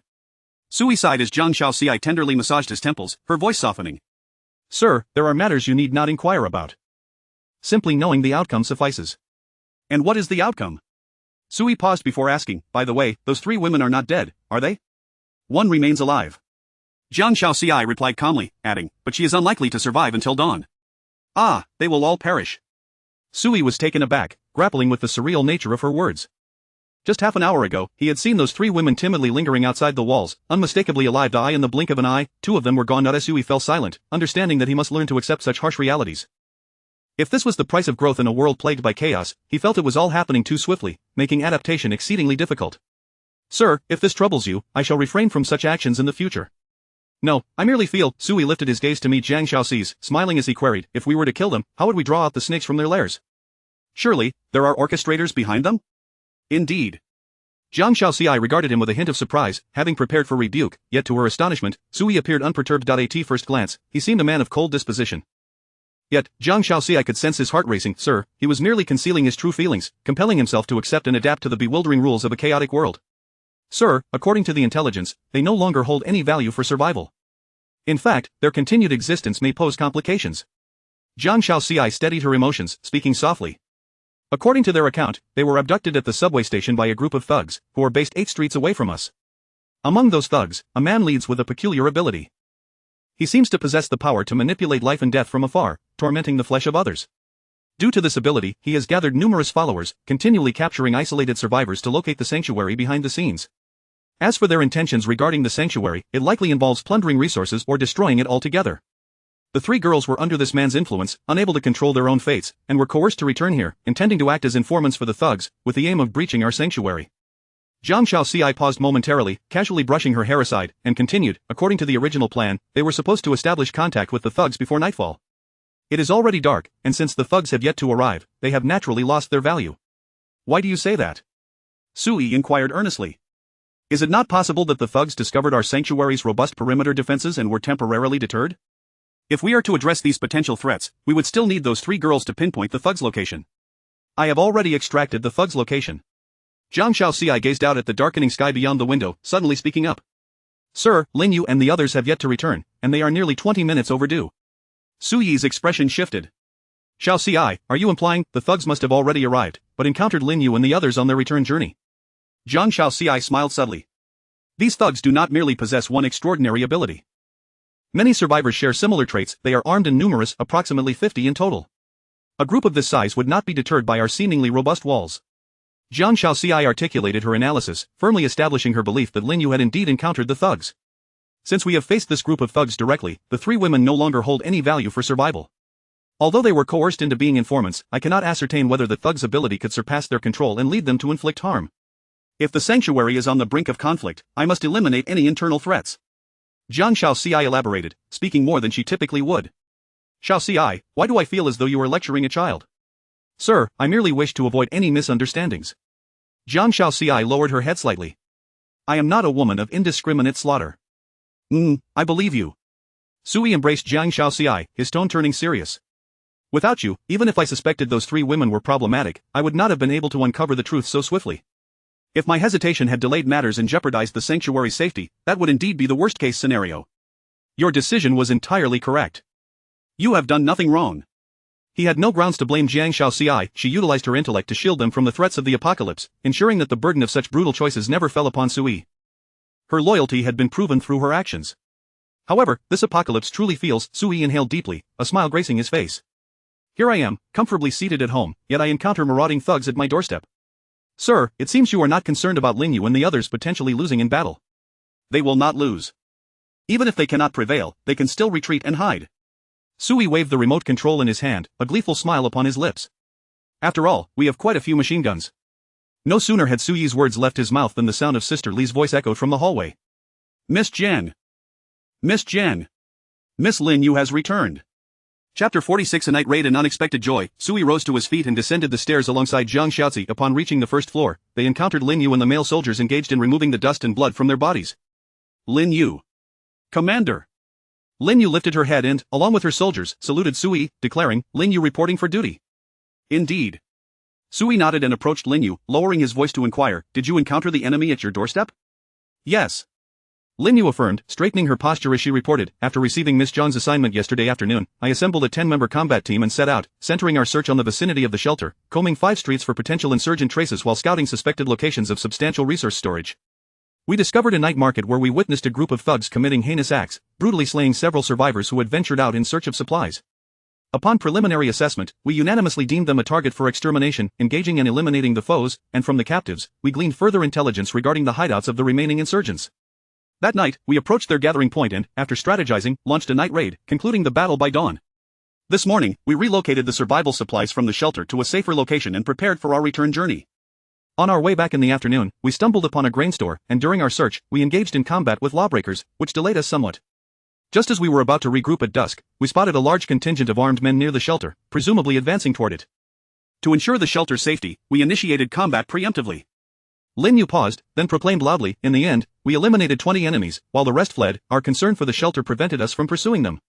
Lin Yu's robust report evoked envy in the eyes of the surrounding women. They yearned for the formidable combat prowess that would allow them to boast of their achievements, just as Lin Yu did. Excellent. Sui nodded in satisfaction and gestured for Lin Yu to follow him upstairs. Xiaozi, you come along as well. After a brief pause, he glanced at the male soldiers. Li Yan, take your team to the top floor and remain vigilant for any enemy movements. The rest of the soldiers will stay on the first floor, keeping an eye on the activity outside the walls and preparing for potential confrontation. Having issued his succinct commands, Sui ascended the stairs with the 2 women. In the room, Sui settled onto the sofa, while Lin Yu stood before him. Lin Yu, tell me in detail about the enemy you encountered this evening. Sui glanced at his watch, not lifting his gaze, and asked, did you come across anyone unusual, perhaps possessing some extraordinary abilities or exhibiting strange behaviors? Zhang Xiaozi, observing Sui's demeanor, sensed his skepticism. This mistrust seemed directed not at Lin Yu, but likely towards the male soldiers downstairs. Zhang Xiaozi was aware of Sui's absolute trust in Lin Yu. However, if the intelligence from the 3 women before their deaths was accurate, the thugs might possess some means of controlling humans. While the soldiers were strong, they could not be entirely immune to the bizarre talents that might emerge from various shelters. Strange behaviors? Lin Yu tilted her head, reflecting carefully. There was one individual who seemed to point at me during the fight, mumbling something I couldn't quite hear. And how did that make you feel? Sui inquired, raising his gaze, did you experience any discomfort? None at all, I felt quite well. Lin Yu shook her head, stating, that person had their hand shot off by Lu Rui and fled, so even if they had abilities, I doubt they could utilize them. Sui lowered his eyes to inspect his watch, noting no change in its color. It seemed the male soldiers had not been affected by any abilities. As for Lin Yu, he harbored no concerns. Her trait of loyalty was exceptionally powerful, ensuring that she would never betray the shelter under any circumstances. Based on Sui's understanding of the apocalyptic game's mechanics, any attempt to control Lin Yu would likely fail. What of the other insurgents? Did you feel any pressure during the fight? None whatsoever. While they were well equipped, armed with firearms and composite bows, their combat capabilities were abysmal. Lin Yu shook her head, her voice steady. Despite their numbers, it was evident they were a disorganized rabble. They fled shortly after engaging. Armed and outnumbering yet failing to harm even a single soldier, this group was less tenacious than Li Ji's crew, who had at least fought Lin Yu fiercely without considering retreat. Strange, could there have been a miscommunication? Sui turned to Zhang Xiaozi. Among those who fought, were there no endowed individuals? Perhaps the endowed one is their leader, holding a significant position, Zhang Xiaozi suggested. While the captives might not know, I suspect that those with abilities are regarded as strong within the current urban atmosphere. It is unlikely that a strong leader would engage directly in battle. Lin Yu may have simply not encountered one. Sui nodded, closing his eyes in contemplation. Zhang Xiaozi refrained from interrupting, choosing to await Sui's directives. She keenly observed Sui's daily growth and transformation, including his decision to summon Lin Yu upstairs while keeping Li Yang and the other soldiers together. This was clearly a means for Li Yang to supervise the remaining soldiers while bringing Lin Yu up to ascertain more sensitive intelligence. Should the male soldiers be compromised, Sui could assess the situation through Lin Yu and Li Yang's conduct, enabling a swift countermeasure. This understanding of Sui's actions did not include Jiang Xiaozi's awareness of the watch's ability to accurately gauge hostility. Sui's contemplation was brief. He opened his eyes swiftly, asking, Lin Yu, are you fatigued? Fatigued? Lin Yu was taken aback, instinctively glancing at Jiang Xiaozi beside her, only to see Jiang Xiaozi subtly gesture for her to continue. Lin Yu quickly comprehended and declared, Commander, I am not fatigued, I can continue to fight. Really? Defending the commander and the shelter is my duty. Very well, then let us embark on the night raid, but do not seek total annihilation. Sui nodded, looking at Jiang Xiaozi. I believe this group remains unaware that Lin Yu is one of us. Having faced setbacks, they likely do not suspect we have already pinpointed their location, nor that we would take the initiative to strike at night. In the chaos of our night raid, they will undoubtedly descend into disorder, and once that occurs, we will secure our safety and maintain the upper hand. Sui saw Jiang Xiaozi's opinion, to which she smiled and concurred, your words ring true, I too believe we should take the initiative and extinguish the threat in its infancy. Agreed, let us proceed with this plan. Sui decisively concluded, I lack experience in warfare, so I shall not presume to instruct the adept. Lin Yu, you and Xiaozi devise the strategy. I have but one request, if you find yourselves overmatched, retreat swiftly. I have mentioned before that those within the shelter possess various peculiar abilities. We must be wary of unforeseen complications. Should circumstances permit, you may lure the enemy here. Sui pressed a button on his remote, and a dark muzzle of an automatic machine gun emerged from the wall adjacent to Lin Yu. Our home can provide you with fire support. Sui winked at Lin Yu, who appeared astonished but refrained from further inquiry. As an exemplary soldier, she was acutely aware of her place and never pried into the commander's confidential information. Yes, Commander. Lin Yu stood at attention, her expression earnest. I shall complete the mission. Eliminate the enemies. Go forth, formulate your plan, I seek only results. Sui watched as the two departed, leaving him alone in the room. The clock now read 8 o'clock in the evening, the night having descended, and the streets outside lay in silence. The other buildings in the complex were dim, devoid of any activity. IT was uncertain whether the survivors in those units had perished or simply dared not make a sound. In the city shrouded in darkness, there was no sound to be heard. Were it not for the ongoing chatter on the city communication channel, Sui might have mistakenly believed himself in an abandoned ghost town. I may not have room for the three of you, Sui murmured while gazing out at the murky night, but at the very least, I can help you seek vengeance. You have not died in vain. Companions will accompany you on the road to the afterlife. Half an hour later, the soldiers who had just returned to the gathering point set out once more, this time with Li Yang among them. Sui stood at the window, watching the soldiers vanish into the night. They had gleaned information regarding the thugs' gathering point through Jiang Xiaozi's intelligence. Their objective was to create as much chaos as possible while inflicting casualties upon the enemy, carefully collecting additional intelligence during the skirmish. With ample intelligence at their disposal, and leveraging Jiang Xiaozi's intellect alongside Lin Yu and her comrades' combat proficiency, they could easily devise a plan to annihilate the enemy in the next engagement. It seems I have indeed changed somewhat, Sui reflected while seated on the sofa, contemplating his recent psychological journey. Though I am dealing with a band of thugs, I find I am growing less averse to the act of killing. Is this the mindset of survival of the fittest? Humans truly are remarkably adaptable beings. Sui chuckled self-deprecatingly, his gaze returning to the computer desk, where he found no inclination for entertainment, yet, rather than idly waiting, he decided to occupy himself with some task. Is it inappropriate for me to indulge in games while the soldiers risk life and limb outside? Sui mused, sitting at the computer desk and restarting a game. As time slipped away, the clock soon read 11:30 p.m., and Jiang Xiaozi had yet to ascend, seemingly establishing new rules for the women below. Just as Sui began to feel weary while gaming, a series of new notifications suddenly materialized before him. Warning! Your shelter's combat personnel are engaged in battle with another shelter in the wild. The battle has concluded, your shelter has emerged victorious. Your combat personnel are currently occupying the hostile shelter. Occupation time complete. Your combat personnel have destroyed one level 0 shelter, inheriting the remaining survival points of 1362 points. Item inheritance determination in progress, inheritance successful. You have acquired the items stored in the current shelter. Random talent lottery ticket X1, talent effect enhancement ticket X1, personal skill ticket X1, D-class weapon, perfect composite bow, 100 arrows daily. Wait? Sui stared at the information before him, momentarily stunned. Lin Yu 1, I instructed her to create chaos during the night raid, and she single-handedly wiped out their shelter? Hold on. This item inheritance information seems off. Why do all these items appear to be top tier? What kind of shelter is this, who would leave behind such an abundance of items unused? Sui was astonished, pondering a potential scenario amidst his shock. Could it be that these thugs, after losing to Lin Yu in the evening, returned home to spend their points on a major acquisition to enhance their combat capabilities? And then, unexpectedly, Lin Yu struck at night, catching their leader just as they had spent their points on items, leaving them no time to utilize them before being slain by Lin Yu? This seems far too coincidental. What kind of extraordinary luck would that require? Suddenly, Sui fell silent, contemplating a crucial question. Lin Yu's luckbringer trait is said to influence fortune. Darn it, this night raid has brought unexpected delight. Chapter 47.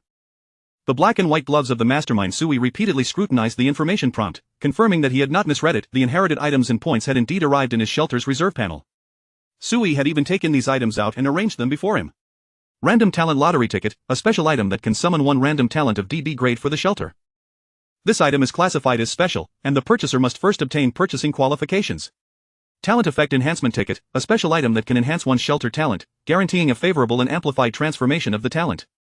This item is also special, requiring the purchaser to secure purchasing qualifications first.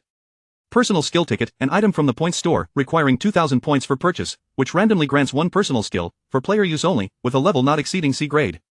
Perfect compound bow, : a D-grade weapon, requiring 1,000 points for purchase, dubbed the sniper rifle among bows. It employs a pulley mechanism to conserve the user's draw strength, while being equipped with an accurate aiming system, capable of easily hunting large prey.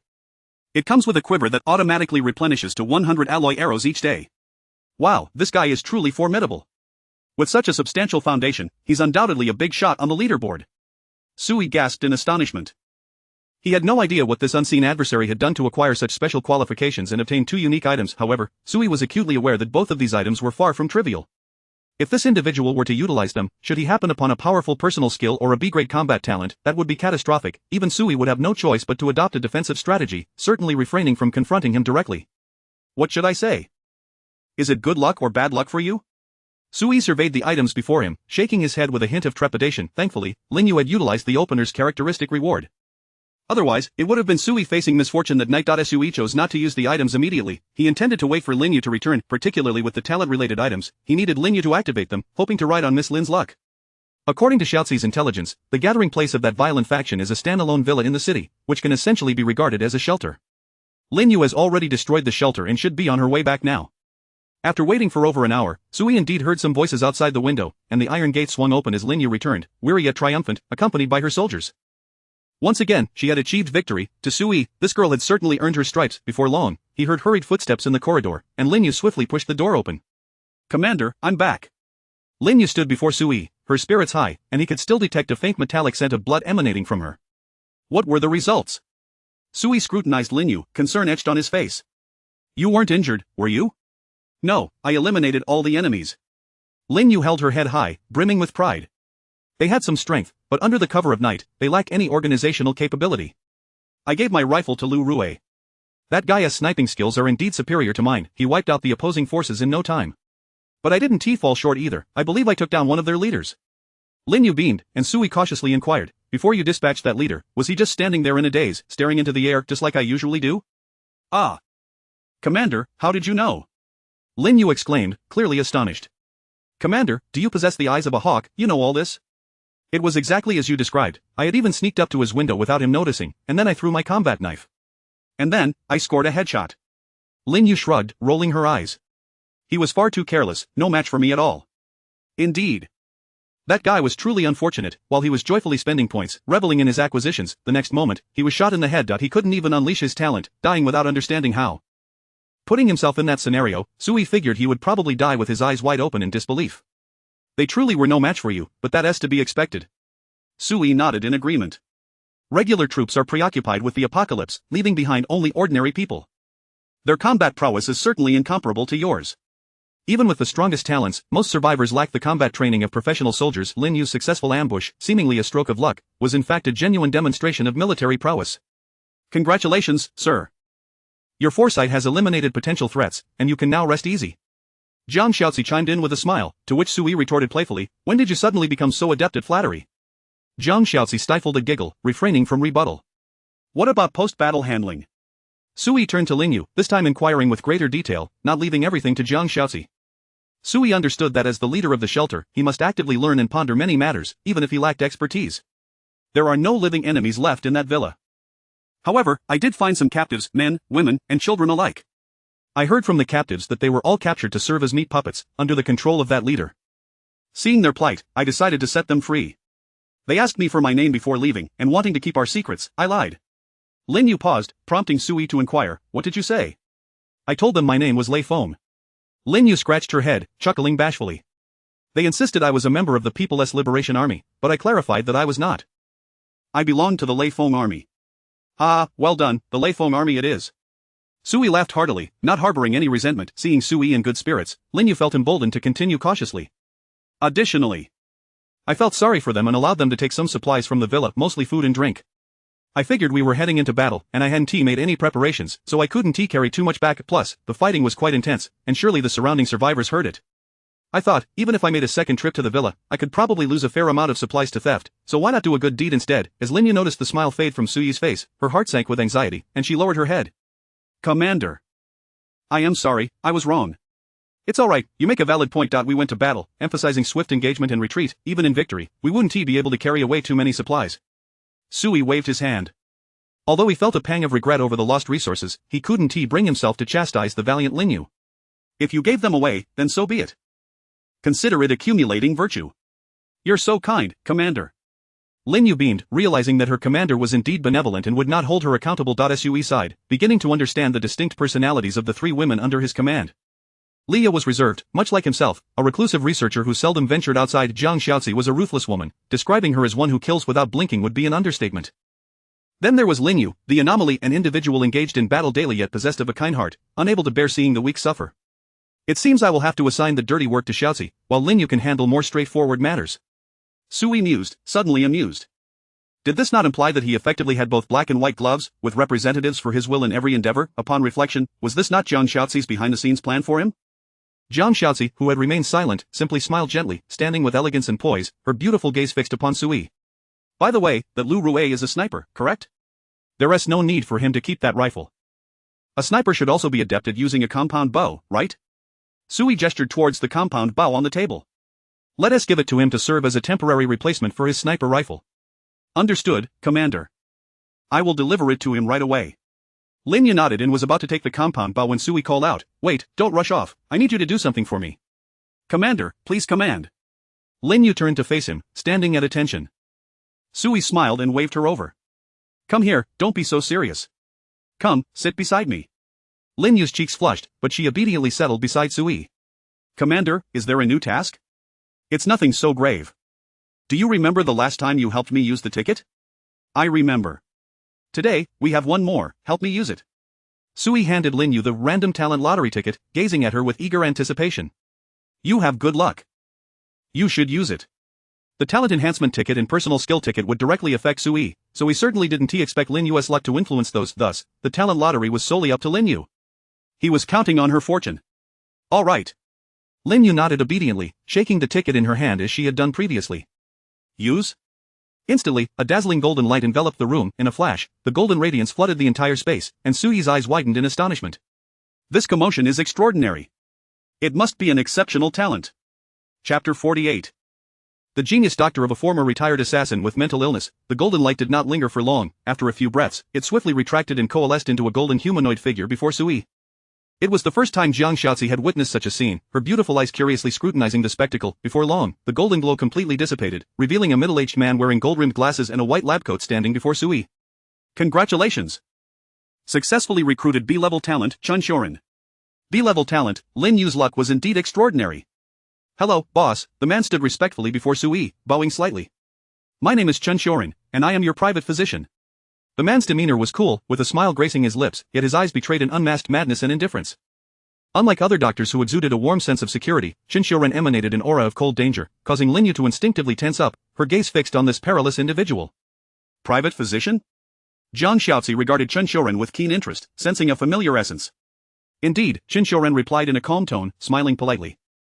At that moment, Sui had silently accessed Chun Shorin's data, casting a glance at the information. Name, Chun Shorin, age, 40 years, type of doctor, scientist, talent level, B. Physical strength, 120. Nerve response, 266. Endurance, 153. Mental will, 268. Self-healing immunity, 288. Talent characteristics, frowny face, medical genius, he excels in most medical disciplines, including surgery, internal medicine, and genetic research, among others. Poison specialist, rather than healing, he prefers killing. He is adept at poisoning but less inclined towards detoxification. Talent gift, frowny face assassin, he has a passion for killing and possesses unique and exceptional assassination skills. He was once a world-class assassin, but retired after falling in love with a woman and all too glitch tale. Mental illness, his psyche is atypical, with formidable willpower, though he is suspected of suffering from a mental disorder. A colleague once attempted to diagnose him but was subsequently killed by him, leaving his diagnosis shrouded in mystery. Value rating 895. Ah, a mad doctor? Sui inhaled sharply, his initial reaction upon viewing Chen Xiuren's data. A genius doctor and former retired assassin plagued by mental illness, quite an intriguing entry for this talent. His information was indeed appealing, with 2 attributes exceeding 200 points, clearly showcasing his expertise. You excel in killing? Sui inquired, gazing at Chen Xiuren, pondering his words. I mean, not in direct confrontations, but through non-combative means. Yes, boss, Chen Xiuren inclined his head slightly, courteous. May I inquire if this is my forthcoming task? I can provide over 300 non-combative assassination strategies. If the assassination target is in this room, Chen Xiuren glanced at Jiang Shaozi and Lin Yu, a subtle smile appearing on his lips. I could eliminate her right now. Ha! Lin Yu immediately grasped her handgun, swiftly disengaging the safety. Jiang Shaozi's smile faded, her beautiful eyes narrowing as she scrutinized Chen Xiuren. We're allies, we're all allies here, let us not escalate matters unnecessarily, Sui interjected hastily, turning to Chen Xiuren. If a doctor is to kill, it aligns somewhat with his professional traits. It seems the medical responsibilities of the shelter will fall to you from now on. So, you are comrades?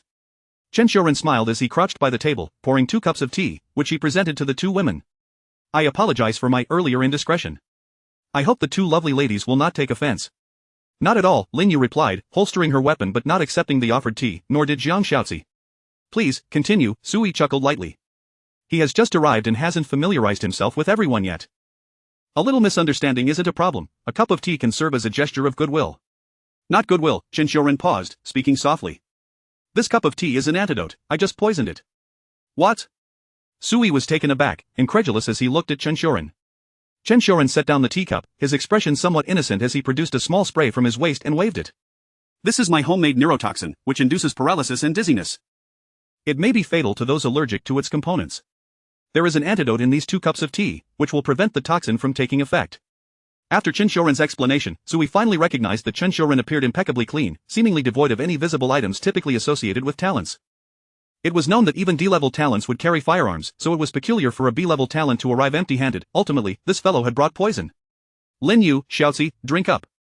Sui quickly commanded, watching the 2 women consume the tea before he refocused on Chen Xiuren. Such tactics should not be employed on allies in the future. I was unaware earlier, Chen Xiuren rubbed his nose, a hint of appropriate guilt in his smile. Now I know, boss, you can rest assured. I will not harm them. I will adhere to basic professional ethics and refrain from causing you any distress. Of course, if you could assign me a different task, I might be able to exert myself more vigorously. Chen Xiuren's insinuation prompted Sui to frown. What do you mean by a different task? Boss, you mentioned earlier that I would be responsible for the medical care in the shelter. Do you wish for me to serve as a public attending physician? Chen Xiuren shrugged, appearing somewhat resigned. In truth, I am not particularly fond of treating patients, I prefer engaging in medical research. What kind of research? Human dissection. Absolutely not. Sui immediately rejected, his tone stern. Do not entertain the thought of doing anything harmful to my people. Simply fulfill your duties as a doctor. Any ailments or discomforts that arise, you shall be accountable for. If you fail to heal them, it will be deemed your negligence. Very well, boss, Chen Xiuren could not mask his disappointment. As you wish, I shall be a doctor, a physician dedicated to saving lives. Sui observed Chen Xiuren's predicament but had no intention of altering his decision. Firstly, the shelter had already established a resident population, and as the recruitment of talents increased, a medical system would undoubtedly need to be established. Secondly, Sui sensed that Chen Xiuren's temperament was somewhat uncontrollable and required a firm hand. Shaozi, please escort him below, Sui instructed. Select a room for his medical office, and later, arrange for Lin Yu to procure some medical equipment for him. Yes, sir, Jiang Shaozi nodded gently. I will make the necessary arrangements. Alright, everyone should head down. It is quite late, rest early. Sui glanced at the time on his watch. It was nearly the late hours of the night. Despite spending the day at home, he had encountered numerous events within the shelter. Understood. Lin Yu saluted and turned to leave. Chen Xiuren obediently followed Jiang Shaozi out, appearing compliant with the arrangements. As for the remaining items on this table, they shall be for my use alone. One can only wonder how fortune will fare. Sui gazed at the leftover props on the table, a sudden amusement washing over him. That unfortunate fellow was rather pitiable, unwittingly providing Sui with a golden opportunity. Let us try this, talent effect enhancement voucher. Sui picked up a golden voucher, holding it in his hand as he silently opted to use it.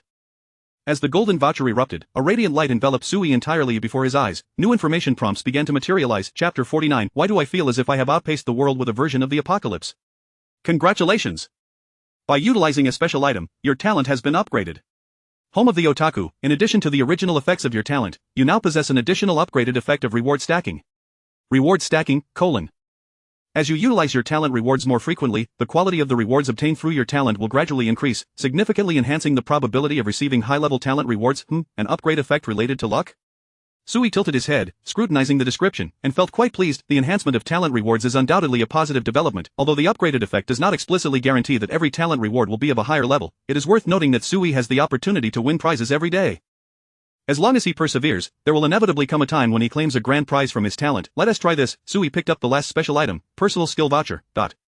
He had seen this item in the points shop before but had refrained from purchasing it due to its exorbitant price at the early stages of the game. Moreover, its effect conflicted with Sui's shelter talent, which inherently deterred him from venturing out of the sanctuary. Sui pondered that even if he were to acquire a personal skill, the likelihood of utilizing it was quite low given his reluctance to leave the shelter. However, now that this item was essentially free, there was no reason not to use it.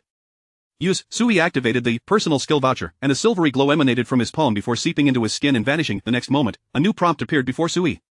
Congratulations! By using the personal skill voucher, you have acquired a D-grade skill, comprehensive resistance. Comprehensive resistance, passive skill. Your body experiences a slight increase in resistance to diseases, high fever, extreme cold, and penetration, and your bones become sturdier, making fractures less likely even if you fall. The D-grade skill. Sui felt a tinge of disappointment, having not reached the C-grade ceiling with the skill voucher. Furthermore, it was a passive skill that only augmented his inherent traits. From the skill's description, it seemed powerful, but the term, slight increase, dampened Sui's spirits. Just how much could a slight increase contribute? For instance, at that moment, Sui felt that the room was not as cold as it usually was. He got up and opened the window, allowing the hot airflow from outside to rush in, enveloping him in warmth. On ordinary days, such a move would leave him shivering from the scorching air outside, but today, it felt considerably more bearable. Indeed, there is some effect, though it is not very pronounced. I still feel hot. Sui shook his head, deeming the skill not worth the 2,000 points. Why didn't that unfortunate fellow use those 2,000 points to upgrade his shelter? An upgraded shelter would be immensely powerful, with transformative changes allowing for the purchase of numerous rooms and essential armed modules for survival. Sui stroked his chin, contemplating as he opened the shelter's level leaderboard. He discovered that it was already the 7th day of the apocalypse, and he was the only one with a level 1 shelter in the entire city, while everyone else remained at level 0 shelters. How strange, after all this time, why has no one upgraded their shelters? Sui frowned. With so many survivors in the city, surely there are others besides me who meet the upgrade requirements. Wait, maybe what they lack isn't points, but rather talent, or perhaps upgrading materials. Sui recalled the 5 upgrade conditions for his shelter, realizing that, for him, the points were the primary challenge. However, for the marauding thugs outside, points were certainly not an issue. The only obstacles were talent and upgrading materials. Currently, Sui only knew that upgrading materials could be obtained through dispatch missions. There seemed to be no other means of acquisition. As for talent, it was needless to say that although Sui had many talented individuals in his shelter, they primarily came from talent rewards. The only exception, Zhang Xiaozi, had received a national level achievement reward. The recently acquired Chenxiuren also came through a special talent lottery item. Therefore, it can be deduced that talent units are indeed quite precious. Even that unfortunate fellow must have reached some special conditions to qualify for purchasing this talent item. For others, without any channels, it would be nearly impossible to recruit even a basic talent unit for their shelters. Sui pondered, mumbling, but why didn't that fellow use the item sooner to recruit talent? Could it be he only just obtained the qualification to purchase the item? Or perhaps, he still lacked enough points for the purchase and has been frantically raiding nearby shelters to accumulate points in recent days. Only now has he managed to gather enough? Sui felt that his speculations might just hold some truth, but if so, he couldn't help but think that this fellow was indeed incredibly unfortunate. Just as he was about to reap the rewards of his hard work, the fruits were snatched away by Sui. What a waste of effort, with the item gone, points depleted, and lives lost. If that is the case, I'm clearly ahead. Sui's eyes widened, feeling a surge of excitement. Even if there are survivors with similar means of acquiring talent, the numbers must be few. After all, in the entire city, it seems I am the only one who has achieved this, and the other unfortunate soul who had a chance to upgrade his shelter has already met his end at my hands. Even if the others wish to upgrade, it seems unlikely they will manage it in the short term, especially since the mechanism of the apocalypse game has yet to be disclosed, preventing others from steadily acquiring talent units. Ugh, why do I feel as though I am leading the rest of them in a version of the apocalypse? The more Sui contemplated, the stranger it felt. Talent units, in the entire city, he alone possessed a multitude, while the other survivors' shelters lacked even a single talent unit. In fact, they were entirely oblivious to the means of obtaining one. Upon further reflection, it felt akin to a game where Sui was playing the early access version while everyone else was stuck in the public beta. The early access version allows players to experience more content, and once they finish, it's the public beta's turn. My talent truly lives up to its SSS grade, it indeed holds significant value. Sui chuckled, recalling how he had previously underestimated his talent, thinking it was too late game and that the rewards felt lukewarm. It seemed he had misjudged the worth of his SSS level talent. Now, a week into the apocalypse, looking at the entire city, it turned out he was the only one ahead in this version of the apocalypse. While others couldn't even manage to upgrade their shelters, his number of talent units had already surpassed the tenfold mark. Delightful, Sui rubbed the back of his neck, grinning as he reclined on his bed. Time to sleep, only sleep can truly pass the time. I can't wait for tomorrow afternoon to kick off the next wave of rewards. Let us hope tomorrow's talent rewards continue to grant me more talent units. Knowing the current scarcity of talent units, Sui naturally hoped that each talent reward would provide him with more. After a restful night, Sui awoke to find it was already 11:30 a.m. As he rose from his bed, he spotted Jiang Shaozi preparing a sumptuous meal at the dining table. She seemed to sense Sui's gaze, looking up with a smile and waving, "Good morning, sir. Come wash up and join me for breakfast." Her gentle demeanor resembled that of a devoted wife, often leading Sui to experience a fleeting sense of domestic bliss. What about Chen Xiuren?" Sui asked as he got dressed with Jiang Shaozi's assistance, inquiring about the newcomer's status. "Sir, he has already gone to work. Yes, it seems he doesn't appreciate my overseeing him and has established some rules and a work schedule for himself." Jiang Shaozi spoke softly. "I found it reasonable, so I let him be. After all, he is loyal to you, and I do not wish to impose on him. He set rules for himself?" Do tell. Sui, intrigued, took a seat at the dining table and asked, "What kind of rules?" He said he would wake up at 8 every day and work in the medical room until 8 in the evening. After 8 in the evening, he will no longer engage in any medical activities unless specifically instructed by you. On weekends, he intends to take a day off and 1 TB on duty. Additionally, he wishes to have access to Lia's research facility. It seems he wants to conduct some experiments. I suspect it involves toxins. Jiang Shaozi detailed the situation, and Sui couldn't help but chuckle. Even during the apocalypse, this fellow is setting himself a work schedule, taking weekends off. He really thinks he is a doctor. Hospital doctors are far busier, with emergency cases to tend to. Sui laughed, and Jiang Shaozi inquired, "Sir, do you allow this? If not, I can have him change IT. IT is fine. There aren't too many people in the shelter right now, and no one falls ill every day, so let him be." Sui shook his head. It's good for him to adapt for a while. By the way, what does he think about using the research facility? What is Lia's stance? Lia does not permit him entry. Jiang Shaozi replied softly. I couldn't convince Lia, and she seems to be researching some new technological module lately, which I thought might benefit the shelter, so I didn't want to disturb her. Well done. Sui nodded, asked Chen Xiuren what equipment he needs, and let the soldiers venture out to find it. If they can meet his needs, then fulfill them. If not, let him wait.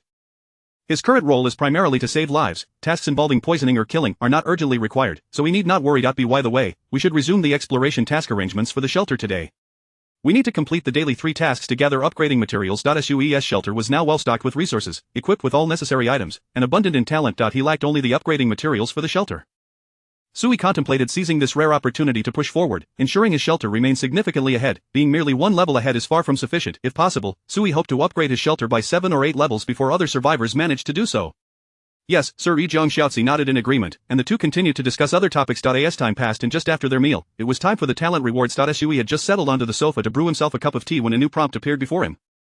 With eager anticipation, he glanced up, only to find himself momentarily stunned, causing the full cup of tea in his hand to spill onto his trousers. Ow, damn, it's hot. Sui exclaimed, realizing his blunder and how scalding it had become. Sir, Jiang Shaozi, who was tidying up nearby, quickly rushed over in alarm. Chapter 50 S-Class Personal Skill, a Dangerous Amusement. Sir, please remain still. Allow me to handle this. Jiang Shaozi reacted with remarkable swiftness, retrieving ice water from the freezer along with a clean towel. Rushing to Sui's side, with her captivating eyes wide open, she meticulously assessed his injuries, preparing to make an accurate judgment for the next steps in treatment. As the leader of the agents, Sui was not surprised by her basic knowledge of first aid. He merely felt a tinge of embarrassment. Sir, Jiang Shaozi lifted her delicate head, her expression devoid of shyness, replaced instead by earnest concern. How do you feel? Is it painful? It's nothing, I simply startled myself a bit earlier, Sui replied, lowering his voice in an attempt to maintain composure. Really nothing? Should we call Chen Xiuren to take a look? Call him? No way, absolutely not, I'm perfectly fine.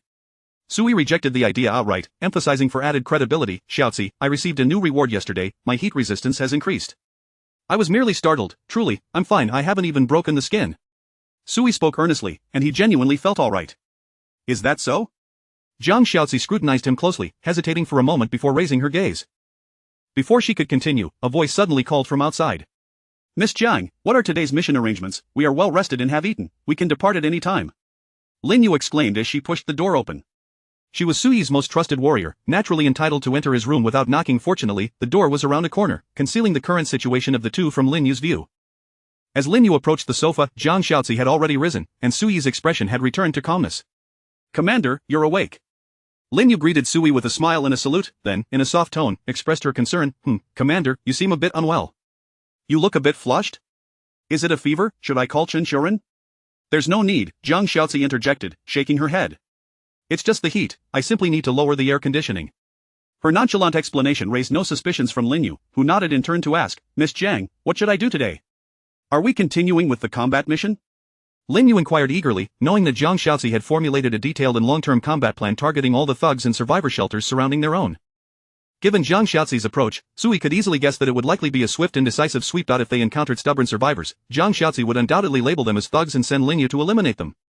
With Lin Yu's straightforward nature, she would not ponder whether the targets were good or bad, she would simply carry out her orders. Yes, come with me, Jiang Shaozi said, glancing at Sui before slightly bowing her head. Sir, I must attend to some matters. I will return later to check your condition. Ah, alright, go ahead, Sui nodded, adjusting his posture slightly. Check your health, is the commander unwell? It's a routine examination, after all, the commander's status is significant, and regular checkups are essential.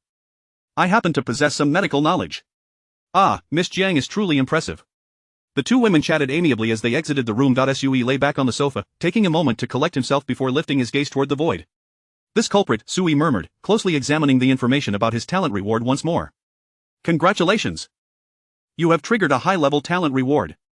Congratulations, you have obtained a talent reward, S-Class Personal Skill, Greedy Parasite. Greedy Parasite, S-Class Active Skill, Entertainment Skill, you may choose any target to parasitize, must be a living organism, and you will undoubtedly complete the parasitization without the target's awareness. After parasitizing, you may randomly obtain a replica of one item owned by the target each day. Skill restriction, you may only parasitize one target at a time, and you cannot change the parasitic target until the current target dies. How is there such a reward? Sui mumbled, momentarily taken aback by this reward. Initially, upon seeing the S-Class Personal Skill, he felt a surge of excitement and joy. Logically, at his current stage, encountering an S-Class talent reward seemed improbable. However, having upgraded his talent reward the previous night, he stumbled upon this grand prize today. Yet, the dilemma lay in the fact that it was an entertainment skill. Considering the state of my shelter, I indeed do not have any urgent needs, and overall, it appears I am rather lacking in entertainment options. Within the entire shelter, the only source of amusement seems to be a single computer, and I have already played through its single-player games multiple times. The thought of entertainment led his mind to Jiang Shaozi, but he quickly dismissed that notion. She was a talent, not a toy. Following this line of thought, it seems there is a significant probability for entertainment-related rewards to surface, filling the void of my mental emptiness. After all, for a homebody, while food and drink may not be of utmost importance, gaming certainly is. But the question remains. How does one utilize this skill? Sui pondered, his mind racing. From the description of the skill, it indeed possesses a high level of entertainment value. Regardless of the target I choose, I can obtain a replica of one of their items daily. The randomness is substantial, adding an element of chance that injects a thrill into the experience. With good fortune, I might replicate something of value, with bad luck, perhaps a pair of socks they are wearing. However, the predestined nature of parasitism is rather significant. I can only select a single target, and changing targets requires the previous one to have perished. This limitation is considerable, seemingly unworthy of the S-Class rating. Wait, the skill description does not appear to impose any restrictions on the types of items that can be replicated. Sui squinted thoughtfully. If I choose to parasitize a powerful survivor, might I not have the chance to replicate their talents, skills, items, or even their survival points? Sui's eyes widened as he meticulously reread the skill description, finding his conjecture highly plausible. Because the scope of this skill's replication truly seemed boundless. Items owned by the target, this item encompasses an extraordinarily broad range, anything can be classified as an item. By that logic, I can only parasitize enemies. Sui murmured, after all, if I wish to change my parasitic target, I must first eliminate the previous one. This is a darkly amusing and exceedingly perilous entertainment skill, one that requires me to treat human lives as mere trifles. Sui remained calm. He had already adapted to the brutal laws of this post-apocalyptic world, taking lives no longer stirred any unusual emotions within him. Now, the next question arises. Who should I select as my first parasitic target? Chapter 51. When there is a matter, the strategist takes action. When there is none, he remains idle. Aside from humans, it appears that Sui has no other viable targets. Although the skill description does not exclusively restrict itself to humans, in the current sweltering environment, Sui has seldom encountered any living beings beyond humankind.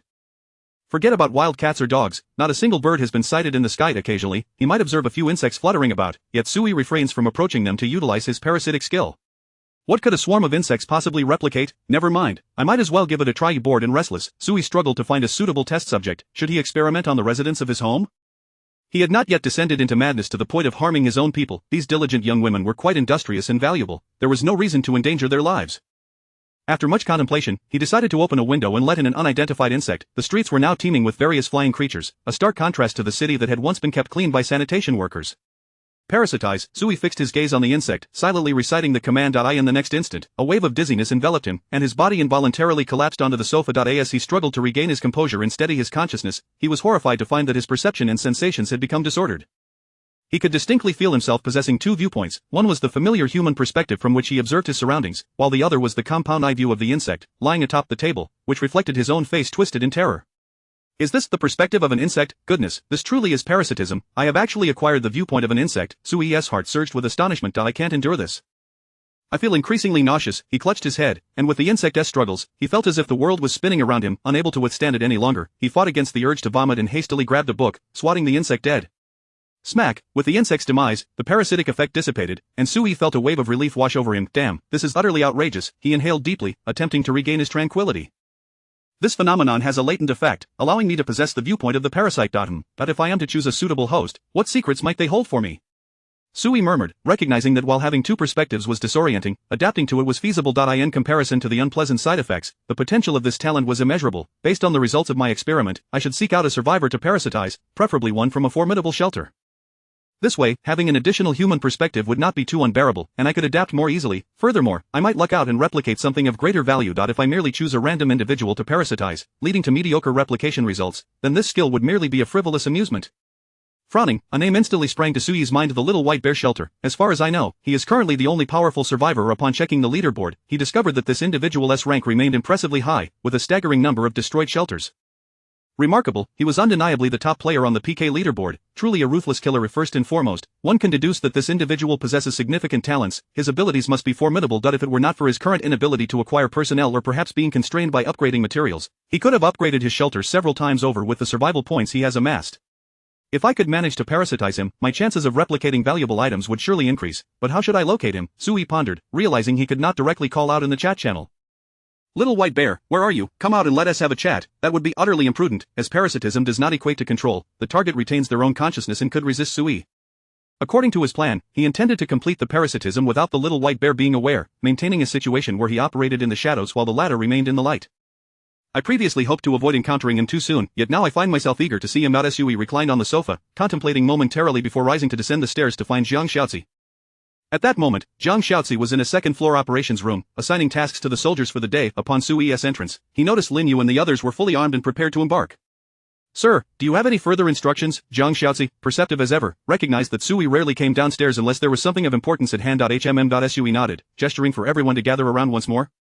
Xiaozi, have you mentioned the Little White Bear Shelter to the others? As I previously indicated, I have brought it up. Jiang Xiaozi affirmed. I consistently emphasize the importance of avoiding direct confrontations with the Little White Bear Shelter during missions, focusing instead on gathering intelligence. Aware of Sui's unique talent, she understood that the longer time elapsed, the stronger he would become. To maximize Sui's potential, Jiang Xiaozi had established a defensive strategy for the shelter, creating multiple defensive chains to form a gradually expanding territory while advancing methodically.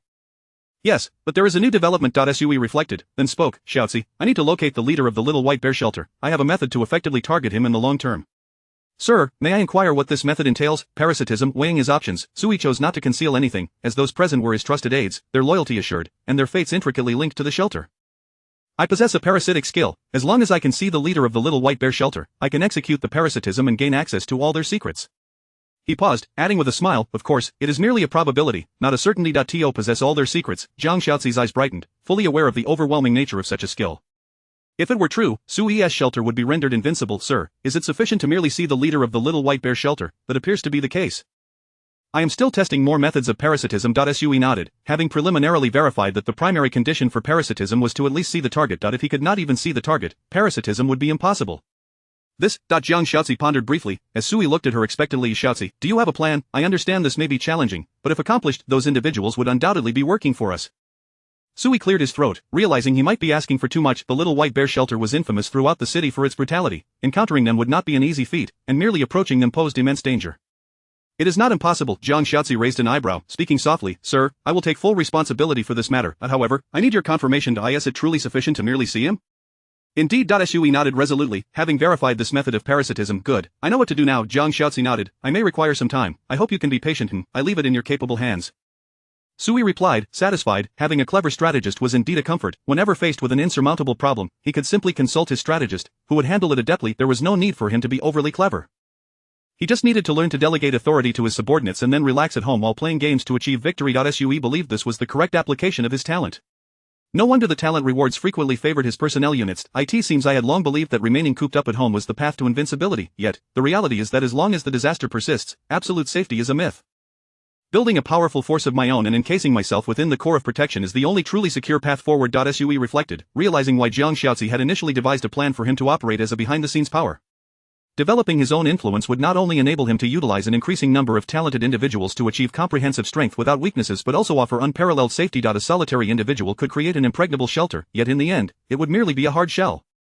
A collective effort to build a robust shelter would allow one to relish the feeling of being an emperor in the apocalypse, commanding loyalty from all. After Suyi's discussion with Jiang Xiaozi, she did not instruct the soldiers to immediately embark on the task of locating the little white bear shelter, instead allowing Lin Yu and the others to maintain their current operational tasks. Lin Yu felt somewhat puzzled but chose not to inquire further. She silently committed to gathering more intelligence should any news about the little white bear shelter arise during their explorations. The afternoon unfolded without incident. Under Jiang Xiaozi's guidance, the women in the shelter continued to repair and enhance the defensive mechanisms, utilizing various gadgets crafted by Leah to lay down an increasing number of traps and early warning systems. Within the entire shelter, only two men found themselves utterly bored: as Sui and Chen Shiyuran. Sui was slightly better off than Chen Shiyuran. After all, Sui had a new skill to ponder. Though the sensation of parasitizing non-human creatures was rather uncomfortable, he dedicated the entire afternoon to experimentation. He explored different methods of parasitism across various biological categories, seeking to uncover additional techniques for skill application. Naturally, to ensure his own safety, he was careful to avoid replicating anything undesirable onto himself. Each of Sui's experimental sessions was relatively brief, ensuring he could swiftly eliminate the parasitic target, thereby avoiding the replication of insect wings or gecko tails on his person. Soon, night fell. Sui stood by the window, gazing into the distance at the gradually crumbling cityscape, feeling a tinge of melancholy. Dense smoke rose from the industrial district, where it seemed a fire had reignited. He could vaguely hear the rumble of explosions, suggesting yet another disaster was unfolding. In less than 3 weeks, this round of heatwave apocalypse will conclude. I wonder how many will survive until then. However, the rewards for the country's victory were distributed early, which should allow many survivors nationwide to endure. Sui pondered, abruptly noticing the entrance of the residential building below opening, as Chen Shiyuran emerged, carrying several large sacks. The openings of those sacks were agape, filled with drinking water, food, daily necessities, and various gadgets crafted by Leah. What does he intend to do with those items? Chapter 52. Killing two birds with one stone. Expanding outwards, Chen Shiyuran's departure was undoubtedly orchestrated by Jiang Xiaozi. Although this gentleman was a recent addition to the talent unit, Sui could discern that certain facets of Chen Shiyuran's character bore a striking resemblance to his own. He preferred to stay home when possible, venturing out only when absolutely necessary, and often chose to recline in idleness. It was difficult to reconcile such a demeanor with that of an assassin, somewhat lacking in self-discipline, yet Chen Shiyuran embodied this trait. As Sui pondered this, Jiang Xiaozi entered the room, having pushed the door open from behind. Xiaozi, did you send Chen Shiyuran out? Sui gestured towards the darkening sky outside. It's already nightfall. It's quite late to be sending him out. Indeed, it poses certain dangers, Jiang Xiaozi acknowledged with a nod. However, Sui held a differing opinion. I think the danger is secondary. I'm merely curious why he is set out with such items. A skilled assassin, venturing out into the sweltering, post-apocalyptic night. The level of peril seemed comparable to returning home. It was improbable he would meet his demise outside. Sir, you are unaware of certain developments, Jiang Xiaozi replied with a smile. A few days ago, Lin Yu and the others discovered a market formed spontaneously by survivors, situated 6 streets away from us. There are often individuals trading goods there, engaging in barter regardless of whether it is day or night. It was no wonder Chen Shiyuran had departed with a considerable amount of items. He was, after all, engaging in commerce. Oh? Suyi's curiosity deepened. What do you intend for Chen Shiyuran to procure? Is there anything our shelter lacks? Sui was aware of the existence of the offline market, having encountered discussions about it in the chat channel days prior. While the shelter's platform facilitated online transactions throughout the city, many items remained unavailable for listing. Among the most inconspicuous yet universally sought after were various non-edible materials. These materials could be as mundane as table legs or construction supplies like cement and rebar, none of which fell under the categories recognized by the apocalyptic game mechanics, such as food, drink, or weaponry, thus rendering them untradeable. Yet, in an era where most technological means had failed, humanity still required these pre-apocalyptic materials to reconstruct their shelters. Sui had long since realized that certain rudimentary technologies and tool utilization skills rediscovered by humanity were permitted to function under the apocalypse's rules. Many survivors, lacking the means to upgrade their shelters while simultaneously desiring increased security, naturally created a market demand for these materials. Beyond this necessity, sellers within the online shelter tended to conceal their demands, often engaging in deceptive practices when presenting item information. Should one inadvertently purchase an item that did not meet expectations, returning it for a refund was out of the question. Survivors wary of deception were thus inclined towards offline transactions, as being able to see the goods firsthand slightly mitigated the risk of being cheated. Of course, offline trading carried its own significant risks, including the potential for robbery and loss of both life and goods. Each party weighed their gains and losses accordingly. Our shelter may not lack for anything, but it's wise to be prepared. I instructed him to procure additional medicines and any equipment he might require. After a brief pause, Jiang Xiaozi added with a smile, naturally, I also encouraged him to promote our shelter's resources more generously. More generously? Sui furrowed his brow, sensing Jiang Xiaozi's intentions. You aim to gather intelligence on the Little Bear shelter through commerce? Sui inquired, aware that where there are crowds, information flows. In the online channels, the sheer volume of voices often drowned out valuable leads, making it challenging to acquire crucial intelligence. However, the offline environment was different. If Chen Xiuren were sufficiently generous, he could easily lower the psychological barriers between buyers and sellers, allowing for at least preliminary exchanges of information. I do have such plans, but it is not solely for that purpose. Jiang Xiaozi nodded, then shook her head. Sir, offline trading is inherently fraught with instability. Individuals remain vigilant and guarded. I suspect that this method of intelligence gathering may be akin to searching for a needle in a haystack. While it is possible to obtain information about the Little Bear shelter, delving deeper to uncover more about them, or even establishing contact, would likely prove quite difficult. What, then, is Chen Xiuren's true objective? Su Yi's gaze bore into Jiang Xiaozi. He understood that this woman was not one to undertake futile endeavors. If Chen Xiuren's primary goal was not intelligence gathering, what could it possibly be? To demonstrate strength, Jiang Xiaozi whispered. Sir, I need him to represent our shelter in engaging with the survivors within the offline trading market, showcasing our capabilities and expanding our influence. When the time is ripe, we will seize control of the offline trading market. Sui exclaimed, realization dawning upon him. You intend to dominate a new territory. To control the offline trading market. Not for myself, Jiang Xiaozi replied with a slight smile, emphasizing, but for you, sir. The gentleman was gradually acclimating to this era, beginning to anticipate her intentions. Jiang Xiaozi recognized that Sui was not foolish, he had merely yet to adapt his thinking habits in a timely manner. To control the offline trading market, this approach is indeed feasible. Sui paced back and forth, furrowing his brow as he muttered, utilizing control as a means to radiate our influence. As long as we achieve sufficient notoriety, we can naturally establish contact with the Little Bear shelter. Furthermore, by presenting ourselves as the overseers of the offline trading market, we naturally assume the role and stance of merchants. Even the most bloodthirsty of individuals would have no reason to eliminate us. He is brutal, yet not foolish. He surely understands that fostering a good relationship with us could provide him with a more stable supply of resources. In this manner, we can obscure the true nature of our shelter through remote control of the trading market. Simultaneously, we can exhibit our strength, thereby facilitating actual contact with the Little Bear shelter. Then, Xiaozi, do you intend for this trading market to merely serve as a facade to conceal our identities? Sui inquired, looking at Jiang Xiaozi. Jiang Xiaozi shook her head. It is certainly not limited to that. As you bring in more new partners, the pressure to sustain our livelihoods will naturally escalate. A single shelter cannot ultimately provide protection for an ever-increasing number of individuals. We require more territory, greater authority, and enhanced armed forces to ensure your safety to the greatest extent possible. Jiang Xiaozi's objectives were straightforward. She sought the territory of the trading market not merely to engage with the Little Bear shelter. Her aim was to utilize the market to strengthen their own shelter while simultaneously creating a perilous buffer zone. Once the trading market was secured, it would draw away much of the scrutiny and attention directed at Su Yi's shelter. Should someone seek to antagonize him, the trading market, as a visible territory, would undoubtedly bear the brunt of any initial assault. Thus, Su Yi's own shelter might not be the first to confront enemy aggression, significantly enhancing its security. Without external territory, should adversaries ascertain the location of the shelter, Su Yi would have to face the enemies outside directly.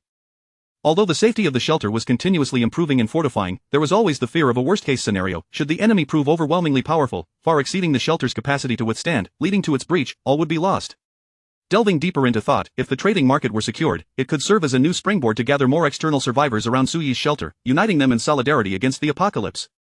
Under Jiang Xiaozi's management, these external survivors would not have direct access to Su Yi himself. This scenario resembled the corporate management systems of the pre-apocalyptic era, where employees at the base of the pyramid rarely encountered the chairman, yet invariably labored tirelessly for the chairman's wealth.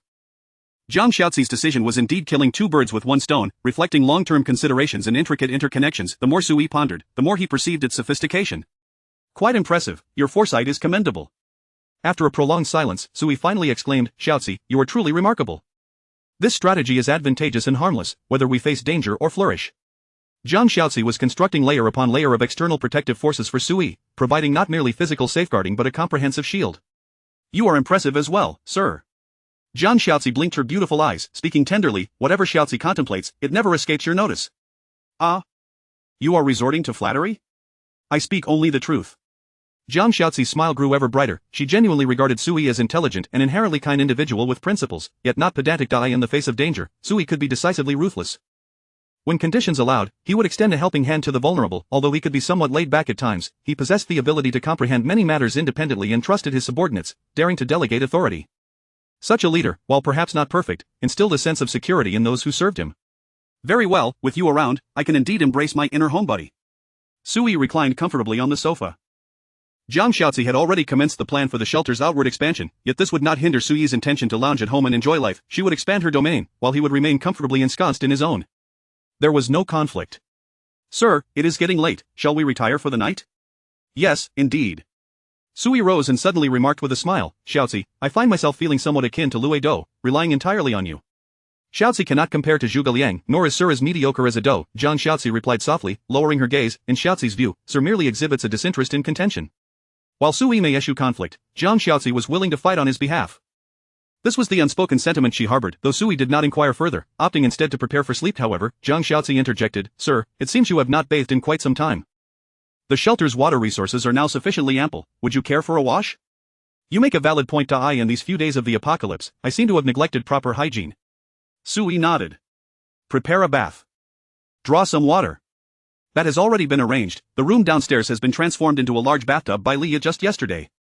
Jiang Shaozi gently opened the door, guiding Suyi to a room on the lower floor. This space had undergone significant transformation. With all original fixtures removed, the room featured a raised platform occupying 1/3 of the wall height, encircled by clear water, with neatly aligned outlets visible at the bottom. Is this not a swimming pool? Suyi's eyes widened in astonishment. Did Liya truly convert this entire room into a swimming pool? Indeed, Jiang Shaozi confirmed with a tender nod, explaining, I proposed the concept. Liya created the blueprints and plans, as well as constructed the necessary components. The remaining work was carried out by the young women themselves. I had been curious about your tinkering downstairs these past few days. It turns out there was such a delightful surprise in store. Sir, this is a surprise prepared for you by the young women. Jiang Shaozi whispered, you provide shelter, and the young women feel gratitude, wanting to do something to ensure your comfort. Excellent, excellent. An indoor swimming pool, how splendid. Suyi nodded in satisfaction. Although the pool presently appeared somewhat rudimentary, it was already a promising sign. With a swimming pool established, it was only a matter of time before other amenities followed. Suyi felt that the quality of his homebody life within the shelter was gradually improving. Sir, shall you bathe now? Yes, you may step outside. Wait, why are you undressing? Sir, I must accompany you. Should you happen to submerge, I must be here to oversee. That is a valid point, but why are you wearing a swimsuit underneath? This seems premeditated. You were prepared all along. Sir, this is merely being prudent. If you are displeased with the color, I can remove it. Chapter 53, The Medicine That Pleases Miss Jiang. Jiang Shaozi was exceedingly forthright, utterly indifferent to any action Suyi might take towards her. Ultimately, as expected, Suyi indulged in a delightful bath. How should one describe this process? It bore some distinction from the playful antics of mandarin ducks in water. At least, nothing truly inappropriate occurred. However, a measure of physicality was certainly unavoidable. Notably, it was not Suyi who instigated such contact. After a session of splashing about, as night deepened, Suyi returned to his room, feeling refreshed as he embraced the exquisite beauty beside him and drifted into slumber. He enjoyed a night filled with sweet, restful dreams, until he was awakened the following morning by the exasperated voice of Qin Xiuren outside the door. This is unacceptable. I must speak with the boss. A raise. It is absolutely necessary. This is overtime. I toiled through the entire night, and you expect me to sit in the infirmary? Even if the capable must bear more, it should not be to this extent. The boss would surely sympathize with my plight. Moreover, no one here is ill. What purpose does my presence in the infirmary serve, appearing as a fool? There are young ladies who tease me, did you know? They are perfectly healthy, yet they incessantly flock to the infirmary. This is a serious matter. I am a doctor. How can I be subjected to such harassment from patients? Qin Xiuren's shouts were so loud that they roused Suyi, who glanced towards the door. Jiang Shaozi's voice, calm and measured, responded, Lower your voice. If the gentleman awakens, I shall not spare you. What, is it forbidden to voice grievances about the exploitation of middle-aged individuals? The boss is a good person. He would never condone your behavior. Qin Xiuren, undeterred by Jiang Shaozi, raised his voice further. I am 40, I am halfway to the grave, yet you continue to exploit me. I worked tirelessly all night, and you deny me sleep. I demand to see the boss and report you. Qin Xiuren. Suyi interjected, raising his voice slightly, come in. Ah, boss, I'm coming. Qin Xiuren's response was cheerful and hurried, tinged with a hint of pride, the boss is awake. Your days are numbered, I shall expose you. As Qin Xiuren entered, he beheld Suyi reclined on the bed and bowed respectfully, good morning, boss. Suyi gestured towards the teacup on the table, and Qin Xiuren quickly approached, dutifully pouring tea into Suyi's hands. You haven't tea poisoned it, have you? Suyi took a delicate sip, abruptly posing the question, leaving Qin Xiuren momentarily stunned. Boss, how could I dare to poison you? One can never be too sure. Suyi's expression remained impassive as he remarked, you dare to bicker with Shaozi immediately upon your return, and you even attempted to poison Lingyu in front of me at our first meeting. What else would you not dare to do? Boss, Qin Xiuren lowered his head in embarrassment, falling silent. Shaozi oversees all matters within the shelter. Whatever tasks she assigns you are at my behest. Sui set down the teacup, eyeing Chen Xiaoren up and down. From what I gathered from your earlier outburst, it seems you encountered the new boss last night and wish to resign from my employ? Boss, that is not my intention. Chen Xiaoren hastily clarified, I merely feel overwhelmed. This woman, pardon, I meant Miss Jiang, has assigned me too many tasks, and I cannot manage them alone. Well then, shall I grant you a raise? Sui nodded, inquiring, however, we do not have a salary system in my shelter. What shall we do? Shall I terminate your employment? Please, boss. Chen Xiaoren scratched his head, his smile growing increasingly awkward. Where would I go? I realize my errors. I shan't act this way again. Sui remained silent, rising to wash up, while Chen Xiaoren quietly followed in his wake. Once Sui had prepared himself, he glanced at Chen Xiaoren's reflection in the mirror and asked blandly, pray tell, what brings you here? Surely, it cannot be merely to complain about Xiaozi. You are astute. You understand Xiaozi's standing within the shelter. Boss, Chen Xiaoren scratched his head, glancing at Jiang Xiaozi, who stood at the door observing them, but he lowered his voice, confiding, last night, I ventured out. I am aware. Continue. Sui seated himself at the dining table, where a sumptuous breakfast had been meticulously prepared by Jiang Xiaozi. Even though Sui might not awaken at this hour, she consistently ensured he had a hearty meal waiting for him. And then, I took the lives of several individuals. Chen Xiaoren's head drooped lower still, while Sui paused momentarily in his eating, lifting his gaze to Jiang Xiaozi outside the door before scrutinizing the downcast Chen Xiaoren. Chen Xiaoren, if I recall correctly, Xiaozi instructed you to venture out to expand our influence, to lay the groundwork for seizing control of the trading market, did she not? Indeed, boss. You killed individuals to expand our influence, yes? Sui tilted his head. Was it for intimidation, or were you compelled to act in self-defense? For intimidation. Chen Xiaoren's head remained bowed, and Sui sensed something amiss. This middle-aged man appeared to wear a guilty expression, as if he had committed a transgression. First, tell me, how many lives have you taken? 127. Chen Xiaoren provided the precise figure, causing Sui's spoon to tremble in his hand. What in the world? Sui's voice rose in pitch, his eyes widening as he stared at Chen Xiaoren. Repeat that. Boss, I killed 127 using poison, a small-scale neurotoxin. Chen Xiaoren's gaze remained averted, as though he were a child caught in wrongdoing. Damn it, another cold-blooded killer. Sui pressed his forehead, lamenting the caliber of individuals he had summoned to his side. It was one thing for Ling Yu and her soldiers to take lives, and quite another for Jiang Xiaozi, a master of espionage, to have no qualms about it. Yet, how could a doctor engage in such a slaughter? Oh, he had forgotten, Chen Xiaoren was also a retired world-class assassin. What prompted you to carry out such a massacre while on assignment? They coveted what I possessed, and Miss Jiang suggested we should appropriately expand our influence, showcasing our strength, Chen Xiaoren explained in a subdued tone. Sui inhaled deeply. Now tell me, how many individuals were at that trading location in total? 268, according to the intelligence gathered by the shelter. It is a relatively large trading market. Other nearby markets typically host no more than 40 or 50 individuals. 268, and you slaughtered 127, you eliminated half. Sui clenched his fingers, striving to maintain his composure as he earnestly questioned Chen Xiaoren, is this what you call intimidation? Is this intimidation? Did you annihilate an entire clan? Sui felt utterly numbed. He was not concerned for the deceased, rather, he feared that this plan might unravel. What kind of benevolent soul seizes territory with the reckless abandon of someone like Chen Xiaoren? If all the people are dead, what territory can you claim? If everyone is dead, who will you trade with? Boss, it's about seizing territory, Chen Xiaoren chuckled awkwardly, attempting to explain, leave the land. At least we still have the territory. Ah, how clever of you to leave the land, you truly are a talent. Sui raised his thumb in sarcasm, finally understanding why Chen Xiaoren had quarreled with Jiang Xiaozi. If she were aware of this situation, she must have scolded him thoroughly. Thank you for the compliment, boss. Damn, did this old fellow think I was praising him? Enough, what's done is done. Sui inhaled deeply, surprisingly refraining from a furious outburst, which left Chen Xiaoren somewhat taken aback. Boss, are you not angry? I am angry, but berating you would be futile. Sui shook his head, his fingers drumming the table as he calculated, these lives have been lost. How regrettable. You eliminated these individuals, yet there was no value in it. They did not dismantle the shelter, nor did they acquire any inheritances. The lives lost were in vain, likely inciting panic and rendering the trading location a place no one would dare approach. People wish to engage in commerce, yet encountering a murderer would deter anyone from conducting business there. Regrettable, it seems we must seek an alternative trading market. Sui sighed deeply, we will need to send someone else to handle this. However, let us not forget, we are short-staffed, and Ling Yu and her team must continue to gather materials. You must be more cautious next time. With your method of killing, who would dare to conduct business? Sui could not help but admonish Chen Xiaoren sternly, many matters cannot be resolved merely through violence.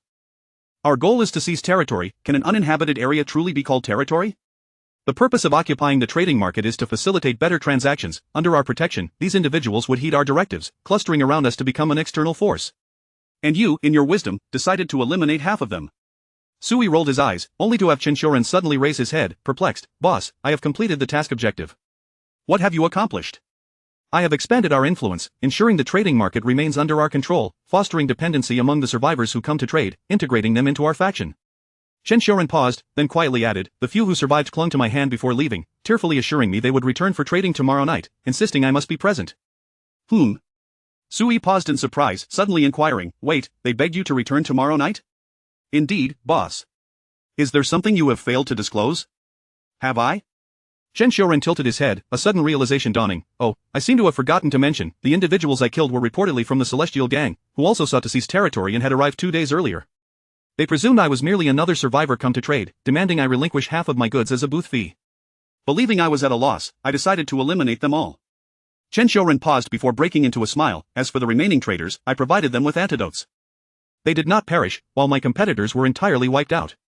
So, you did a good deed, driving away the competition, providing protection, and fostering dependency among the traders. Does that mean we have effectively taken over that trading market? Sui's realization struck him like lightning, understanding that the market had already been under scrutiny.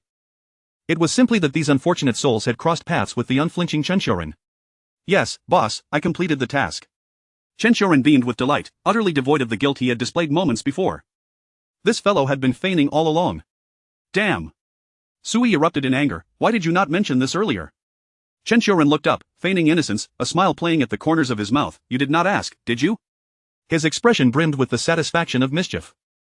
So, if I do not inquire, you shall remain silent. Very well, I almost forgot, this chap is a lunatic. Sui glanced at Jiang Shaozi outside the door. Her expression mirrored his surprise, evidently indicating that Chinchoran had not divulged this information to her either. This rascal was being deliberately vague, seeking amusement at their expense. This shall not happen again. Sui maintained a stern demeanor, pointing at Chinchoran. Your capabilities are commendable, yet such behavior can easily lead to misunderstandings. Chinchoran winked playfully. Well, did we not create a misunderstanding? Sui seethed. Chinchoran. Adjust your attitude. Yes, boss. Chinchoran responded loudly, though Sui was uncertain if he truly comprehended the gravity of the situation. Tomorrow, continue your duties, oversee the market for a few nights. Sui's fingers tapped rhythmically on the table as he contemplated. Given the number of individuals you have eliminated, trouble is likely to arise. Observe for a few nights before proceeding. Doing so will also strengthen our influence, however, it places a burden upon you, as you must guard the market alone. Wait a few more days. If new talent arrives, I shall provide you with assistance. Sui raised his gaze to Chinchoran. When you report next, do not speak in half-truths. If you have any requests, voice them now, and I shall do my utmost to accommodate you. Naturally, Sui did not wish to relinquish the recently acquired territory. This was a critical step in their plan. While seizing a territory was simple, maintaining it proved far more complex. I do have a request. Chinchoran, feeling no hesitation, voiced his concerns. Boss, I have nearly exhausted the supplies of poison I brought, and it seems Lia lacks the raw materials to concoct more. If more individuals arrive to seize territory, I fear I may be unable to cope. Chinchoran blinked earnestly, acknowledging that he was a killer, not a superhero. He could not confront too many adversaries unarmed. Shaozi. Sui turned to Jiang Shaozi, who gazed intently at Chinchoran before nodding to Sui. Sir, I shall ensure proper task allocation and arrange for several warriors to accompany him. We must ensure absolute security. Yes, sir. Chinchoran, you now. Sui looked at Chinchoran, waving his hand. Go rest well. You need not remain in the infirmary for the next few days. Boss, is that true? Of course, it is true. Sui spread his hands. I would not want Dr. Chen to think of me as a capitalist, constantly exploiting you. You truly are a good boss. Chinchoran sincerely praised. I shall take my leave now. By the way, boss, this is a gift for you. I hope you find it to your liking. Before departing, Chinchoran placed a small box on the table. The IT was a white box, unmarked, and Sui, curious, lifted his head to inquire of the retreating Chinchoran. What is this? Medicine. Chinchoran's voice echoed from beyond the door, growing distant. A medicine that pleases Miss Jiang. A medicine that pleases her? Damn, it turns out to be herbal medicine. Chapter 54. More exciting skills, unlocking remote perspectives. Sir, I shall seek out Linyu, Jiang Shaozi murmured, her gaze cast downward, seemingly hesitant to meet Sui's eyes. She continued in a soft tone. Linyu and the others have returned. Today's mission requires personnel adjustments. We need to assign some to follow Chinchoran tonight. Very well, go ahead, Sui replied with a nod. He glanced at the medicine box in his hand and suddenly called out to Jiang Shaozi, who was about to leave. Shaozi, what should I do with this medicine? Jiang Shaozi's back trembled slightly, and without turning around, she replied softly, it is entirely up to you, sir. With that, she hastened away. Is it really up to me? Sui pondered, caressing the medicine box in his hand. Could this be a hint? He mused, I might consider it tonight. With Jiang Shaozi's departure, Sui returned to his delightful bachelor life. The day passed uneventfully, consumed by hours of gaming. He had contemplated making good use of his innate skills by testing them on an unfortunate survivor. However, the surrounding survivors had been cleared out by Lin Yu and her companions, and the entire neighborhood seemed devoid of individuals. Sui could not venture out himself and thus had to set this idea aside for the time being. It's almost noon, Sui noted as his watch's timer chimed. He stretched lazily and thought, I wonder what today's reward will be. Given the current development of the shelter, what do I urgently lack? He reflected, safety is assured, we have enough personnel, and entertainment options are available, what could be missing? Perhaps it's a means for the shelter's rapid expansion? As he contemplated, he realized this possibility indeed existed. He had come to understand that the rewards bestowed by his talents were not solely for his benefit, but encompassed the entire shelter. According to his development plan, the shelter was currently in a phase of gradual expansion, and it was highly likely that the talent rewards were related to this. An hour later, a notification regarding today's talent reward appeared before Sui. Congratulations! You have triggered a talent reward and received the C-grade skill Eye of Longing. Eye of Longing, C-grade skill, active skill. Upon activation, it grants the user the perspective of all residents within the shelter for a duration determined by the user's stamina. During the skill's duration, the user can expend additional stamina to transmit their voice to the current perspective holder, which consumes a significant amount of stamina. Note, any being residing within the shelter for more than 72 hours is considered a resident of the shelter. This skill appears to have a somewhat entertaining nature, Sui mused, momentarily taken aback. He contemplated, is the talent suggesting that I am too bored cooped up at home, so it grants me a reward akin to a third eye, allowing me to observe the outside world from my residence? His immediate thought regarding this skill was to gain the perspective of Lin Yu and the other warriors as they ventured out to explore. Although the apocalypse had persisted for several days, the chaotic outside world was undoubtedly more thrilling than the monotonous confines of his bedroom. Of course, this skill could be applied not only to Lin Yu and the other outward-bound warriors but to every resident within the shelter. If Sui so desired, he could even observe the girls during their bathing rituals. Naturally, he had no such perverse inclinations. This skill seems to complement the parasitic skill I acquired yesterday, Sui noted with keen interest, suddenly realizing that the two skills were a perfect match. The parasitic skill was potent, yet its sole limitation stemmed from Sui's own talent. Due to the nature of his talent, he was compelled to spend considerable time indoors each day, making it challenging to interact with outsiders. The only individuals he could engage with were his core personnel, who were not suitable parasitic targets. For instance, at this moment, without effective means or targets, Sui's parasitic skill might remain dormant for an extended period.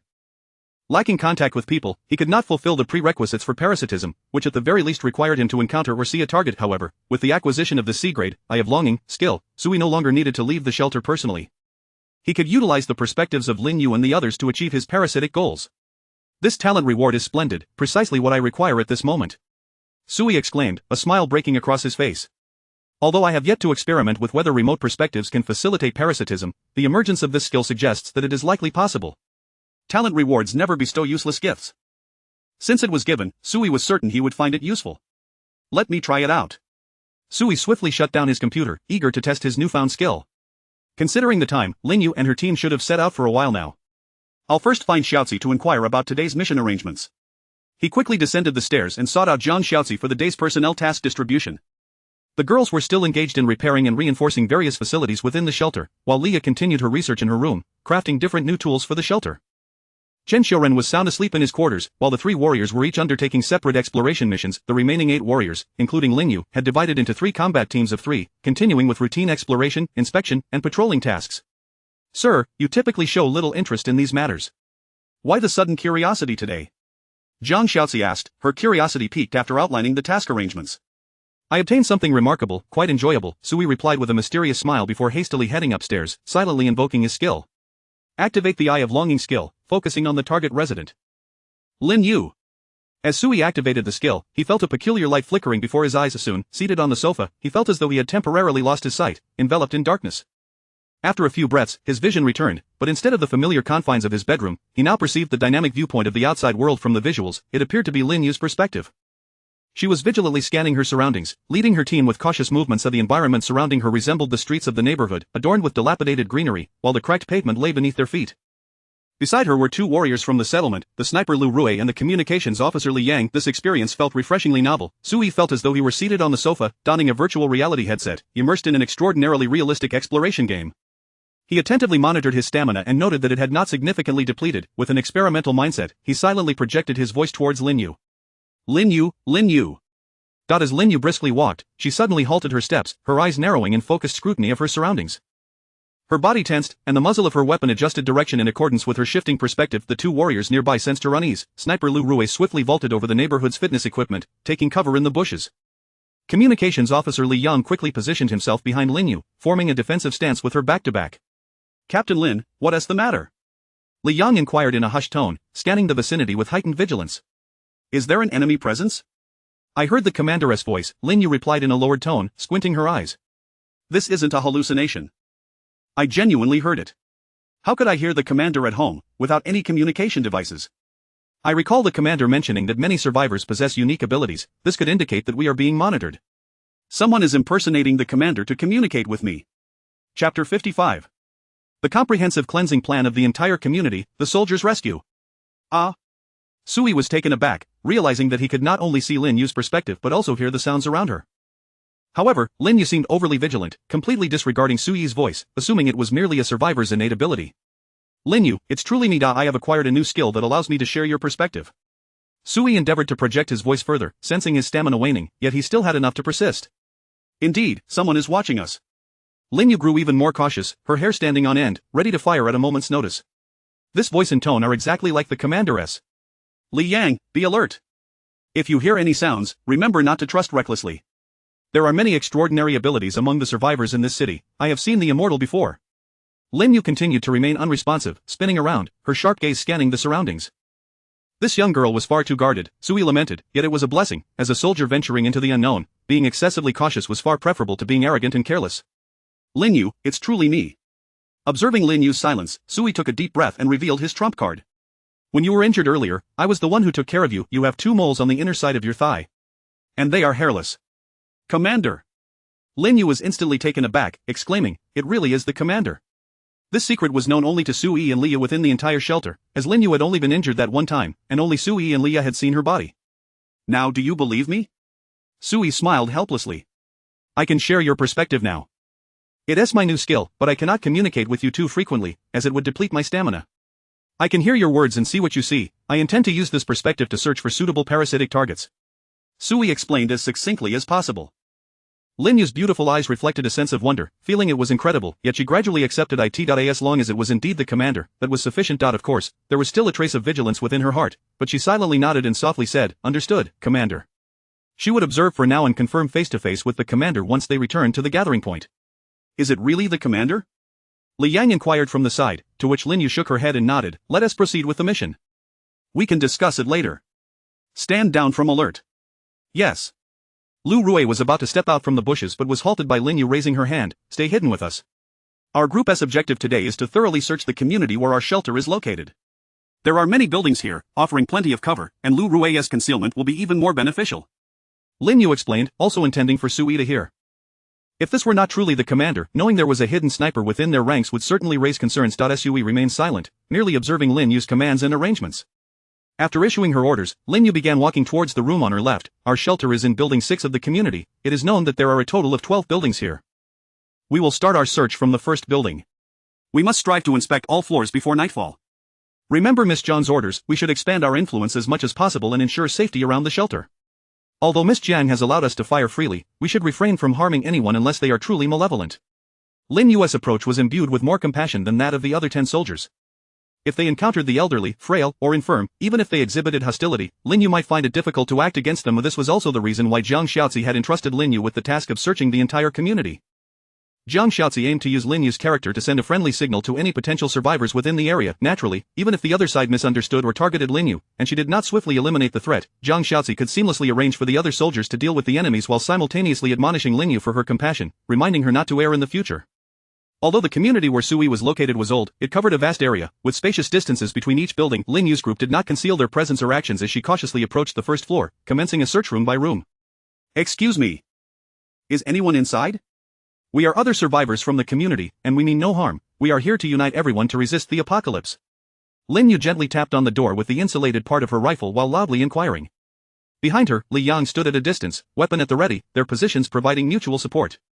I understand that everyone may be on guard. If you wish to contact us, please come to Building 6, the one with the wall. We are soldiers. We promise to provide protection, food, and water, committed to restoring the community's original peace and order. Lin Yu repeated her call several times, but there was no response from the first floor. She turned and continued her search of the other floors. Captain Lin, should we not break down the door and take a look?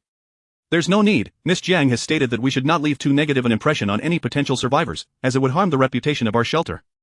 Lin Yu shook her head. Miss Jiang said that we should appropriately reveal our military identity. As for the choice, let the survivors inside decide for themselves. Zhang Shaoxi's plan for searching the community was relatively gentle in its initial approach. Of course, based on Lin Yu's understanding of her, Zhang Shaoxi's subsequent methods would undoubtedly be quite brutal.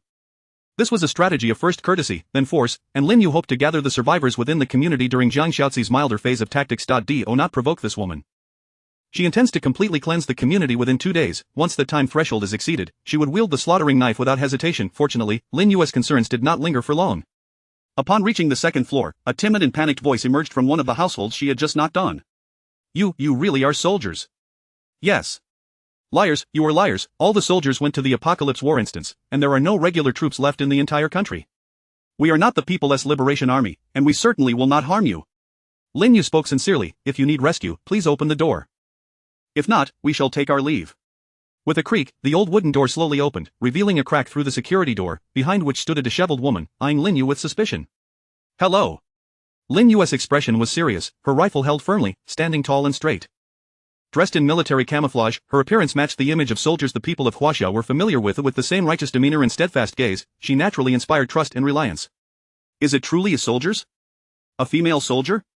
The woman inside muttered, and a boy's voice could be faintly heard. Mom, this is rescue, it's really reinforcements.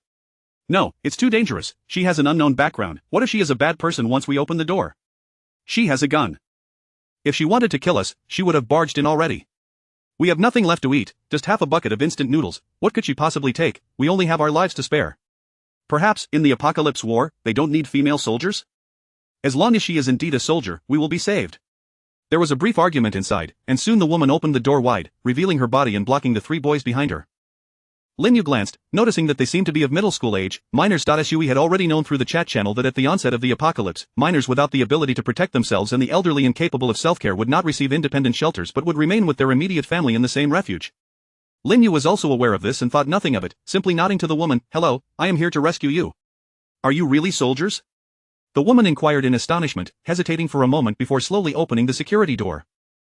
For the people of Huaxia, those wielding guns are not necessarily villains. If she was dressed in military attire, it was very likely she was the people's savior. If they could confirm her professional identity, there was no doubt she would be the most trustworthy person. I may distrust my family, but I will certainly trust the soldiers of my nation. This sentiment is unique across the globe. Chapter 56, Comrade. I am also a victim. As the anti-theft door swung open, the woman did not perceive any hostile intent from Lin Yu. With her firearm pointed downward, Lin Yu addressed the woman. Are these the only individuals in your household? Is there anything you need to collect? If possible, I can escort you to Building 6, where our gathering point is located. We can provide safety for those survivors who are unable to protect themselves. If you are unwilling to accompany us, we will not compel you, but I must conduct a basic registration of information. Lin Yu diligently adhered to the prescribed protocol, striving to convey her goodwill. Are you here to rescue us? The woman's eyes widened as she urgently inquired. How many of you have come? Has a large force entered the city? How long until we are liberated? There is no large force, our numbers are limited. Lin Yu patiently replied, for now, we can only endeavor to ensure the safety of the survivors in this community. Ah, so it is not a rescue operation. The woman's face fell in disappointment, realizing her hopes for a military presence had not materialized. A savior had not arrived, only a woman who appeared to be a soldier and a male soldier standing nearby. What if we refuse to follow you? A boy behind the woman timidly interjected, speaking bluntly, you are not the Liberation Army. I do not trust you. I apologize, but military control must be enforced in this community. All survivors are to be gathered in Building 6 for unified management and distribution. Li Yang interjected sternly, not allowing Lin Yu to elaborate. This is an order signed by the commander. We can offer safety, but to ensure the security of more survivors and the commander, we cannot permit any unstable elements to jeopardize the safety. Lin Yu remained silent, aware that Li Yang believed she was being overly lenient with this mother and son, which could hinder the efficiency of their mission. Are you willing to accompany us? Li Yang inquired. The woman hesitated slightly, then resolutely nodded. Since you are all soldiers, there should be no difference. I will go with you. After all, there is little food left at home. Will you provide us with something to eat? Is there a distribution of food? Yes, but nothing is given for free. Li Yang affirmed, it will be distributed based on labor. No one can eat without working, especially now that we are in the apocalypse and the resources in the shelter are limited. Of course, we will not make you do anything dangerous. At most, it will involve cleaning or reinforcing the walls. All right, I understand. The woman nodded repeatedly. The nation is in trouble, and you are not having it easy either. We will comply with the arrangements and distributions. Indeed. Li Yang nodded, about to speak when suddenly the door beside them swung open. Whoosh! Li Yang reacted immediately, aiming his weapon. Don't shoot! Don't shoot! A shirtless, plump man emerged from the adjacent residence, raising his hands and shouting, "Comrades, I am also a victim, I want to join you, please don't leave me behind." Li Yang frowned, "Have you been eavesdropping all this time?" "What do you mean by eavesdropping?" "How rude of you to say so." The man retorted, rolling his eyes, "Aren't you here to rescue me? I am merely cooperating, making it easier for you, isn't that good?" Li Yang was momentarily at a loss for words. In a sense, he was indeed correct, the man was quite self-aware, sparing Li Yang the trouble of knocking on doors. "Alright, Lin, let us continue the search." Li Yang turned to Lin Yu, who nodded and led the team onward. Over the course of 3 hours, Lin Yu successfully located a substantial number of survivors within the community. In just the first building alone, there were a total of 25 individuals. At least half of the shelters had opened their doors and naturally, their own circumstances were far from favorable, as most were facing severe shortages of supplies. After completing the search of the first building, Lin Yu returned, bringing this group back to the shelter. Jiang Xiaozi had already arranged for Sister Li to wait near the city walls. Upon seeing Lin Yu's return, Sister Li's eyes lit up as she called out to the survivors behind Lin Yu. Come, line up here. Everyone must register their information, including family details, member count, profession, age, and more. Any talents for the shelter must also be disclosed. Deliberate concealment is not permitted, as it would disrupt future arrangements. Those found intentionally hiding information will be expelled. Sister Li's loud summons sparked a curious response from several women in the survivor crowd. Isn't that Sister Li? Look. It really is Old Li, I can't believe she is here too. I knew it, the Liberation Army must have come. Old Li is part of the neighborhood committee, of course, she would be handling matters here. Hey! Old Li, why didn't you mention this sooner? I've been starving at home for days. Many survivors appeared to recognize Sister Li. Greeting her warmly, she transformed into a different person, her face beaming with joy as she coordinated the situation, seemingly reliving her former glory of mingling with neighbors during peacetime. It seems Jiang Xiaozi's personnel arrangement was quite astute. Sui, having deactivated his skill, stood by the window, gazing down. Bringing Sister Li to oversee reception clearly alleviates the survivors' wariness. Successfully gathering the survivors from the community serves to mitigate uncontrollable risks around the shelter while enhancing the number of individuals available for mobilization. Sui had undergone significant changes. He could easily discern Jiang Xiaozi's intentions behind the arrangement. By having Lin Yu, a soldier, lead the survivors and employing Sister Li's previous profession to reassure them, it effectively mobilized external support for the shelter, bringing in more labor. After all, the strength of an organization is often gauged by its numbers. Jiang Xiaozi's comprehensive development plan for the shelter undoubtedly aimed to establish Sui's own influence within this refuge. Come, we are all neighbors. Let us not be formal. Sister Li smiled broadly, appearing quite adept at this task, but let me make it clear up front, everyone knows my character, whatever I say goes, so let us not disrupt the order. Otherwise, before the commander speaks, I, Old Li, will be the first to take action. Cooperate with my work, line up properly, and keep the noise down. Let us strive to showcase the excellent qualities of our community. While Sister Li coordinated the proceedings, Lin Yu and her team quietly departed to continue their search of the remaining buildings.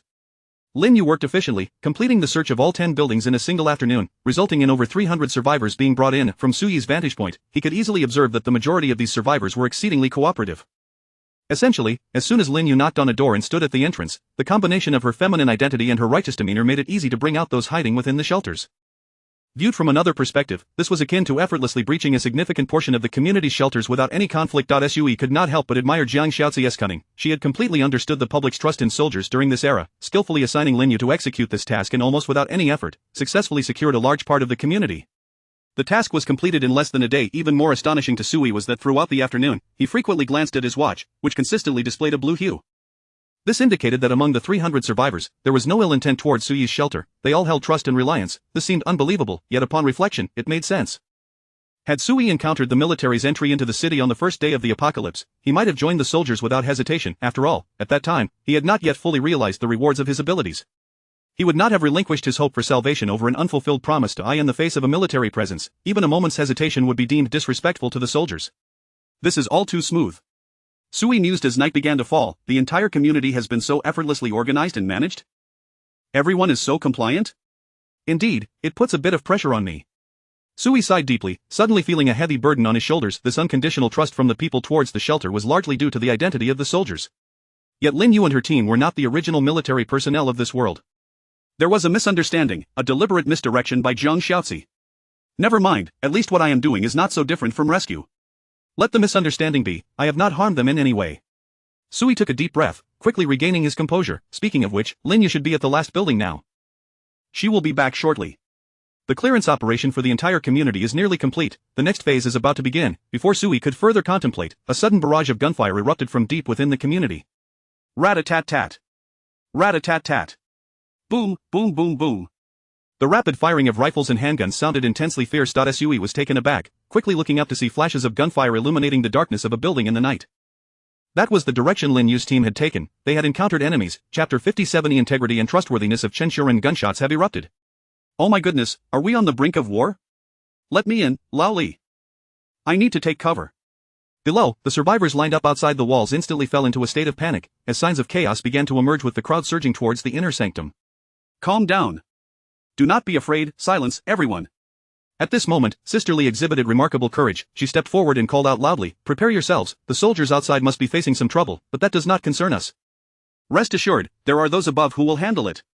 Trust in our military, trust in our armed forces, everyone, remain quiet and continue to queue, do not create disorder.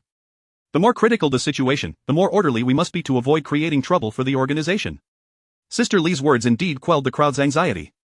Of course, this was primarily due to her and the girls blocking the entrances to the city wall, preventing anyone from rushing in. The crowd had no choice but to suppress their inner turmoil, waiting in silence in the dark, and the pace of registration hastened amidst the distant sounds of gunfire. Sui glanced downstairs and noticed that Chen Shuren, unbeknownst to him, had awoken and was leaning against a wall not far from the boarding gate, idly toying with a small knife in his hand. He was likely discarded by Jiang Xiaozi, intended as a temporary aid for Sister Li. However, the survivors willing to register at the refuge were predominantly honest and hard-working residents, embodying the traditional traits of the Chinese people, resilient and industrious. This group of individuals was characterized by their obedient demeanor, making it improbable for them to cause any significant disturbances. Those who are not compliant are probably engaged in combat with Lin Yu and the others, Sui muttered as he returned to the sofa, activating his skill to connect to Lin Yu's perspective. Upon reconnecting, he was met with a pitch-black view. He could see nothing, yet he could hear Lin Yu's calm breathing alongside the periodic elevation of her firearm. At that moment, Lin Yu was concealed in the corner of a hallway, forming a tactical angle with Li Yang in the stairwell below. They had their sights set on a household on the 5th floor of Building 7. Sui strained to observe, he discerned that the door of that household was not made of wood, indicating noticeable alterations. Preliminary modifications to the refuge and firearms? Sui murmured in analysis, refraining from interrupting Lin Yu in her combat, merely observing in silence. He had faith in Lin Yu. This confrontation did not pose a considerable threat to her. Presently, Lin Yu wielded a rifle with unlimited ammunition, had leveled up, and was accompanied by 2 soldier allies. In assessing the enemy's firepower, Sui deduced it was likely inferior to what Li Gu and his group had once possessed. Bang, bang, bang. Sui listened intently to the gunfire, estimating that the enemy likely had only 3 or 4 handguns, lacking rifles, or any devastating corridor weaponry such as grenades. It appears this household harbors more than one survivor. Typically, minors and the elderly possess limited combat capabilities. Excluding that, there must be other survivors from neighboring refuges within this household. Have they banded together to form a small community for survival, or has someone destroyed another's refuge and captured individuals for control? Sui pondered, convinced that the former scenario was highly probable. He had previously encountered similar recruitment messages in the urban chat channels, where a few refuges called upon survivors lacking talent and resources to emerge from their shelters and join forces with them. Rather than waiting in their homes for death, they chose to abandon their refuges decisively, banding together to forge a stronger collective to enhance their survival odds in the apocalyptic turmoil. While contemplating, he heard Li Yang's composed voice rise from below. Those inside, cease your futile resistance, surrender your weapons, capitulation is your only path forward. A commendable attitude is essential to secure leniency from our refuge. Otherwise, all will be executed on the spot. Li Yang's proclamation was quite convincing. However, the occupants of the refuge remained unyielding, responding with gunfire and the raucous voice of a man. You've got quite the gall. Do you really think you're soldiers? Don't think for a second that I'm unaware. The soldiers have all been captured by aliens. You're just like my old man, merely possessing a gun. Don't think you're anything special just because you wear a uniform. I've seen what you've done today. It was that guy from Building 6 who wants to sweep the neighborhood, right? He aims to be the boss, but I refuse to submit. Have him come personally to request my allegiance, otherwise, you lot won't step through this door. Anyone who dares will meet their end. The man inside was exceedingly arrogant, evidently brimming with confidence. Sui surmised that this fellow's talent must be substantial. Based on his current display of combat prowess, barring unforeseen circumstances, he would likely become the second Li Gu, easily capable of ruling an entire building. Or more accurately, he had probably already seized control of that unit, albeit at a slower pace, unaware that Sui had commenced a thorough cleansing of the entire community. Sui could discern the man's defiance. It resembled a warlord wielding military authority. Why would he bow down and serve another? While the Chinese people are known for their honesty and integrity, given the chaos of the world and armed with weapons, even the most dutiful among them might proclaim noble lineage and high rank. Do they not possess courage? Indeed, this nation is remarkably intriguing. This is your final warning. Li Yang shouted coldly. Surrender now, or face execution. Fear you? Not a chance. If you have the guts, come in. The occupants of the room were brazen to the extreme, their voices audacious. You're just 2 people with 2 guns, I have 7 men and 4 guns. I can wipe you both out. If we're to discuss leadership, it's that punk from Building 6 who should bow to me as the elder brother. Tonight, if you dare to charge in, I'll gladly prostrate myself before you. Damn it. This bastard is too arrogant. Li Yang furrowed his brow, feeling the urge to break down the door, and he was confident he could do so. Both he and Lin Yu were seasoned warriors, willing to risk injury to launch an assault on this household, especially with sniper Lu Rui positioned outside, ready with his compound bow. Do not act impulsively. Lin Yu's cold voice resonated from below. She seemed to sense Li Yang's fury. Lu Rui hasn't fired, that is his signal. With Lu Rui's skill, he should have already taken aim, yet he hasn't shot to provide us with an opportunity for a strong assault. I suspect there is something peculiar inside that house. Lu Rui dares not allow us to charge recklessly. Lin Yu assessed the situation in a low voice. In the absence of communication tools, she could only rely on their previously devised tactics to interpret what Lu Rui might be observing within the dwelling. She had earlier reminded Lu Rui to utilize sniper tactics to provide them with cover during their assault and to signal when to initiate their attack. Lu Rui's inaction clearly indicated that something unusual lay within that house. Listening to the enemy's taunts, it was evident that they were brimming with confidence. Lin Yu could not help but recall Suyi's admonition that survivors in this world possess all manner of bizarre abilities. Should one be careless, they may find themselves in dire straits. Then we shall simply wait. Li Yang frowned tightly, and Lin Yu tapped on the wall, producing a rhythmic sound. This was a signal, instructing Li Yang to await reinforcements. The previous barrage of gunfire had been intentional on Lin Yu's part. She had removed the silencer to initiate a fierce exchange, precisely to alert the nearby refuge. She trusted that Jiang Xiaozi, with her astuteness, would devise a superior tactical support. At this moment, Sui also sensed Lin Yu's predicament. The opposing side evidently possessed some special means. Lin Yu could not afford to be careless. With the inability to breach the household, she also had to remain vigilant against potential new enemies emerging from the tightly shut doors above and below. This situation was decidedly unfavorable for Lin Yu. She could only suppress the enemy's movements while preventing them from exiting, yet could not penetrate inside. We must dispatch someone for support. 3 individuals alone may not suffice to seize this household.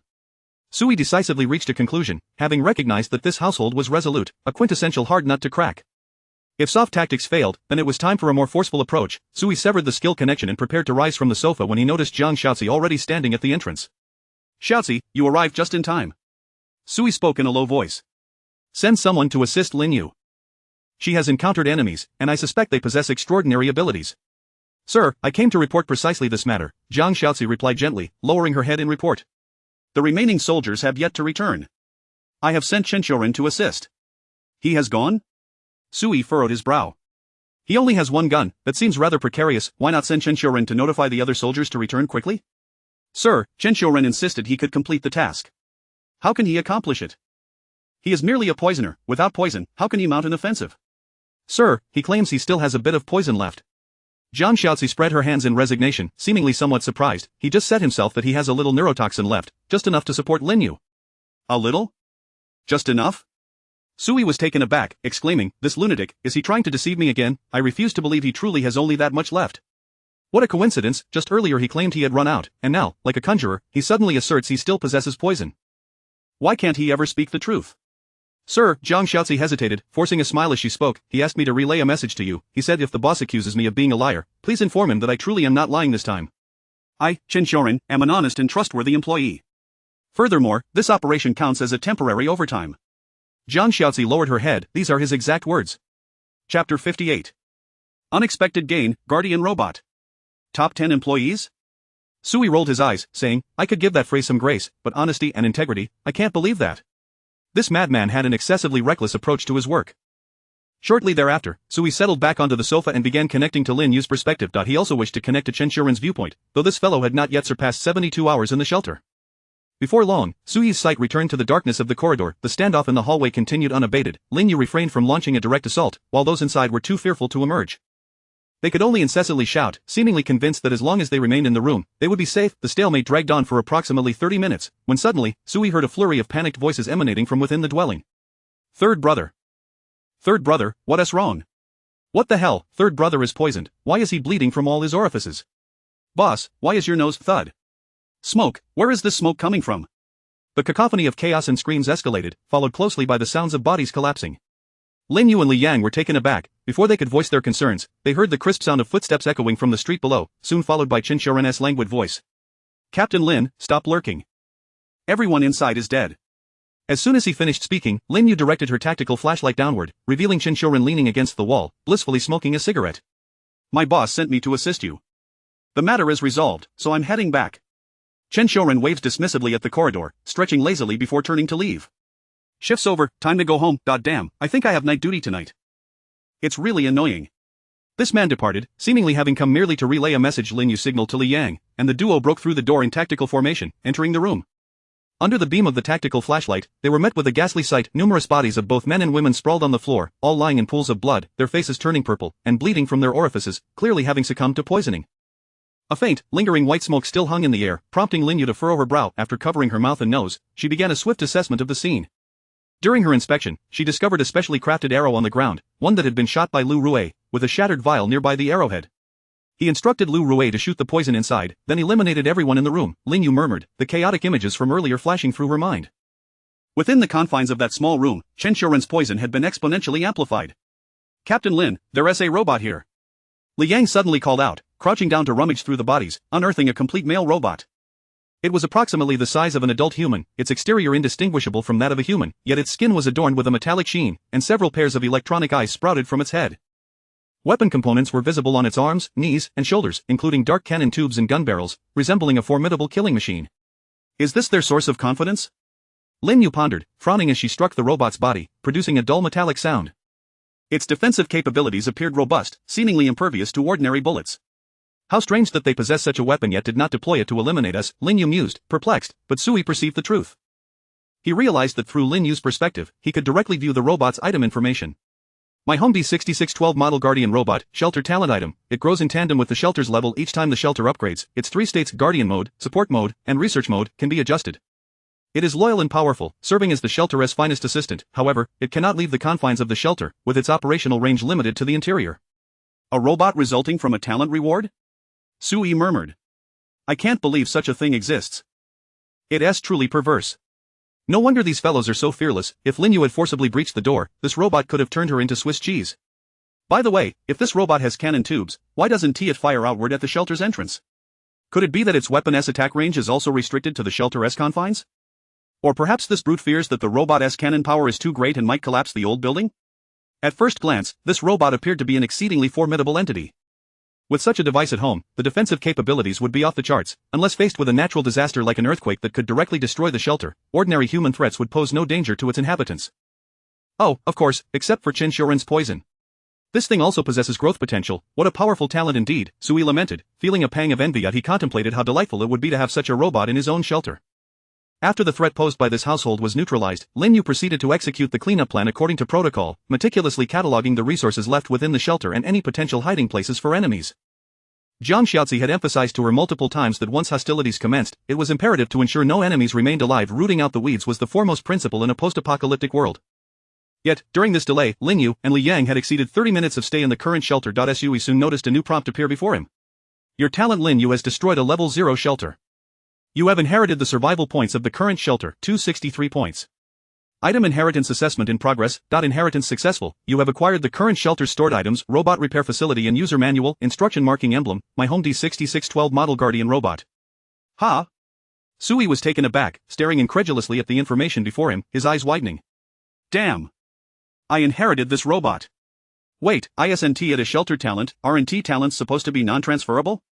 Sui blinked, quickly disconnecting from the perspective and opening the reserve information panel of the shelter. He discovered that the robot was indeed there. Extract. Sui hurriedly retrieved the robot from the shelter's reserve panel, and sure enough, it was the very same robot, now transferred from that room to stand before him. It lay silently on the ground, as if it had not been activated, the information above its head remaining unchanged. It seems it was treated as a shelter item and then inherited by me? Sui frowned. He couldn't awaken the robot, so he had to set that aside for now and began examining the other two inherited items. First, the robot repair facility and user manual, which consisted of a stack of papers clearly detailing the robot's origins, usage instructions, and upgrade modules. Sui merely glanced at it, and his spirit soared. An unexpected delight, I can actually utilize this robot. Chapter 59 The Ultra-Perverse Data Robot, the Ultimate Guardian. According to the manual, Sui gleaned insights into the unique abilities of the robot's original owner. The original owner's talent enabled the direct creation of a formidable robot that would unwaveringly pledge allegiance to the shelter. This robot boasts 3 distinct forms, and the original owner possesses the ability to alter these forms at will. Should the robot be destroyed or lost, the original owner's talent allows for the retrieval of the lost robot after a span of 24 hours. However, the original owner may only maintain one talent-based robot at any given time. Nevertheless, the manual underscores a critical point: robots created through this talent are classified as property of the shelter. They do not belong to the talent itself, rather, they are products of the talent and thus fall within the realm of shelter possessions, signifying that they can be inherited by others. If it were merely this, others could acquire a mere shell of a robot, incapable of activation. However, this robot possesses a master recognition control system, featuring an instruction mark emblem. The instruction mark emblem is a compact, unique circular insignia that allows for the setting of command serial numbers for the robot. The original owner is designated as the immutable first command sequence, representing the robot's highest loyalty target that cannot be supplanted. Furthermore, the emblem permits the establishment of a second and third sequence for subsequent users. The manual provides clarification that the instruction mark emblem is an accessory item of the robot. Its existence enables the shelter's owner to delegate control of the robot when they are unable to do so, ensuring continuous operation even in their absence. Yet now, the original owner has perished. He is dead. While the first sequence remains unchanged, Sui can utilize the instruction mark emblem to designate himself as the second command sequence for the robot. This means I am now its sole master. Sui gazed at the small emblem in his hand, his heart racing with excitement. The sole function of this emblem is to modify and replace the robot's command authority, though it lacks the potency and assurance of the original owner's first sequence. Nevertheless, it is a free acquisition. Its utility is a substantial gain. Add a second sequence, recognizing my biological signal. Sui scrutinized the manual, tentatively initiating the operation by bringing the emblem close to the robot's chest. Beep beep beep. The electronic eye atop the robot revived, emanating a red glow, accompanied by a crisp sound. Its chest illuminated with a wave of light, circulating throughout its internal control system. New command sequence detected, verifying information accuracy. Querying first sequence, is the addition of a new command sequence approved? Query failed. First sequence unresponsive, suspected to be deceased, initiating command iteration. Following operational protocols, commencing assessment of new sequences, second sequence unresponsive, third sequence unresponsive. No sequence response, adhering to operational protocols, recognizing instruction emblem as the supreme command indicator, approving the addition of the new sequence. Identifying biological information for the new sequence, recognition successful. Addition complete. With a series of affirmative beeps, the robot swiftly rose, standing erect before Sui. Greetings, my master, I love my Homo Model D6612, amateur service. The robot's voice rang clear, proclaiming its successful allegiance to Sui. Sui beamed at the robot, simultaneously observing a more detailed data panel hovering above its head. It resembled an information database akin to that for personnel, yet diverged in presenting the robot's intricate functions and capabilities. Love my home, D6612 model Guardian Robot, Robot Category, : Guardian Robot. Current command sequence, second sequence. Robot operating system, autonomous defense and counterattack logic system, unable to identify enemies outside the shelter, incapable of launching attacks. Robot maximum strength, 10 tons, capable of heavy lifting or forcefully subduing intruders in emergencies. Robot maximum speed, : 525 meters second, able to swiftly reach designated locations in a remarkably short time. Robot reaction time, 3 milliseconds, time taken from detecting a threat to activating defensive mechanisms. Robot impact resistance, : capable of withstanding small explosions and direct attacks from conventional light weaponry. Combat endurance, within the shelter's confines, can operate indefinitely. Unlimited energy, weapon modules, built-in weapons equipped with retractable high-frequency vibration blades on both arms for close combat. External interface. Supports rapid replacement of modular weapon systems, such as energy beam emitters or electric shock batons. Retractable machine gun concealed within the robot's arms, can be swiftly deployed when needed, suitable for rapid strikes at medium to close ranges. Rotating turret.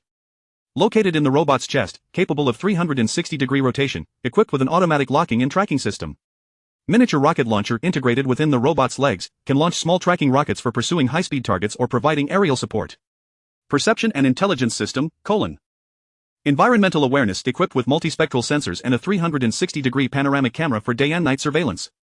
Threat assessment, the built-in algorithm can rapidly analyze potential threats and propose corresponding defense strategies. Autonomous learning capability. The robot can continuously optimize combat and defense strategies based on real-world experience. Humanoid data module, voice interaction, supports natural language processing in multiple languages, enabling seamless conversation with humans. Emotion recognition. Capable of identifying and understanding basic human emotions for appropriate responses. Behavior simulation, when necessary, can mimic human behaviors to better integrate into human social environments. Maintenance and upgrades, self-diagnostic system. Capable of real-time monitoring and reporting on the health status of internal mechanical and electronic systems. Self-upgrade functionality, as the shelter upgrades, it can autonomously upgrade and replace its entire body modules and operating systems. Damn, this is absolutely incredible. Sui couldn't contain his excitement, his face alight with exhilaration. For a reclusive individual, possessing a compliant combat robot is nothing short of a dream come true. The data clearly indicated that this entity is an unparalleled weapon, armed to the teeth. Yet, its sole drawback is its limitation to counterattacks within the shelter. If enemies do not breach the shelter's confines, even a mere external assault renders it incapable of retaliating, due to the operational logic of its system. This flaw is indeed quite fatal, Sui mused, harboring a tinge of dissatisfaction.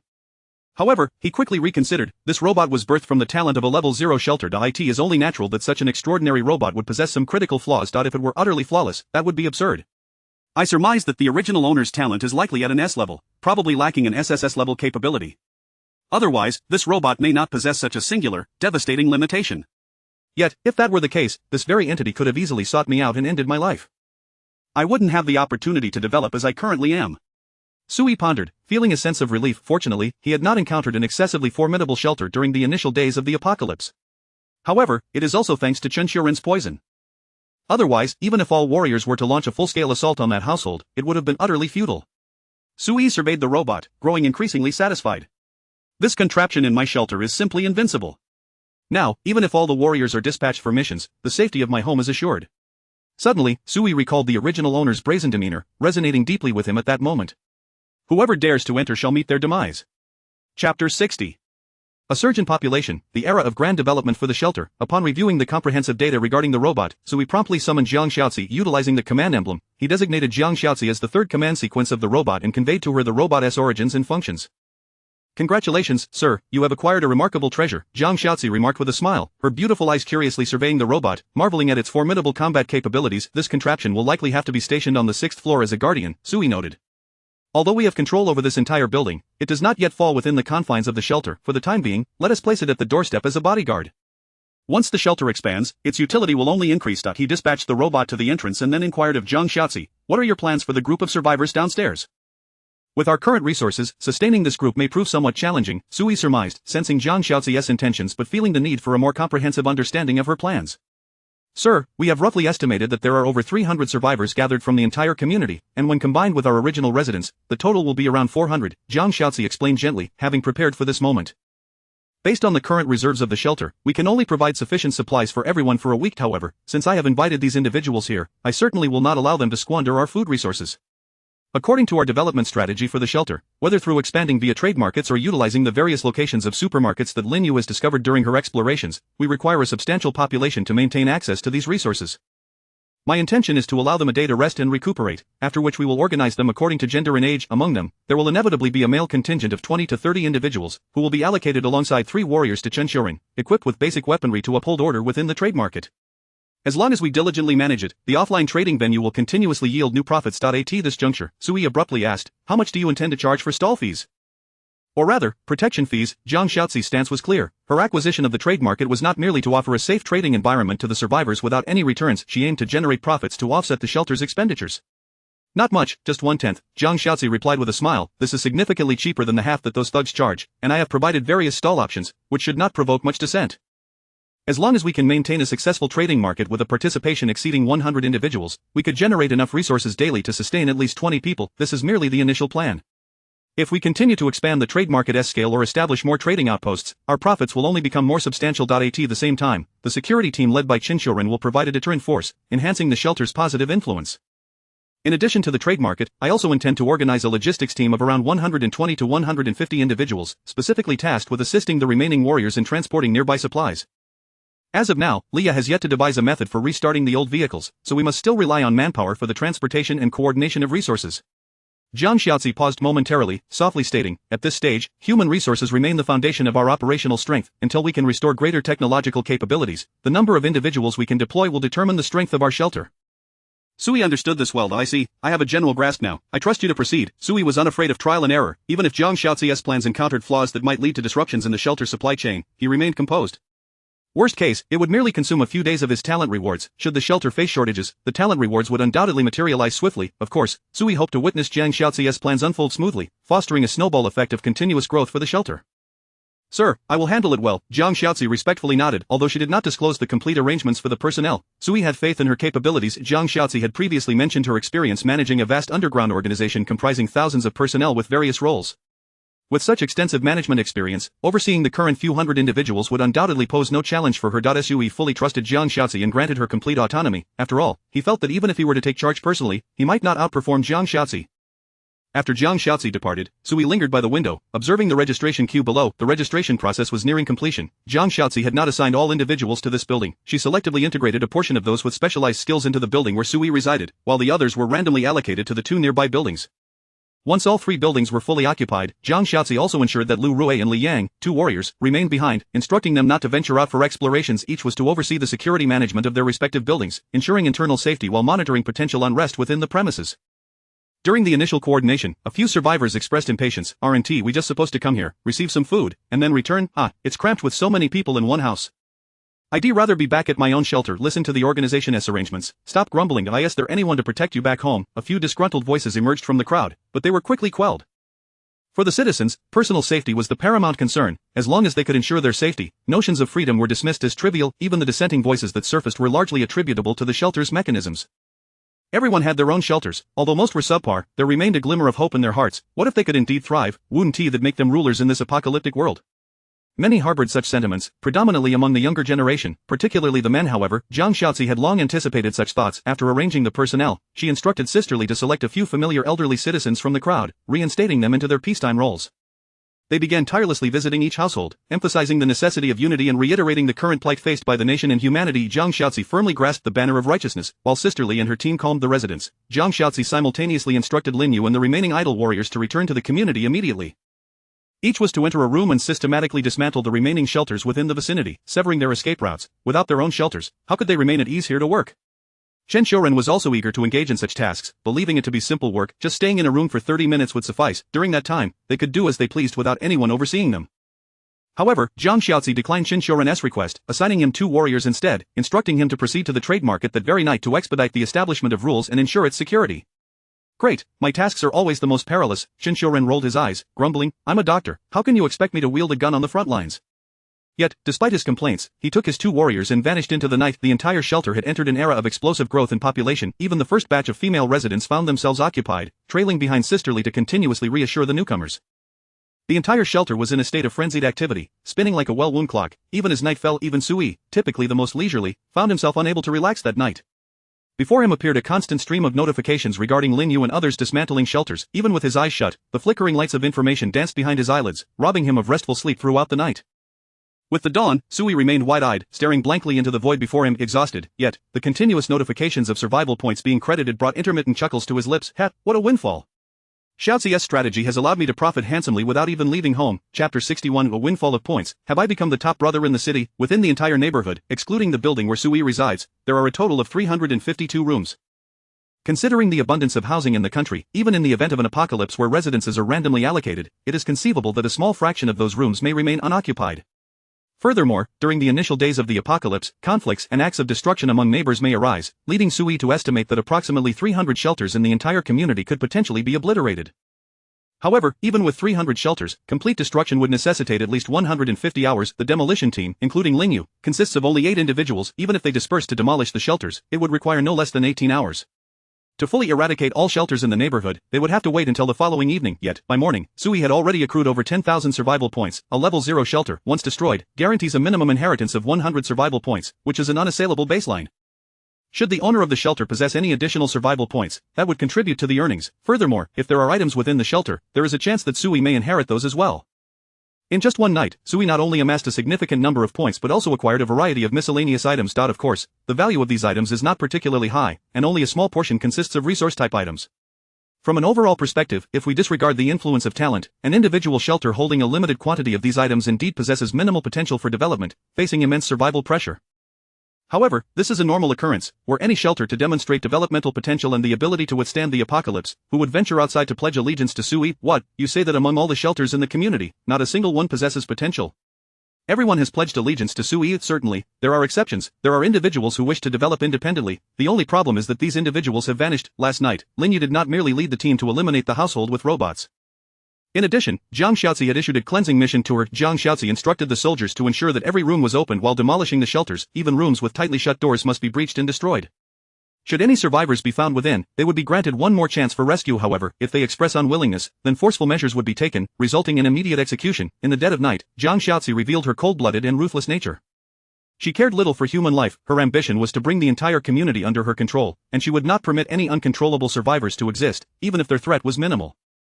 Under Jiang Xiaozi's comprehensive strategy, Sui also began to contemplate some new mechanisms within the apocalyptic game. This group of survivors gathered here has not lost their capacity for resistance. Lin Yu and her team can successfully demolish the shelters? Well, they have merely lost their freedom. Is the loss of freedom one of the prerequisites for demolishing a shelter? Then, it seems that the owners of the shelters cannot leave their premises at will. Upon further reflection, the term shelter itself encapsulates the core mechanism of the apocalyptic game. If you are meant to seek refuge, continuously venturing outside is akin to inviting theft. Regardless, it matters not to me, I remain at home daily, who could possibly steal from me? Sui shrugged, casting a glance at the robot stationed by the door, his heart brimming with a sense of security. The data on this robot was utterly formidable, akin to an apocalyptic version of the Terminator. Any direct assault would struggle to breach the robot's defenses. Soon after, Sui accessed the leaderboard data. He was astonished to discover that his survival points ranking had swiftly ascended to the top position in the city. The Little White Bear shelter had fallen to second place, displaying over 5,000 points. Of course, Sui was aware that if the total accumulated survival points were to be calculated, he might not surpass the Little White Bear shelter. This fellow had clearly been continuously consuming and utilizing survival points to strengthen himself during this period. Nevertheless, the Little White Bear shelter had held the top position for over a week and was only surpassed today due to Sui's exceptional circumstances. This guy remains a significant threat. Fortunately, he has yet to master the means to upgrade shelters.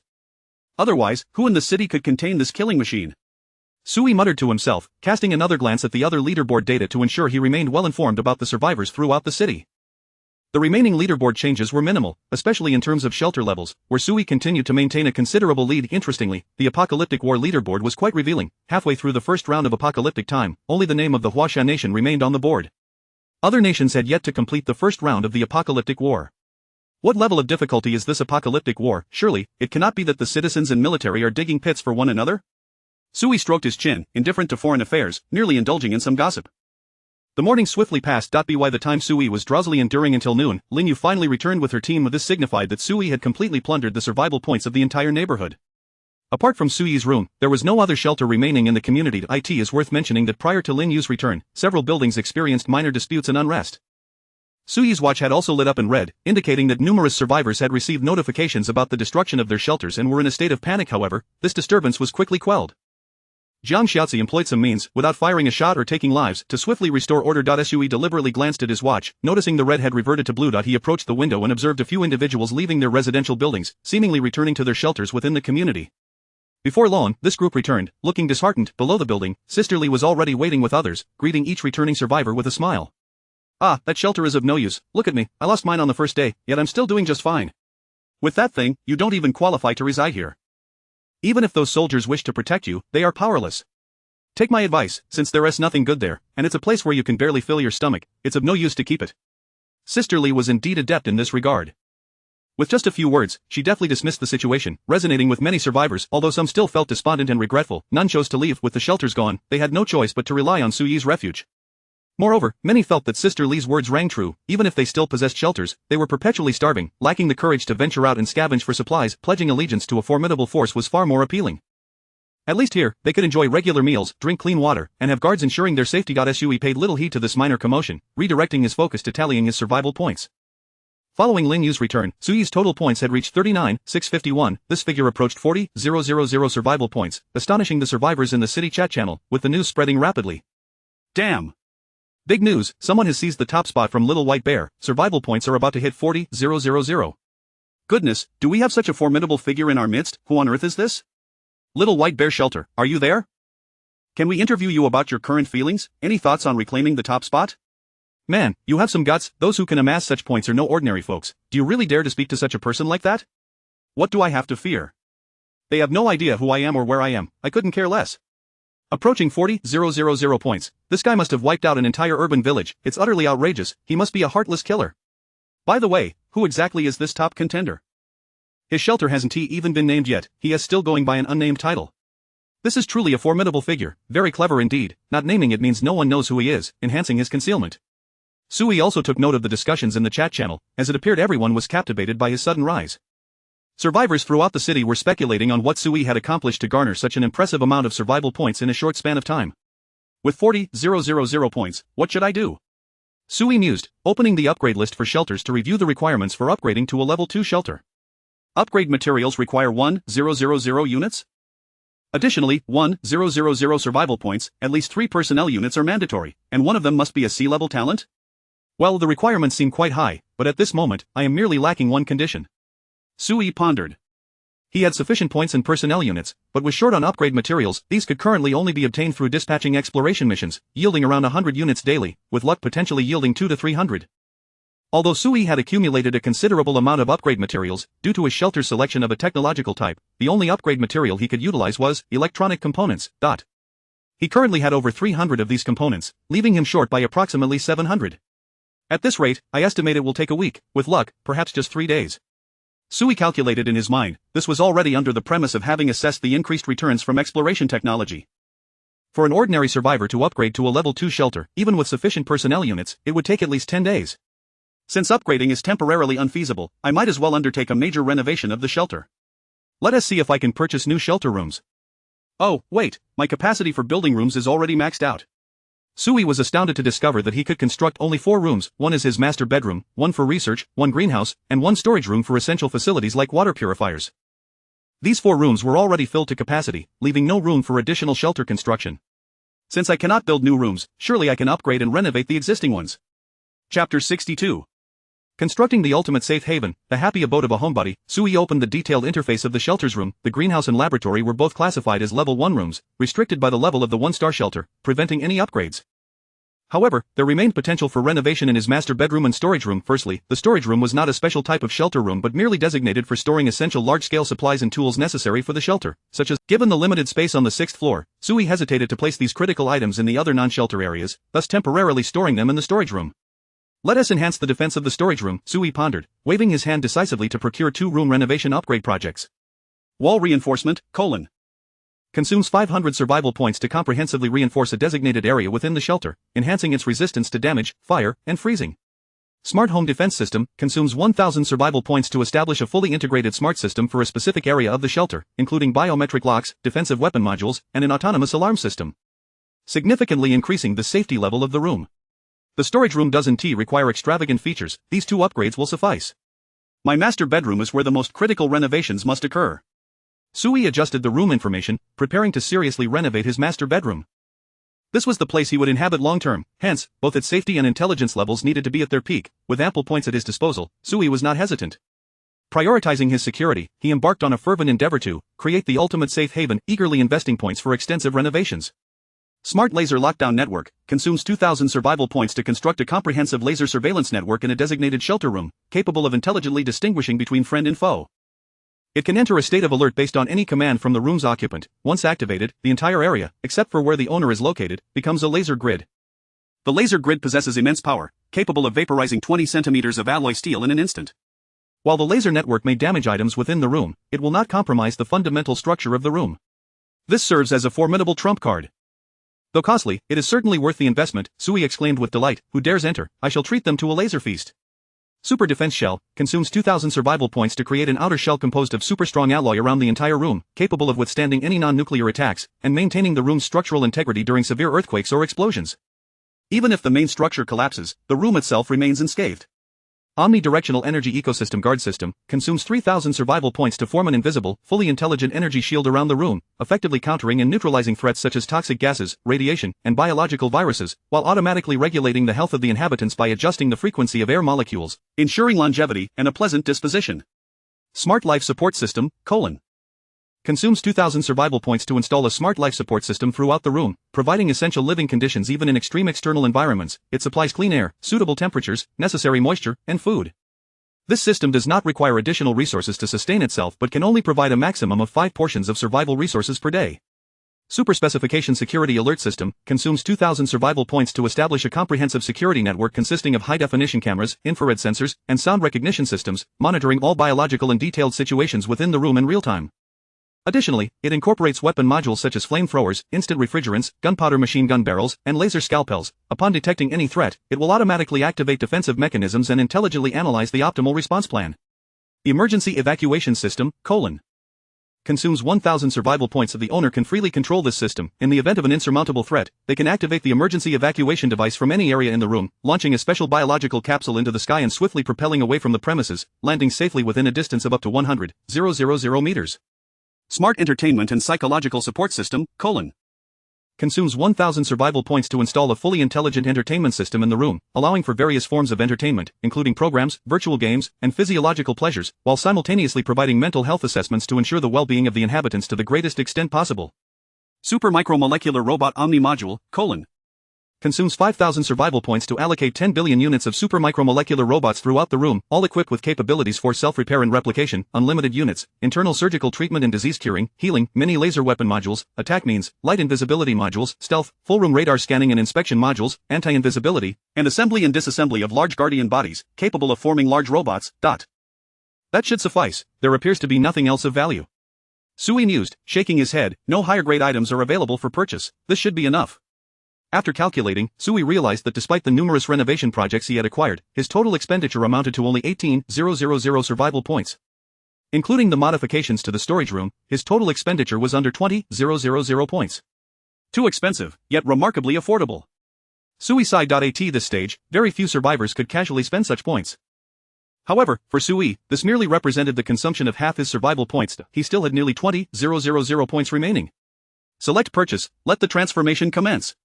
With a grand wave of his hand, Sui watched as his survival points swiftly diminished, enveloped in a radiant golden light that enveloped both his bedroom and the adjacent storage room. The golden glow persisted for approximately 10 minutes, and upon its dissipation, Sui's room appeared almost entirely transformed. The surrounding walls had transitioned from dilapidated concrete to a structure crafted from advanced technological materials, hard yet smooth, continuously shifting in color. The walls could automatically adapt to Sui's moods, conditions, and eye fatigue, adjusting the lighting and color accordingly. The entire room's design was now far more scientific, exhibiting various foldable technological modules, with even the furniture having undergone a remarkable transformation, seamlessly integrated with the floor, revealing laser ports and gun barrels when necessary. Sui noticed an immediate rise in the room's temperature, which felt warm and comfortable, not from a chilling draft but rather at an optimal level for human habitation, starkly contrasting the external heat. Even upon testing by opening the doors and windows, the internal temperature remained unaffected. Sui took a deep breath, savoring the sweetness and freshness of the air. He felt as though he was being revitalized, his gut stirring, and his body gradually becoming accustomed to this newfound environment. The fatigue and drowsiness he had experienced were completely dispelled, leaving his eyes bright and alert. This was the micromolecular robots conducting a thorough examination of Sui's body, rectifying any hidden ailments and restoring his vitality, ensuring he was in peak condition. Comfortable, absolutely delightful. Sui exclaimed, reclining on the bed, astonished to discover that even the bed had been transformed. The once small and rigid single bed now offered the perfect balance of softness and firmness, and he noticed silicone arms resembling a humanoid figure emerging from the edges of the bed, massaging his legs. Moreover, a silicone head resembling a beautiful woman rose from the center of the bed, perfectly lifelike, her lush lips parting as she leaned toward Sui's thigh. Hey! Wait, that's not necessary right now. Sui exclaimed in shock. He hadn't even activated the entertainment module yet. This was far too intelligent. He hurriedly jumped out of bed to inspect the bathroom. The space was compact, and the bathroom had previously felt rather cramped, but following the intelligent adaptation and renovation, it appeared to have expanded somewhat. The environment of the bathroom had also become much cleaner and more hygienic. Sui noted that even if he inadvertently spilled urine on the floor, it seemed to absorb it autonomously, maintaining cleanliness in the room. Of course, there were drawbacks. Just as he finished shaking off the last few drops, he noticed a silent crack appearing in the wall beside the toilet. Damn it! Sui muttered angrily, pulling up his pants, somewhat perplexed. Do I really look like I need this? This isn't very intelligent. Before he could finish his thought, an intelligent message prompt materialized on the bathroom mirror. Based on the examination conducted by the micromolecular robots and psychological health assessment, the occupant has not engaged in sexual activity for over 2 months and has refrained from self-release for 3 weeks. To ensure your mental and physical well-being, please ensure at least once a week. Sui was taken aback. Good heavens! They can even monitor this. To be honest, Sui acknowledged the intelligence system's assessment. Holding back for too long is indeed not advisable. However, the issue was that, amid the apocalypse, he simply didn't have the mindset for such things. When a man feels threatened, he is generally disinclined to pursue such activities, unless he is under extreme pressure, necessitating a release. Sui felt a sense of urgency, yet he was not in a state of acute distress. After further inspecting the safety and alert systems within the room, he settled back onto the sofa. Currently, this room should be regarded as the highest security level shelter core area in the entire city, right? Sui mused. It was important to note that many of the projects he purchased had prerequisites requiring at least a level 1 shelter, with some necessitating a research-type shelter. Looking across the city as survivors, even if someone like Little White Bear had thousands of points, they would be unable to acquire these renovation projects. This illustrates the critical importance of shelter level. Otherwise, having points alone would be futile. Now that I have such a room, my current safety should be well assured. Even if I were to encounter a killer like Shinshorin, who operates outside the norm, as long as I remain within this sanctuary, I am guaranteed absolute safety. Sui contemplated, with almost 20,000 survival points remaining, how should I spend them? Striving to exhaust all his points to ensure complete investment in his safety and strength enhancement was Sui's ongoing pursuit.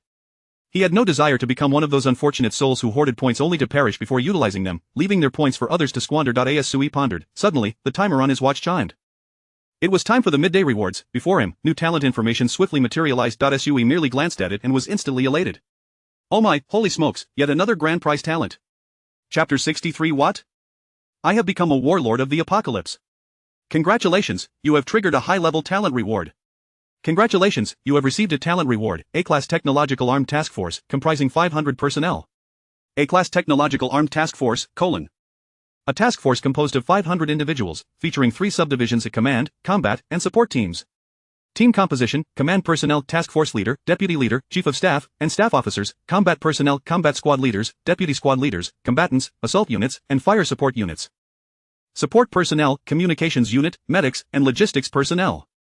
Types of soldiers covered: infantry, snipers, demolition experts, signalers, medics, engineers, logistics personnel, and cooks. Task force armament: light weapons, rifles, submachine guns, handguns, etc. Heavy weapons, portable machine guns, individual mortars, etc. Special equipment: sniper rifles, anti-tank missiles, flamethrowers, drones, etc. Defensive equipment: bulletproof vests, helmets, goggles, night operations systems, and some construction materials for erecting temporary fortifications. Overall combat capability assessment of the task force: : This is a multifunctional, highly mobile combat unit cluster, capable of swiftly adjusting personnel configurations to meet diverse mission requirements, adapting to the complex and ever-changing battlefield environments of modern scenarios. Military rank of the task force soldiers: : The minimum rank is D-level talent units, encompassing at least 10 C-level talent units. At the moment the notification appeared, an overwhelming golden light flooded Sui's room. Sui's eyes widened in astonishment as he gazed at the information displayed before him. Incredible, another talent jackpot, A-class reward, granting me 500 personnel, all at least D-level talent units. Though the talent ratings are generally low, the sheer number is impressive. A scale of 500 personnel equates to the combat capability of at least an enhanced company. Sui inhaled sharply, the excitement within him reaching an unparalleled peak. In an apocalyptic environment where global military forces have vanished, possessing a regular army enhanced company armed with combat weapons, it would not be an exaggeration to say that Sui could conquer an entire city. Were it not for the peculiar shelter talents of the survivors hindering him, Sui could have easily established himself as a local emperor. Just as Sui was reveling in his joy, a new notification suddenly appeared before him. Warning! The current environment is insufficient to summon all personnel. Please swiftly designate a new summoning area. If a new area is not designated within 3 minutes, the current talent reward will be considered forfeited. All will be void. Don't mess with me. Sui exclaimed in alarm, rushing out the door and hastily making his way to the open space at the back entrance of the building. It was deserted, with a vast expanse of withered and desolate grass. Summon here, confirmed the location. As Sui confirmed, golden light surged from the bedroom, descending upon him from above. Immediately, the golden essence of 500 individuals manifested, and as the light dissipated, 500 fully armed soldiers stood before Sui. Greetings, Commander. The soldiers saluted in unison, their voices resonating with grandeur, standing at attention with utmost respect. Have you witnessed a National Day parade? The atmosphere was akin to that. Each soldier donned pristine special operations camouflage, wielding firearms, feet together, bodies erect, their gazes unwaveringly fixed upon Sui, each expression imbued with solemnity. To any observer, their combat capability and fighting spirit would be indisputable. Sui, overwhelmed with exhilaration, nodded vigorously and gestured, "Wonderful, wonderful, comrades, you have worked hard." The soldiers thundered in response, "To serve the people." Sui erupted into joyous laughter. Though these 500 individuals constituted a task force, lacking the heavy equipment of a regular army battalion, they were nevertheless sufficient. One could even argue that this was the most perfect configuration, precisely the type of troops Sui currently required. After all, this was a battalion of light infantry. The combat prowess of Huaxia's light infantry is virtually unparalleled, unique on a global scale. Sui felt that from this day forward, he could forego beef. Do not inquire why. These 500 soldiers before him were his source of audacious confidence. The soldiers' resounding voices quickly attracted Jiang Xiaozi's attention, prompting her to hastily descend with Linyu. During their descent, Jiang Xiaozi caught sight of Sui and promptly instructed Sister Li and Linyu to secure the back entrance of the building, forbidding others from wandering out to observe. However, there were hardly any individuals outside, as most preferred the comfort of their rooms, enjoying the coolness and electricity. Only a few residents, hearing the commotion, opened their windows to peer down, catching a glimpse of Sui's silhouette, recognizing a youthful figure. Is that our commander? He seems so young. He must possess extraordinary talents to command such a formidable force at such a young age. Wow, is that a new army, a new support unit? When did they arrive? Is the apocalypse just a ruse? What happened to the global military being withdrawn? How come a few hundred are still here? Our commander must have an impressive background. He could very well be some second-generation elite, capable of commanding so many soldiers. The residents on the upper floors speculated amongst themselves, gazing down in astonishment. Zhang Xiaozi would not permit them to ascend to the 6th floor. Very few could see Sui, let alone interact with him face to face. This was a rare opportunity. While they could only see his back, at least they could discern whether their leader was male or female. Sir! Zhang Xiaozi quickly approached Sui, pulling him into the shadow of the stairwell. The sun is intense. You mustn't get sunburned. Am I that fragile? Have you forgotten my passive heat resistance skill? Sui replied with a beaming smile, his expression radiating joy. Even so, you must exercise caution. Zhang Xiaozi glanced up at the eaves that shielded them from prying eyes, her words laden with meaning. Xiaozi, are you worried about others seeing me? Sui squinted slightly, smiling. There's no need for such vigilance. Since I am here, I will inevitably be seen. In your grand scheme, one cannot expect me to remain invisible forever, can they? Sir, that is not what I meant. Zhang Xiaozi quickly lowered her head to explain. It's just that the atmosphere within the shelter is currently unstable. I am uncertain how many harbor ill intentions and must remain cautious. If you feel lonely, you may converse with those young ladies. At least they have pledged their allegiance to you and are unlikely to harbor ulterior motives. As the first batch of residents, the young women had gained Zhang Xiaozi's initial trust, and they were being trained daily, ensuring their loyalty was well-founded. Zhang Xiaozi believed that as long as anyone could not pass her scrutiny, they should not be permitted to interact with Sui, preferably not even to lay eyes upon him. The head of the intelligence agency was quite suspicious, fearing that some rogue might take advantage of her moment of inattention to harm her esteemed commander. I recognize your loyalty. Let us not dwell on this further. Sui raised his hand, pointing to the 500 soldiers under the sun, their faces glistening with sweat, yet each stood tall in the sunlight. With a tone of pride, Sui remarked, Xiaozi, what do you think? Have you ever seen so many soldiers before? Well, I have encountered many soldiers, but never such a formidable force. Zhang Xiaozi responded tactfully, her smile tinged with gentle affection. During the tumultuous war-torn era of the Republic, she had encountered countless military units and high-ranking officials. Indeed, Zhang Xiaozi had even personally commanded a frontline battle exceeding 10,000 troops during a period of personnel shortages.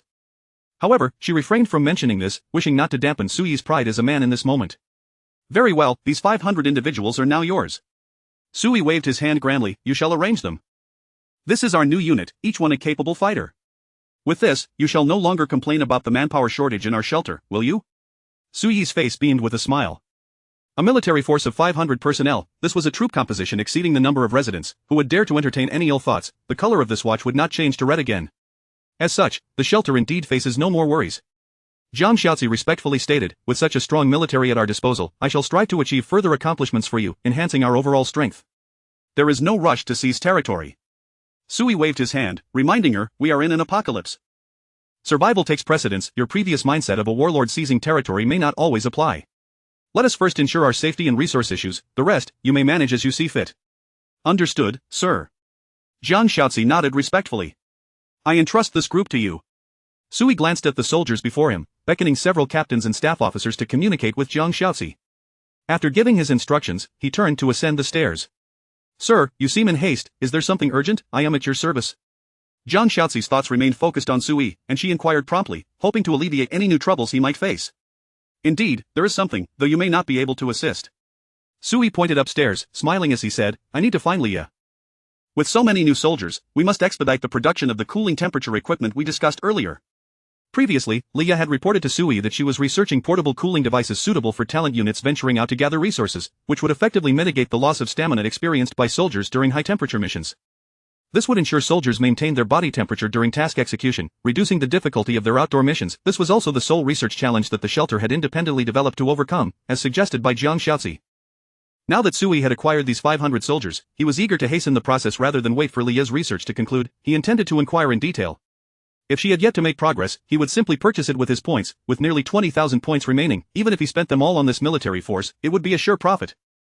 Enhancing the military strength was tantamount to enhancing Sui's own power. Well, I cannot assist with that. Zhang Xiaozi smiled gently, watching Sui ascend the stairs. As Sui reached the 6th floor, before he could approach the research room door, a notification popped up suddenly, startling him into a jump. Damn! Leah has come up with something significant. Chapter 64. Workers, technology, and army, what more do I lack? Congratulations, due to the influx of cutting-edge scientific data into the research chamber, your talent Leah feels an overwhelming sense of fulfillment. She has broken through her own talent level. Congratulations! Talent Leah has accumulated knowledge and successfully advanced to a C-level talent unit. Wow, unbelievable. She upgraded on her own. Sui stood at the door of the research chamber, his expression one of utter astonishment. She spends every day cooped up in the research chamber, even more reclusive than I am, and yet she has managed to level up. What a prodigy. Sui hurriedly opened Leah's latest data list to investigate. He discovered that, in addition to her traits of engineering expertise and wisdom, Leah had acquired an additional trait: frowny face academic overachiever. Academic overachiever, she possesses an extraordinary self-motivation and capacity for learning, with a remarkable ability to comprehend any new knowledge in the fields of science and engineering. She can enhance her own level through continuous learning. Wow, a growth-oriented trait. Sui's eyes widened in delight. If Leah continues to learn without interruption, might she not ascend to ever higher levels, eventually becoming an even more advanced talent unit? Could this be a result of the technology projects I purchased? Sui pondered. Each time he bought new technology projects with survival points, corresponding theoretical knowledge would automatically fill the research chamber in the form of data and books. With Leah immersed in the research chamber, she was continuously absorbing this ever-increasing wealth of knowledge. From the information prompt, it was evident that she was quite pleased with Sui's acquisition of technology projects. The more she learned, the more excited and motivated she became. This is not merely an innate talent. This is an innate academic overachiever, a pioneer on the cutting edge of humanity. Sui marveled as he pushed the door open and entered the research chamber. Sui rarely visited the research chamber, as he had little interest in such matters, akin to students struggling with their studies who feel overwhelmed by technicalities. But Leah was different. She seemed to be inherently fascinated by all scientific challenges. As soon as he stepped into the research chamber, Sui saw Leah bent over a laboratory table, clad in a simple white lab coat, which was splattered with a myriad of stains, marks left by her countless experiments. Leah was oblivious to Sui's entrance, wholly engrossed in her work. Her hands skillfully maneuvered among the instruments, frequently adjusting various parameters. Her movements were swift and precise. Even an outsider like Sui could sense that she was striving for perfection in every experimental detail. Leah was utterly focused, her expression one of utmost seriousness, as if the entire world had shrunk to just her and her experiment. Sui quietly observed from the side, not wishing to disturb her. He suddenly realized that a woman so dedicated to her work possessed an astonishing allure. Leah was not exceptionally beautiful, her beauty was understated, akin to stars shimmering quietly in the night sky, illuminating the modest research chamber. Her smooth black hair was carelessly tied into a low ponytail, with a few strands playfully falling around her ears, swaying gently with the breeze, mischievously obscuring her vision. Leah brushed aside the stray locks, and in that moment, she caught sight of the man beside her. Who is that? Oh, it's the boss.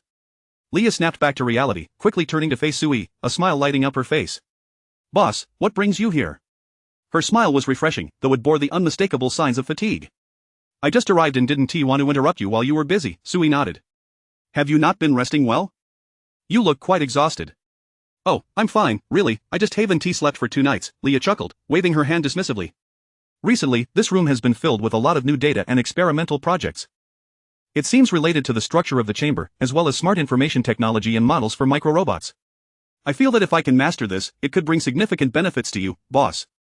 Have you managed to master it yet? Sui inquired.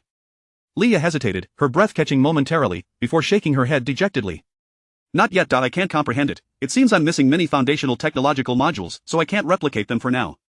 That's alright, no rush, Sui replied calmly, fully aware of the distinction between innovation and direct purchase. As long as he had points, he could directly buy finished products without mastering the technology. However, for Leah to grasp the core technologies of those products was no simple task. Researching technology is something we can do whenever. Let's take our time. Sui opened the marketplace interface and purchased some special potions. Universal Restoration Potion, a box of 12 vials, costing 500 survival points. Upon consumption, it automatically repairs bodily flaws and fatigue, ensuring the body remains in peak health.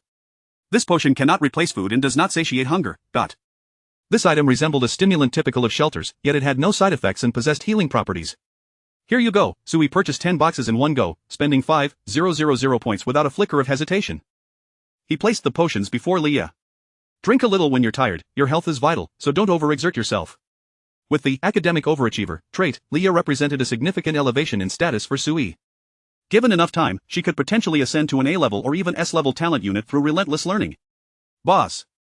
Leah accepted the potion box, a glimmer of gratitude flashing in her beautiful eyes. She lowered her head, then playfully remarked, Boss, you're so kind to me, are you trying to pursue me? Sui was taken aback. What? What kind of logic is that? A glint of cleverness danced in Leah's eyes as she feigned a sigh. Oh dear, if that is the case, my sister Xiaozi would be so upset. I certainly don't wish to be her rival. Sui cradled his forehead. This is merely a boss's normal concern for his subordinate, it's an additional benefit, nothing more. Really? Leah leaned in closer, her body edging towards Sui, her eyes narrowing playfully. But if the boss truly wanted to engage in something more, I'm just a defenseless female researcher, and I certainly wouldn't be able to resist. I might just have to silently endure the torment. Leah lowered her head, a look of faux sorrow on her face, as if she had slipped into character. Damn! Sui couldn't help but exclaim, what a peculiar quirk. Why does it sound as if you're eagerly anticipating such an arrangement? Ah, are we starting now? Does the boss like this atmosphere? Leah's eyes sparkled. Boss, I'll lock the door right away. Wait, you've misunderstood my exclamation.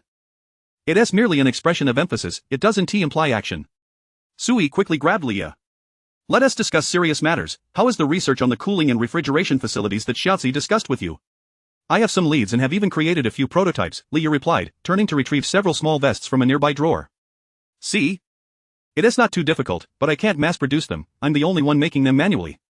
We lack raw materials in factories, many technological projects could indeed be developed, but the quantity is limited. Ah, that is indeed a dilemma, Sui remarked, furrowing his brow. While a few cooling devices might suffice for the original population, the addition of 500 soldiers rendered those few units utterly insufficient. Lia's concerns made Sui acutely aware of the challenges he faced in supporting this army of 500, which extended beyond just the shortage of cooling devices. Sustaining an army is far more complex than providing for civilians. For instance, the current armament of this 500-man army is quite substantial, but the ammunition is limited. In this army, weapons are not equipped with unlimited ammunition. Once the supplies are depleted, the combat effectiveness of the soldiers would undoubtedly diminish significantly. Although individual soldiers are incredibly capable, adept at close-quarters combat with melee weapons, Sui truly wished to avoid such a scenario. To maintain an army of this size, only to have them engage in knife fights, what kind of impoverished warlord would that make him? It seems we have quite a few challenges to tackle at present, Sui sighed deeply. Leah quietly moved closer, her slender form pressed against him. Boss, is there anything I can assist with? I'm quite clever, you know. We're lacking ammunition, assembly lines, and factories, you're absolutely right. We can't rely solely on you for these tasks. Sui felt a headache coming on, but Leah simply smiled mischievously. Boss, I heard we recently acquired quite a few laborers in our shelter? Laborers? Ah, yes, you mean the new residents. Indeed, we added several hundred. Then why not have them bring back the city's factories, airports, and various facilities? Leah tilted her head, grinning at Sui. If we lack factories, we can just bring the equipment back. We only need the machinery, not the expertise or the workers. Though these individuals may not be skilled laborers, I've already developed the production techniques, I just need to patiently teach them. Leah's hand gently covered Sui's, her voice softening. Boss, you have people, you have technology, so why worry about lacking equipment? As long as it exists somewhere, we can seize it. You know how to produce ammunition? Sui looked up, astonished. Leah shrugged. I can't create missiles, but I can manage the production of basic weapon ammunition.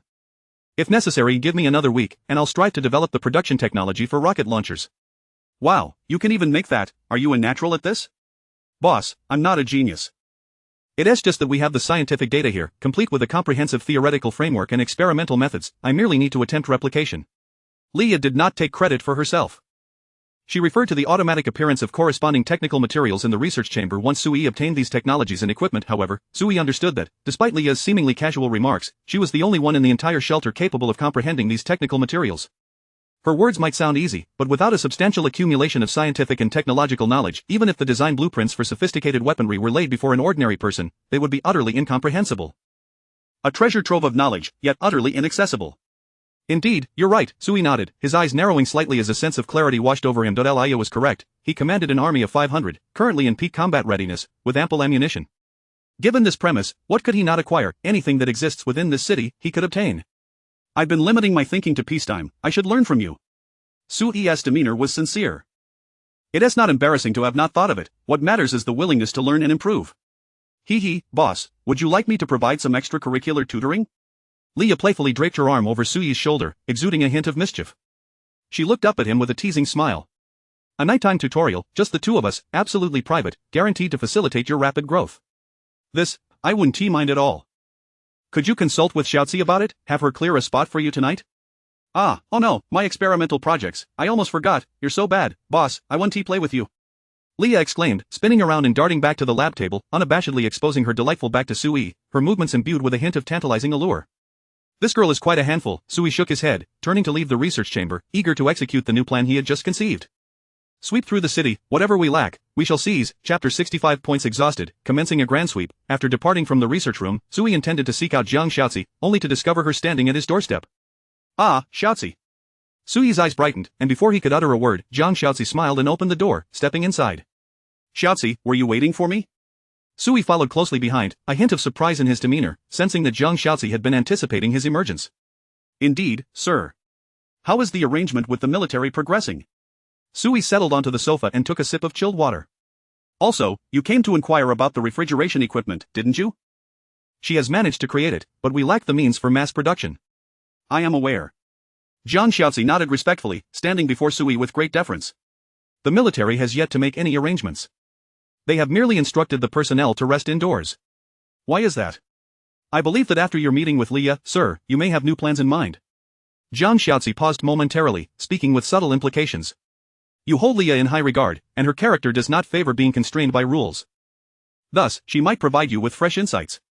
I believe that as long as Leah presents a dilemma, you will surely find a way to resolve it for her, such as the absence of production lines and the logistical challenges of weaponry. Jiang Xiaozi lowered her gaze, articulating the same predicaments currently faced by their refuge as Leah had. Xiaozi, did you discuss this with Leah previously? Sui raised an eyebrow. Your words are remarkably similar. I have not engaged in extensive dialogue with Miss Li and have not mentioned these matters.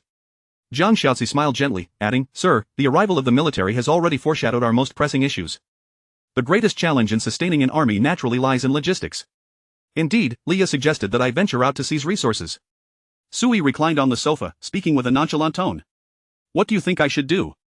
My recommendation aligns with hers. Jiang Xiaozi hesitated briefly, then softly stated, in the nearby streets, there are 2 police stations. According to what you mentioned, the officers have already entered the apocalyptic war scenario. Thus, those occupying the police stations now are likely some displaced individuals, perhaps committing misdeeds under the guise of weaponry. I believe that someone as virtuous as you, sir, would naturally not tolerate the chaos wrought by these marauding brigands. Jiang Xiaozi's words elicited a chuckle from Sui. You want me to raid the police station for equipment? To become a new breed of marauder, we are about to seize territory once more. No, sir, wielding a weapon only brings about greater peace. Jiang Xiaozi shook her head.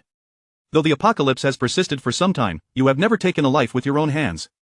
Rather, you have embraced numerous vulnerable souls. In times of national peril, heroes must rise. Xiaozi believes that you are the hero this era requires. Our actions are not those of plunder, we are not warlords. Rather, we are purging the world for the sake of our nation and its people. Jiang Xiaozi's fervent declaration left Sui momentarily speechless. Xiaozi, this is not like you, although it may be inappropriate to say, you have always given me the impression of being quite ruthless. Is that so? Jiang Xiaozi tilted her head, suddenly smiling. Perhaps it is due to your guidance, sir. I too believe that righteousness should be in our grasp. We should not operate with the mindset of warlords, but prioritize survival and the well-being of more people. Ah, how remarkable, it seems that a mere casual remark of mine has transformed this woman's demeanor from that of a government agent to a vanguard of communism. I have no further rebuttal. You speak the truth. Sui stroked his chin. Very well, let us proceed. We shall acquire the existing weaponry and equipment in the city. While we may not obtain heavy armaments, at the very least, we can replenish some ammunition. Understood, sir. Jiang Xiaozi nodded and turned to leave. She had been awaiting Sui's affirmation, for the military's primary operational control required his consent. Even though Sui placed complete trust in Jiang Xiaozi, she remained vigilant about these details, never daring to mobilize the military without proper authorization. By the way, sir. Jiang Xiaozi paused at the doorway, suddenly turning to inquire, shall we have Lin Yu lead the team? I can remain here to accompany you. Xiaozi, are you afraid to lead the charge? Sui chuckled unexpectedly, to which Jiang Xiaozi shook her head. I merely feel that Lin Yu's leadership would better safeguard your reputation. If Jiang Xiaozi were to lead, this army might indeed devolve into a ruthless band of marauders. However, under Lin Yu's command, they would more likely be perceived by the populace as a miraculous force akin to a legend. Very well. Sui nodded in agreement, as he browsed the interface of the point store, suddenly discovering that vehicles were available for purchase. Wait, Xiaozi, let me acquire some items to equip the military. Sui quickly called out to Jiang Xiaozi. Vehicles are indeed a valuable asset. In a world where all transportation has come to a halt, and people are reduced to walking on foot, having a few vehicles would provide a tremendous advantage. Sui currently had 151 survival points remaining, and the vehicle prices in the point store varied significantly. The models that caught his eye were rather expensive, and naturally, there were also more affordable options, even available for a level 0 refuge. However, considering he needed to outfit his 500-strong army, he would undoubtedly opt for military vehicles with superior performance. Let me see, among the vehicles available for purchase at a level 1 refuge, the best value would be these few models. With a sweeping gesture, Sui selected to purchase. Armored Personnel Carrier, APC, model. Tiger 3 capacity. Each vehicle can accommodate a maximum of 50 soldiers. Weapon system equipped with a heavy machine gun on top and a light machine gun on each side. Armor protection moderate, capable of effectively resisting light weaponry and small caliber artillery attacks. Speedy maximum speed of 90 km/h. Purpose, rapidly transport soldiers to the battlefield and provide a degree of fire support. Purchase cost 1,000 survival points. Tactical Support Vehicle, TSV, model Thunder XF function provides tactical command, communication relay, and battlefield medical support. Weapon system, lacks direct offensive weaponry but is equipped with robust electromagnetic jamming devices. Equipment includes complete tactical communication gear, battlefield command systems, and mobile medical facilities. Speed, maximum speed of 80 km/h. Purpose, enhances the tactical coordination capabilities of the task force, ensuring information flow and battlefield support. Purchase cost 1,000 survival points. Armored Rescue Vehicle, ARM, model Guardian RA function, rapid transportation of battlefield casualties, battlefield repair support equipment, fitted with advanced life support systems, emergency surgical tables, and repair tools and equipment. Speedy, maximum speed of 70 km/h. Purpose, reduces casualty mortality rates and enhances survival capabilities on the battlefield. Purchase cost 1,000 survival points. Surface-to-Air Missile Vehicle, SAM, model Skynet M weapon system equipped with 8 portable surface-to-air missiles. Protection moderate, features advanced electronic countermeasure systems. Speedy, maximum speed of 85 km/h. Purpose, provides low-altitude defense against aerial threats such as enemy drones and helicopters. Purchase cost 2,000 survival points. Supply Vehicle, ST, model Hercules S. Load capacity. Each vehicle can carry sufficient supplies for 1,000 soldiers for a day, not automatically replenished, requires corresponding resources from the refuge. Speed, maximum speed of 75 km/h. Purpose, ensures that the task force has adequate supplies while executing missions far from the refuge. Purchase cost 1,000 survival points. For these 5 vehicle types, aside from purchasing 5 armored personnel carriers, he acquired one of each of the others. This expenditure wiped out a total of 10,000 survival points. With over 5,000 survival points remaining, Sui did not hold back and decided to purchase 10 standard large trucks in one go. Civilian Large Truck, CT, model Titan T500. Load capacity. Maximum load of 50 tons, including cargo and personnel. Cargo capacity, approximately capable of carrying 35 tons of various supplies, such as food, water, construction materials, etc. Personnel transport capability, under the premise of ensuring cargo safety, the cabin can additionally accommodate up to 10 passengers, including the driver, but dimensions of the compartment, length 10 meters x width 2.5 meters x height 3 meters, usable interior space, power system equipped with a high-powered diesel engine, with a maximum output of 350 horsepower. Speed, maximum highway speed of 90 km/h, slightly reduced under load. Purchase requirements 500 survival points. The cost of civilian trucks is relatively low, yet their cost-effectiveness pales in comparison to that of armored vehicles. If it were not for the superior cargo transport capabilities, Sui would have eagerly continued purchasing armored personnel carriers. Excellent, the points are all spent, only 151 points remain. Sui clapped his hands and, accompanied by Jiang Xiaozi, exited the room and stepped out of the shelter into a larger open area, where he retrieved all the vehicles purchased from the shelter's storage space. With a dazzling flash of golden light, a fleet of imposing vehicles appeared before Sui. They surrounded him like a magnificent dragon, their bodies reflecting a brilliant metallic sheen in the sunlight. Lin Yu. Sui called out over his shoulder, and Lin Yu, who was organizing the troops, instantly responded, present. Like a vigilant alarm, she sprinted to Sui's side. Temporary commander of the task force, Lin Yu, reporting for duty. Do you see these vehicles? They are yours to command today. Sui gestured towards the vehicles beside him, saying, all military vehicles belong to you, leave the civilian trucks behind, and allocate the combat team of 200 personnel to remain. These military vehicles can accommodate only 300 individuals. You should be able to maintain combat effectiveness with that number, right? Sui inquired. Lin Yu gazed at the military trucks with sparkling eyes and replied without hesitation, it will absolutely not affect our capabilities.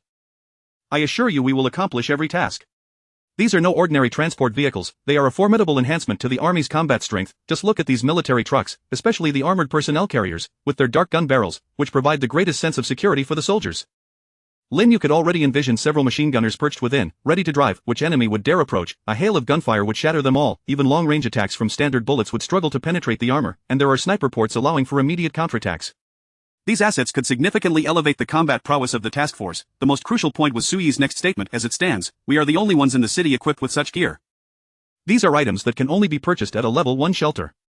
Of course, we cannot rule out the possibility of remnants of military arms left by national forces, but they should not outclass our military vehicles, especially since the opposing side may not even utilize them. You are all soldiers. You should be more adept at maneuvering these military vehicles than the enemy. Indeed. Lin Yu nodded vigorously, her excitement leaving her momentarily speechless. Very well, let us set forth.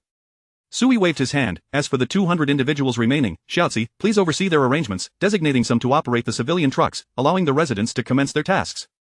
Understood. Jiang Xiaozi bowed her head in acquiescence. Today shall surely be a day of abundant harvest. She grasped Sui's command.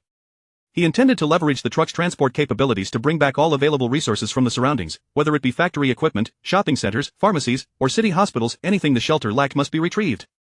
If anyone were to obstruct them, apologies, but my civilian trucks are also equipped with combat teams, fully armed and immensely powerful. I declare the grand sweep operation officially commenced. With Suyi's command, the soldiers began boarding the vehicles, which then rolled out of the community one by one. Meanwhile, Jiang Xiaozi organized the remaining military groups and called upon Sisterly to head towards the nearby trio of residential buildings, ensuring that the residents, who had already rested for a day, commenced their tasks of transporting supplies. Suyi returned to his room and stood at the window, gazing down at the convoy of trucks slowly departing the community under the protection of the soldiers. His heart brimmed with profound satisfaction. Soon, my shelter shall be inundated with an inexhaustible supply of resources.